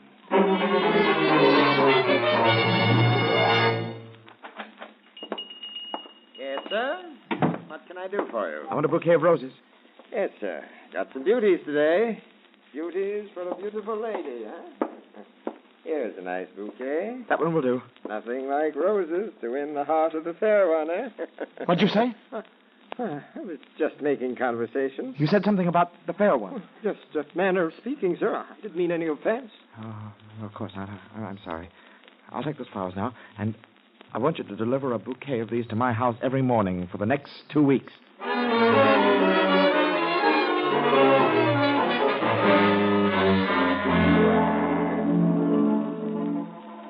I'd made the arrangements with the florist so I wouldn't have to leave the house at all. I hoped the flowers would unbend her coy, stubborn will. They did no good. I lost track of the days. I walked through my rooms with slippered feet now, treading softly, afraid of frightening her away. I kept the windows shut and the crimson blinds down. In this enticing, flower-laden place, I waited for the beckoning fair one.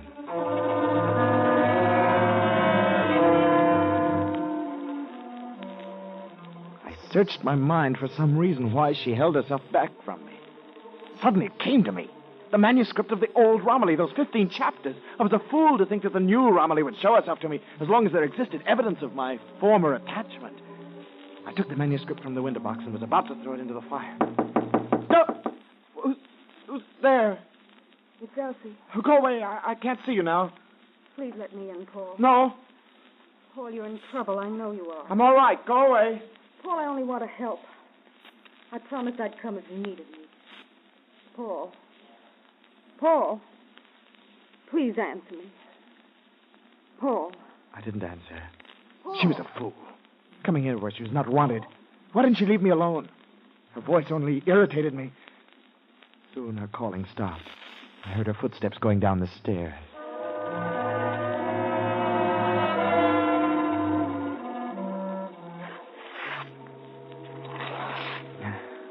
I destroyed the manuscript of my old novel, Romilly, page by page.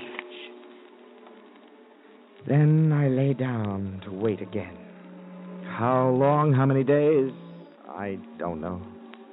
I was beyond the world of calendars and clocks. Gradually, the strength drained from my body. I gazed vacantly at the star-patterned ceiling. Sometimes I had a fleeting recollection of a novel to be written. It was like something far off. Sometimes I thought about Madley, the previous tenant who had lived here before me, and I wondered whether she had played her coy game with him.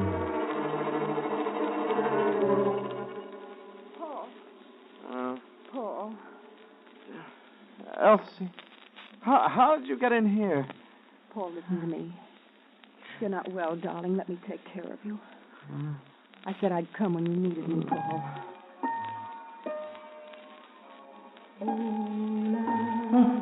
Wait.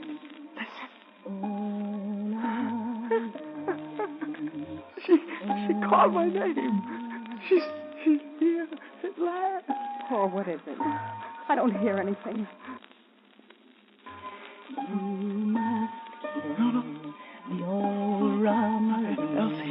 Elsie, get out. Quickly. No, I won't leave, Paul. Elsie, you must kill.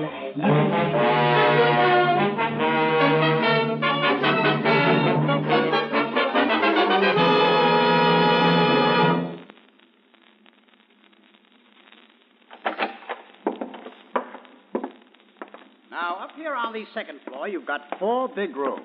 Plenty of light and air. Certainly a quaint-looking place. Say, isn't this the part of the house where that writer lived, the one who's being executed tonight?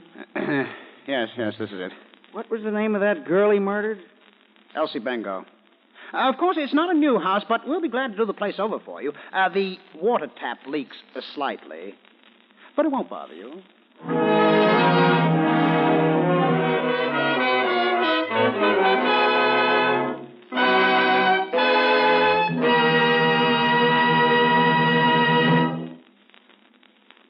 And so we have heard how the strange voice of an unseen woman drove Paul Oleron to commit a murder. Yes, Mr. Barnes, the voice gave him evil advice. But now, listen to a voice that gives helpful advice. Molle. Molle puts face protection first. Yes, gentlemen, Molle does put face protection first. It guards your face against annoying little nicks and scrapes because it's got a special protective film, a slick, smooth film with plenty of real body and substance. Molle gives your razor something to ride on.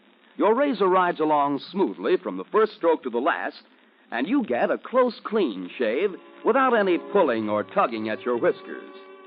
You'll find that your shaves will get better, and better when you use Molle. Molle, the brushless shaving cream that puts face protection first. This is Jeffrey Barnes again, ladies and gentlemen, inviting you to be with us next week when we will bring you L.A.G. Strong's dramatic story of premeditated murder entitled Breakdown. A man is caught in the complicated web of a love triangle, which he realizes is slowly driving him insane.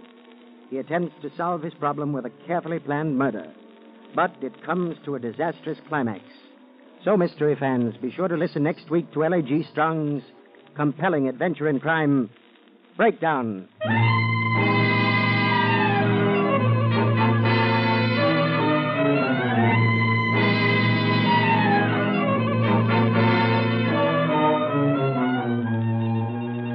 The original music for the Molle Mystery Theatre is composed and conducted by Jack Miller. The Beckoning Fair One was written by Oliver Onions and adapted for radio by Eric Arthur. Until next Tuesday, this is Dan Seymour saying good night and good shaving with the brushless shaving cream that puts face protection first. Molle.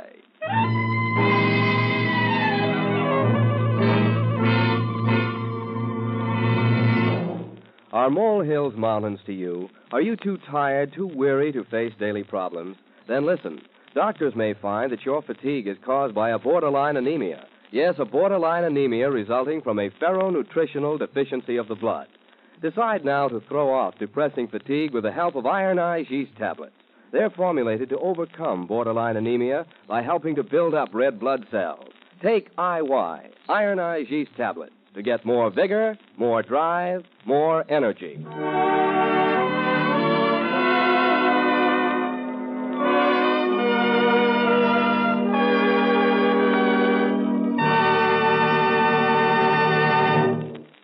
This is the National Broadcasting Company.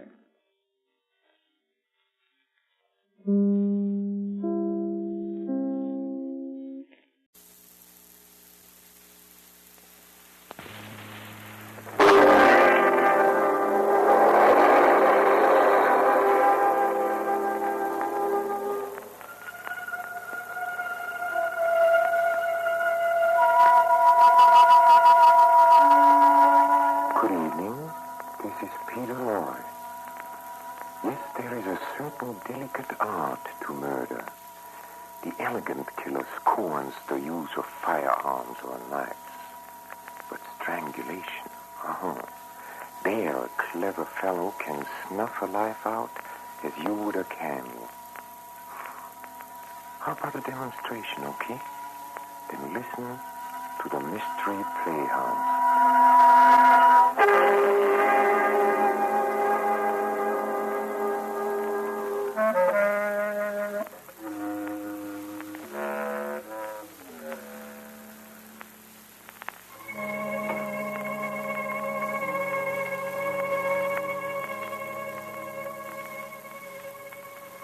And now for tonight's play, Criminal at Large. Come with me, my friends, to Scotland Yard in London, the London of the early 1900s. A man was found dead, strangled to death, in a village called St. Mark's Priory, and Scotland Yard is investigating the murder. Chief Inspector Tanner is in his office, and he's discussing the situation with his assistant, Sergeant Tutty. Well, Tutty? Well, this bloke what was killed was the chauffeur for Lord Lebanon. His name was William Studd. He was returning from a fancy dress ball and was strangled on the way. Nobody hated him, and there's no clue as to who killed him. Fancy dress ball, eh? What was he wearing? Aha! He was dressed in Indian clothes, Tanner. And that's where my theory comes in. It was Dr. Amersham who found the chauffeur at 2 o'clock in the morning. Now, what was Dr. Amersham doing at 2 in the morning in the Priory Field? It's your theory, Sergeant. Suppose you tell me. Well, Chief Constable Tanner, Lord Lebanon. Right. Lord Lebanon is outside. Go bring him in. Here's Lord Lebanon, Inspector. Hello. I hope I'm not an awful nuisance. No, not at all, Lord Lebanon. I'm Chief Inspector Tanner. What can I do for you?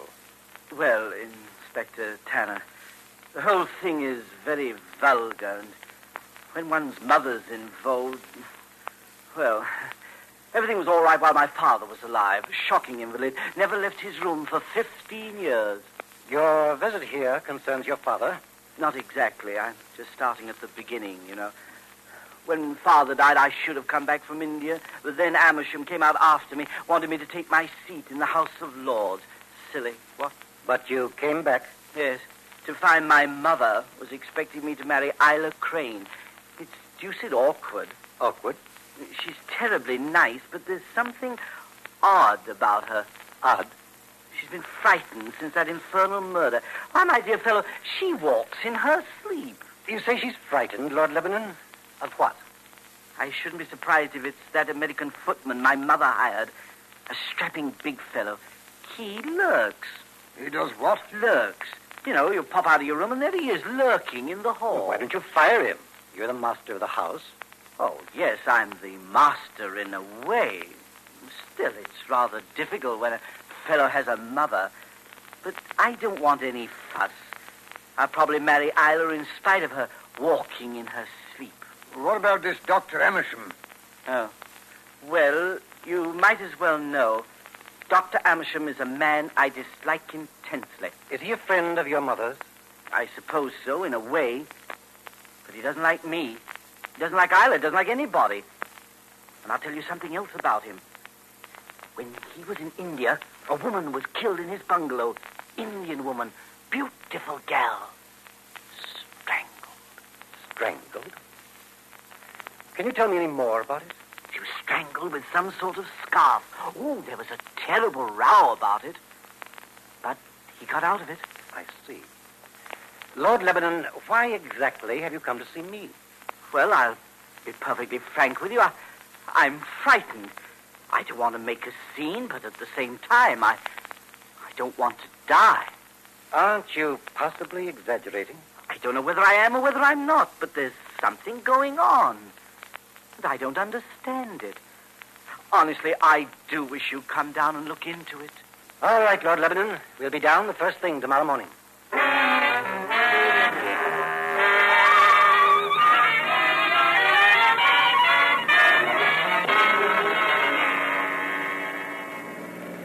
It's a good thing you're taking me with you to Mark's Priory, Tanner.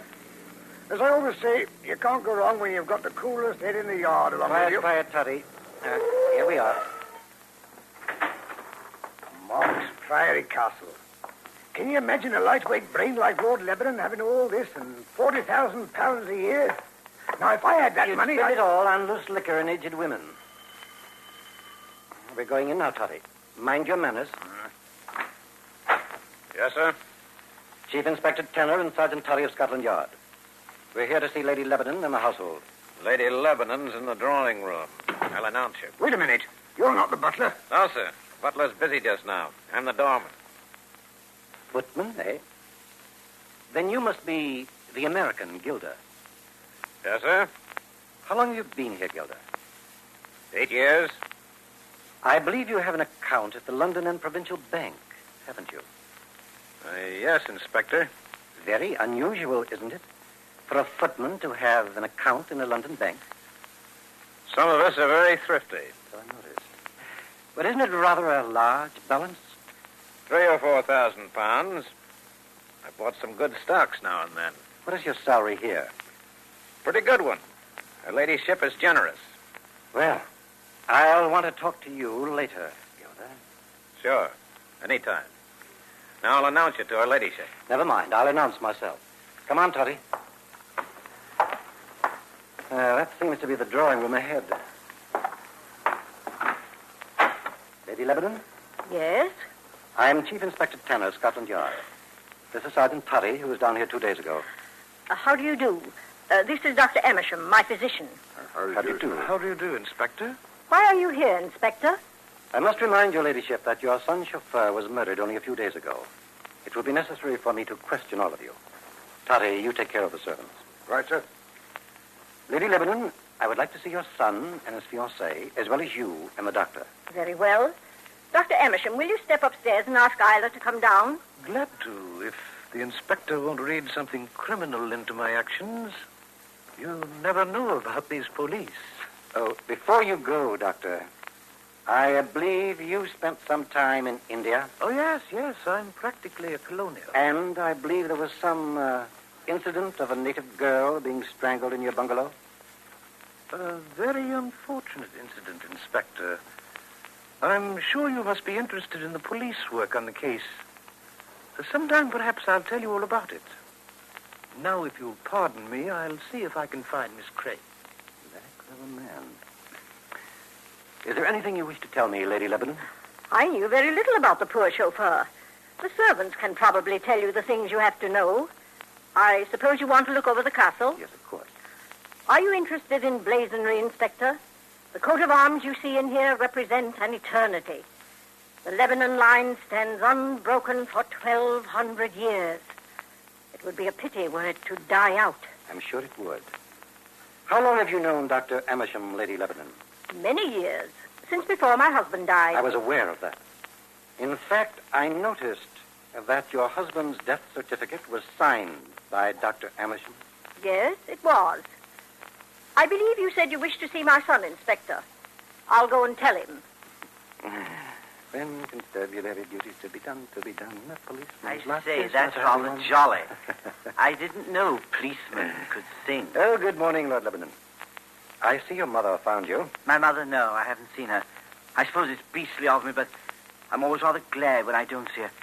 I say, I'm awfully glad you've come down. Have you met Amersham? I've met him. He's a nasty piece of work, isn't he? I loathe him. You know, it just occurred to me, this chauffeur chap of ours might have been strangled by a scarf like that Indian gal I told you about. Wouldn't surprise me if you were right. It wouldn't? You know, Inspector, I've always thought I had a talent for that sort of thing, snooping around for clues. You have? Yes, indeed. It would never do, though, I suppose. The trouble is I can't stand the sight of blood. It unnerves me for days. Ghastly, isn't it? Oh, I don't know. I imagine there are many people who can't stand the sight of blood. You think so?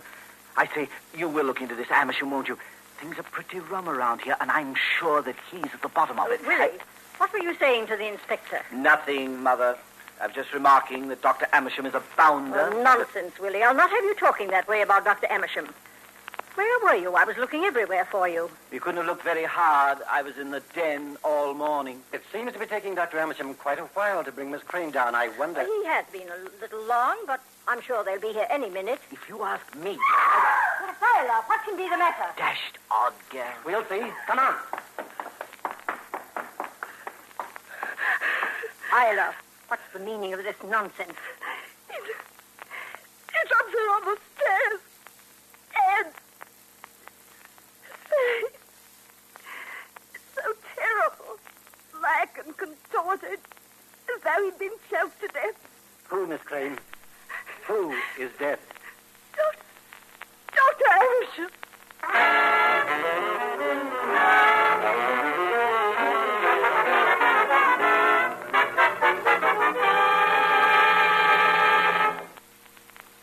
You wanted to see me, Lady Lebanon? Yes, I did, Isla. What is the matter with you? All you do is fidget and look frightened. I don't know. I heard the police saying that Dr. Amersham and the chauffeur were both strangled with a scarf. They found red threads on their throats. What's frightening about that? Well, I opened the drawer of your desk this afternoon and I found a red scarf there. My dear child, you're dreaming. Which drawer? This one. You see, there's nothing there. You mustn't let these things get on your nerves the way you do. These things?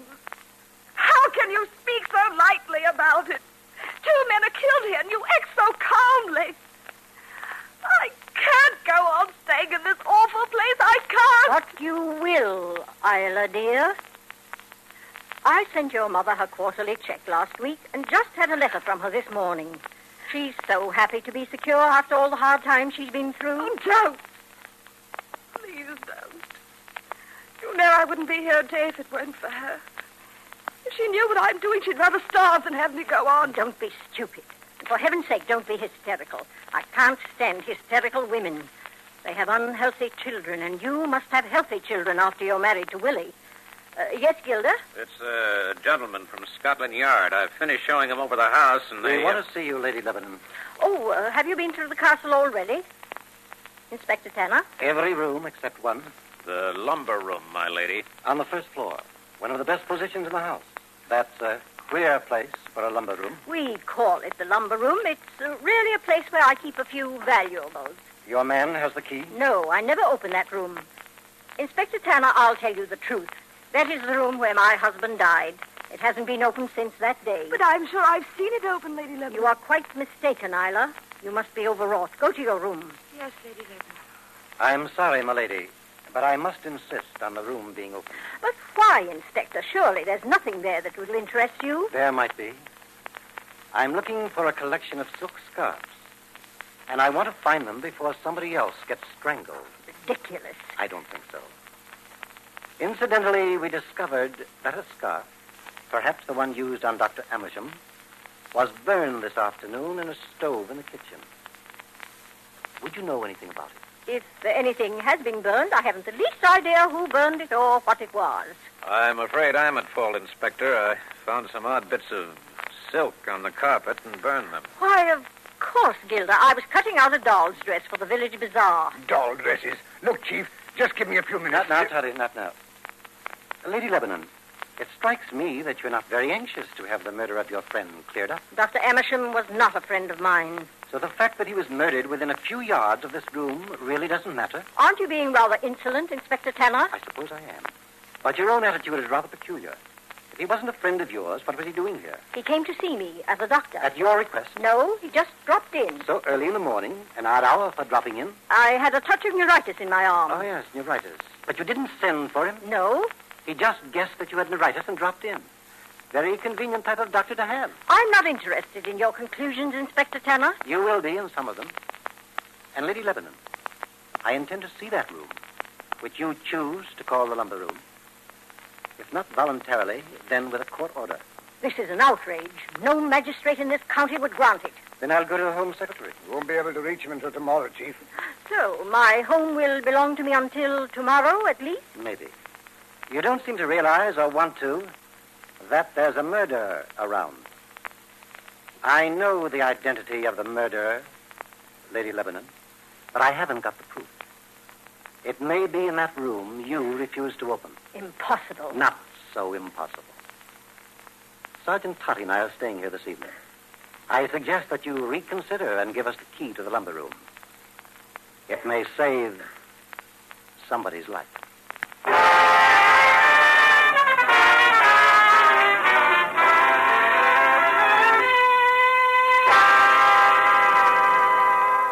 Oh, what a day this has been, Chief. I'm glad the household's getting tucked into their beds. I could do with a bit of sleep myself. We'll go to bed ourselves, Totty, as soon as we're sure that everything's quiet. We can step into the library for a last smoke while we're waiting. Look, Chief, there on the floor. Why, he's got another one. I see her. Miss Crane. Thank heavens he wasn't successful this time, Totty. She's still alive, although she'll have a sore throat for a while. Here's the scarf he did it with, too. I think she's coming around. Hello. I say, what's wrong? What's wrong? Our murderer tried to get Miss Crane. Oh, I say, poor gal. Is she done for? You know, she'll be all right in a moment. No. There, now, Miss Crane. It's Inspector Tanner. You've had a nasty shock, but you're not hurt. My throat. Who did it, Miss Crane? I don't know. I was just standing here, and suddenly a scarf was whipped around my neck. I couldn't see who. I think it was... It's all right. That's all right, Miss Crane. You tell us the rest tomorrow. Now it's upstairs to bed for you. Best take a sedative. Toddy, you help Miss Crane up to her room and get her made for her. Right, sir. Here, just lean on me, ma'am. Thank you, Inspector. Poor gal. Of course, she is a bit odd, but she doesn't deserve to die that way. Well, thank heavens she didn't die. I'm glad. Don't you think it's about time my line was wiped out, Inspector? Your line? I'm afraid I don't understand you. This sort of thing's been going on for years. Ask my mother. She's got all their dates, all their pedigrees. The Lebanons have always been somewhat off.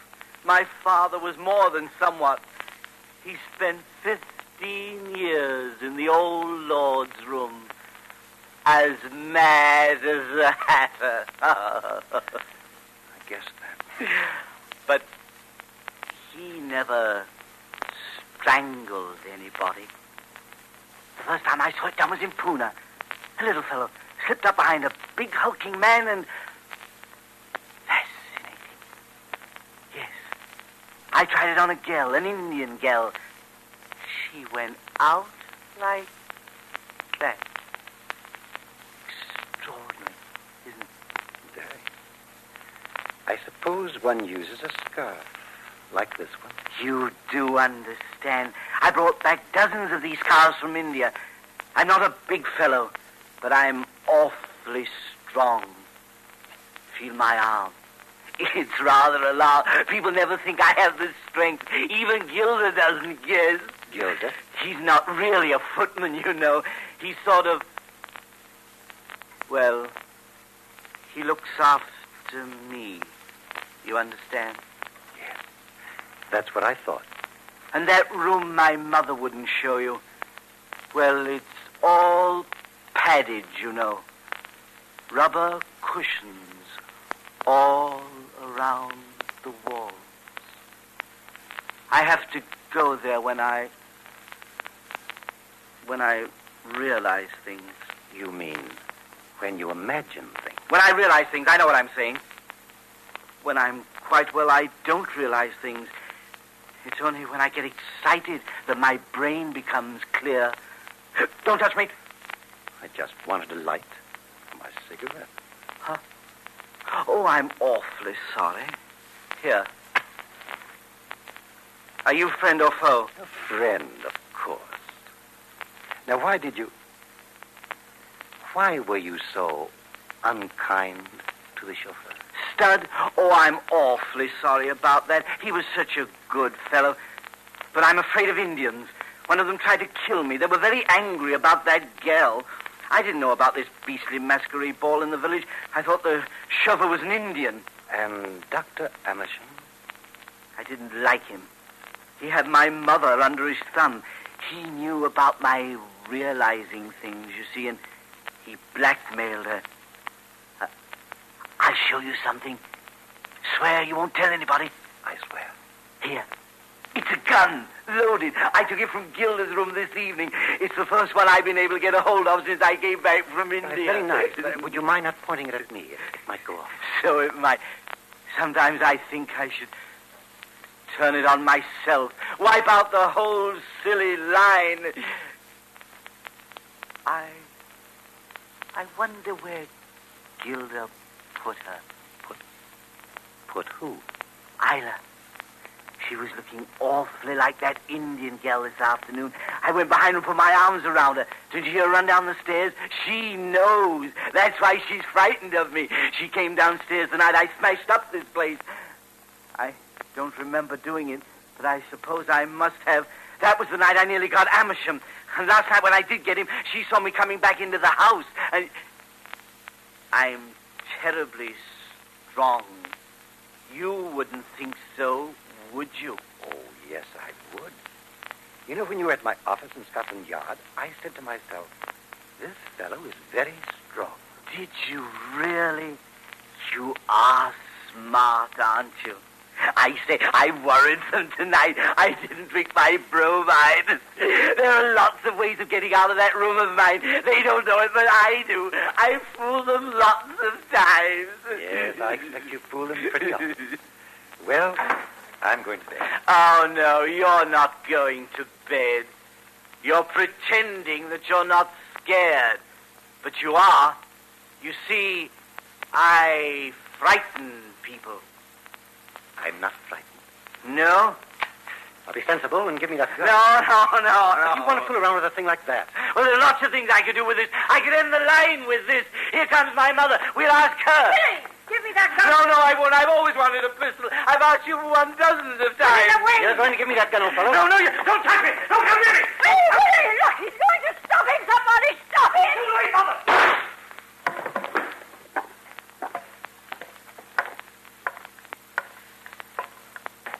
Well, Inspector?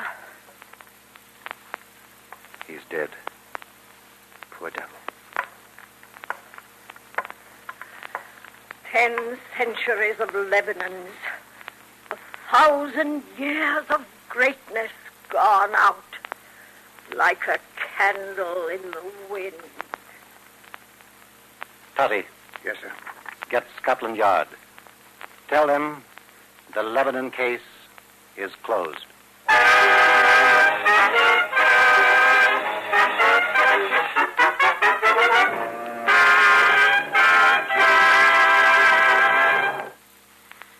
Oh, if that Lord Lebanon isn't a disappointment. After so neatly strangling all those other people, he had to go and spoil a perfect record by shooting himself. Well, don't go, please. Don't go. They're rehearsing our next performance in a green room. Follow me, please.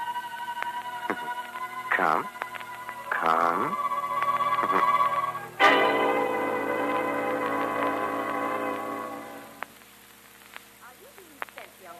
Saint, my brain's all levered. listen to this. That's murder.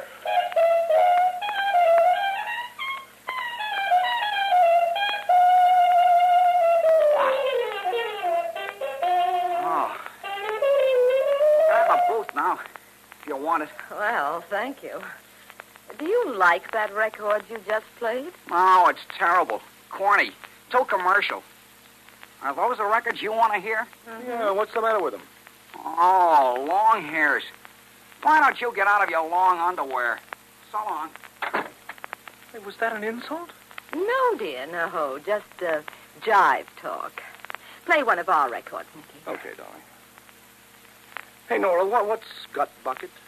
Oh, I don't know, darling, but it sounds to me like some new kind of girdle. Sit down, dear. Hey, what kind of stuff is that? Beethoven's Romance, dear.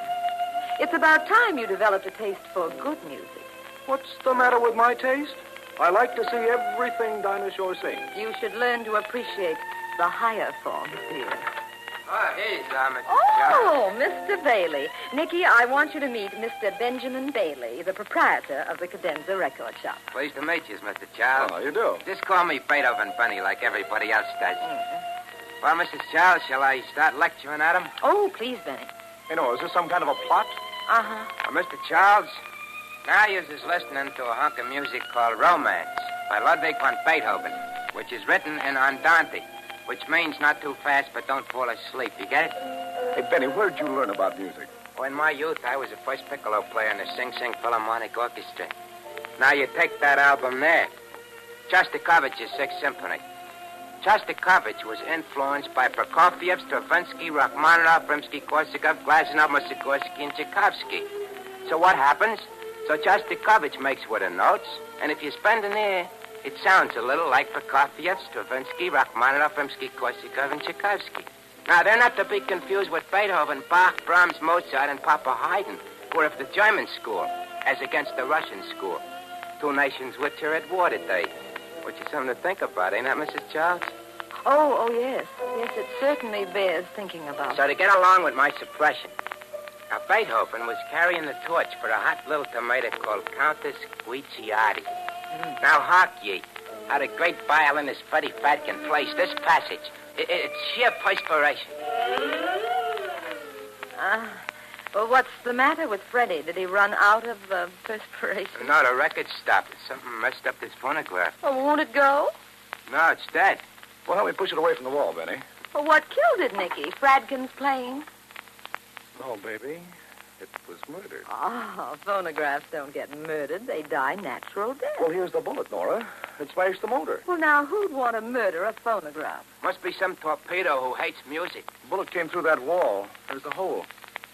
What's on the other side of this wall, Benny? Another boot like this. There's just a thin partition of expensive soundproof junk between the boots. Someone in that other booth fired that bullet. Come on. I bet it's one of my competitors trying to ruin my business. Well, there's the door to the other booth. Oh! Steady, baby. Oh, but look, Nicky, look, that woman. Benny, turn off that record. All right. Is she dead? Uh-huh. 3 bullet wounds in the head. Benny, you'd better call the police. Yeah, I'll phone right now. Nicky, do you think the killer's still around? No, darling. If he was smart enough to turn on that record to cover the noise of the shots, he's smart enough to make a quick getaway. He must be a very queer killer, dear. He left his lipstick behind. Well, what do you mean? This lipstick I just found. It's called, Passion Smear. Oh, but that probably belongs to the corpse. It's a different shade. You see? They don't match her lips. Yeah. Hey, listen, no, you wait here. Where are you going? I want to speak to headquarters. This looks like a case for Inspector Gallagher. I'll be back in a minute. I wonder if... Oh, I didn't notice that before. This is interesting. Nicky, did you... Oh, who turned off the lights? Oh, let go of me. Let go of you. Help me. Someone is the killer. Nicky!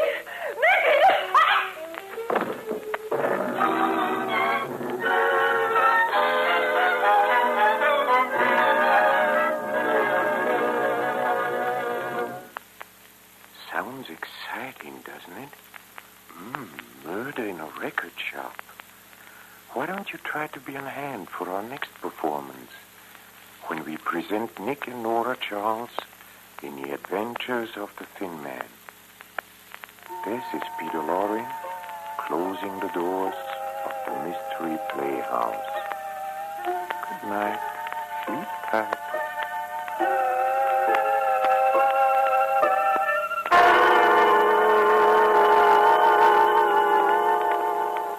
This is the Armed Forces Radio Service.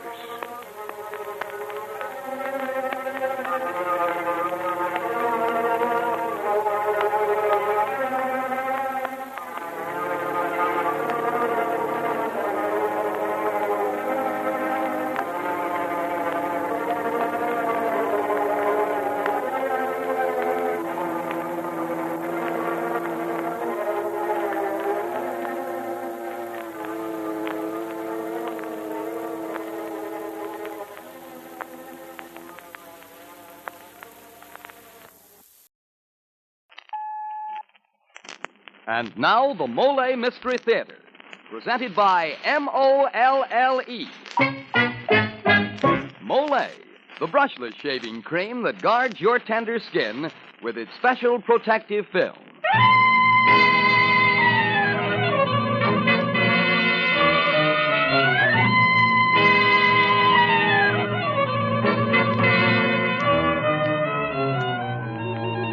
Good evening, ladies and gentlemen. This is Jeffrey Barnes welcoming you to the program that presents the best in mystery and detective fiction. Our story tonight is entitled The Gioconda Smile and was written by one of the outstanding literary figures of our time, Aldous Huxley. It is the story of a man named Henry Hutton, whose life is intimately involved with three women, three different types of women, yet having one thing in common. All three are in love with Henry Hutton.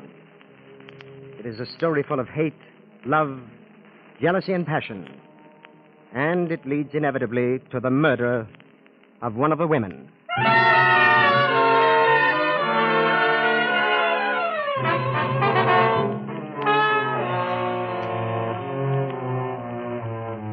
Henry Hutton was a successful man. He had a prosperous business in town, a beautiful home in the country, a car, and a chauffeur.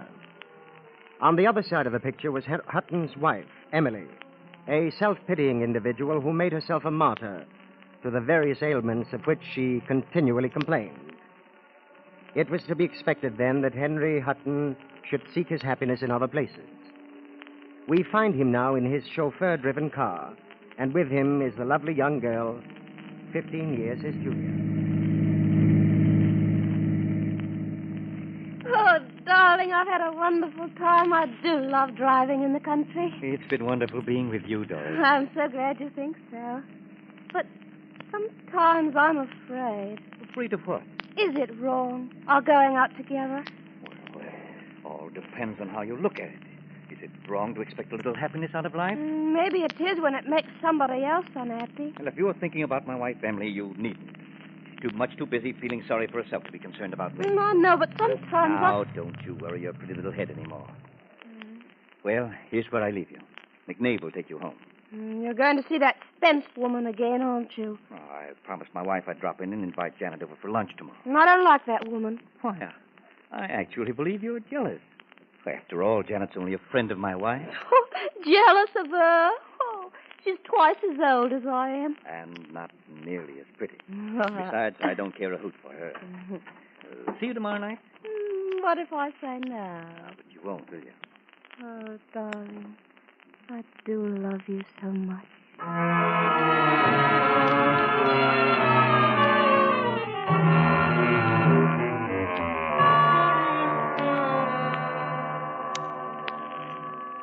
Henry, what a delightful surprise. Hello, Janet.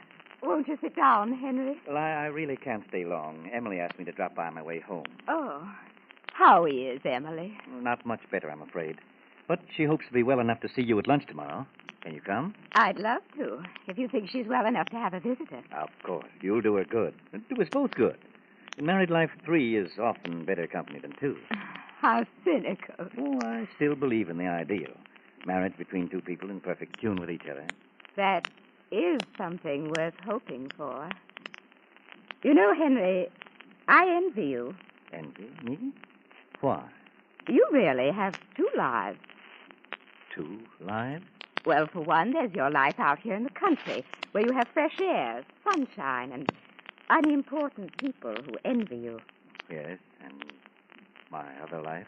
Well, there's your life as a business executive in town, where you meet important people, make important decisions. Oh, that. Well, Janet, why don't you take on a position in the city? I've always felt you'd make a wonderful career woman. I've often thought of it, Henry, but I'm afraid it's too late. I've gotten used to doing nothing, and I've got the money to do it with. Oh, well, I've really got to be running along now. Then you'll come tomorrow? Of course. Fine. I know Emily will be looking forward to your visit.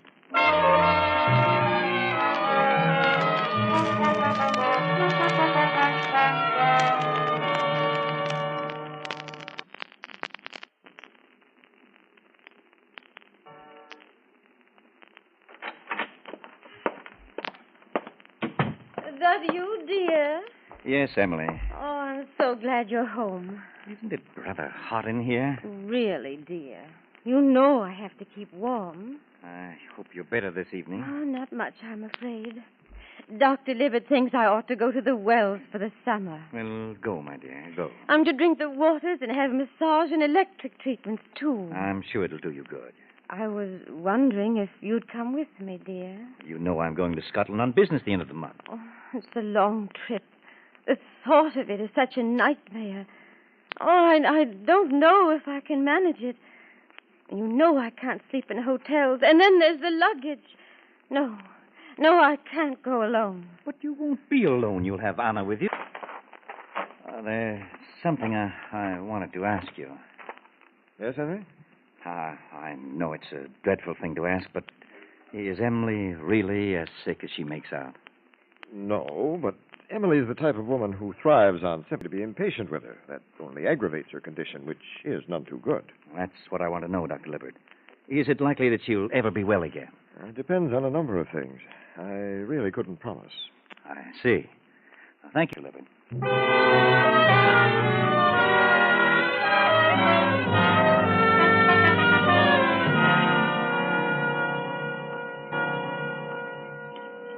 Oh, Emily, that was a simply marvelous luncheon.